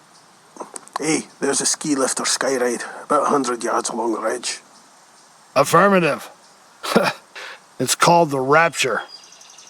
The loading platform is boarded up. Not surprising. It runs down the mountain, then over the fences, and the Trail of Triumph train tracks. General, would you mind punching in the administrative frequency into this phone? I don't like where this conversation is going. How the hell do you think we're going to get in there? Zip line all the kids? Let's go look at the platform. We don't even know if there's power. There you go, Doc. It isn't working. Are you sure it's right? No, it's right. 150.34 to 50. Who's coming with me over to the platform? We gotta get this moving. There's nothing. They probably changed the frequency. I'll try the medical frequency. I know it's not the protocol, but... Hell, maybe we can just wave at them. Hello? General alert. Keywords General Order 1. Transfer. Lemon. Fish. Spartan. Pancake. Toilet seat. Counterwords, please. Looks like this was an escape route. There's a gasoline generator to run the lift at the top and bottom. Shit went south. I'm betting they were going to get up here to that truck and bug out. What truck? The one inside that truck-shaped hedge behind the platform. That's a small hedge for 200 people. Countersigns, please. Nope, just the important ones know about it. Executive Golden Parachute. I doubt most people in there know about that, but good eye. Why aren't they responding? Countersign, Argon. Good afternoon up there. This is Dr. Van Hawkins. Hello, Doctor. This is Dr. Shiva Vesta with General Yingling of the Happy Valley Militia. Our site in central Pennsylvania was compromised. We have survivors, civilians. Who are the others with you? They're useful people. Vetted by me. Dr. Vesta, let's get those children inside. How do you intend to do this? The gates are crawling with hostiles. You've been pondering the sky ride to your right with some interest. We've been watched this whole time. Does that shock you with this lot? You'll just have to clear away the lurkers and a few of our booby traps to use it. Listen, guys, I have surgery looming. I'll turn you over to my able assistant. Balamani will guide you and your children home. Namaste. I'm glad we didn't just head straight over. Should have guessed it was trapped. Hello? Welcome to our facility. Please be aware that there are 8 hostiles closing in on your position from the west and 9 lurkers surrounding the upper loading area of the skyride. Namaskar. Ab Andhra Pradesh se hai. Your sniper is currently under surveillance by our own snipers. We recommend she turn her attention to our targets approaching your position and not opportunities within our compound. If she attempts to engage any targets within our fence, we will return fire. Good luck with that. Please move swiftly to avoid any potential contamination. Anyone who appears infected will not be admitted. They will be euthanized or returned to the wild. Anyone who disagrees with this should not board the skyride car. If we meet any resistance, we will not hesitate to neutralize everyone or return them to the top of the hill at our discretion. Please enjoy your ride. Okay, so to recap, we take everyone on a half-mile ride down the mountain in a shaking gondola over top a nest of hungry eaters.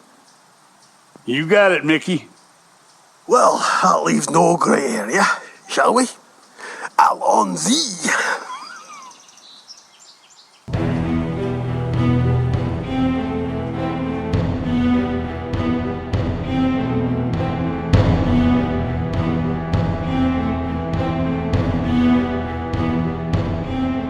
The Googies Chapter 8 starred James Baxter as Ken, Brian Lincoln as Mark, and Gwendolyn Jensen Woodard as Joe, featuring Ayub Koti as McInnes, Michael L. Stokes as Grant, Laura Nicole as Dr. Vesta, M. Cierro Garcia as Sarge, Ron Runeborg as Ying, featuring Orenthal Hawkins as Dr. Van Hawkins, and Julie Hoverson as Balamani Saravatsi, with Renee Chambliss as Becky, Larry Bailey as West.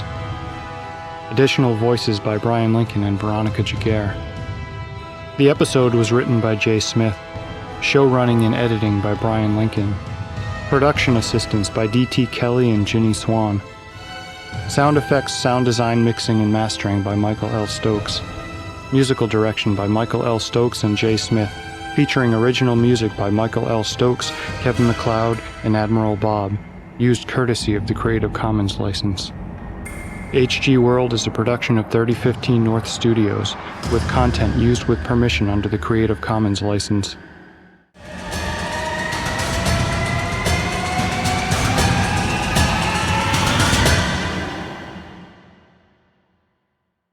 Chapter 9.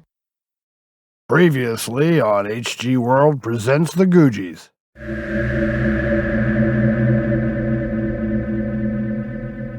How long does he have? Days now. His condition is accelerating. I don't understand. One of the byproducts of living among necroambulants is that most of the survivors developed a condition called elder syndrome. Eyes sharp to the right. Watch for the mountain face to fall away into a low-sloping valley, and you'll see a truck stop and office park just down the hill, near the next off-ramp. Got it. A truck stop. Are you sure it's safe? Sure as anything else. We saw it on our way south and marked it as a potential pull-off.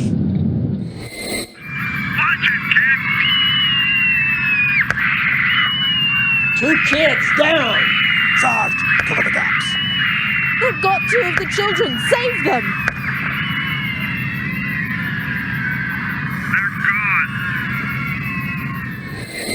Joanna.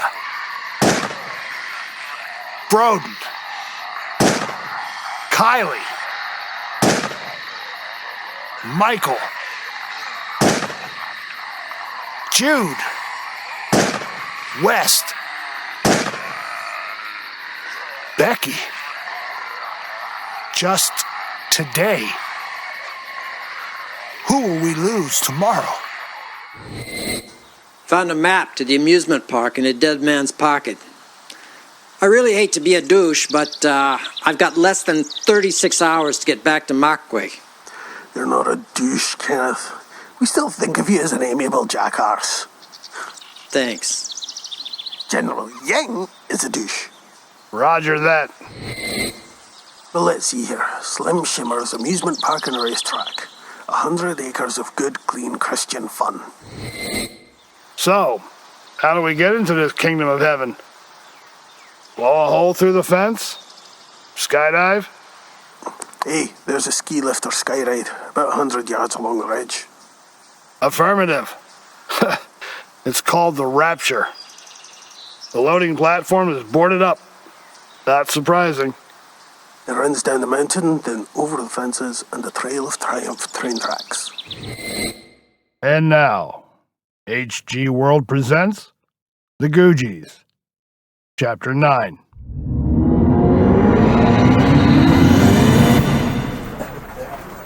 Shearer. Yeah, boss? Front and center, young man. Shut the door. I'm reviewing your series on Ken Peters and the Googies. I just finished cutting down the last interview session. Getting ready to mix the narrative this morning. And it will make an excellent podcast for sweeps. Zombies are huge again since the flare-up near Denver. NPP is running specials on Todd Rage, the Garrison Foundation, and the Happy Valley Militia, but nobody else got Ken Peters. And nobody else will either. That's just great work. I was just in the right place at the right time, Mr. Mayberry. Megan picked the wrong time to go off and get pregnant, let me tell you. This stuff about fat zombie terrorists is gold. NPP is going to shit bricks when they hear it. And it goes against everything in the history books. The zombie cult, the Brotherhood. Did he have any evidence of this at all? He told me about a stash up in New York and showed me a few documents. I haven't been able to verify anything he said on tape to meet moderator's standards of citation and evidence. I was hoping that before we went live with it, I could go out to the Markway site and verify a few things he told me in confidence. We need to get this last bit cut together as soon as possible to counter-program NPP, and before the last of the funerals in Denver. After that, no one's going to give a rip. They'll be back to identity theft holosex stories, and we'll get swallowed by the prime minister elections. But, sir, I need to verify the information for the show. It's what substantiates all the wild claims. I know Mr. Peters comes off a little crazy. I need to show the resource materials, go to Ken's Keep and scan all the documents he gave me. The man had a ton of analog material that I think will change the history books. It'll be like when they proved the T-Rex had feathers. Whoa there, Mencken. We're not changing the world. We're just reporting on a small part of it and putting on a show. If there's evidence, we can spread it out over the next few months, keep the message boards jumping and fire up the flames. You know NPP will shoot us down. They'll claim everything we're doing is yellow tabloid nonsense. They might even suggest we be brought up for review under the Fox News Act. Oh, you're right. I didn't think of that. I forgot that you're the editor and I'm the guy paid to deliver the story. Or do I have elder syndrome too, like Ken Peters? I must, because I think this is my office, and I think I just mentioned how lucky you were to get this choice assignment. I'm not giving you a month to wrap up what needs to be live online in a week. Look, Mark, I know you want to shine right out of the box. Your educational programming eats a lot of bandwidth and has an active friends list, but this is prime time. I need that crazy old man online. So, get back to your workstation and cut me a podcast that will bring us hits and advertising. You do that. You tell the story. And I'll make you ready for prime time, kiddo. Kiddo. Yeah.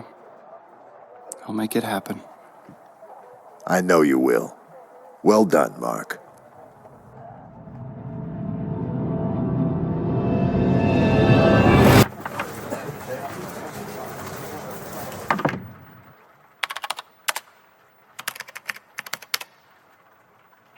The world is mourning the passing of one of the last heroes of the zombie war. Freedom fighter Kenneth Herbie Peters passed away Sunday morning. Peters, one-time member of the Happy Valley Militia, was responsible for hundreds of... Okay. Let's get back to the conversation. Voice comm begin. Voice command, input active. Continue narrative track. Mono. Standard resolution, standard filters. Begin recording. I was surprised that Ken Peters instructed his doctors and nurses to allow me access to him in his final days. In the week I spent at his home in New England, I watched him... Pause recording. Replace last sentence. Begin recording. In the week I spent at his home in New England, I got to know the man underneath any pretense. I've interviewed people who live and die by their image and stress over the slightest imperfection. I hate to say that's what I thought of Ken Peters at first, because he had all the signs of the cranky old man who is at liberty to be angry with the world. Maybe he even tried to present something of that image himself. But as the week went on, I realized that he didn't have a lot of time left, and his priorities shifted from putting on a show to telling me what he needed to tell me, and in turn, tell the world. Toward the end, when they started amping up his morphine, I didn't get a lot out of him directly. In his final 48 hours, Ken Peters was wired up and full of tubes delivering and removing fluids. He had moments of lucidity where I could ask a broad question, and by the time I was done asking, the painkillers would be working their magic, and I'd watch Ken Peters slide backward in time inside his own mind. Stop recording. File insert. Peters interview, index day 8, timecode 153202. Anchored to end of track 1 timecode. Overlay narrative 326. Playback real time. When I arrived for our final day together, Peters was already sedated, staring out the bay windows of his bedroom into the distant trees and out toward his own distant, invisible horizon. We're getting to the end now, kid. Filling in the gaps. I think that's what this world's been missing, you know?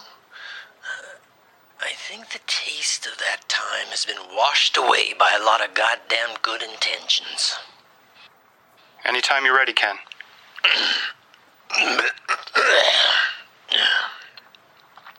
Well, there's a big edit in my memory. A chunk of video pulled out between the time I got inside the camp and me being on the road. My record skips a few grooves, kid. The skip's been there so long, you think it's part of the song. 1 minute I'm hanging 100 feet off the amusement park grounds, and the next I'm running through the rain with blood running down my face, with crushed glass in my boots. Sorry. Let me back up. Slim Shimmer's Park, right? Yeah. Like I told you, or maybe I did not. Slim Shimmer's Family Fun Park was this little Christian retreat with carny rides and not so subtle religious overtones. The only way in for us was the sky ride, because the perimeter fence and gate were lousy with eaters. They were inside the fences, too. But something weird about that didn't hit me till I was inside the main building. Some of the eaters were leashed like dogs to stakes in the ground. They just wandered in circles at the edge of the leather. Some were slumped or prone because they were too weak to crawl anymore. When they heard the rapture tram groan into motion above them, they got a little antsy and vocal. Sergeant Joe held off the eaters while we loaded up 6 cars from the platform at the top of the hill outside the park. When we got the 25 or 26 kids off onto the cable, they both took off to hide while the eaters swarmed the platform. We rode over the cable, a quarter mile downhill, about 100 feet up in the air over a bunch of hungry eaters. In my car, I was chaperoned to a half-dozen twitchy little ankle biters. Kids. Yeah, well, that's what my Uncle Walt used to call the little brats who ran through his shop after school. Yeah, well, let's see. Still, it wasn't all bad. Clear skies, fresh air. If not for the kids keeping up the nervous chatter, I might have had a nice nap.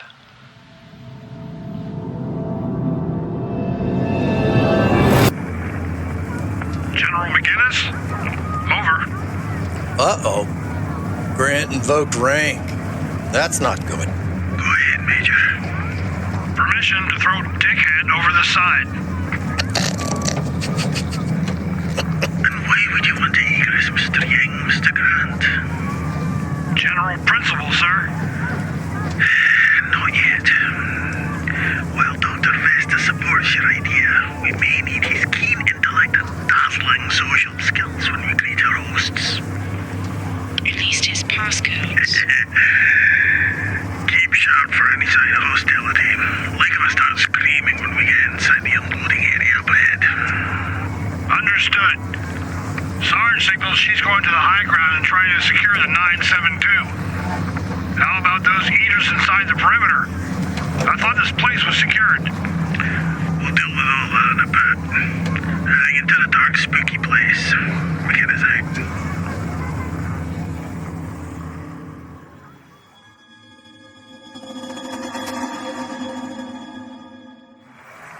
Well, so much for going back where we came from.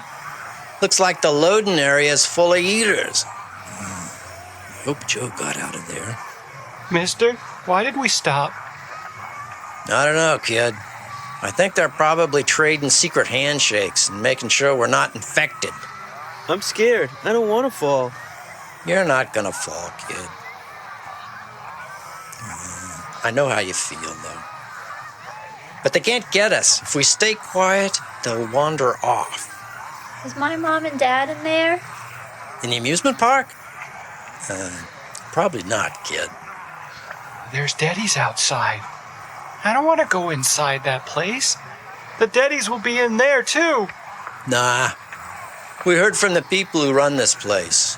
They're safe. You'll be safe, too. I promise. I promise is something someone says before they die or run away. Man, I thought I was cynical. Look, guys, we didn't make it all this way for no reason. It wasn't luck. You guys were brave and you kept your heads. A lot of other kids weren't so lucky, so you gotta keep it up and keep it together, okay? See those guys up there in the car ahead of us? Grant and the other guy? The general. I hate him. Yeah. Oh, yeah. Want to know something? I'm not a big fan of General Ying either. But all of them did a good job getting you here. Not all of us. Yeah, well, Dr. Vesta and Joe, McGinnis, they're all doing this to get you somewhere safe. So I know you're scared. Ain't scared. Just don't trust nobody. Hate to say it, kid. I don't blame you. Not for nothing, though. I try to keep an open mind. Trust, I say, but verify. Keep your eyes open. Find that inner bullshit detector and turn it on. What's a bullshit detector?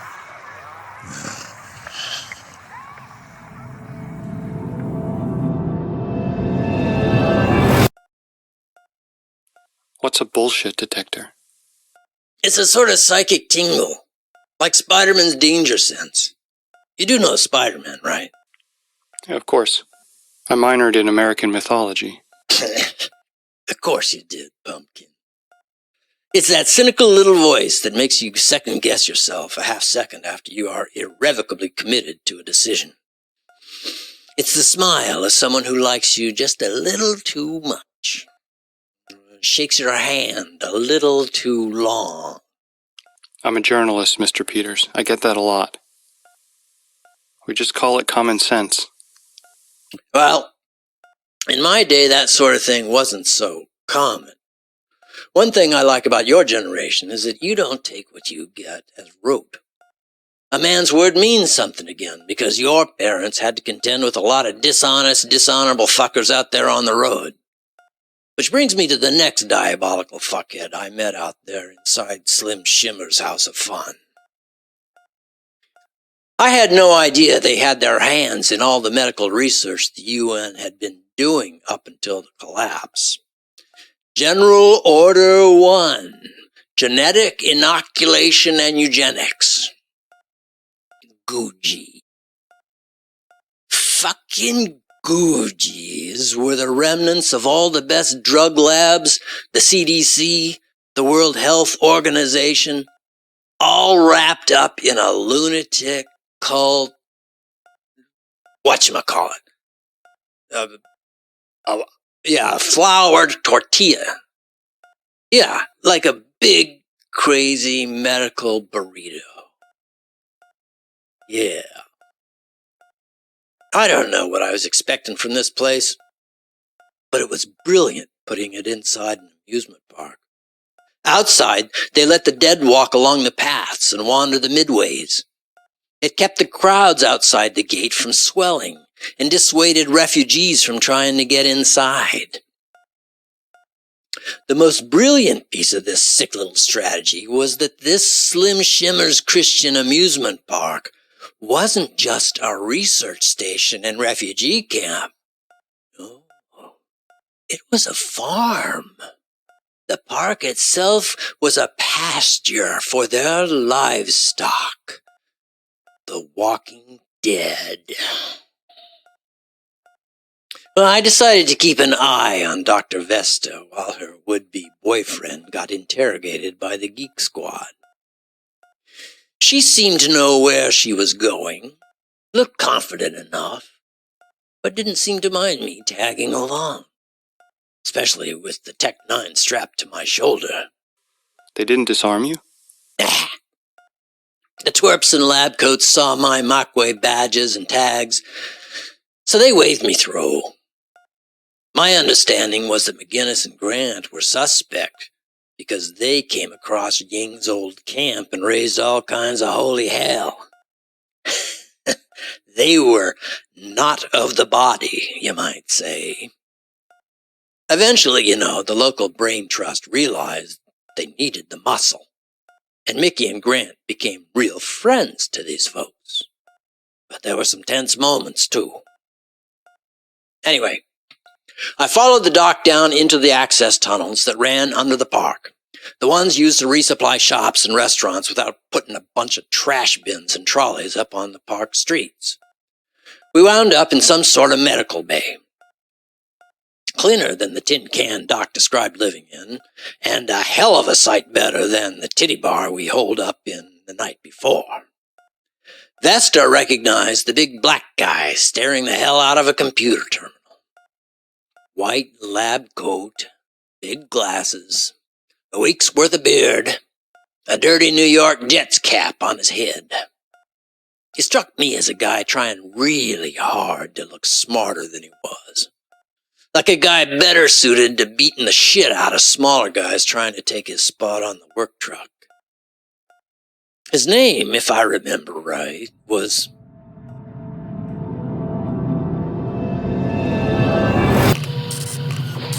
Dr. Van Hawkins. Dr. Vesta, I'm sorry to hear about your sight.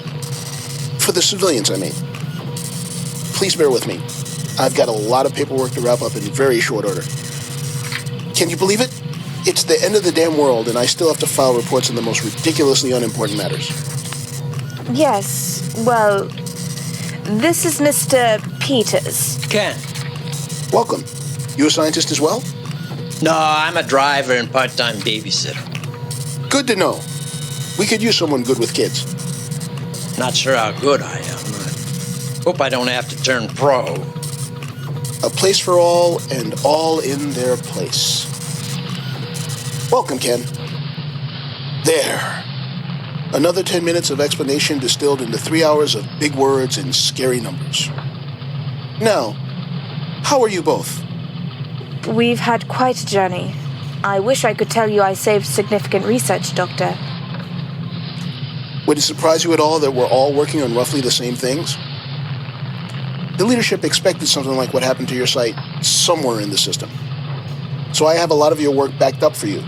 Tests on pregnant women, healthy ones, infected, necroambulance in utero, all sorts of familiar reading. The only difference might be the font choice in the reports. Did you complete the gestation transmission figures? I only have a rough trial time of 40 minutes from the infection of the mother until the fetus is likewise infected. That's about what we have too. And this tells us what exactly? What is our next step? I thought you were working a step ahead of us on how to extend that period, or... Not my orders, Doctor. But keep your chin up. We have a lot more Frankensteinian projects to keep you busy here. I was wondering if there was a place for me here. Of course. Despite my organized, cool appearance, I really could use the help. No one else has stepped up since Dr. Loken became... incapacitated. What about the children? We have a place for the infected and uninfected alike. Blast. I have to submit the compliment report. I wonder if I should include you all or... never mind. Next week. Anyway, I hope we don't have too many of the former. Children, I mean. Not a lot of dead kids, I hope. No. How long have you been here, Mr. Van Hawkins? Let's see. About a week shy of forever, as of next Tuesday. Would you like something to eat? No, thank you. I'm curious if you've heard from Mockway recently. I have not. We've been so busy getting ready for winter, I didn't realize our weekly check-in was overdue. I was about to give him a call and give him my Christmas list. Why? There seems to have been a development. That is as vague a statement as I've ever heard, Doctor. What sort of development seems to have been? Mr. Peters informs us that the Brotherhood has split into two camps, one in support of civilian leaders, and another that is following a new shepherd. Whoa. I told you about some weird stuff going on at the top of the mountain. You interpret that as you like. I better go get Jo, and she'll tell you all about it. Jo? What would that whore know about the project? Did you know she worked there for a while as a sister? She recruited me. Recruited you? What the hell are you talking about? Well, a schism certainly would account for the lack of communication. Is this why you brought your young ones here instead of driving straight back? Yes, because that ain't no place for kids. Especially now that the leaders are all walking, talking eaters who can do more than just stagger around and bite. Ah. So that worked out. What worked out? When I left, the elders had agreed to transfuse the blood of Reverend Savini into a host in order to... Reverend Savini? What does he have to do with anything? Oh, that's right. You left before the Reverend managed to earn a place of power. Yes, Savini died. But he kept preaching. He was infected, and his supporters refused to put a bullet in his head when he expired. They actually protected him in that tower on the top of Mockway Mountain. And 3 days later, he walked out, dead and talking. He didn't try to eat anyone. When I left, he was just a bit of religious nonsense. He was infected, but just wouldn't expire. He kept walking about, getting food from some of the locals who didn't freak out about him. His followers? They gave of their own blood to sustain him. In exchange, Savini gave them something the local government couldn't. Hope. You can imagine how a man of God coming back after 3 days dead, preaching peace, love, and understanding could be a persuasive force in local politics. Making the existing leadership much like the Pharisees. I don't even think people consider the analogy that far. But the Reverend, he managed to convince the brainiacs, myself included, that his blood was different. A new generation that was not a disease, but a life form that had grown with each generation of infection. He claimed that his strain showed him visions of itself dating back to patient zero in Asia about 5 years ago and further. You take the word of raving infected lunatics.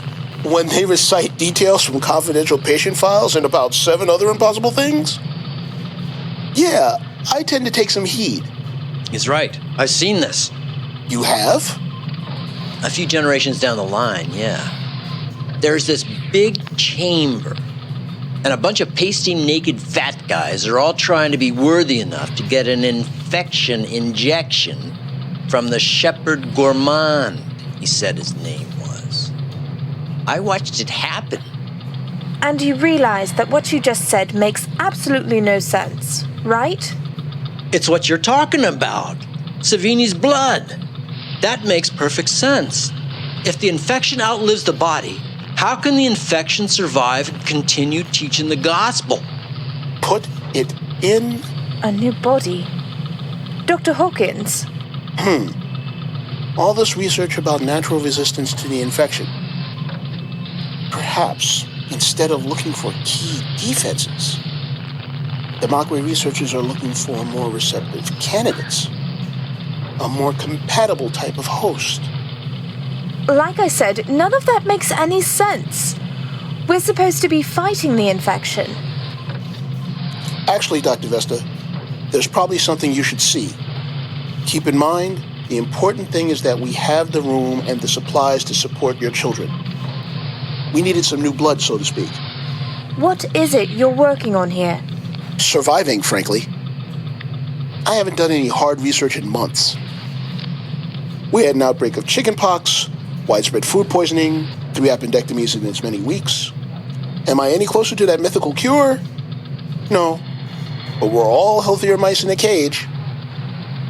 And here I am at the wheel again. How can I help? You can't convince your friends to sign on as our security force. You can urge them to go on and get out of here. Then, you and I can work on how to catch up on 60 pages of research that Montcastle wanted me to do on the necroambulance. Which necroambulance?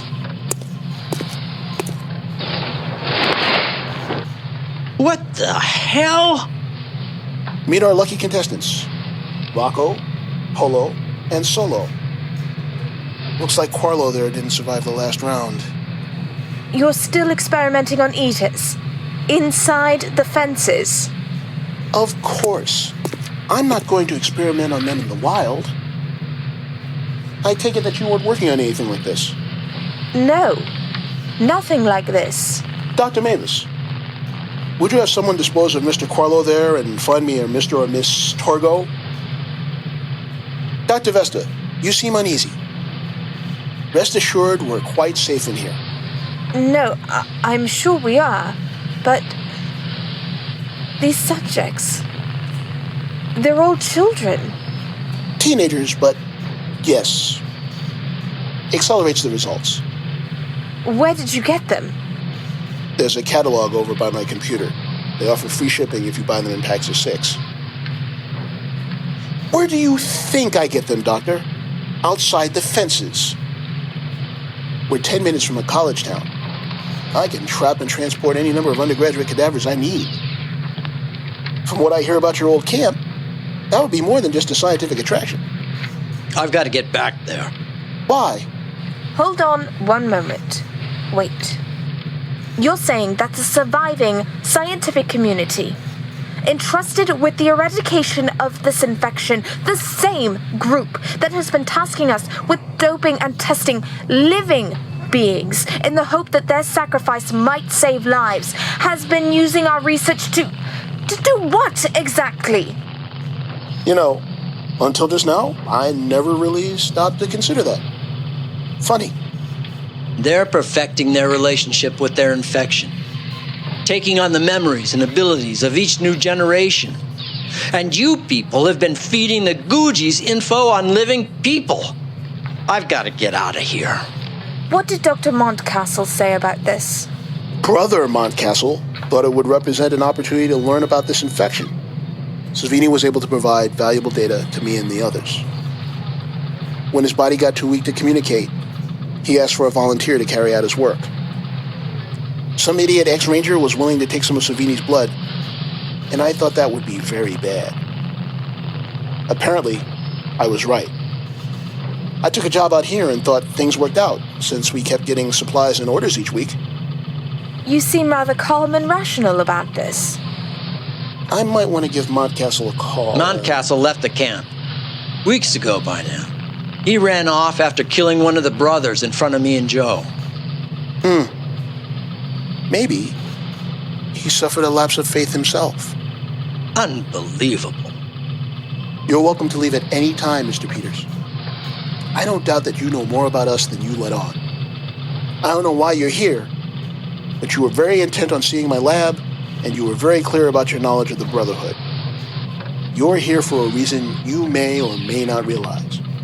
Either way, you pose a danger to everyone here. No fight for me. I guess you wouldn't believe me if I told you we had to go there and stop them. I mean now, before they run out of flesh and take their show on the road. Mr. Peters, take some ammunition, some food, and go. We have to protect our children here and our people. Dr. Vesta? We came all this way, through so much. I see. There's that cold facade you put on when you know you're doing something wrong but don't want to own up to it. Oh, fine. Do me a favor. When you talk to the big blob, pretend I was never here. Give me that much of an advantage. Dr. Hawkins, Subject T has been introduced to the testing environment. Thank you, Barbara. Would you mind getting someone from our headquarters on the line? I have some urgent questions. Of course, Doctor. Dr. Vesta? Excuse me, Doctor. I'll be back in a moment. Of course. And you, Subject T, I dub thee Torgo. What must our masters have in store for us, I wonder? We come all that way, looking for hope. In hindsight, I guess we should have suspected all this was a big bag of chipmunk dink. Like everything else, the powers in charge screwed it up, lost sight of the goal, and when they were gone, their bodies kept churning out data, processing information, doing what it was supposed to, despite being technically dead. So unholy acts became practice, then revered tradition. Ever wander into a lab where dead children were being cut up and injected with industrial chemicals? Yeah. Can you pause that thing a minute? Yeah.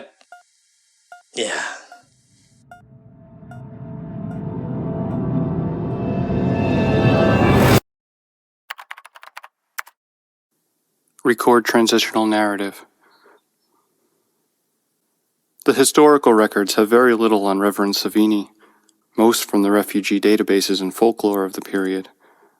Savini represents, to some, an advocate for the form of life taking over the human body at that time. Savini was a minister of an unspecified church, but was thought to be either leader of his own evangelical order or a pastiche of different preachers common to refugee camps of the time.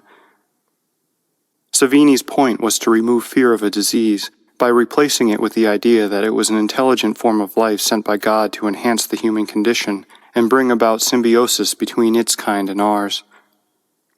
A group of refugees in the Mokwe refugee camp were convinced of at least its potential when Savini was infected, but did not turn into a mindless monster upon his death weeks later. The story goes that scientists and refugees were able to speak with Savini and, in a way, the infection itself. Savini could walk around freely, speak as he did in life, and continue to preach to the refugees. Those who feared for the safety of the refugee community soon moved to destroy Savini, but they were put down by a newly formed brotherhood of followers. Here, for the first time ever, is an excerpt from an MP3 recording of Reverend Savini, found in the archives. End recording. Insert Savini 1.mp3 and play back real time. Friends, if you asked a child to explain the universe, what would he tell you?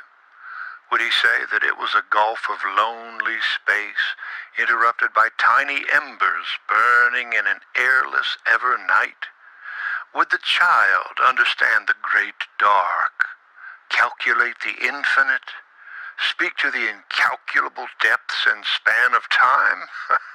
Would a child accept a universe where new answers only spawn more questions? Or would he reach up into the heavens with his heart and make up an answer? Perhaps it's all the work of some fatherly spaceman, a god to make sense of it all. That is as it has been, my friends. We were children once, but no more. So too the time for invisible gods is at an end. It is time to embrace the truth. Until I saw the truth, I would have told you that the dead walk among us because there is no more room in hell. Some of you would be quick to agree that this must be hell. But I know the truth, and the truth is simultaneously terrifying and beautiful. It lives within me. I live with the so-called infection, and it speaks to me. It shows me such wonderful sights, and I now understand what... Now, don't be afraid. I come not to infect you, but to inform you. I am alive because of my understanding and my fellowship with what lives within me. No, you did not misunderstand me, friends. Books must be rewritten, sermons rewritten with a new gospel, my friends. Know that I endure despite my exposure to the truth.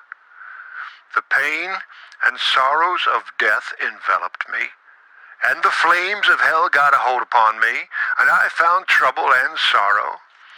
Like many of you, I watched a pestilence come and burn my world to ash. One day, I felt its sting in the fire, like crushed glass rushing through my veins.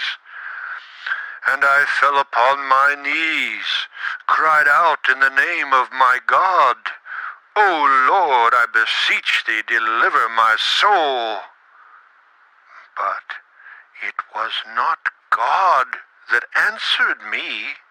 It was the new life within me, given voice. I saw beyond my own life, back through the memories of others, dozens of souls exposed, but lost to the truth in earlier days. I saw the life of the child who had given the truth unto me. At first it was disorienting, like standing in a room of mirrors, seeing other faces reflected back at me, but it was illuminating as well. To see the lives touched by this gift, how it learned and changed in the hope of understanding what we are, to bond with us instead of destroying us. Oh, I feel so blessed. And here we are. New life. Oh, I wish that for you as well, my dear friends. Is it not so, my friends? My eyes hold no tears. My heart harbors no pain or hate. My blood does not flow, yet my mind is free and full. It can be the same for you. You need not die. You need not go away and leave yourself to hunt the living. Shut up, you sick! Come with me, with us, the brotherhood of the unified flesh. Come with us. Playback Peter's interview, third cut link, real time.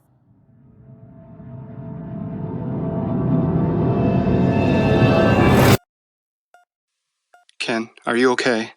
Do you need to stop? I don't have a lot of time left, Mark.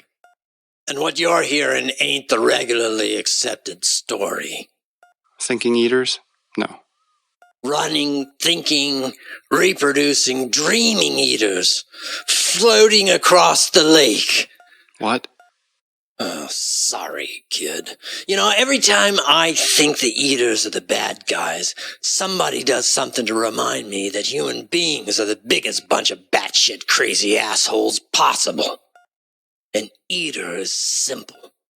It is what it is, and it eats.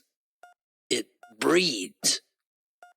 It doesn't quote poetry to get you to think like him or pretend like it knows better than anyone else what has to be done because some clown convinced him, some magic elf in the sky made him the next hipster Jesus or whatever.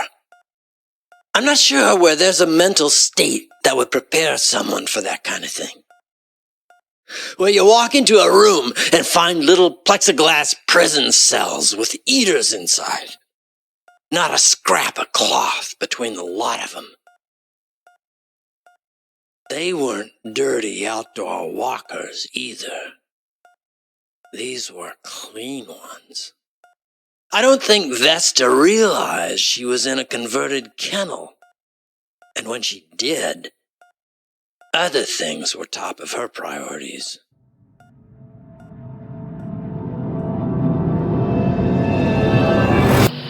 Balamani, were you able to raise Central Headquarters?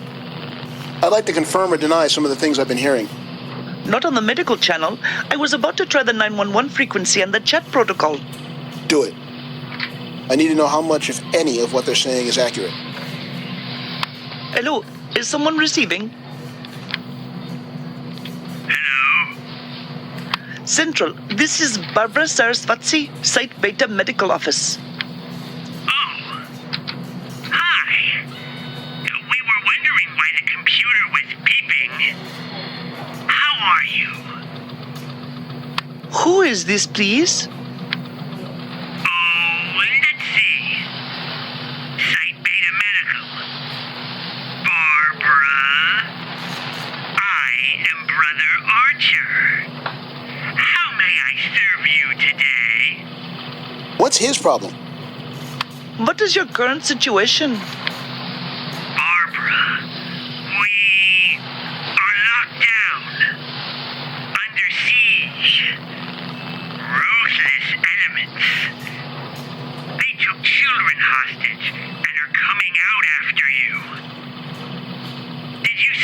anyone? No. Who would I see? Military types. Are you sure you did not see anything out of the ordinary? I see things out of the ordinary all the time. You need to be more specific. Touché. You know, you sound hot. What are you wearing, Barbara? You'll have to come meet me in person to find out, Brother Archer. Fair enough. Perhaps I will. I need to leave this dusty place and come see the sweet meat that lives there. But be safe. Watch the skies. Make no mistake. They're coming to get you, Barbara. Well, perhaps they're handing out the happy drugs. Nothing more than General Ying on a typical night. A lecherous drunk. He did not sound drunk. He sounded hungry. That's what we're up against, kids. Seriously. Intelligent eaters. Mr. Peters. I thought you were on your way off to save the world. I wanted to stick around long enough to hear what you really think. I'm surprised you didn't sell me out. Maybe. We knew you were there the whole time. Enough of this, please. Why, Kenneth? Why on earth would you want to go back there? Do you want to let them escape into the countryside? We have a chance to stop them there. God help us when their food runs out. We have too much work to do. They may be able to point us in the right direction. We're reading too much into Brother Archer's demeanor. Are you shitting me? No, but they likely will if you go up there to confront them. You've both been in the hostile wild for a long, long time. You need time to rest, refuel, and renew. You've run long enough, Kenny. You've run so long and so hard.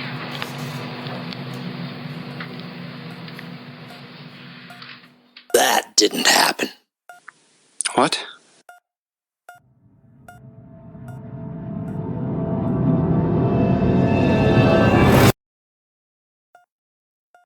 That didn't happen. No, Joe. Christ, I didn't forget about you. Well, I'm getting there. Time is short, but the end is near. In more ways than one, my dear. Are you talking to Joe?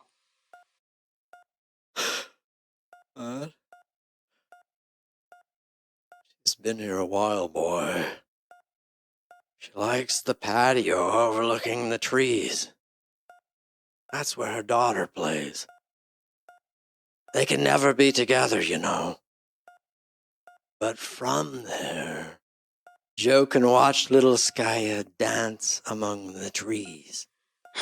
I think we're done here, Ken. Oh, no. You park your ass, sunshine. Joe was telling me the same thing. Don't listen to her, kid. She is an excellent mindfucker.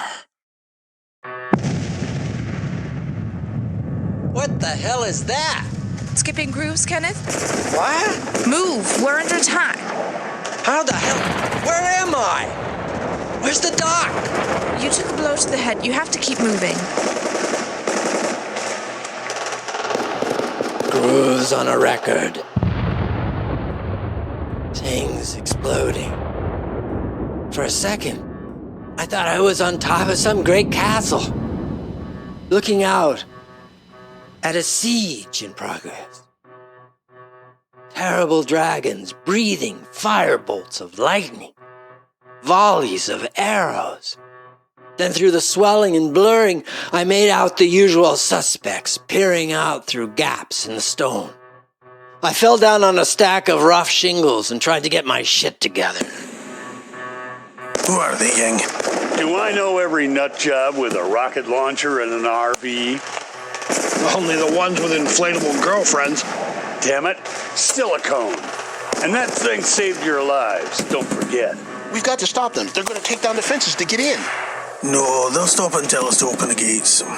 They don't want to kill us. Well, they want to kill a few of us to make a point. But they need defenses too. Right now, the Eaters are to our advantage. They're providing a shield for most of the small arms. Looks like there's enough free-roaming Eaters to put stress on the fences. That's where they're concentrating their direct fire, to keep the fencing up. I'm more worried about the rockets. We've got months of work down in the hole. Well, you're welcome to grab a bullhorn and tell them all that. Maybe they'll stop shelling. How many people do you have on security? I've got 15 men heading out through the underground tunnels. I've already lost contact with 3. I think that the tunnels might be... Incoming!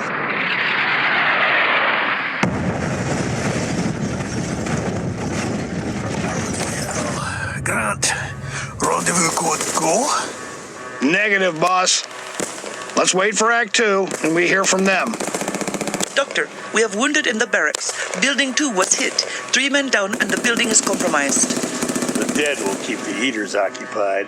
Get the rest out of there. There's a fire blocking the other exit. They can't get out. Right, you. Me? Get ready to receive wounded.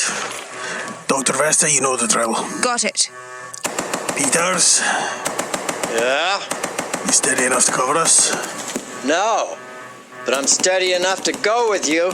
I'll cover from here, boss. I'll take any 3 steel-bodied and suicidal hooligans you can spare to run across the lawn. Weapons experience a plus. Hey, you! Pumpkin Face, Sweat Job, and Mongo! Yeah, you! Front and center. You want to live forever? Really? Now I got a Queen song stuck in my head. Right. We keep rifles and axes by the emergency door downstairs. Listen close, my lovelies. We got how many people? I don't know, 60?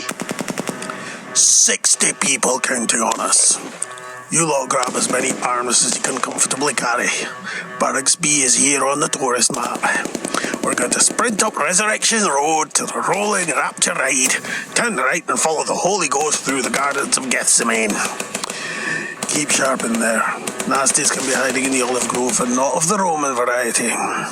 By the way, hello! I'm your temporary commander, Neil McInnes, and I hope not to get any of you killed. If you follow me and don't screw up too much, first round's on General Ying here. Very funny. What can I do? I'll need you here with me to, God help me, negotiate with these clowns once they stop pounding the complex. Right, rendezvous Barracks B. Watch each other's backs. Fly with me, my silent angels.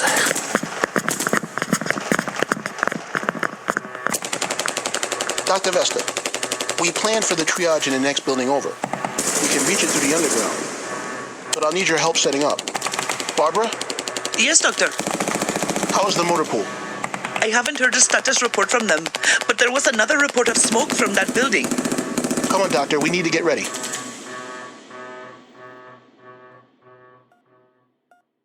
Of all the stupid things I've ever done, this was up there with...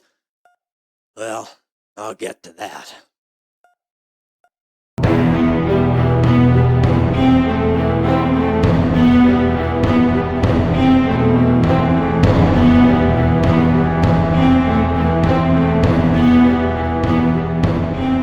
The Googies Chapter 9 starred James Baxter as Ken and Brian Lincoln as Mark, featuring Ayub Cody as McInnes, Michael L. Stokes as Grant, Laura Nicole as Dr. Vesta, M. Sierra Garcia as Sarge, and Ron Runeborg as Ying.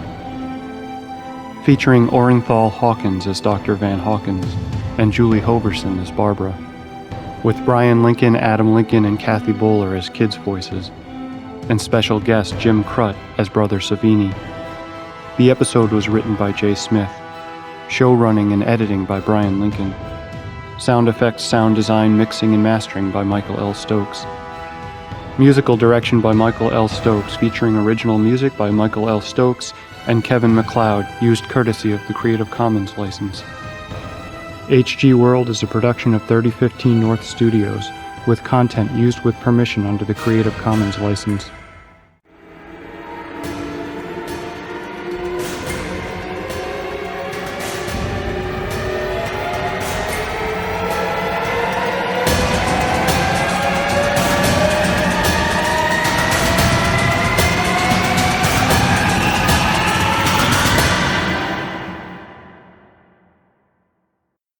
Chapter 10.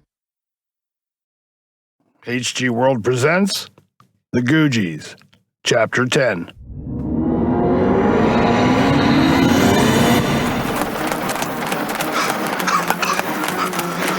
Mickey! What's the plan when we get them loose? Get him out of the building. Clear a path back to the main building. Hand out those spare weapons and keep killing dead things till all that's done. You get that, boys? The man knows his shit. Pumpkinhead, 4 o'clock! Peters, you left!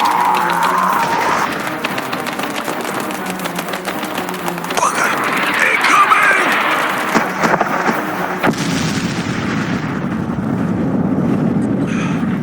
Oh, for Christ's sakes. You fucking mind! We're fighting eaters over here. Peters, the rest of you lot, check in. Holy fuck, Peters, is that you all over you? No, I think it's Pumpkin Face. Yeah, damn it! Where's the rest of them? Bugged out, McGinnis. They're running right into a pack of them down near John the Baptist paddle boats. Stop running, you idiots! Never mind them. Head for that pirate ship. We're gonna get cut off. I'll race you, old man. We took off toward this swinging pirate ship ride with a bunch of rotters spilling out of the fake olive trees after us. I look off to my right because I caught a glimpse of a white lab coat, right? And what do I see but Dr. Hawkins walking out in the open across a yard full of eaters, and not a goddamn one of them noticed him. Neither did he. He was in such a fucking hurry. I actually stopped in my tracks to make sure I wasn't still screwed up in the head. And I almost missed a fat guy in a clown suit sneaking up at me. Peters, what's wrong? I don't know. What the hell's over that way? Something that isn't Barracks B. Would you come on? I wasn't going to leave McGinnis behind alone. I think we both knew with just the weapons we had on our back, we might be able to help, 4 or 5 people, tops. The smell of burning wood and plastic was already heavy in the air. I didn't notice it at the time, but that smell sticks with you. Hawkins disappeared behind 6 new eaters approaching from that side of the park. It's one of those moments you don't remember making a decision. You just do. This way. Almost there, mate. What the fuck is this?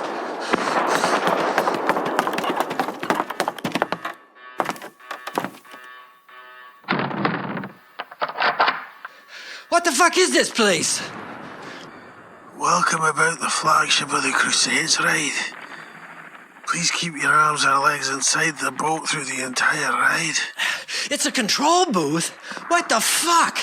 We're in a 2nd floor fucking outhouse. Right. All these control booths have phones. Sweet. Well, you can order us a pizza while we're waiting to get blown up or eaten. Here we go. Internal power is on. Dial tone. Dialing bound 33 for the main building. And... Grant. What's your status, mate? We lost everybody but Peters. He and I are pinned down. How many men? Bugger all. What did he do? Just step into the sun and walk into gunfire? Jesus, made of toast, that's... Well, the good news is stopped after killing everybody. Holy shit, McGinnis. That's more eaters than I ever saw in one place. Where the fuck were they keeping them? Right. Well, I've got one of my brilliant Hannibal Smith plans. Hannibal Smith, from the A-Team, you American get. It's your own bloody television program, isn't it? Aye. For fuck's sake, tell him I saw Hawkins in the yard by himself with a backpack heading northeast, I think, away from the gunfire, near the paddle boat dock. You hear that, Grant? Good. I don't know what he's talking about, but if he's supposed to be setting up with Dr. Vesta, you better make bloody sure that's what he's doing. And now, call in the bloody rendezvous, would you? So what's the plan? You gonna talk these eaters into committing suicide? No, I'm gonna break out this plexiglass window, hop over the queue across the ride, and out the other side where there's no eaters. See that door over there? That's an access way to the underground tunnels that run under the park. So Rendezvous 69 or whatever. You had the rest of your team hiding off somewhere until you needed the cavalry to ride in. Smart lad, you are. Now that they've wasted most of the rockets, our team could just spin up. Bloody hell. Let's get the thing over here, eh? Chew on this, bitch! Oh, this is gonna hurt. Alonzi! In the old passageway, I was able to pick up a tourist map of the place. In the emergency lighting, I could barely make things out, but I had a general idea how the park was laid out. One of the unlabeled buildings on the map looked like where Hawkins had been heading. The map on the wall in the tunnel helped me even more. One of the arrows directed me to the motor pool. I remember how Hawk asked the cute Indian girl about it. Put two and two together, and... Sorry, Mickey. I gotta head out from here. Time's running out. If you're stuck here, one of us has got to get to the resort. Aye, we lost contact with Joe as soon as we got the Skyride in here. Sarge lost sight of her heading northeast. No worries, mate. We'll meet you. There, or in hell, okay? I'm taking the guns. Fuck yeah, you are. Go fight your freak show. Good on you and God bless.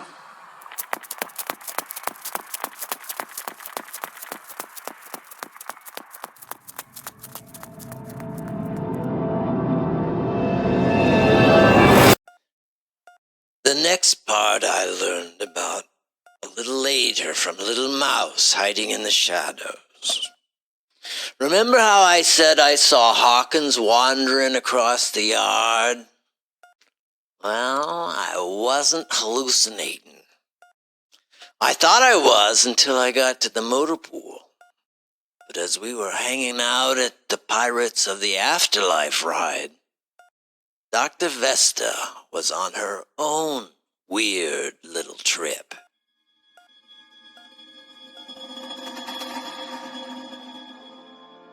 I really do love this room, Dr. Vesta.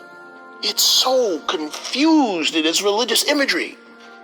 Look up and there's a bad replica of a Da Vinci mural. There's Muppets at the Last Supper. Who knew it would be Fozzie who betrayed Kermit the Christ? The Mormon Tabernacle? And I guess that's the Fortress of Solitude on that wall. Where are the beds? What? This is supposed to be triage, right? Yes, but we have no beds. What about the infirmary? Yes, there are beds there. But we'll bring them all here first so they can look upon this 10-karat gold monstrosity hanging overhead. We have yoga mats stored behind the gift shop counter. Barbara is bringing up some medical supplies. I've seen some whacked-out images of the Savior, but an 18-foot golden statue of Iggy Pop nailed to a telephone pole? That's a frightened Christian's fever dream if I ever saw one. Dr. Van Hawkins, are you all right? I don't know if this was intended, but that statue there is supposed to be the Reverend Slim Shimmer. I thought it was Buffalo Bob at first, but there he is, all rodeoed up in his sequin cowboy suit carrying... What, is that the Holy Grail, you think? Maybe he's smiling and drinking the blood of Christ dripping from the Golden Savior's wounds. Maybe. Maybe this golden Jesus just bleeds gold and old Slim here is just collecting it. I wonder what the kiddies thought when they saw it. There's Slim's life story across the wall, like Stations of the Cross. Except the Gospels didn't include divorce and emerging from purgatory. Enough. Why are we in here? This is clearly not a medical bay. I want you to take this. A USB drive? It contains all the research I've collected and everything I could capture from Dr. Logan's work, plus some of my own side projects. Why are you giving this to me? Because I'm leaving. I knew about this place longer than you did, and I might have been in denial, but I thought the research might help.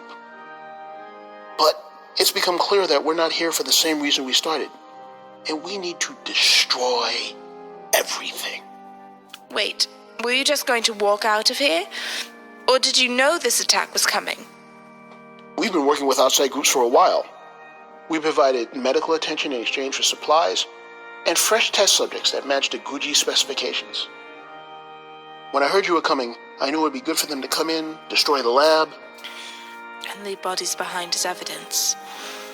It's quite amazing how much progress can be made when you're able to turn off your sense of moral obligation. Same thing happened to Dr. Logan. He tried to domesticate a few. Fortunately, the Eaters got to him before we got to him with our torches and pitchforks. I've seen so much of this that I won't feign outrage or surprise, Doctor. Good. Then that keeps the melodrama to a minimum. You do see the value in keeping the research. Maybe someone someday will be able to pick it up and keep going. Perhaps I will.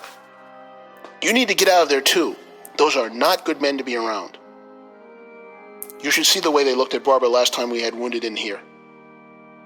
She won't even go near them to help them die. We're not leaving again. We brought 12 children to your doorstep for safety, and you'd put them through this horror again. For what? There are 100 children and teenagers here in the bunker. 50 good men and women, minus the ones on their way here to see Giant Gold Jesus here. We've got supplies and equipment to last maybe the winter. After that, the Googies will come for them. You heard Ken Peters. He's right. Once their supply of bodies and hosts runs out, they have a map to every one of our research centers. Best these kids die here or join those things out there than that fate. You impress me with your lack of conscience and your ability to provoke me to violence. Ugh. I'm impressed you waited this long to do that. It's not about me, though. Googies. It's one of those cultural coincidences. Journal Order 1, Genetics, Inoculation, and Eugenics. Do you know the great poet Silverstein? Dark children's poet. Maybe a dark poet for everyone. But he's now something of a prophet. Dr. Hawkins, what is the meaning of this? Hello, Barbara. I was just turning the keys over to Dr. Vesta here. I don't guess you believe she's on the ground praying right now, would you? Are you all right, Dr. Vesta? Yes. You may want to keep back. One of Dr. Van Hogen's most convincing arguments are on the end of his arms. I won't hit you again, Doctor. I'm actually a little ashamed that I did it at all. But I must be going now. I'll try to atone for this sin by saving 10 lives. No, maybe 5. I don't want to be too ambitious. Where are you going? See the world, continue my work. You're welcome to come with me, of course. I have a ride waiting in the garage. What about everyone else? That's General McKinnis' job now. If you think he can save you from the bad men at the fences, then you're welcome to stay here. As the kids say today, I'm out. Let me help you, Doctor. My work is here with the children and General McKinnis. This is our best hope for survival. I twisted my ankle when I fell. I'll follow along. Go tell McGinnis these men are not going to stop at the fences. Everyone here is in danger. I will. There's an IV stand at the doorway. It will help you. Take it slow. Of course. Give me a moment. Bloody hell. Oh, my grandchildren are going to feel that hit.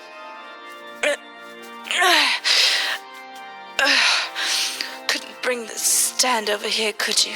Of course not.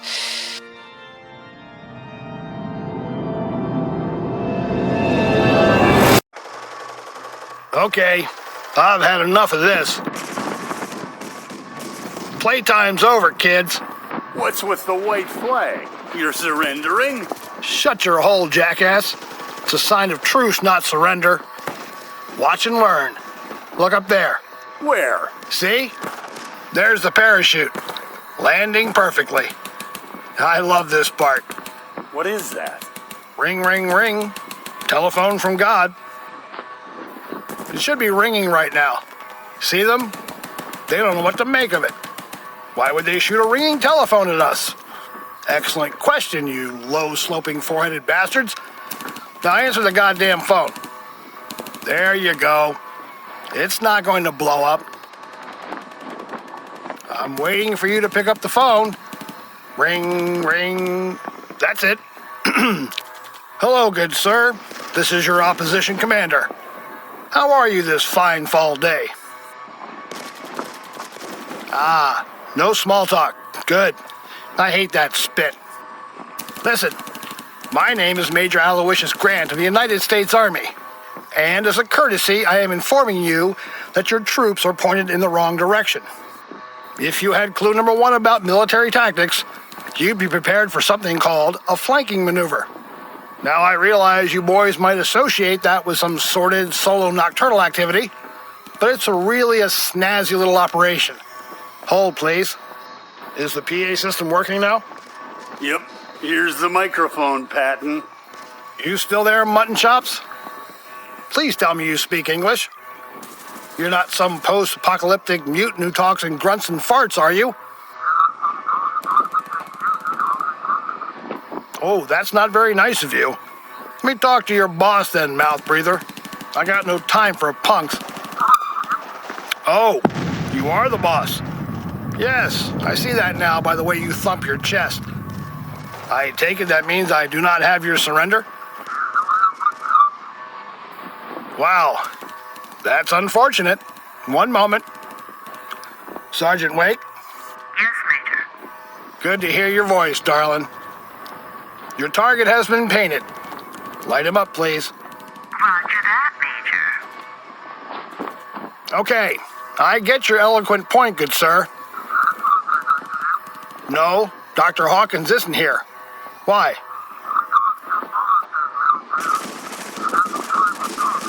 Oh, really? That's interesting.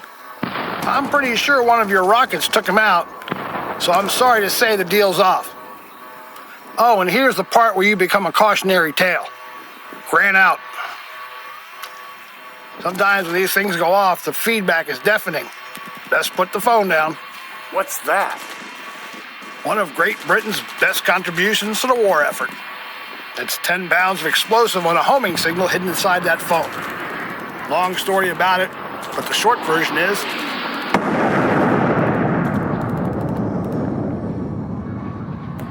that. Turn on the PA, would you? Nice shot, Sergeant. Please have placements 2 through 9 ready on my mark. Roger.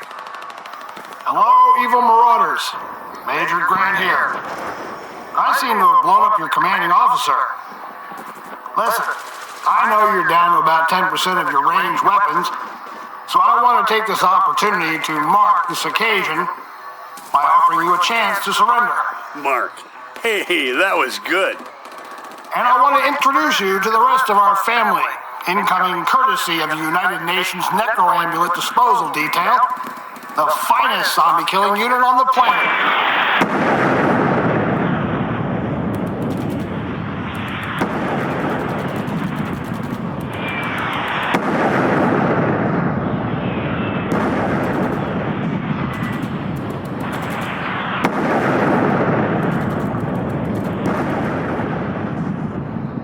I trust I made my point. Now, you've got an army of munchers on one side and your worst nightmare on the other. Your commander didn't want a deal. Many of you boys want to be more reasonable? Drop your rods and line up in front of the gates with your hands planted on your heads. I will not repeat this offer. Grant out. Once again, scalpel sharp work, Sergeant Wake. Thank you, sir. I'll tell the men to begin phase 2. Roger, roger. Grant out. You know, Grant, What's that? I think I'm in love with you. Of course you are, Sunshine. Aren't we all? Hey, boss. What news of Barracks B? I'm slipping. We got there too late. BNC burned to the ground. No idea how many survivors. Lost my whole squad this time. Ken, too? Aye. Ken is gone? Dr. Vesta, are you alright? I'm fine. Barbara told you about Dr. Van Hawkins. Haven't seen her. What about Dr. Hawkins? Bloody hell.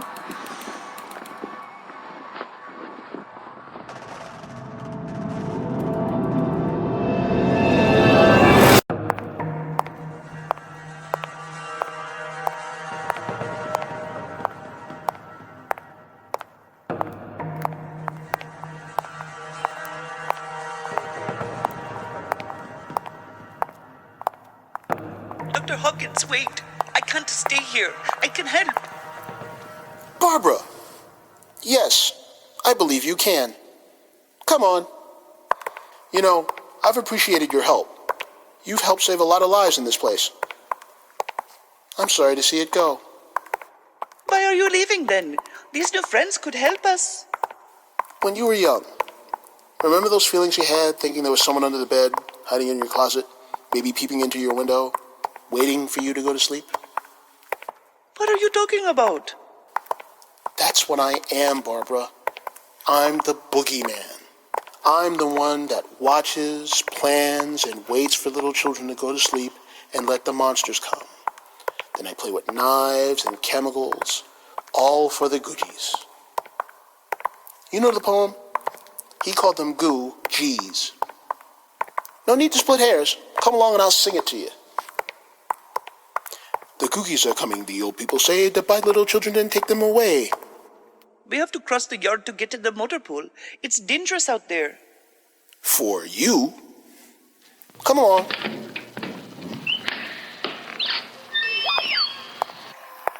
$0.50 for fat ones, 20 cents for lean ones, 15 cents for dirty ones, 30 cents for clean ones, a nickel each for mean ones.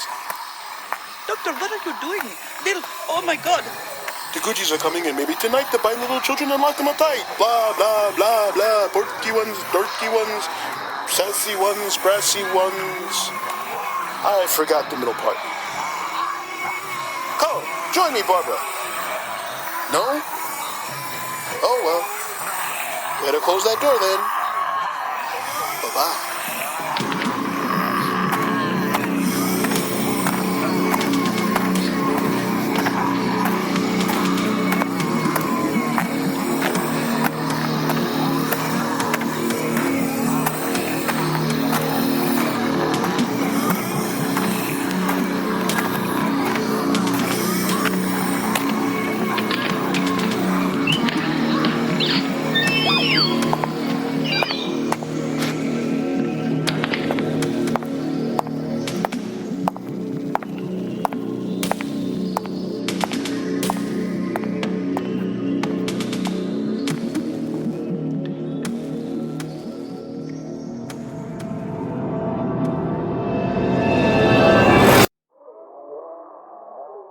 The kiddies, when they come to buy, won't do any good to cry, but just between yourself and I, they never buy the bad ones. Well done. Where are you off to, Doc? Mr. Peters, are you alone? One is never alone with a Smith & Wesson.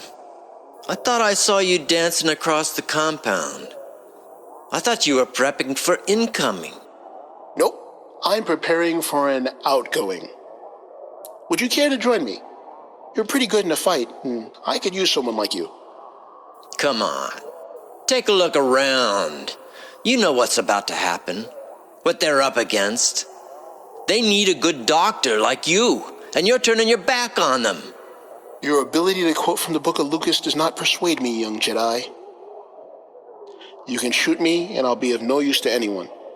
Or, you can let me get the heck out of Dodge. This battle's over. You need to take it to the hive, my friend. Jodrovich is on her way there now, and they're waiting for her. But it's you they fear. They seem to know that you're the one destined to take them down. Who? I happen to have a little insight into how these things think. I knew all this would happen. Sort of. Just as they know what will be. It's all part of being part of the Googies family, I guess. What the hell are you babbling about? Seriously, I wish one of you freaks would talk plain every so often. Your dungeon master bullshit doesn't mean anything. You're right. You're absolutely right. I'm crazy. Sometimes I see the future, so does Joe. So do the Eaters. The difference is that we know it to be the future. To them, time is a muddle of feelings and stuff. But here's the fun part. 3, 2, 1... What? That would be Barbara. She's so desperate to get out of here that she's running a gauntlet of Eaters to get here. So now, you have a choice. Fuck you, Doc.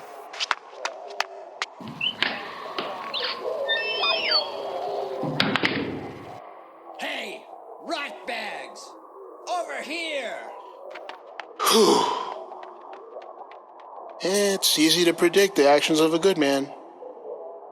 Good thing for the human race. Ken Peters is not entirely a good man.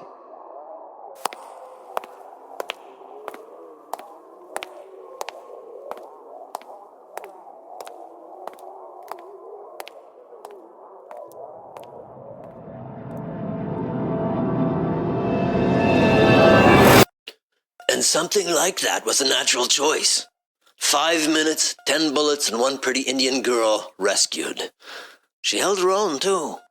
If she weren't so damned limber and quick, I would have just found a puddle of Sorpatel. By the time we got back to the motor pool, Hawk was gone. The garage opened up onto an access road hidden in the woods.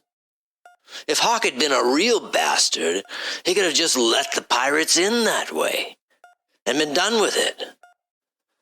But it was his escape route all along. There were 3 other trucks left among the broken-down golf carts and riding mowers. I got to work checking under the hood, looking for maintenance logs. I didn't want to get stuck in a truck that was on the work log for a slip-in transmission. I didn't notice the pile of bags Barbara had been pulling together in the center of the garage until she caught my attention.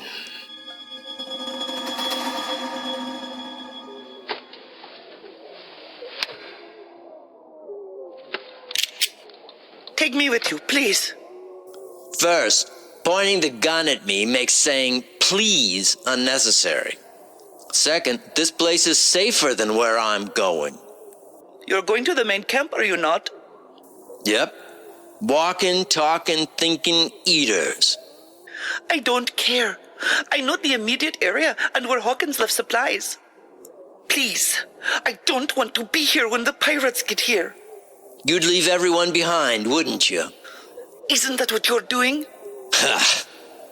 Fair point. But I'm running to something. Maybe I can stop this from getting worse. Of course.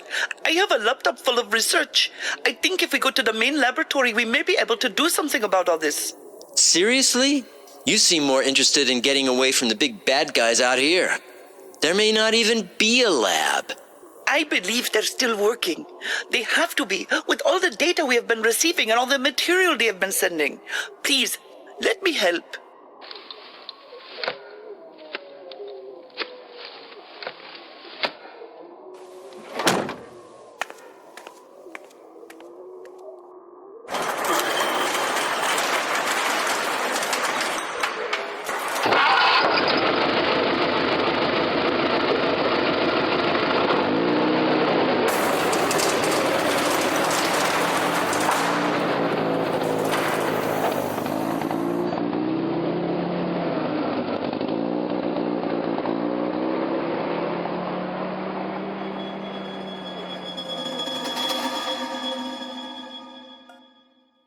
She was a pretty little mouse.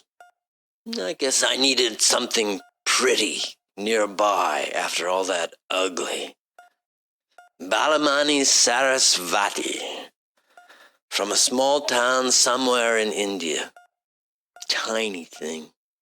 The backpack she carried was full of medical supplies she thought were going to the infirmary. At some point, I used my camcorder to record a little goodbye to everybody and left it in the garage. Barbara and I took the VIP Jeep Cherokee and headed out.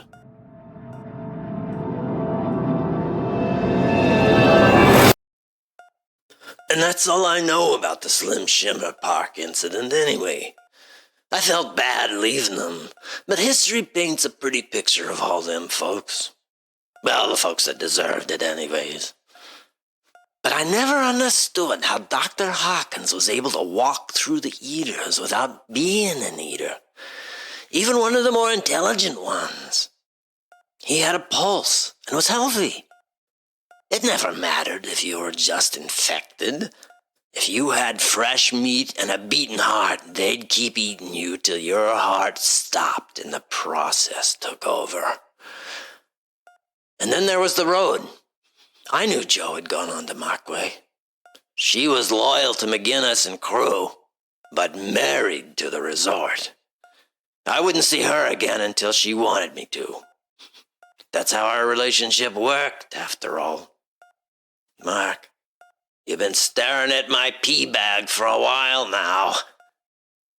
I'm too tired to bend down, but I reckon it's 2 parts piss and 1 part blood by now. You don't want to know what I'm sitting in.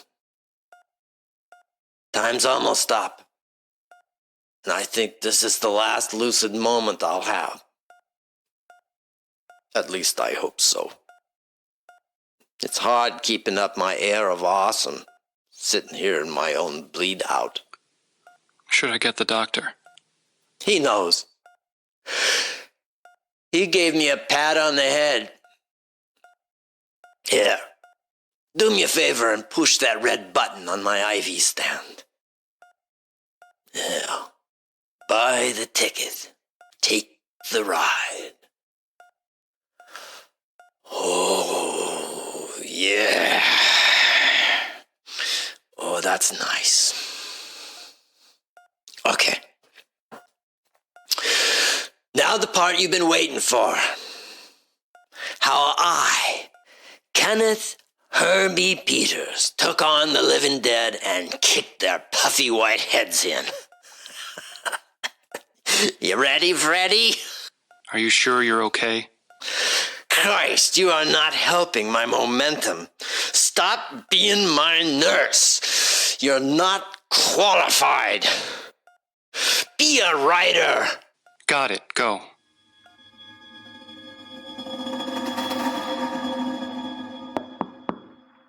I'm working. Sorry, Mark. Mr. Brooks needs here in your piece. The major provider is bidding on exclusive rights for the final interview. They need it in time for the memorial. Jesus. I still have the Battle of Slim Shimmer to do, and then the coda. Tell Mr. Brooks, tell him it'll be ready when I say it's ready. Really? Ken Peters' story will be fucking ready when it's fucking ready. I'll go get you some. Just go away. Access United Nations archive disc, The Battle of the Markway Resort.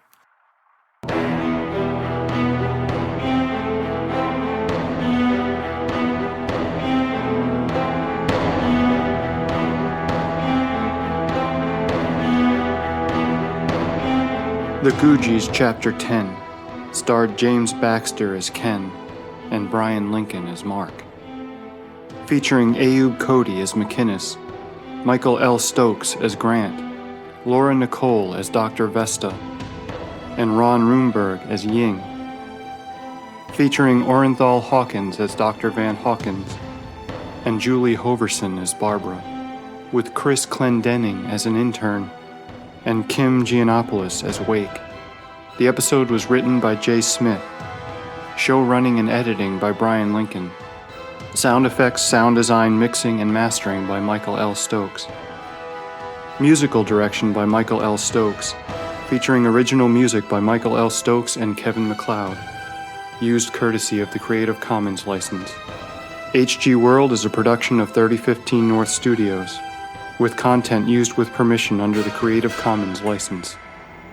For more information on this production, visit us at www.goodmorningsurvivors.com or join our Facebook page, or follow Todd Rage on Twitter at HG_world.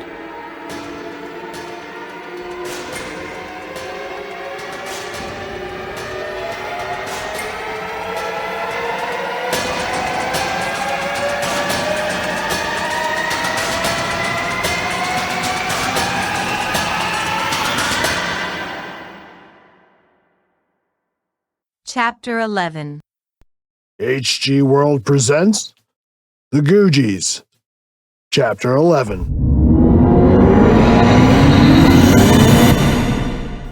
Imagine being alone in the wilderness, out in the rain, wearing the clothes you pulled off of dead men just to keep from freezing. You're slow to a shuffle, your brain burns. You can't think of nothing but food. You ain't even afraid of the eaters no more. You worry about the wolves and other hungry sets of jaws and claws out there. Sometimes you get so bad off you think you might be one of the walking dead yourself and didn't know when you crossed over. Ever been out in the rurals, boy? I mean, where there's not a goddamn light brighter than the moon and stars? Where treetops and hillsides are just shafts of black reaching up around you? Like you're sitting in the palm of some dark god's hand? There was that national power outage a few years back, but my town had solar backups, so we were only in the dark for like a few minutes. Oh, I remember that. What a bunch of whiners. Like it was a national tragedy. All of a sudden, you start noticing the things around you take for granted. It's like when you drive somewhere 100 times, past the same off-ramps to little villages, and never paid time any mind. You're going along at 60, sometimes faster, and you see a funny name like Living's Hollow or Bunglicksville. And you take just a second to wonder what life is like for people living so far from anything you think's important. I can't imagine being out of contact with anyone for any length of time. The world is just so connected. Then one time, your ride breaks down, or you blow a tire like Barbara and I did, and suddenly you're there in West Fumblebuck, PA, and you can't call the auto club. Suddenly, Fumblebuck sounds mighty cosmopolitan. When you run Interstate 81 North, you don't really think about the long stretches of nowhere you pass through. You don't realize that it's a long way in any direction through a real wilderness before you get anywhere that might be helpful. And you get stuck. You got nowhere to go but where the map tells you. And the map lies. Lies worse than women. So, you were on the road with Barbara. You'd just left the Slim Shimmer amusement park with Dr. Van Hawken's laptop. It was nice having company on the road. Sad to leave McGinnis and company behind, but they seemed to attract attention and gunfire. Barbara had one of those military laptops, and her hands just flew over the keyboard. She was dumping all of her thoughts into that laptop as quick as she could, while the memories of all that happened in Slim Shimmer's house of horrors was still fresh. I didn't want to interrupt her. I just kept looking over at her face in the glow of her monitor, mouthing the words her eyes were following across the screen.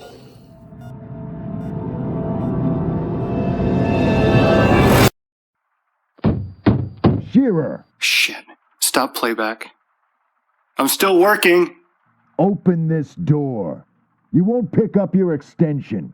You are on deadline, boy. I know. I'm working on the final part. Have I mentioned how important this cast is for this feed?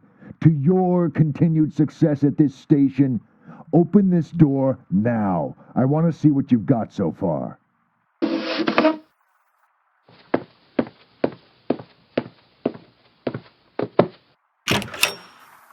Finally, Oh, merciful sakes, Shearer. Smells like eaters in here. And all these notes all over your walls? What did Ken Peters do to you, boy? He really got inside your head, didn't he? What have you got under this tarp? You take up painting in your... Whoa. What the hell is that monstrosity? It's a reproduction of a 16th century engraving by Albrecht Dürer. It's hideous. What is it doing in your production suite? Ken Peters gave it to me. He said it reminds him of what it felt like being out on the road with the Eaters. It's called Night, Death, and the Devil.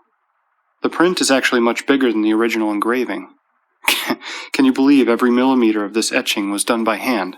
You know that this kind of art is not welcome. Anything macabre or dark is... And this is very both of those things. Look beyond the subject matter. Look at the detail and the realism of the knight's tired face. The blades of grass and the contours of the castle off in the distance.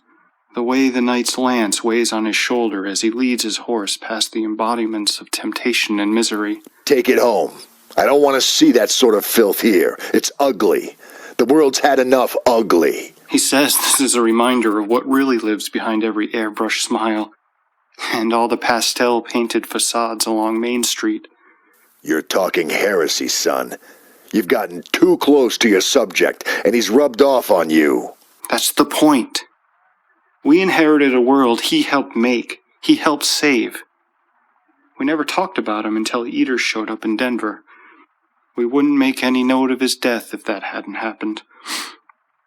And wanted to cash in on a sudden interest in all things about necroambulets. If he died a year ago or next year, you wouldn't care. That's my point.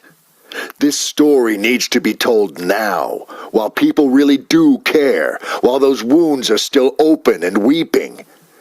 And you need to tell it. Look, everybody made choices back then. My own dad, younger than I am now, made a choice to leave my mom behind and drag me and my sister over 600 miles of infected land to a safe place. This ain't just a feed boost or scam to get hits on the site. We all got some ghost that'll rise up because of what you have here in digital. You got 2 hours to air. Make it count.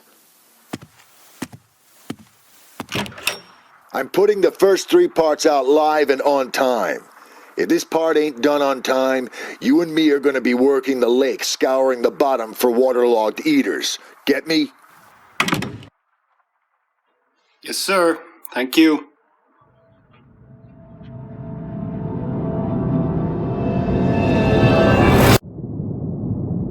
Look up Joe. Who? Jojovich. Jojovich.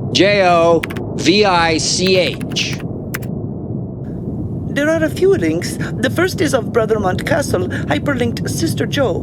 She has others under General Ying of the Happy Valley Militia. That's it. Bringing up the first entry. I don't understand. Wait a minute. She wasn't supposed to be at Ying's site. They didn't know she was there, did they? According to this, Brother Castle assigned her to the farm shortly before you arrived there. She was a conjugal caregiver. Strange, since she is a sister of the Order, the only female in the Brotherhood. Anything there about being a prophet? Some supernatural mojo jojo? Nothing I can access. It looks like these records were put in after the United Nations team was overrun by the Brotherhood. Wait, here's a link to her legacy history. It is a patient file. Natalina Jojovich Blavatsky. Several aliases are listed. Registered at the laboratory since spring, the very beginning. She was transferred in from... What the hell is all that stuff? Please keep driving and I will keep reading. Sure, lady. Sure. Initially, catalog code 295.1 as manifesting Hebrifrenic. Oh, the file is in Russian. The file notes code 310.1. Hold on, Dr. Van Hawkins is listed as one of the consultants on the case. Wait, this makes no sense. 4 months ago, she was recoded in the system 2900.1a. None of that stuff means anything to me. According to Van Hawkins' notes, she arrived at the resort catatonic, which is not unusual. Traumatic breakdowns were common among refugees. If they could not be revived soon after arriving, they did not survive long. I'm afraid a lot of those patients ended up shipped directly to Makvei Resort. But Natalina Jojovich Blavatsky woke shortly after reaching the site. She tried to escape a triage unit but was restrained. She was recoded 310.1 because she kept referring to herself by different names with different languages. Maybe they mean accents, because personality changes don't present new skills unless they were learned while the patient was immersed in that personality. That's Jo. She knows a lot of languages. But then she was transferred to Van Hawkins for a week. I didn't know he was at Mockway. Doesn't surprise me. He returned her with a different medical diagnosis. Hey, I thought he wasn't really a doctor. And a psych code of 290.1a, which is dementia as a result of his diagnosis of hyperprionic spongiform encephalopathy. And, a simulative immune necrosis. Don't make me stop this truck. Can you translate that into semi-stupid and exhausted, please? She has a disease that is eating her brain. Well, that makes some sense.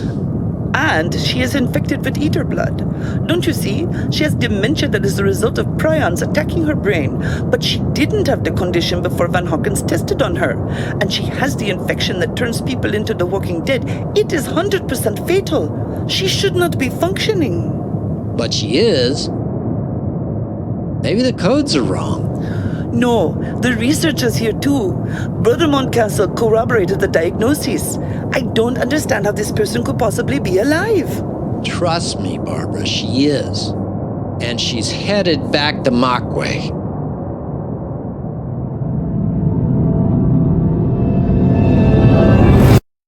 Poor Jo. Nobody knew where she came from. Except she was in Russia at some point. Lost her daughter, went catatonic, and wound up as a lab rat in some United Nations refugee camp.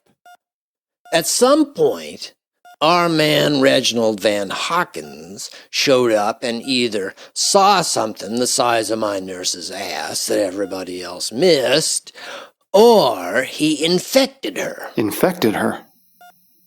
But why? Remember, I met Hawkins working on teenage test subjects in his lab. What I didn't know at the time was that he was trying out different ways to counteract or delay the effect of whatever it was turning people into eaters. He was trying everything from the common cold virus to Clorox. Before he got shoved out to Slim Shimmer's camp, he had access to live human subjects at the Mockway Resort. Jo, probably because no one knew her and she was likely just to get tossed into a mass grave with veins full of morphine anyway, was given the human version of mad cow disease and PAIN. If she had either one by itself, she'd die a painful, excruciating death in days. But somehow, shooting her up with both kept her alive, even controllable. Controllable. All that stuff about Jo's mental state, ghosts about a world somewhere else, she was hypnotized and programmed like the kids I first met at the resort. She came back from Hawkins infected, but alive. They called her a priestess, a sister of the order, a prophet of things to come. They gave her a new name, Duralcia. Who's that? Nothing more than Pulp Fiction. The Yellow Sign, an inhabitant of Carcosa. Yeah, I read a lot of those old stories after the war ended. Scary stories about alien monsters from other dimensions, distant worlds with oceans of glass. Monsters that don't journey to heaven, but are transported to planets where they're trapped by the gods that once lived on ours. Duralcia is a character in a story by Robert W. Chambers called The Priestess Among the Ruins. It explained to me why she had all those books around at the resort. I heard stories about people on drugs freaking out over books, like the words come to life for them.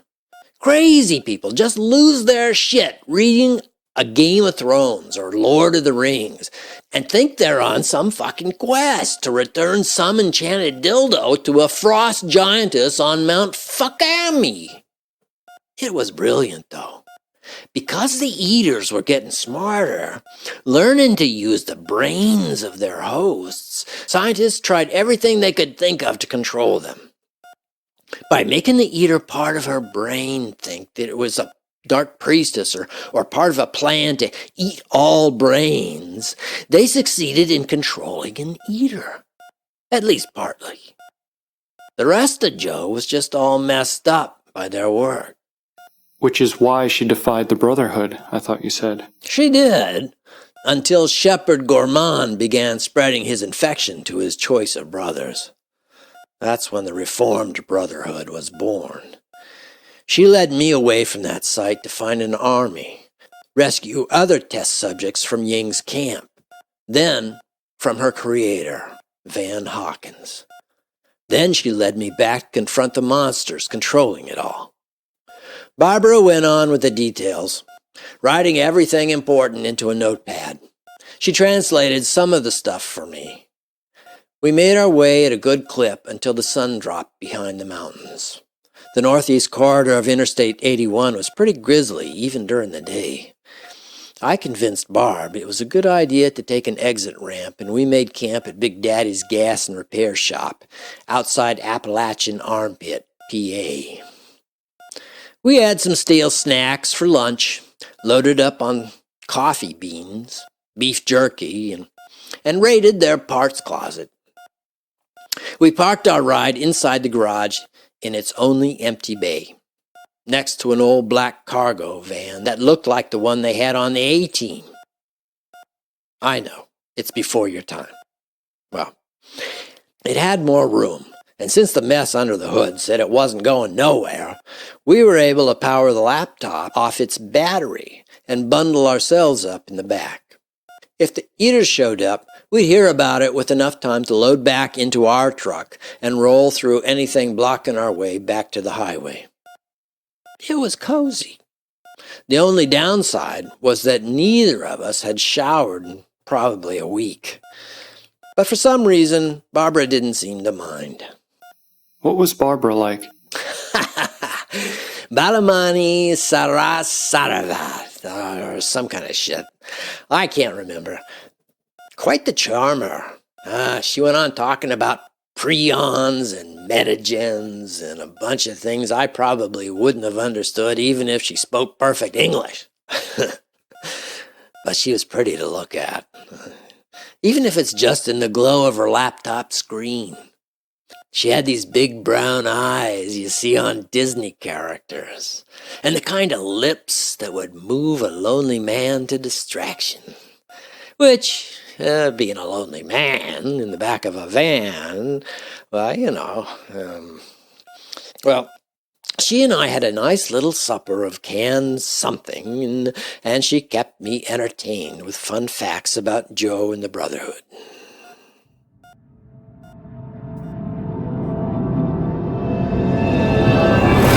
Oh my, this is amazing. What is it? I'm reading through Dr. Logan's notes inside Dr. Hawkins' folder. What was Dr. Logan working on?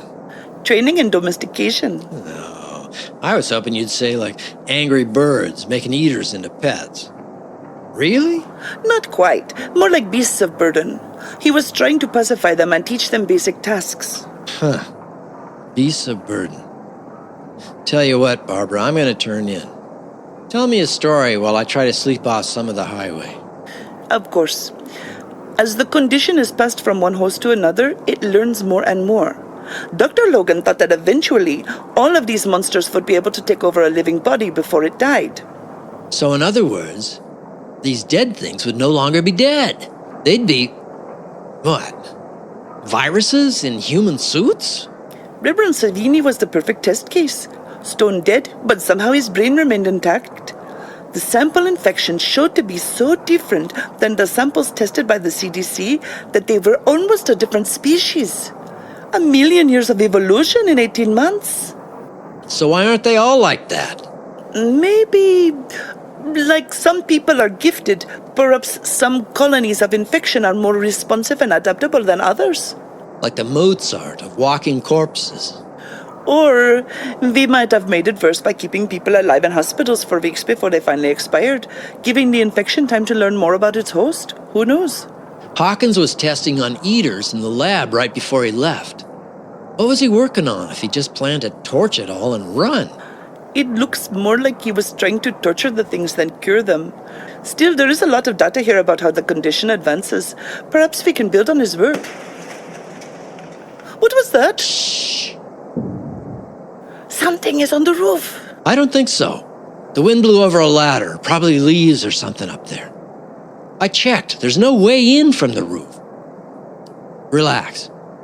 Relax your grip, anyway. I don't mind the contact, but you're gonna leave a bruise on my thigh. Sorry. I suppose you're right. So, anything on that USB drive making more sense? Some. According to Dr. Hawkins, test subject Bluto? 3 months ago, a quantity of chloroxylenol and hyperleukin-19 introduced to the subject's hippocampus. Whoa, easy there. All I heard was putting a Clorox xylophone in some dude's hippo. Translate? Hyperleukins are synthesized chemicals used to counteract various brain disorders. They were just experimental, but no one thought there'd be any harm to people who were going to die with assimilative immunonecrosis anyway. I have no idea what the chloroxylenol has to do with it, but the result is that the eater stops reproducing, becomes inert. Dr. Hawkins was unable to reproduce the experiment because he did not have sufficient amounts of the material to try again. Package. Easy there, Water. Hello, little girl. You said there was no way in. Sarge! Remind me never to ask you to secure a perimeter, Kenneth. Who is she? What does she want? 2 bedrooms, big bathroom, economy kitchen with a pass-through to a nice area for entertaining. Maybe an ocean view? Or is that too much? What are you doing, Ken? I expected you to at least try to outdraw me. Where's your weapon? How the hell did you find us? Didn't you know? I'm Batman. What? I always wanted to be Batman. You know that Batwoman, the new one? It's partly based on me. True story. She's okay, Barbara. Honest. Honestly. Barbara. Ken and Barbie in their luxury service station. So nice. Needs more pink. What the hell are you doing here? Dr. Vesta. He gave me a map to the spooky castle in the mountains. Figured you'd take this route. I ran into a little trouble a few miles back and figured it was way too cold outside for me just to sit out there watching you two get all warm and cozy. It looks real warm and cozy in there. Maybe I cozy up with you and your chew. Barbara, this is Sarge. Obviously in her manic part of her manic depression, but still good people. Hello. You must be freezing. Come in. So why are you here? Honestly, McGinnis wants Joe contained somehow. See, he and Grant got to thinking about how you, Bombay Barbie over here, and Psycho Joe were all heading in the same direction, and the more Doc looks into the lab research, the more we're convinced the 3 of you are either about to do something profoundly stupid, or are in league with some invisible bad guys. What are you talking about? Dr. Hawkins tried to kill me. Yes, well, that does lead me towards thinking you're going to Mockway to be very stupid. There's survivors there. Everything Barbara tells me and everything we've seen makes me think Joe is part of something, I don't know. They messed with the girl's head, made her think she's some prophet. But Hawkins did something to her that makes her useful to the Brotherhood. You mentioned something about the dead talking and thinking? Phase 4 necroambulance, the natural progression of pervasive assimilative immunonecrosis into the human consciousness and... All right, just stop right there, because my brain has just maxed out. I need to reboot. Meanwhile, I'll trade you a field blanket for a can of whatever you got.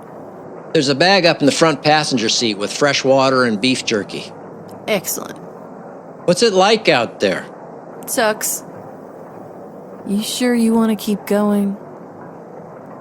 It's only gonna get worse. Of course. I get why you're going back there, Peters. But what about you, Barbie? The way I heard it, you couldn't wait to get out of the amusement park. How come you grew us stupid and want to go there now? It's where all the research everyone is conducting resides. It may be where Dr. Hawkins is heading. If anything, there is a chance we could learn something and fight back. And you really believe that, kid? No. But sometimes you must pursue the noble end despite knowing it to be a lost cause. Was that Gandhi? Dr. Irv Schlovel, my graduate advisor. Right. All right. Okay, then. Here's to Dr. Schlavel. Oh, tell me that's hooch. Well, it was. Sorry. Night, kids. Good night, Sarge.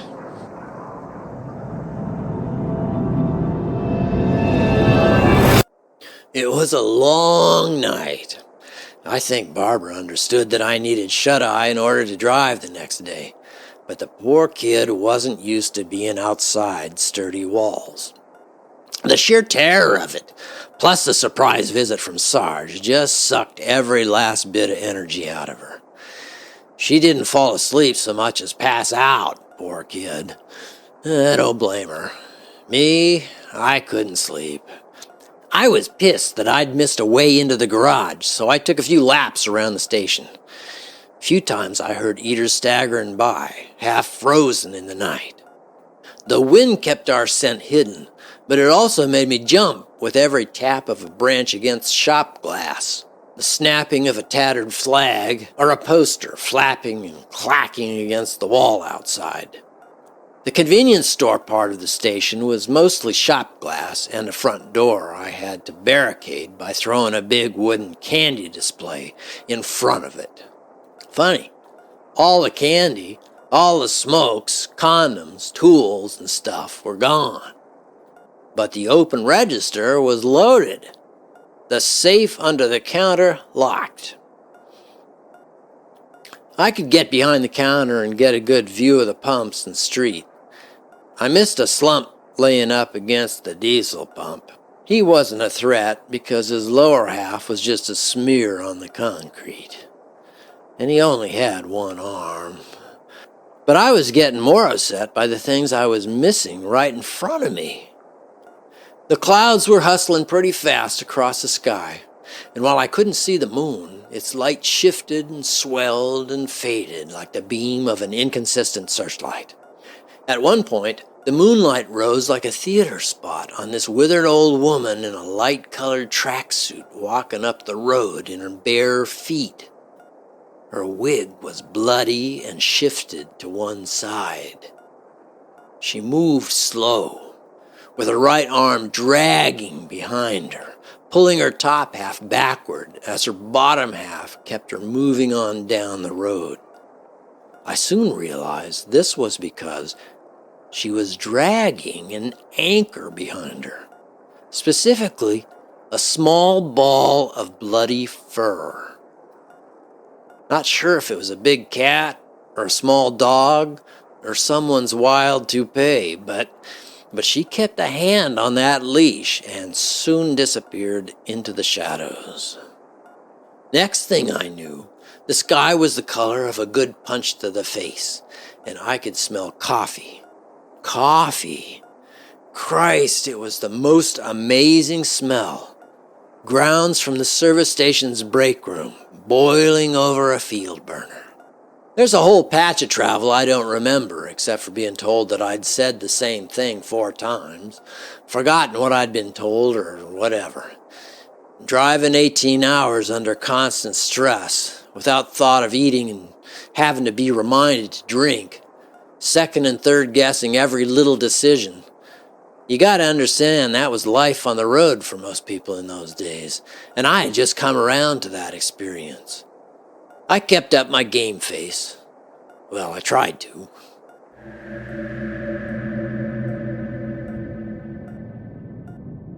I expected Sarge to be the one riding shotgun, be the one watching the hillsides and tree lines, while I made sure we didn't hit a twist of metal or a corpse in the road at 40 miles an hour. But despite passing out immediately after her mouth full of scotch and sleeping through the night, Sarge curled up in the back and went right out again. I was a little pissed about it at the time, but since then, I realized how hard this woman must have had it out in the cold. While we were playing Dungeons and Gunslingers inside an amusement park, she was hoofing it in the cold, eating dried beef sticks and sleeping with one eye open in mud holes. She earned a few extra hours in the warm without having to worry about hands and arms and teeth. By the time I hit the Makwe Mountain Preserve, I was feeling like Dr. Vesta, all wound up and unable to release. It helped a little not having the kids with us, or the second van. Part of that's the natural paranoia. No, that ain't right. It's a natural heightened state of alert and tension, and fear, and an exquisite mental and physical exhaustion just at that cusp of becoming as useful and thoughtful as your average eater.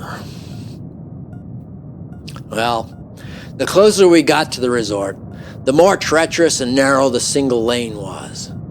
Snow and ice are sloppy, but drift and wet leaves are worse. Barbara couldn't hide inside her notebook without killing the battery again, so she kept watch on the trees and out the back to see if we were flushing eaters out of the woods. We were doing 15, sometimes 20 miles an hour on steep grades, and I watched the oil temp gauge climb and the fuel gauge fall. I was pretty sure we had enough juice to get where we needed, but we'd need a fresh squeeze to get out again. For the last 10 miles, there was no chatter, just the hum of the road, the growing knock of a worn engine climbing steep grades, and the crackle of bone in my neck from the tension of craning my neck around each new bend and up each steep rock face. When we reached the sign marking the entrance to the old Makwe Hotel complex, I pulled as far off the road as I could and let go of the steering wheel for the first time in hours. We needed to take a breath, get a sense of things, or put our heads back on straight. Stay frosty, as Major Grant might say. As soon as the engine stopped, Sarge was up and already alert.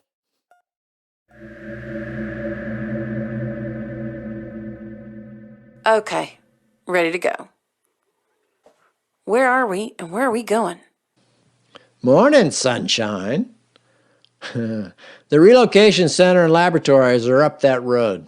But we're meeting Mifflin and his refugees up this hill and on top of Makwe Mountain. Here's a tourist map. I marked it. The old stone keep is a fire tower, like a lighthouse for park rangers who... Yeah, look out for forest fires. It's a 5-mile hike. You two up for that? Of course. You sure? 'Cause I don't think you had a lot of chance for some good cardio stuck in that lab of yours for so many months. You're skinny as a rail, girl. I will be fine, trust me. I don't need a gun and a bad attitude to be tough. Fair enough.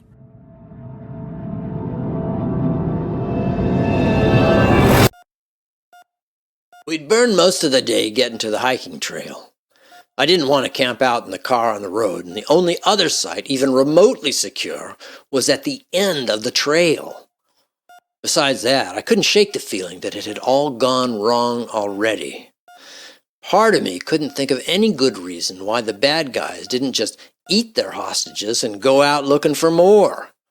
What did they need from Joe that was so important? Why was I so damned important to their plan? Maybe they already knew Joe wasn't coming back.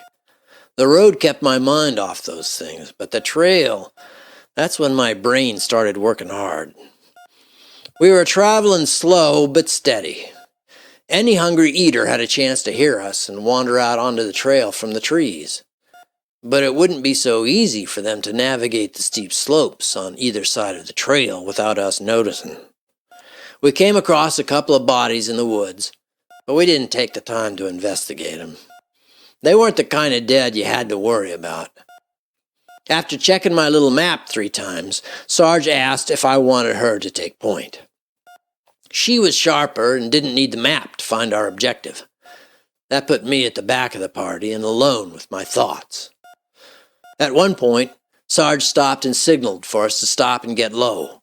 She stood on a high point of a hill and looked around, her rifle barrel up and ready to drop. After a long minute of straining to see or hear something from my position, she signaled an all clear and directed us down along a deer path into a more rocky and steep route down. Once on the eastern side and hidden from the sun, I had to button up again. In shadow, the trail was harder to follow. I was too busy staying upright to see where Sarge was headed, but I could smell wood smoke on the breeze, and something else that had my stomach grumbling for something more than jerky.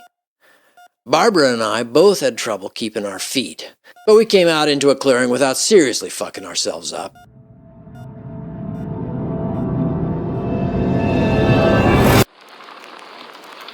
I guess we reached the camp in time for dinner. I hope that's venison I smell, or rabbit, or... Oh, just shut it, Ken. Look.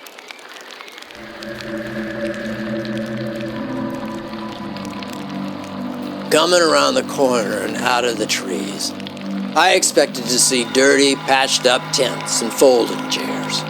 I expected to see little black kettles suspended over small campfires and tired, hungry people making the best of it. I expected to see men building things, or women fixing shit up, or giving lessons to little children with haunted eyes, and everything happening around a roaring fire. Of course, it all made sense when I looked up and saw them. The men, the women, and the children were all there. But they were in the fire. I didn't count bodies. I counted layers. I can't remember how big it was. In my memory, it felt like the whole mountain.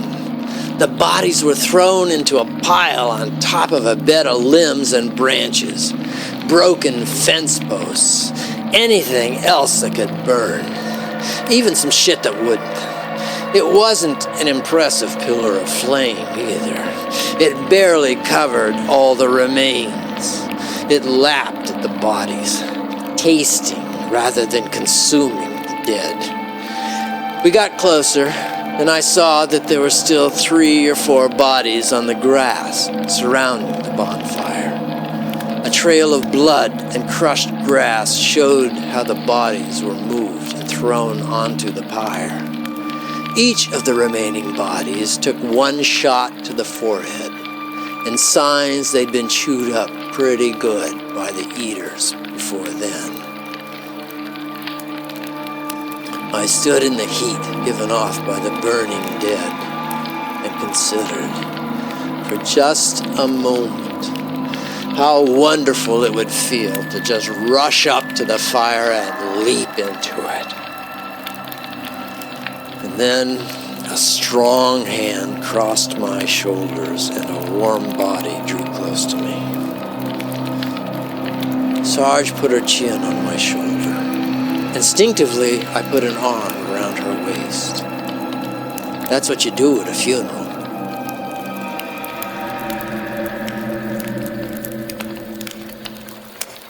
Who were these people? Lab rat. What? These are people the Happy Valley militia brought here from shelters. Strong backs. Fertile, strong women. Kids. They left with Mifflin. They were waiting for me to bring help. I'm sorry, not for nothing, but if not for you, a lot of other people wouldn't be alive. In war, you do not get to save everyone. You understand that, right? People are gonna die. Everyone dies, you know? I'm angry that I got sidetracked. I'm angry that... Shh! Don't fucking shush me, lady. Listen. 11 o'clock. Up 20 degrees. Stationary. About 20 yards out. I don't hear nothing but burning. I heard it about 5 minutes ago. He's not stalking us. He's checking to see if we're hostile. Who's he? I don't see nothing. Barbara, stay close. Footfalls are male. Boots, not military. The hesitation I hear isn't that of a hunter, but of a civilian. Probably wounded. Critically. Certainly scared. Trying to stay out of sight or tripping over his own rifle. How the hell do you... Never mind. What's your plan? We stay out here in the firelight so we can be seen. I don't want to spook him, and I certainly don't want to get shot at. I also don't want to shout and call attention to anyone else. And Ken... Yeah? When I say shh, what I really mean is shut the fuck up so I can work. Fair enough. Hold it right there. We've got you surrounded. Mifflin! No. There is no we. I know. Mifflin! It's me, Ken Peters! Keep your hands up. Is that Joe with you? No. We thought she was coming here to find you. Who is that with you? Friends. What happened here? They're all gone, Ken. All of them. They came in the night. Who did? Brother Montcastle and the Brotherhood. Some volunteered to go back to the lab. Hungry and sick they were.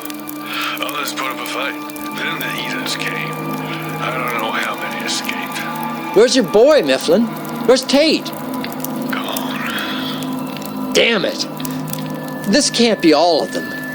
Can it? I don't have anyone left that has the strength to hold up a finger to point, much less shoot. Look, it's getting dark. The Eaters are gonna herd up and try and get to this fire.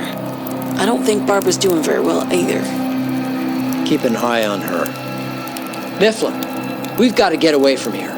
Do you have a shelter?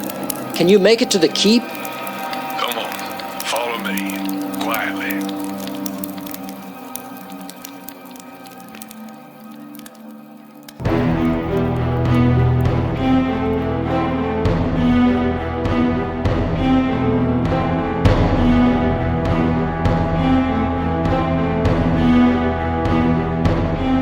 Episode 11 starred James Baxter as Ken and Brian Lincoln as Mark, featuring Julie Hoverson as Balamani Sarasvatsi, M. Sierra Garcia as Sarge, Dave Robison as the editor, and Bruce Busby as Mifflin.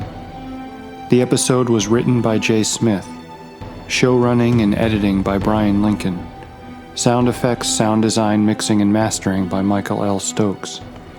Musical direction by Michael L. Stokes, featuring original music by Kevin MacLeod of Incompetech.com. HG World is a production of 3015 North Studios under the Creative Commons Attribution, Non-Commercial, No Derivatives 4.0 International License.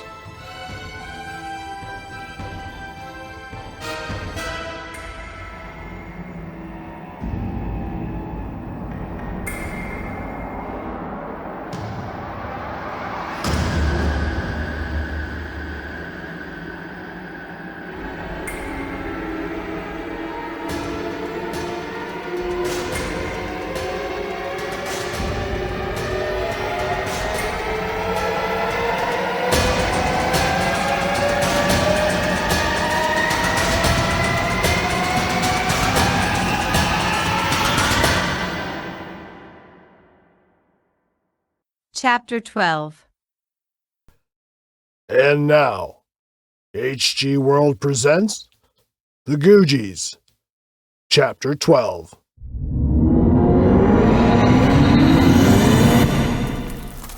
Where did they take the people on the truck? Another facility near Wellsboro. then west to someplace called Wishing Well, I think he said. Montcastle's crew didn't shoot to kill. They shot to maim and draw blood. Understand me?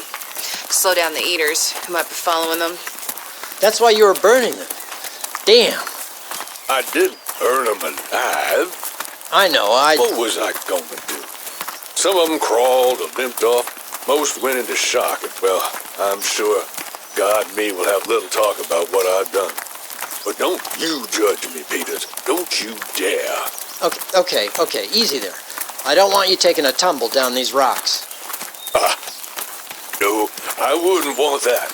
Not at all. How far to this keep? Top of the hill here. Quarter mile east. Mind your feet, girl. You stumble. You won't stop rolling till you hit those trees down there. The keep's the most visible spot in the resort. Is it safe? Nowhere's safe, Evan. No one is safe. Hey, you okay there, old man? I'm fine. Just a few thousand yards up over the ridge. You kind of dropped your rifle, I got it. What? Hey, I'm breathing pretty heavy going up this hill. You're not even breaking a sweat. I ran out of sweat a long time ago. And breath, too, it looks like.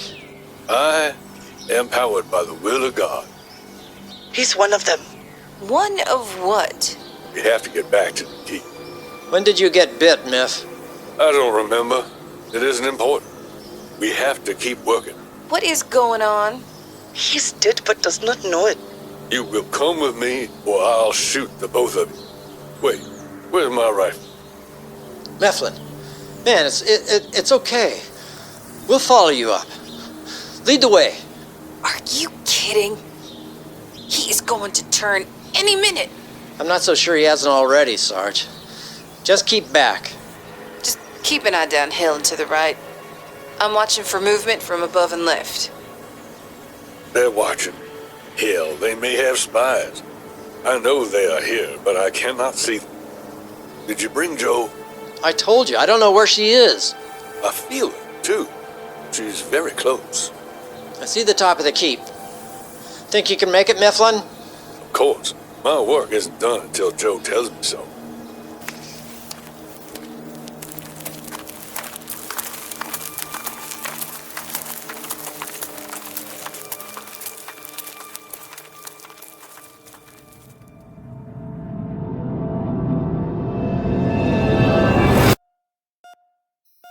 You talked about Reverend Savini's Brotherhood, about how he converted scientists into fanatics. The brothers you talked about.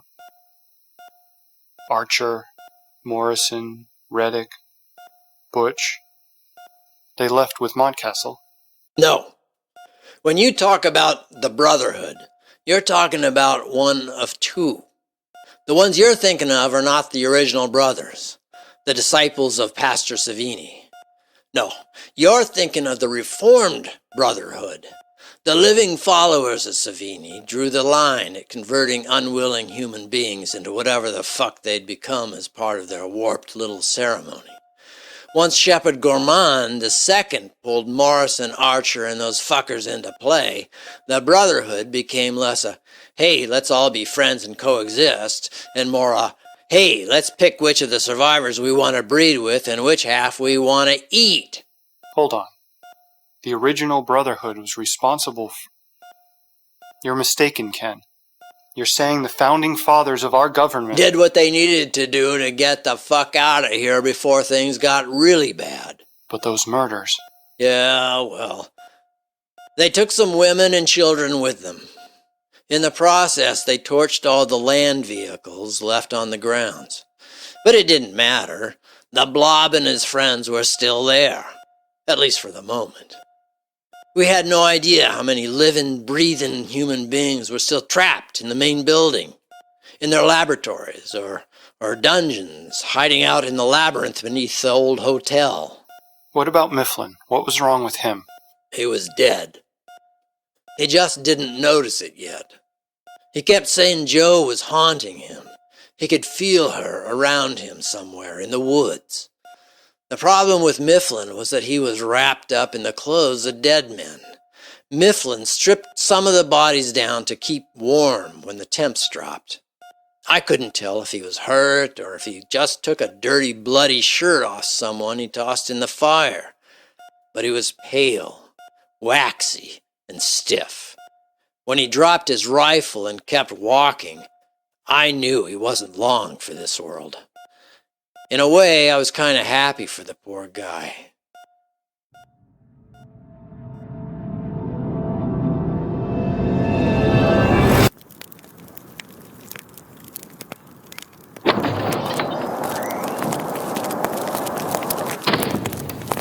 I keep a fire going, but I can never get warm. Barbara, open up our packs. Get out our blankets and stop thinking about the fire. But I was not thinking about... Get warm. You're shaking. Who else has been up here? Mifflin?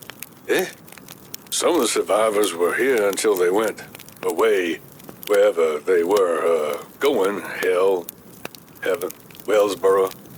No, I mean recently. Those are fresh logs on the fire. You were tracking us for at least a half an hour. It's Jo. She's the only other one I know. Why are you so fixated on her, Miff? You know better than I, Peters. She shared the visions with you. She's waiting for both of us across the lake, on that distant shore. What, are you two suddenly in Middle-earth? Miff, you know that's not true. The stars swirl above me. They spin up into infinity. That's where the dead have gone, and I was to follow. But I am trapped here. Only Jo can set me free. Set my boat across the lake. Wow. Let's get you sitting down, Miff. Don't get near him. Look at his hands, his eyes. What are you talking about? I can't hear so well. That looks like your chair, over here by the door. You've had a long day. Take a load off. Yes, I'm so tired. So cold. Sit by the fire, Miff. Don't try to help him. Let him be. I don't like this. You're armed. He's not. Let me talk to him while we can, all right? Montcastle. I met Montcastle. He murdered a man right in front of me. Brother Lovin. Yes, good man. But I don't know what his game is here. He told us they cast him out because he refused to recognize Gourmand II as the true voice of the UNNDD. Not the spirit of Pastor Savini, anyway. Too sick. Too violent. He said Gourmand didn't want to coexist anymore. He wanted to join with all humans. Just wait a minute. What? Oh, my dear. Are you grilling something? It smells so good in here, and... Oh, Kenneth, you and your friends should leave. Go soon. We're here to stop Gourmand. Stop Gourmand? Son, you're too late. The brothers took care of that for you. What do you mean? I thought Montcastle left everyone behind. They've got information we need that might help us stop the infection. Gourmand could be the snake's head. We cut it off, and no more reformed brothers. Really? You think Gourmand means anything now? This isn't a snake with a head you chop off. It's a collective. This was a spider that spun a web around the whole preserve. It laid its eggs in us. It bred a new species inside us. Those slow, stupid bastards? Nothing. They're not one head, not 1,000, 1,000,000. Where's Jo? Ha! Again! She ain't here, man! I don't like this. I swear I just saw her. You're thinking of the sergeant. No, I saw Giraltia. Giraltia? Upon the face of the lake. We have to go. Let's go outside. Find Jo. Outside. Are you hungry? I am starving. I kept some food in that cooler. Not that it needs cooling. Help yourself. Let's go outside first, Miff. I need to ask you about Jo. Come on.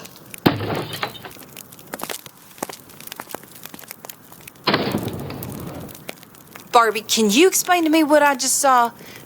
I mean, he shouldn't be alive. And if he's an eater... He is a phase 3 necroambulet. Very rare, but it happens. He will regress to phase 2 shortly. We need warmth and food. Phase 3? He said he kept some food in this cooler. Let's see if there's... Oh! I don't think I can take much more of this. What is... so, that is a phase 3. Dead, but doesn't know it. He may not believe he's alive, but in some spiritual state. He remembers being infected, dying, feeling the pain of death, but then he just kept going. He has exceptional hearing and smell. He sees the world just a little differently than we do. We don't know why it is, but he continues to believe he is who he was. Soon, though, the hunger will take him, and he'll become like most of the other eaters. With any luck, Ken will have mercy on him and put a bullet through his head. I like the way you think, Barbie doll.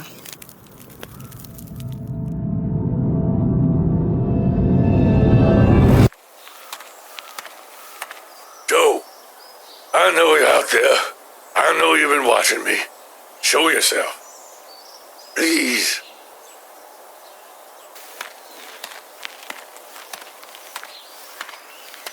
It's my fault. I know that now. Please help me. They killed him. They took him away in the night. They took the children. All of them. Joe!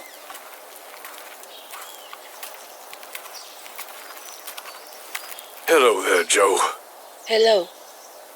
You've been here a long while, watching. Of course I have. I am sorry about your grandchild. Why did you go away? Because the ones who killed you took the others. They wanted me to stay. I am so hungry, Joe. I know. I feel the hunger deep inside me, too. I keep it hidden deep inside me as best I can. I am so sorry for what we did to you. This is my hell, Joe. I know that now. I feel my body freezing. I feel the demons trembling in my veins and huddled together in my brain.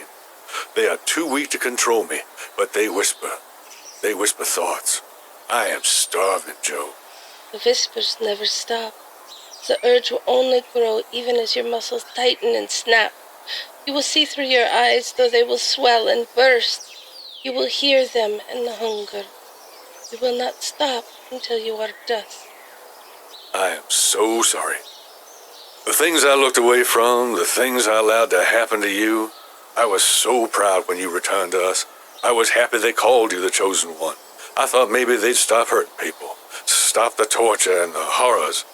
I looked away from so many things to protect my boy, and here you are, and there he is at the bottom of a cliff. All but what a him I keep inside my belly. You are the product of a union of souls. I am a monster. I am an accomplice of my own death, of my grandchild's, of yours. I am the Chosen One. The brothers unlocked me from my prison. No, they really didn't, Joe. Kenneth, what do you know of this? Don't come near me. Get away from me. Why aren't you saying the same for Joe? You know why. I have no hunger for her. Because she's already infected. Isn't that right, Miff? What you're so sorry for is that she survived the labs. I was cured. Somehow I put the fear into the dead as Dorothea, and even when she sleeps, they dare not stand in my way. You have to go, Peters. Joe, please end this. End me. Not going anywhere. You and me, Joe, we need to talk. This Midnight Monster movie stuff's gotta end before... Then stand away from us, Kenneth. Remain quiet. Let me show you my true power. Oh, what I'd give for a sparkly vampire right about now. I will send you away, Mifflin. Remember your dreams, the ones we shared on the rooftop? You said I was given a great gift, that I could see the world beyond the gulf of space. I could dream of the still lake and the city standing on its distant shore. Come to me and share that dream again.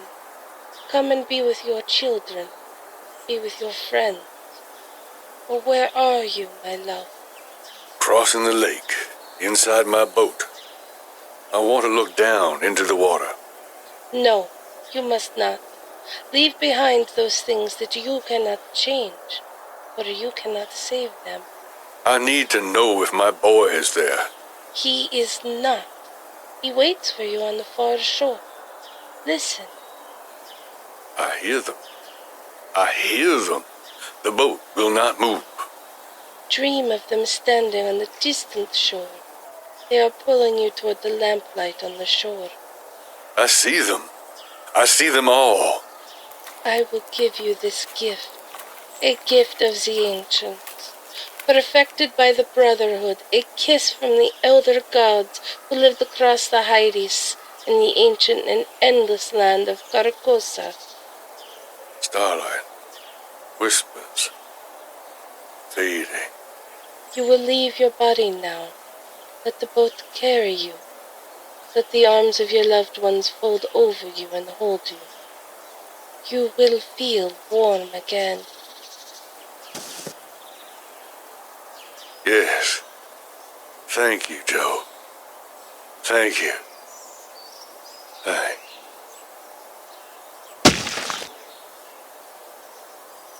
You know, I do have a gun and an axe. I sent him on his journey.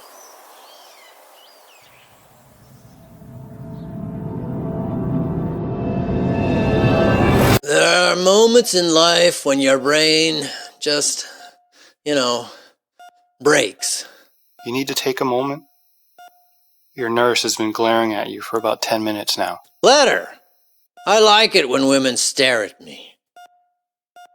Yeah, well, maybe you can give her and me a few minutes of quality time. Yeah, sweet cheeks. Just you, me, and a bag of shit. Try not to confuse me and the bag this time, okay? I'll just go out. Oh, stop. I just told you about crushing a man's skull with a rock and burning a pile of human corpses, and you get tummy trouble over this? Park it, Nancy.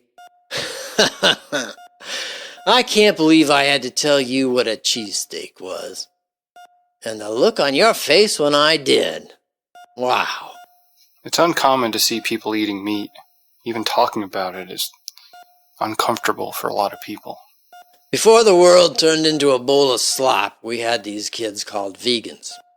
No meat, no dairy, nothing that would rob an animal of its life or even what it produces. I have no problem with what somebody wants to put in their bodies, or doesn't, so long as they don't go ministering to me about what I put in mine. Don't eat meat. Don't drink alcohol. Don't smoke.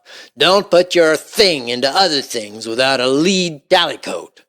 PETA would have hated life between 2013 and 2020. Nomads have trouble raising crops, especially when high crops hide eaters. Cats, dogs, and horses. Easy to trap, simple to skin, and fry up. I see what you're saying. You lived in a different time with different ways. Back then, we had a bunch of whiny entitlement babies. Flannel-wearing, collar-popping douchebags and pretty boys. Artists who couldn't lift a shovel unless it was to move around their own bullshit. The useless kind of fuckers that were the first to die inside a Starbucks blogging the end of the world. Today, everybody looks like a goddamn porcelain doll. You're all so pale and precious that most days it makes me want to see a paunchy Baltimore hipster again, just so I could give him a big hug before I beat the fuck out of him. You're a nice kid, Marky Mark. Most of you are nice, one at a time. But collectively, you're all like sheep. Are you ashamed of us? Ashamed? Nah. Well, maybe. I'm just a little disappointed. Though I don't know why I should be. I shouldn't be. Every war stopped after the dead rose up. There's no population problem. You guys cleaned up the environment pretty nice. Everybody gets a job, a place to live, a place to die. It's like John Lennon's number 9 wet dream. Or Canada. Where were we? Joe showed up and crushed Mifflin's skull with a rock. Oh yeah. Good times. I can't remember what we did with Mifflin after that. My next clear memory is standing at what looked like the entrance to a storm cellar, or a bomb shelter, about 10 meters away from the keep. Originally, I just thought it was a transformer box, but Joe opened it up and walked down into darkness. At the foot of the steps, she opened the heavy fire door, and I had to hide my eyes from the flood of light that, I guess, woke me up from my post-Mifflin funk.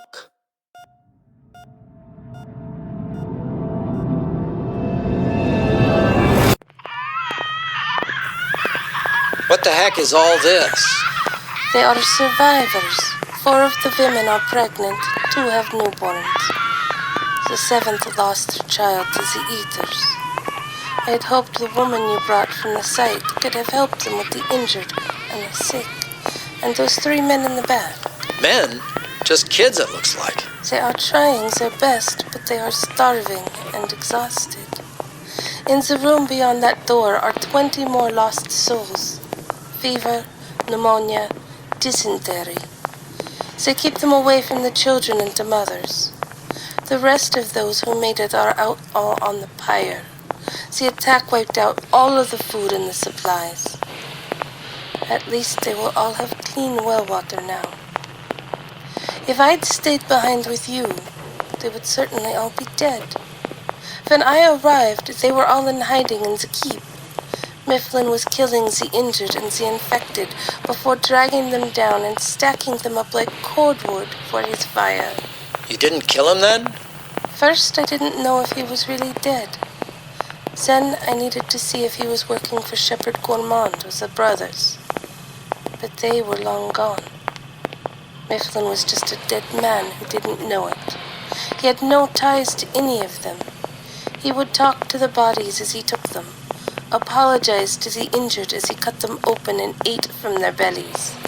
As he lit his fire, I led the survivors from the keep into the underground. Mifflin never missed them. Perhaps his mind had gone by then. He'd also forgotten about the underground. Besides, he was burying the dead. He could not tend to the injured. He did not want them to suffer in the cold, dying alone or torn apart by a herd. What happened to the eaters that attacked? They didn't bother with Mifflin. The infected dead reanimated and wandered off. But once they came near me, they wandered off, even kept their distance from me. As you said, there's a war inside me, and I possess some things that could destroy what the eaters really are. And somehow they fear that. I think perhaps the disease you say is keeping me alive is winning. And if what you say is true, perhaps the cure to all of this. But the cure is also fatal. Isn't that funny? Not really. No. Dorothea is sleeping deep inside me. It seems easier than before to subdue her. That's great. This is how we escaped from Resort, through a series of tunnels and caves under the complex. There is an old hand-cranked lift at the end of this shaft that take you down to the base of the mountain, and utility tunnels that run underneath the grounds. They are mostly eater-free. Mostly. Well, that's encouraging. So, what's your plan? Did you bring a large truck? No. Well, then it is a good thing that I did, is it not? I will need help moving this group 3 miles down the mountain to where my truck is parked. It must be refueled, and we must have medical supplies. Well, I'm fresh out of both. I took the fuel I needed last night, but I need to go into the catacombs under the complex and get the supplies from the laboratory. Then I guess there's no access point on the far side of the mountain from the complex. Of course not. That would be too easy, Kenneth. At least the trail to the truck is downhill. Yeah, well, listen to you, Polypositive. 30 civilians, some pregnant or with newborns. A third are sick and barely mobile. Probably contagious. And Manny, Mo, and Jack there are your only orderlies. Guess we need to talk with Sarge.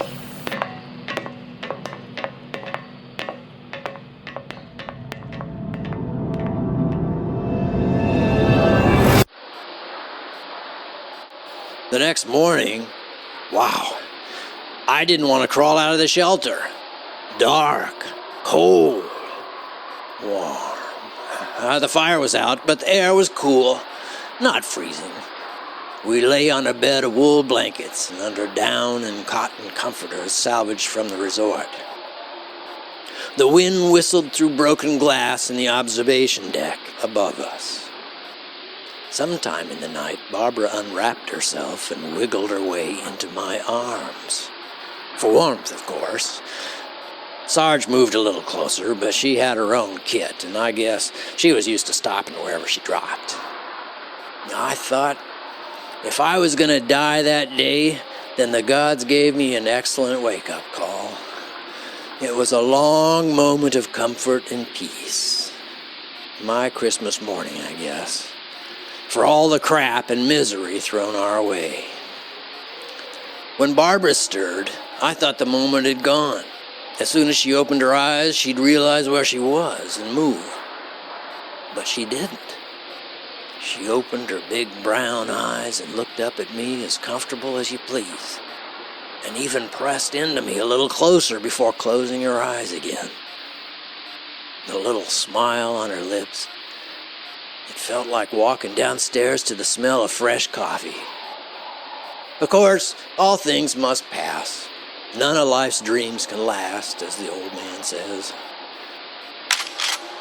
Good morning, Ken and Barbie. Time to check the perimeter. I'll let the two of you mop up while I walk around with Mr. Peepers. Sarge left her kit open like an empty cocoon, threw on her green camel coat, and headed for the front door with her .50 caliber work husband. The temperature dropped about 30 degrees inside the keep, and I instinctively drew Barbara closer to me. In doing so, the temperature went up, and the two of us were about as close and intimate as any two people could be. She clutched me and the heavy blanket, then noticed something about me that I'd hoped she either didn't notice or mind. Well, did and did, I guess. Before I could say, it's a medical condition that afflicts all heterosexual men pressed against women for long periods of time. Well, she was up and getting dressed without a word, like she found a spider in her sheets. Well, I decided Christmas morning was over. It was time to get to work. Thinking a good, stiff, cold breeze might be good for me, I grabbed my coat and quickly stepped outside. The first thing I saw was Sarge staring south off the mountain overlooking the Mockway Valley. The second thing I saw were dozens of clouds hauling ass across a clear blue sky. The orange and reds of early morning in the Appalachians brought the valley to life. When we got to the top of the mountain, it had been that proverbial dark and stormy night. Now, shadows raced across the landscape. Mile-long dragons heading east, slithering through and around the contours of the mountains and over the horizon. No eaters, no ruined city blocks or piles of twisted steel, no dried blood or words of warning painted into cinder block. Just the earth below us continuing its daily routine like none of us ever happened.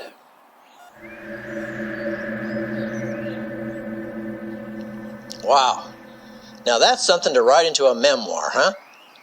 Now, is that before or after? Talking about how you woke up with two gorgeous women the morning of your final battle against the undead? Yeah. If I live to write about this, Sarge, I'll make sure to tell them I did you twice.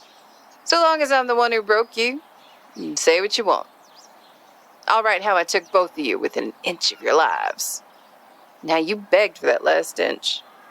Fair enough. Think we'll live long enough to lie about today? Oh, I don't know about you, Sunshine, but... Where's Barbie? Inside.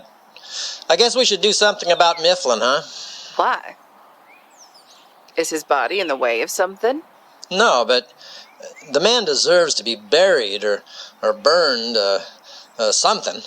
We might want to do something about the eaters first. Where? Down the other side of the mountain. Northwest.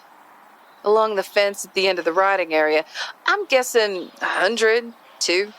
It's hard to tell with them all crowded up like that. Looking right up at us. That fence doesn't look good enough for crowd control. Who knows how long they've been pushing on it? One break, and they'll start spilling through. Once that happens... Yeah, I get you. Get your Sherpa and the Psycho, and let's go do something stupid. Barbara, the place is rotten with eaters around the gates. Any other idea how...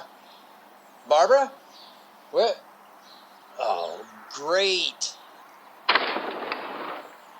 What? Barbara's gone. Took the laptop, 3 of the guns. Oh, well, that solves that. Can't say she's the brightest jewel in the crown. Where'd she go, you think? I'm betting she went ahead without me. Huh. Well, when you find her under a pile of rotters, wait until they're done feeding on her to get the notebook. Don't shoot 'em off. You might damage it. Always the optimist. Guess we better get ready, huh? I'm ready. From this position, I can cover 75% of the resort grounds. Can't hit anything beyond a quarter of a mile in these conditions, but I can see there's a line of 50 hostiles along the fence. I might be able to drop half before they drop below my line of sight. After that, we'll have about 15 minutes before the limber ones get up here, and another 10 before the herd makes it up here. If we wait, it's easier on my ammo. But I don't want to be in the woods with a bunch of runt squirters and lungers. So spend most of your ammo now while you can see them. That, my friend, is a sexy idea. But I think I'd rather help move the sheeple than agitate the hostiles. So what's the bottom line on Katerina Crazy Pants over there? She's all kinds of messed up. It's not her fault how she is. That Hawkins guy and a bunch of the Brotherhood weirdos in that spooky castle out there did things to her that, well... The whole, priestess goddess thing. Yeah, I got it. Can I trust her not to wig out or turn into Cher or something equally terrifying? Yeah, her focus is the civilians. I'll take your word for it. It's all I need. You headed into the mines of Moria? Yep. All right. Then take this. This doesn't look like a gun. Oh, it isn't.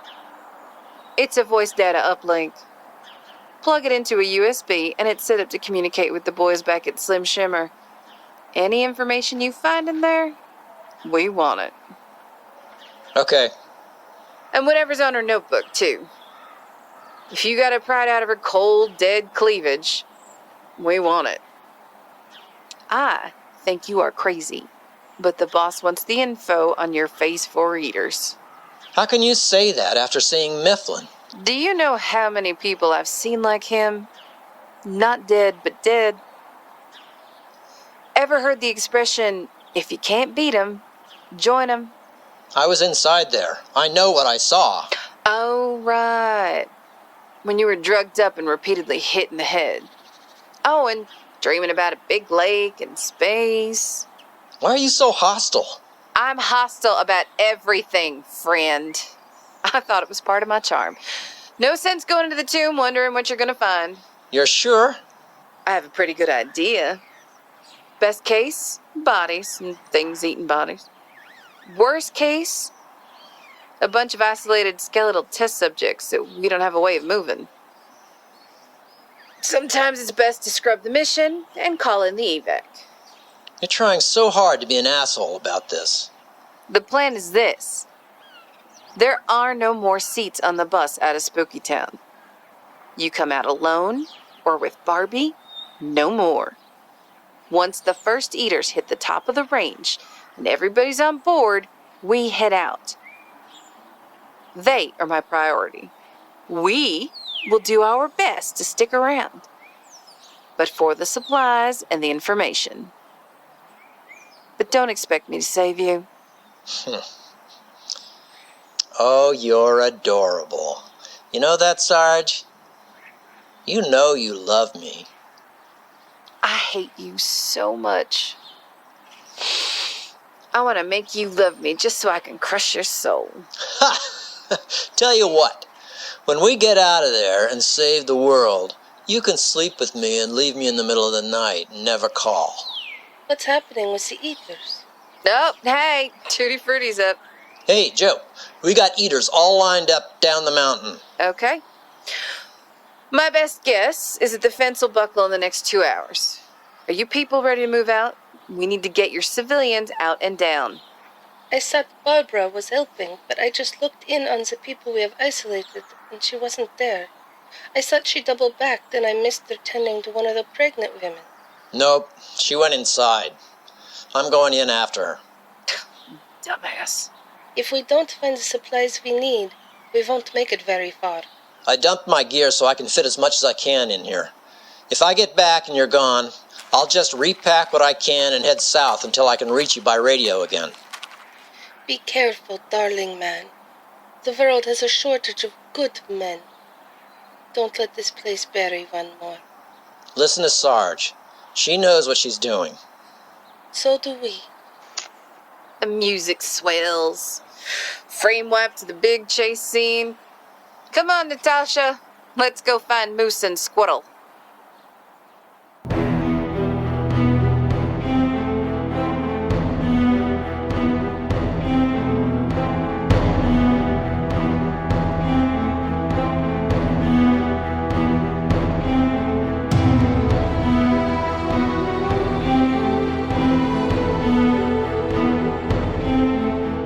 Episode 12 starred James Baxter as Ken, Brian Lincoln as Mark, and Gwendolyn Jensen Woodard as Joe. Featuring Julie Hoverson as Balamani Sarasvatsi, M. Sierra Garcia as Sarge, and Bruce Busby as Mifflin. The episode was written by Jay Smith. Show running and editing by Brian Lincoln. Sound effects, sound design, mixing, and mastering by Michael L. Stokes. Musical direction by Michael L. Stokes, featuring original music by Kevin MacLeod of Incompetech.com. HG World is a production of 3015 North Studios, under the Creative Commons Attribution, Non-Commercial, No Derivatives 4.0 International License. For more information, visit www.goodmorningsurvivors.com.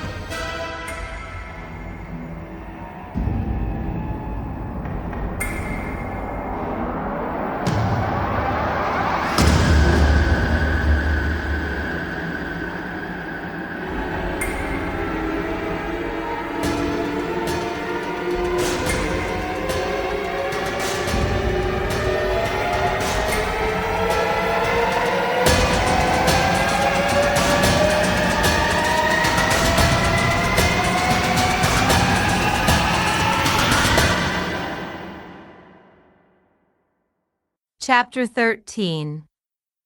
And now, HG World presents The Googies, the final chapter. Hey, let me play you this tape, kid. Listen to the eaters speak for themselves. This is Balamani Saraswati. I am recording this from the Mukwave relocation site formerly run by the United Nations Medical Research Expedition. It is currently occupied by the Reformed Brotherhood, which has locked all current research in its laboratory. I am currently unable to access the laboratory or its computers.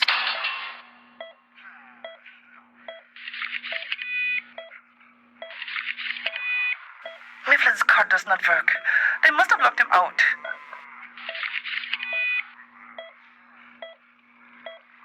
In the event I do not survive, I am uploading this audio to the UNNDD information cloud, in addition to the FEMA and American Homeland Security Centers. Please find a copy of the map I am using to navigate the main building in the Mugway facility, along with video and photographic evidence of what I witnessed. Be aware that some of the Negro ambulants have demonstrated the ability to use speech, to think creatively, and understand complex concepts and ideas. They behave like irrational or intoxicated human beings. In addition to their need to consume living human flesh, these new subjects are attempting to keep their prey alive for longer periods, perhaps to make up for the dwindling food sources. Depending on the state of decomposition, these advanced cases are able to move quickly, run, and jump. I have only seen 6 of them here at the site among hundreds of what we would call typical necroambulants. I've documented all I know about these advanced cases in a folder marked Phase 4 Necroambulation. It appears the smarter subjects have placed Phase 2 and 3 necroambulants intentionally around the facility as guards. Lurkers will raise an alarm that attracts others within range of its moans. I've been able to avoid tripping the alarm so far, but as I examine the map, I can only imagine there are 6 potential guard positions between me and the main laboratory. I've attempted to avoid olfactory detection by using the scent mask developed by Dr. Hawkins. So far, I've been able to move within 10 feet of an active Phase 3 eater without any sign that my presence was detected. However, I am perspiring, and I am nearly out of masking solution. I will update you as the situation changes, or when I reach the main laboratory. This is Balamani Saraswati. What is that from? That's direct from Barbara's library. Running thinking eaters, that's... Ridiculous, right? Running zombies. How stupid can you be? We've all been taught that they're slow because of rigor and dumb, and because their brains are all mostly dead. But that's not entirely true. Imagine if you took 100 random people and put them on a Navy destroyer. By trial and error, you try to learn to sail it. You might run it aground or blow something up. But say that destroyer runs into another ship and some of your better sailors jump over and, somehow give birth to a new generation of sailors in a few months. Just stay with me, kid. And they know what their parents know. Everybody keeps learning and sharing what they've learned. They jump ships, and each time they do, there's a chance that the best of that colony will move on and reproduce.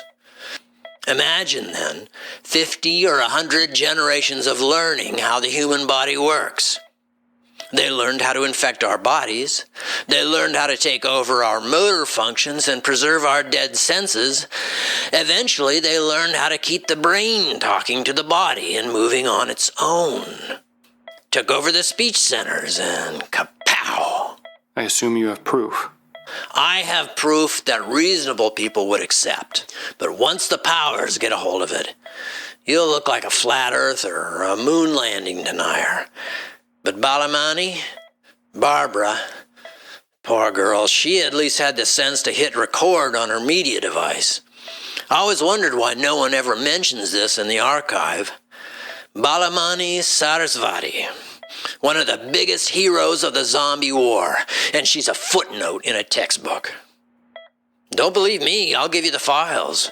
Heck, I'll give you the whole library. Just keep listening. There's no need to sneak into the laboratory, my dear. Your perfume is cheap, unworthy of such an exotic dish.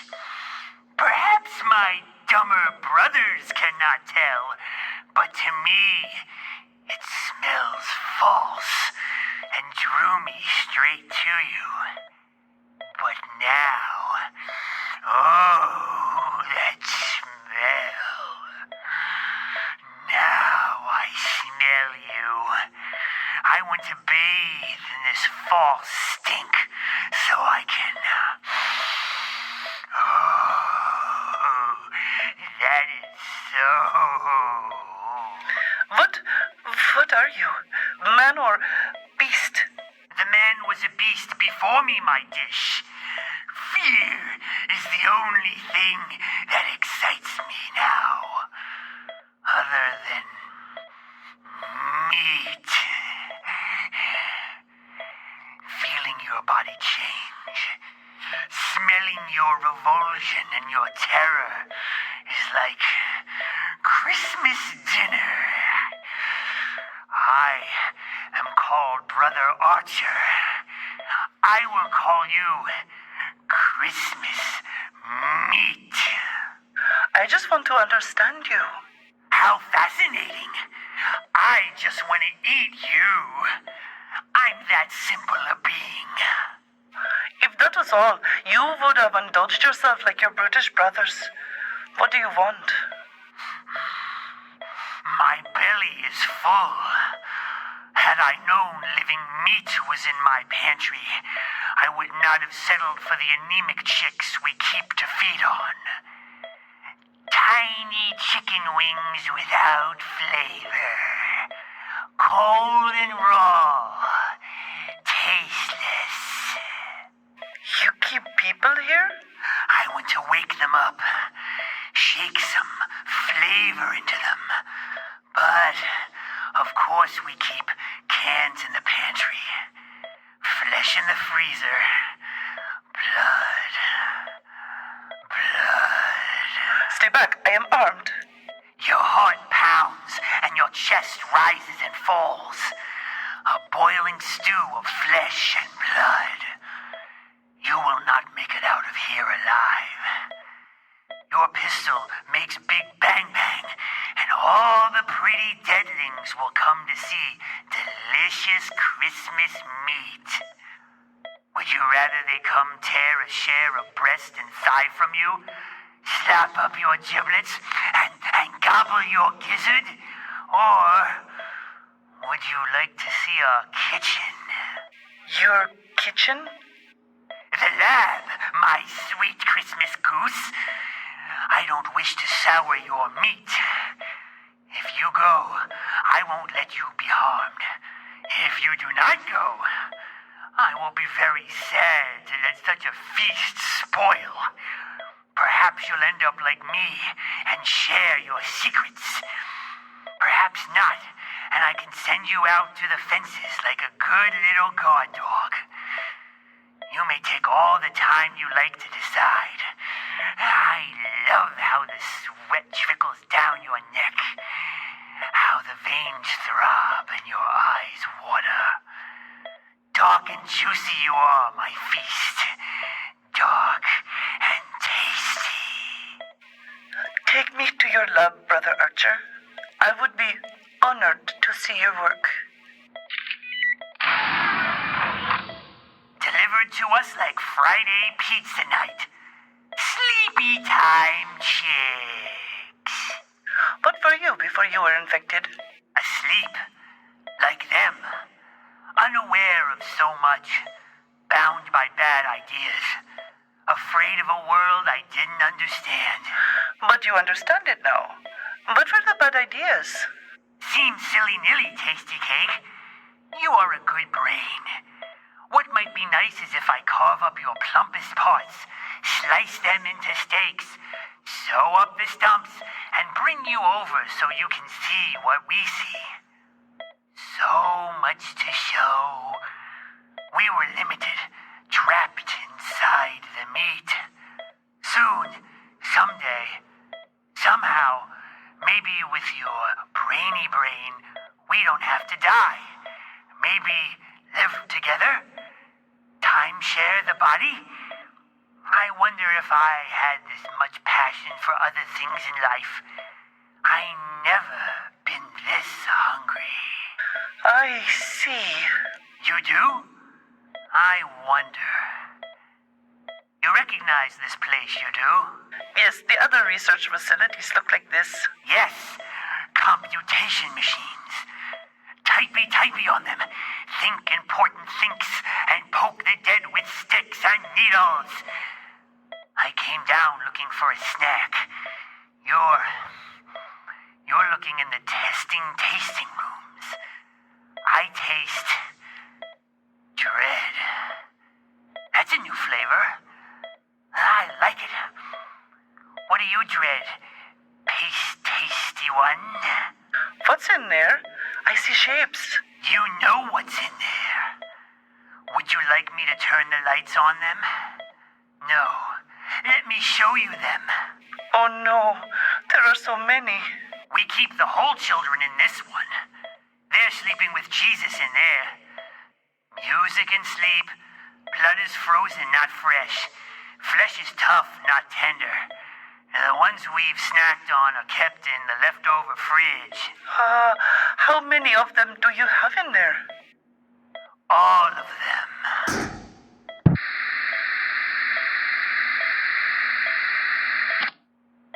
You might have guessed. She dropped her recorder. The case popped open and the battery popped out. What happened? Who knocked? That's just what the creepy weirdo wanted to know.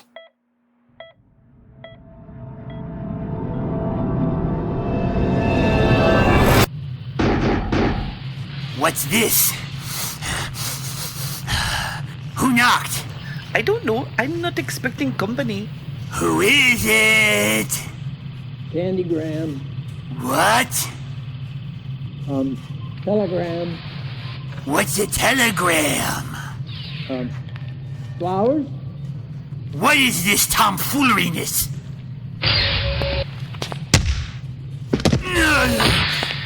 Stay down, freak show. Kenneth, Oh, hi. what are you doing here? Oh, just taking the tour. The rates in this place are so reasonable in the off-season. What the hell do you think? You could have waited. Why did you come here? I could do this alone. You should be helping to move those people off the mountain. Is that so? Is Leatherface here helping you with that? Hold that thought. Watch my bag there, Barbara. Okay, Fluffy, into the research tub with you. What are you doing? I'm putting him into the testing chamber. I have some questions. I saw pods like this in the Slim Shimmer labs, but not as swanky as these. I bet they could keep a whole bunch of eaters. Hey there, Sunbeam. How's your head? Can you hear me? Why did you do that? I only want to give you soft, wet kisses. Kenneth Peters. Oh, you know who I am. Good. That'll save us time. Where's Gourmand and the other fucks who are like you? Gourmand is here. What? I think I would have noticed his fat gray ass. What do you mean? He is in me. He is in all of us now, Kenneth Peters. When you left, we grew so hungry. Hungry for knowledge and wisdom. Shepherd Gourmand did not want to share, so we took it from him. Oh, so you ate him. Nice. Well, that's one less limbless job of the hut I gotta burn. You're welcome. He now lives in all of us. All? How many of you make an all? All of us do. I set myself up for that. I was disappointed I didn't get to play with all these shiny science knobs. I like science knobs. How many of you had dinner with Gourmand? Do you know what we keep in the holding area behind these cells? The dead not dead. The dead, not deads. Mr. Peters? Ken, what's wrong? Don't turn off the recorder, okay? Just keep rolling. Like I said, there are times when your brain just breaks. Hang with me a minute, okay? In those research testing rooms, you could set the climate to Arctic or to humid tropical or dry desert. They were designed to see how eaters responded or didn't respond in different environments. At the central location, captured eaters were spiked on meat hooks attached to a conveyor which delivered a test subject to the little room through a sliding door. When the spike retracted and the thing dropped to the floor, the door sealed behind it. Tests were done and experiments carried out, or whatnot. When the eater was used up, a single electric shock to the brain dropped it, and the floor opened up. Bye-bye, eater. And this is where the brothers were storing the children? Ken? To keep the stink down, the holding pen in the back was kept pretty cold. The Brotherhood made some modifications. Those kids I delivered, they were the ones on the spikes. Drained of just enough blood.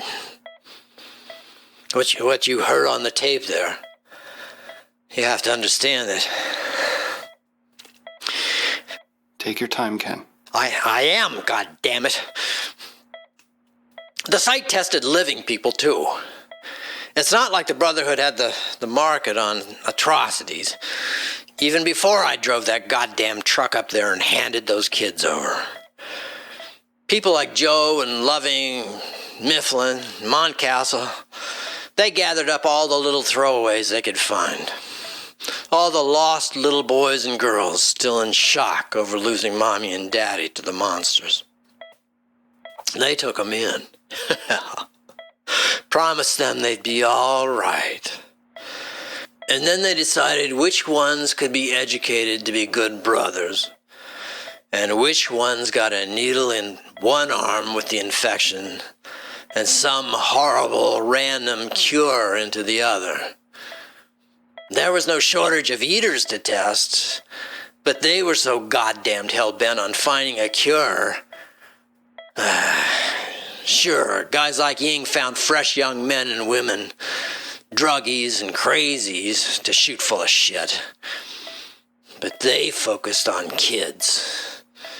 After Savini changed the game and Shepard Gourmand took over, nothing changed except they decided which little boys and girls got turned into monsters and which ones got turned into food.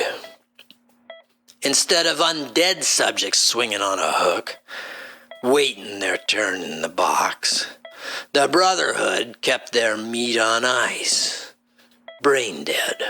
And the pieces left over after they started cutting them went into the next room over. Limbs removed with the bloody tools scattered around the lab. They cut pieces off of them so they wouldn't infect the entire body before they could gut them. It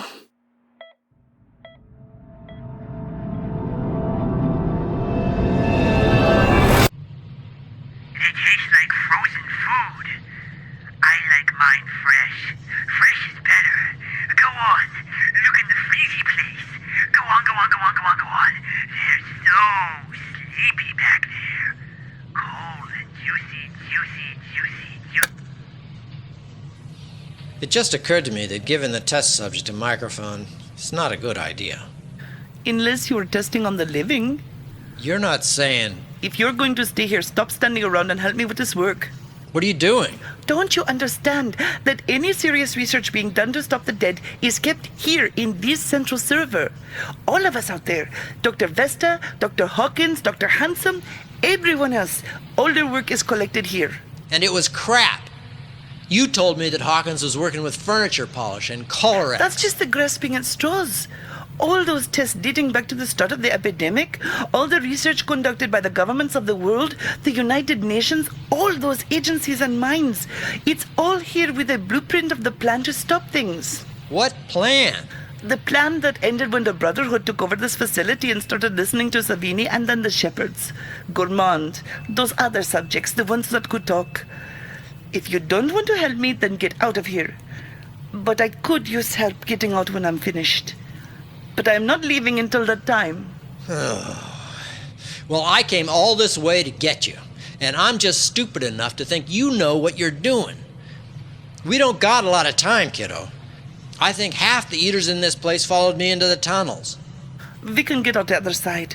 If you drew them down the eastern stairs, the western stairs should be accessible. Yeah, I hope. I found the last repository. Go to the terminal, switch on the monitor and tell me what you see. Okay. It should be on a test response screen. Cancel out of whatever you're in and double-click the white shield icon marked UNNDDL. Okay. It's opening. File folders. Give me a second. Fine. I'm offloading what I can from the mainframe.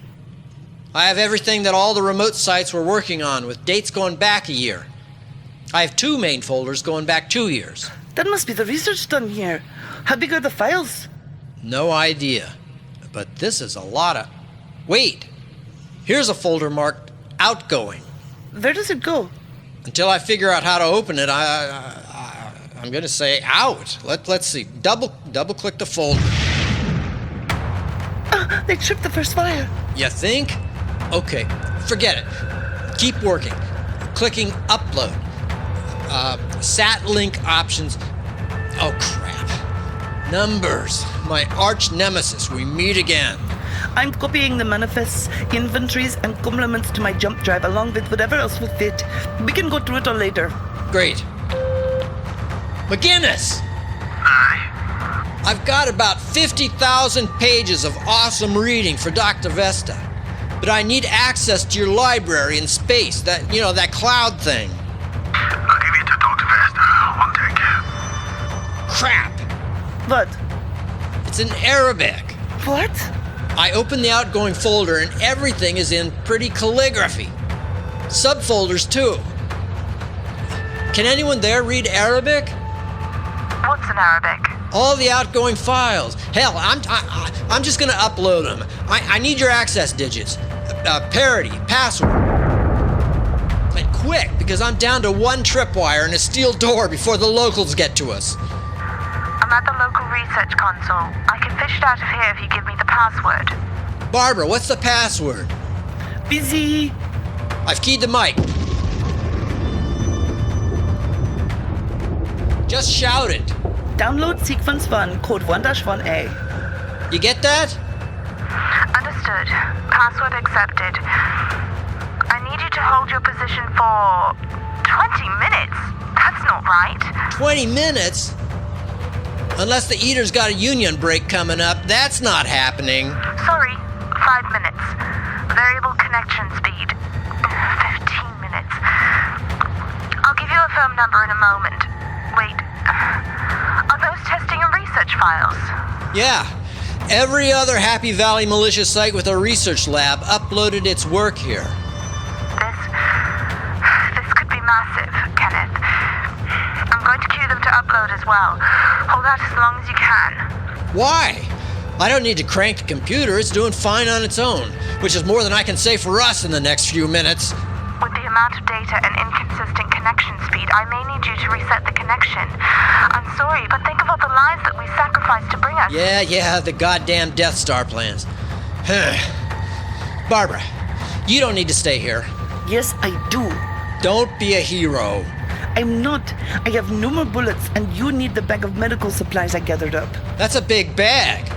Dr. Vesta, I don't know how long it'll be before we got a jet. The outgoing files are the ones in Arabic. I see them, but that's not Arabic. I don't know what it is. What do you mean? That explains why the password was so cheap. They opted to encrypt the research in a scripted, probably a dead language like Sumerian or Hibernian. Well, do you know any dead languages like Sumerian or Hibernian? I don't know this one. Welcome to the conversation 10 seconds ago, McGinnis. We know what it's not. How many are out there, Barbara? I'd have to open the door to count, so let us assume about 1 million and work in haste to escape. Smart think. Doc, how long? 87%. 88%. I think we're good. Get out of there. Okay. Barbara. Logging out. What? Archer and the others back there in the holding cell. We can't take them. They're all but dead. I know. This button here. Look at it. Does it do what I think it does? Yes. All sites have it. It will... Lab purification in progress. 10 seconds into purification. Lockdown in progress. 9, 8, 7, 6, 5, 4, 3, 2, 1, 0.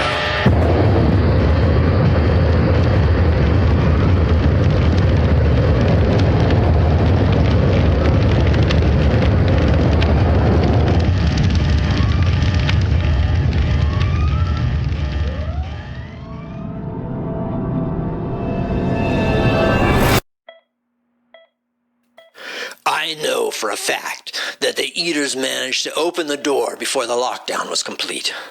I don't know how many Eaters were taken out by the blast in the catacombs or how many were in the tunnels coming after us. I don't know how many of the Phase 4 thinking, running Eaters were still alive back there. I just knew we had to go. While we were waiting for the little red status bar to fill up completely, I was studying the map, trying very hard to memorize a direct route to the truck and even a backup route in case of trouble. We hit the back door, prayed that the eaters hadn't doubled back and blocked the other tunnel out, and ran for it. At one point, I was sure we were lost. We went down more stairs than I remember climbing. We made turns I didn't remember, and I lost Barbara for a minute in the dark. Behind us, I could hear the eaters.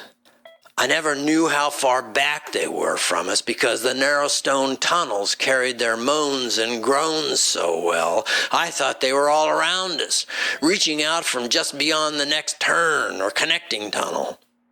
Finally, just when I thought we were headed back to the laboratory in certain dismemberment, I caught sight of a utility sign pointing the way up to the delivery entrance. Safety. Well, no. It was on the other side of the complex from the mountain tunnels. The good news was that I found myself where I'd first dropped off my cargo, and my truck was still parked where I'd left it. So, it was safety. Aside from the lingering doubt about the truck having enough gasoline to get away, and if the door was unlocked, and if the keys were still in it, and if it wasn't surrounded by hungry cannibals, or brothers, or panthers, anything could have gone wrong. But apparently didn't.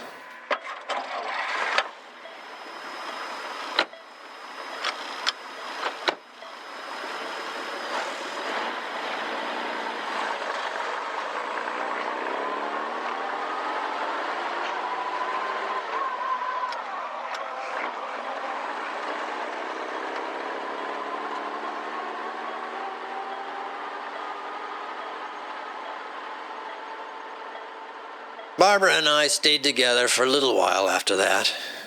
It was a long, cold winter. But we weren't lonely. We even hooked up with a few other strays. Some good, some not so. But after a while, we both decided that it was nice to have a warm body to get through a winter night. It wasn't so great to have to worry so much about one person in a group of survivors. Early in the spring, we were somewhere near Cedar Creek State Park and ran into some refugees who had come north from Arkansas to escape the great herd. Barb learned that 2 of the men had been treated by a Dr. Van Hawkins in Center County, and he was headed west along the interstate. He said something about relocation station number 2210. Barbara was hell-bent to stop him from getting there. Relocation. That's Wishwell, Pennsylvania. That's the reason I agreed to talk to you at all, Mark. What Barbara did with her information, what happened to her in that piece of missing history, is the story you need to tell. What happened in those places? Dover, Castle Rock, Peabody, particularly Wishwell, are all in this ancient thumb drive. What else is on it? All the data I uploaded to Dr. Vesta, and all the data on Barbara's notebook. If you use it, you'll see that the outbreak in Denver wasn't as unlikely as you think. But be careful, kiddo. The Brotherhood won't like to answer the questions this will raise. I'll need to review it, and I'm sure I'll have questions. I won't be here to answer them, kid. My system is shutting down. I asked my dear nurse to hold off upping my pain meds until I could get to this part. The rest is up to you, Mark. Once we're done here, I'm going to take a little boat ride to see how they live in the Hades. You're afraid of the Brotherhood? No, I'm not afraid of nothing anymore. Look, I'm surrounded by ghosts, Kenny boy. Silent, patient, but waiting. They feel like if I tell their story, they can go away. Maybe if I don't, I'll come off this table just like them.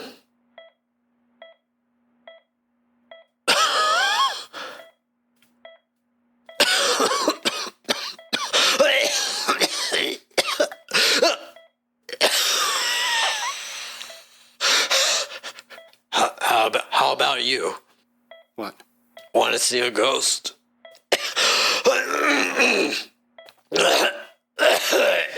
Mr. Peters, I'm here. Dr. Prestash is on his way. Let's get you into bed. No! I will not die in bed. You know that's not what I want. Mr. Shearer, you'll need to step outside. No! Mark, stay! Please, don't let these fuckers put me on out of my back. Go, Mr. Shearer. No. No! Where's Ken's wife? She's... Mr. Peters, you need to work with me. You're going to pull out your IV. Let me... Settle down, Ken. I'm not going to let you die on your back. You need to let her treat you. Treat me? She's gonna kill me. She's going to take away the pain. Liar! I'll have to sedate him before he hurts himself. I'll need you to help me. Wait. Give me a second, please. You're not qualified. Mr. Peters, listen to me for 1 minute, please. You don't want this. Listen to me. Something you need to know. You need to know something, Mr. Peters. What? Listen to me. Come close. No, you're not. I am. Second generation. My mother was named Diane. I was born in an amusement park. That's what somebody told me a few years later. Who told you? Oh, what the hell? My first crib was a bumper car. My first lullaby was in Russian. How are you feeling? Really? Thank you. He's got diapine running through him. You should be feeling pretty good soon, Mr. Peters. I don't remember them very well. And honestly, I remember them more in my dreams. But I do remember them. I remember the years after. I remember Jo better after the Battle of Wishwell. She was different. She seemed very sad and somehow lost. And I know most people were like that, but in her it seemed like her spirit was missing. She worked with a lot of us, stayed with the kids until little clusters of humanity started coming back. She made sure I got to a good family. The Shearers of Plymouth. I caught her once staring up at the stars in the middle of the night. I was, 6. I thought she was praying. But then I realized she was reciting a poem. And speaking to someone beyond the stars. I never knew who. But she was crying. Looking for someone who wasn't there. Where'er he be, on water or on land, under pale suns or climes that flames unfold, one of Christ's own, or of Cythera's band, shadowy beggar, or Croesus rich with gold, citizen, peasant, student, tramp, whate'er his little brain may be, alive or dead, man knows the fear of mystery everywhere, and peeps with trembling glances overhead. The heaven above, a strangling cavern wall, the lighted ceiling of a music hall, where every actor treads a bloody soil.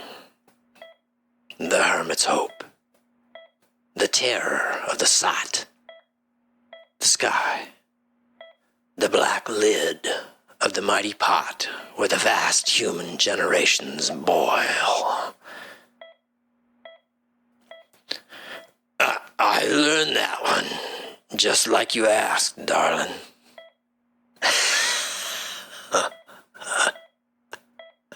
I I even think I finally understand it.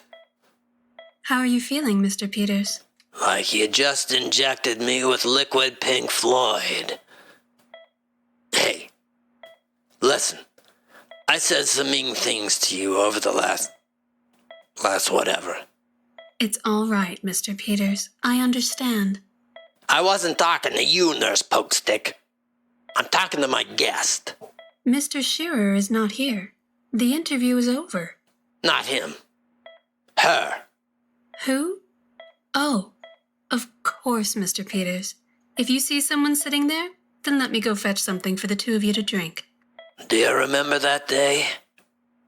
The evening sun, blazing through the coming storm clouds like it didn't want to set and was going to burn the sky trying to stay. You said it was like hell boiling up over the horizon. God was dead and the devil was coming. Very Russian. Sometimes, Joe, I think you judge a rose only by the sharpness of its thorns. Try to relax, Mr. Peters. Let the medicine work.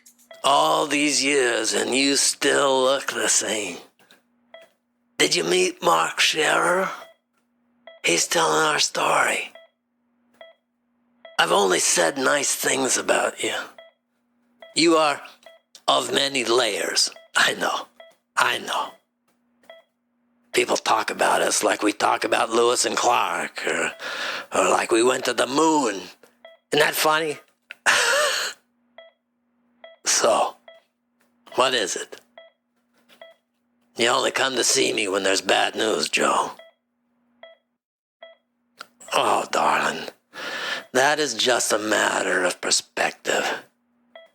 I don't see darkness. I see you. You're there. McGinnis is there. Barbara, Grant, Sarge, Toto, Bilbo, Frodo. Not yet. There's still much to tell and do. Many souls remain adrift.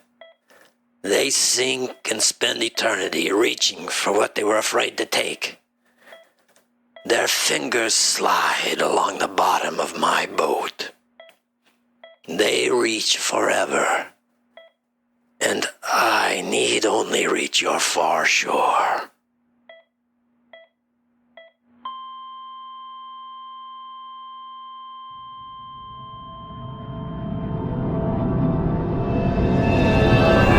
Wake up, Kenneth. Kenneth, wake up, please. Hey, Joe. I just had the weirdest dream about growing old and dying in a smelly old bed. Oh, to die old and in bed. If only. The weird part is that I was being interviewed or something. I can't remember. I hate that. How long was I out? 18 hours. I brought you water. You must be thirsty. Thank you. Did Sarge get everyone to Slim Shimmers? She is almost there. Once we're back on the road, she says we'll have a clear, dry vest. Yeah, sure. How are you holding up? Rarely better. This is a good day. Oh, it's noon. Time to check in with the team. Wave Barbara off the roof. We'll shove off after the meeting.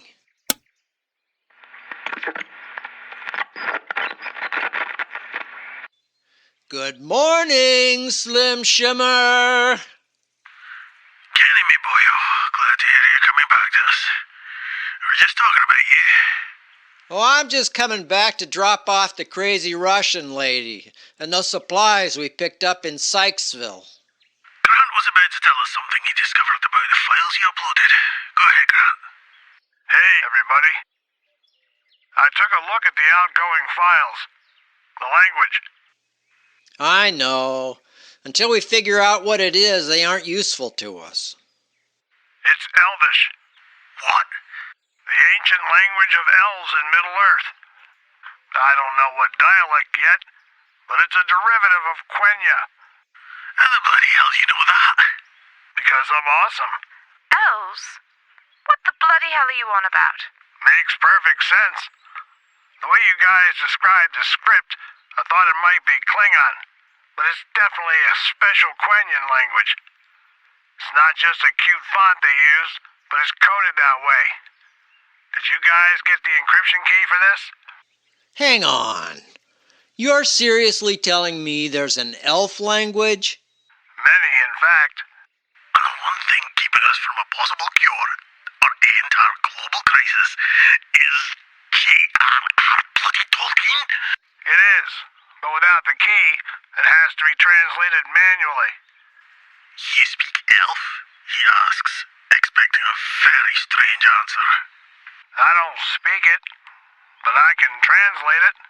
There are 57,232 pages of research here, much of which is probably advanced scientific language, not to mention the maths that were likely translated as well. Well, then I'll have something to keep me busy over the winter months, huh? What are you doing? We have a long way to go, and there is time ahead for thought. Cold. It looks like snow. Yes, we can share the cab on the drive. How about some dark side of the moon? It's going to be a long haul back to Slim Shimmers. Our beginning has ended. What are you thinking, Kenneth? Wondering if anybody's ever going to remember what we did here. If it's worth it. It's better than digging your own grave, and better than dying on your back. Maybe. Let's get these supplies back and have a beer. Or 9. What do you say, Barbara? Fine by me. Joe? Let's head west.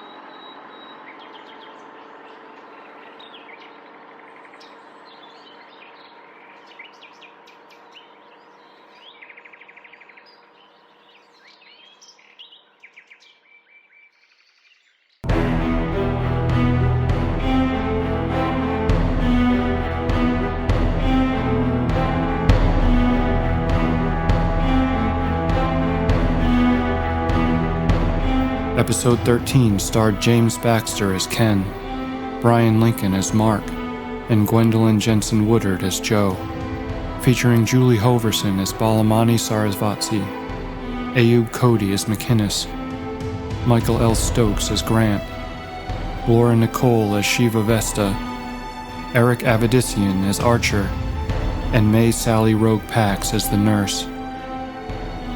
The episode was written by Jay Smith. Show running and editing by Brian Lincoln. Sound effects, sound design, mixing, and mastering by Michael L. Stokes. Musical direction by Michael L. Stokes, featuring original music by Michael L. Stokes and Kevin MacLeod. HG World is a production of 3015 North Studios, under the Creative Commons Attribution, Non-Commercial, No Derivatives 4.0 International License.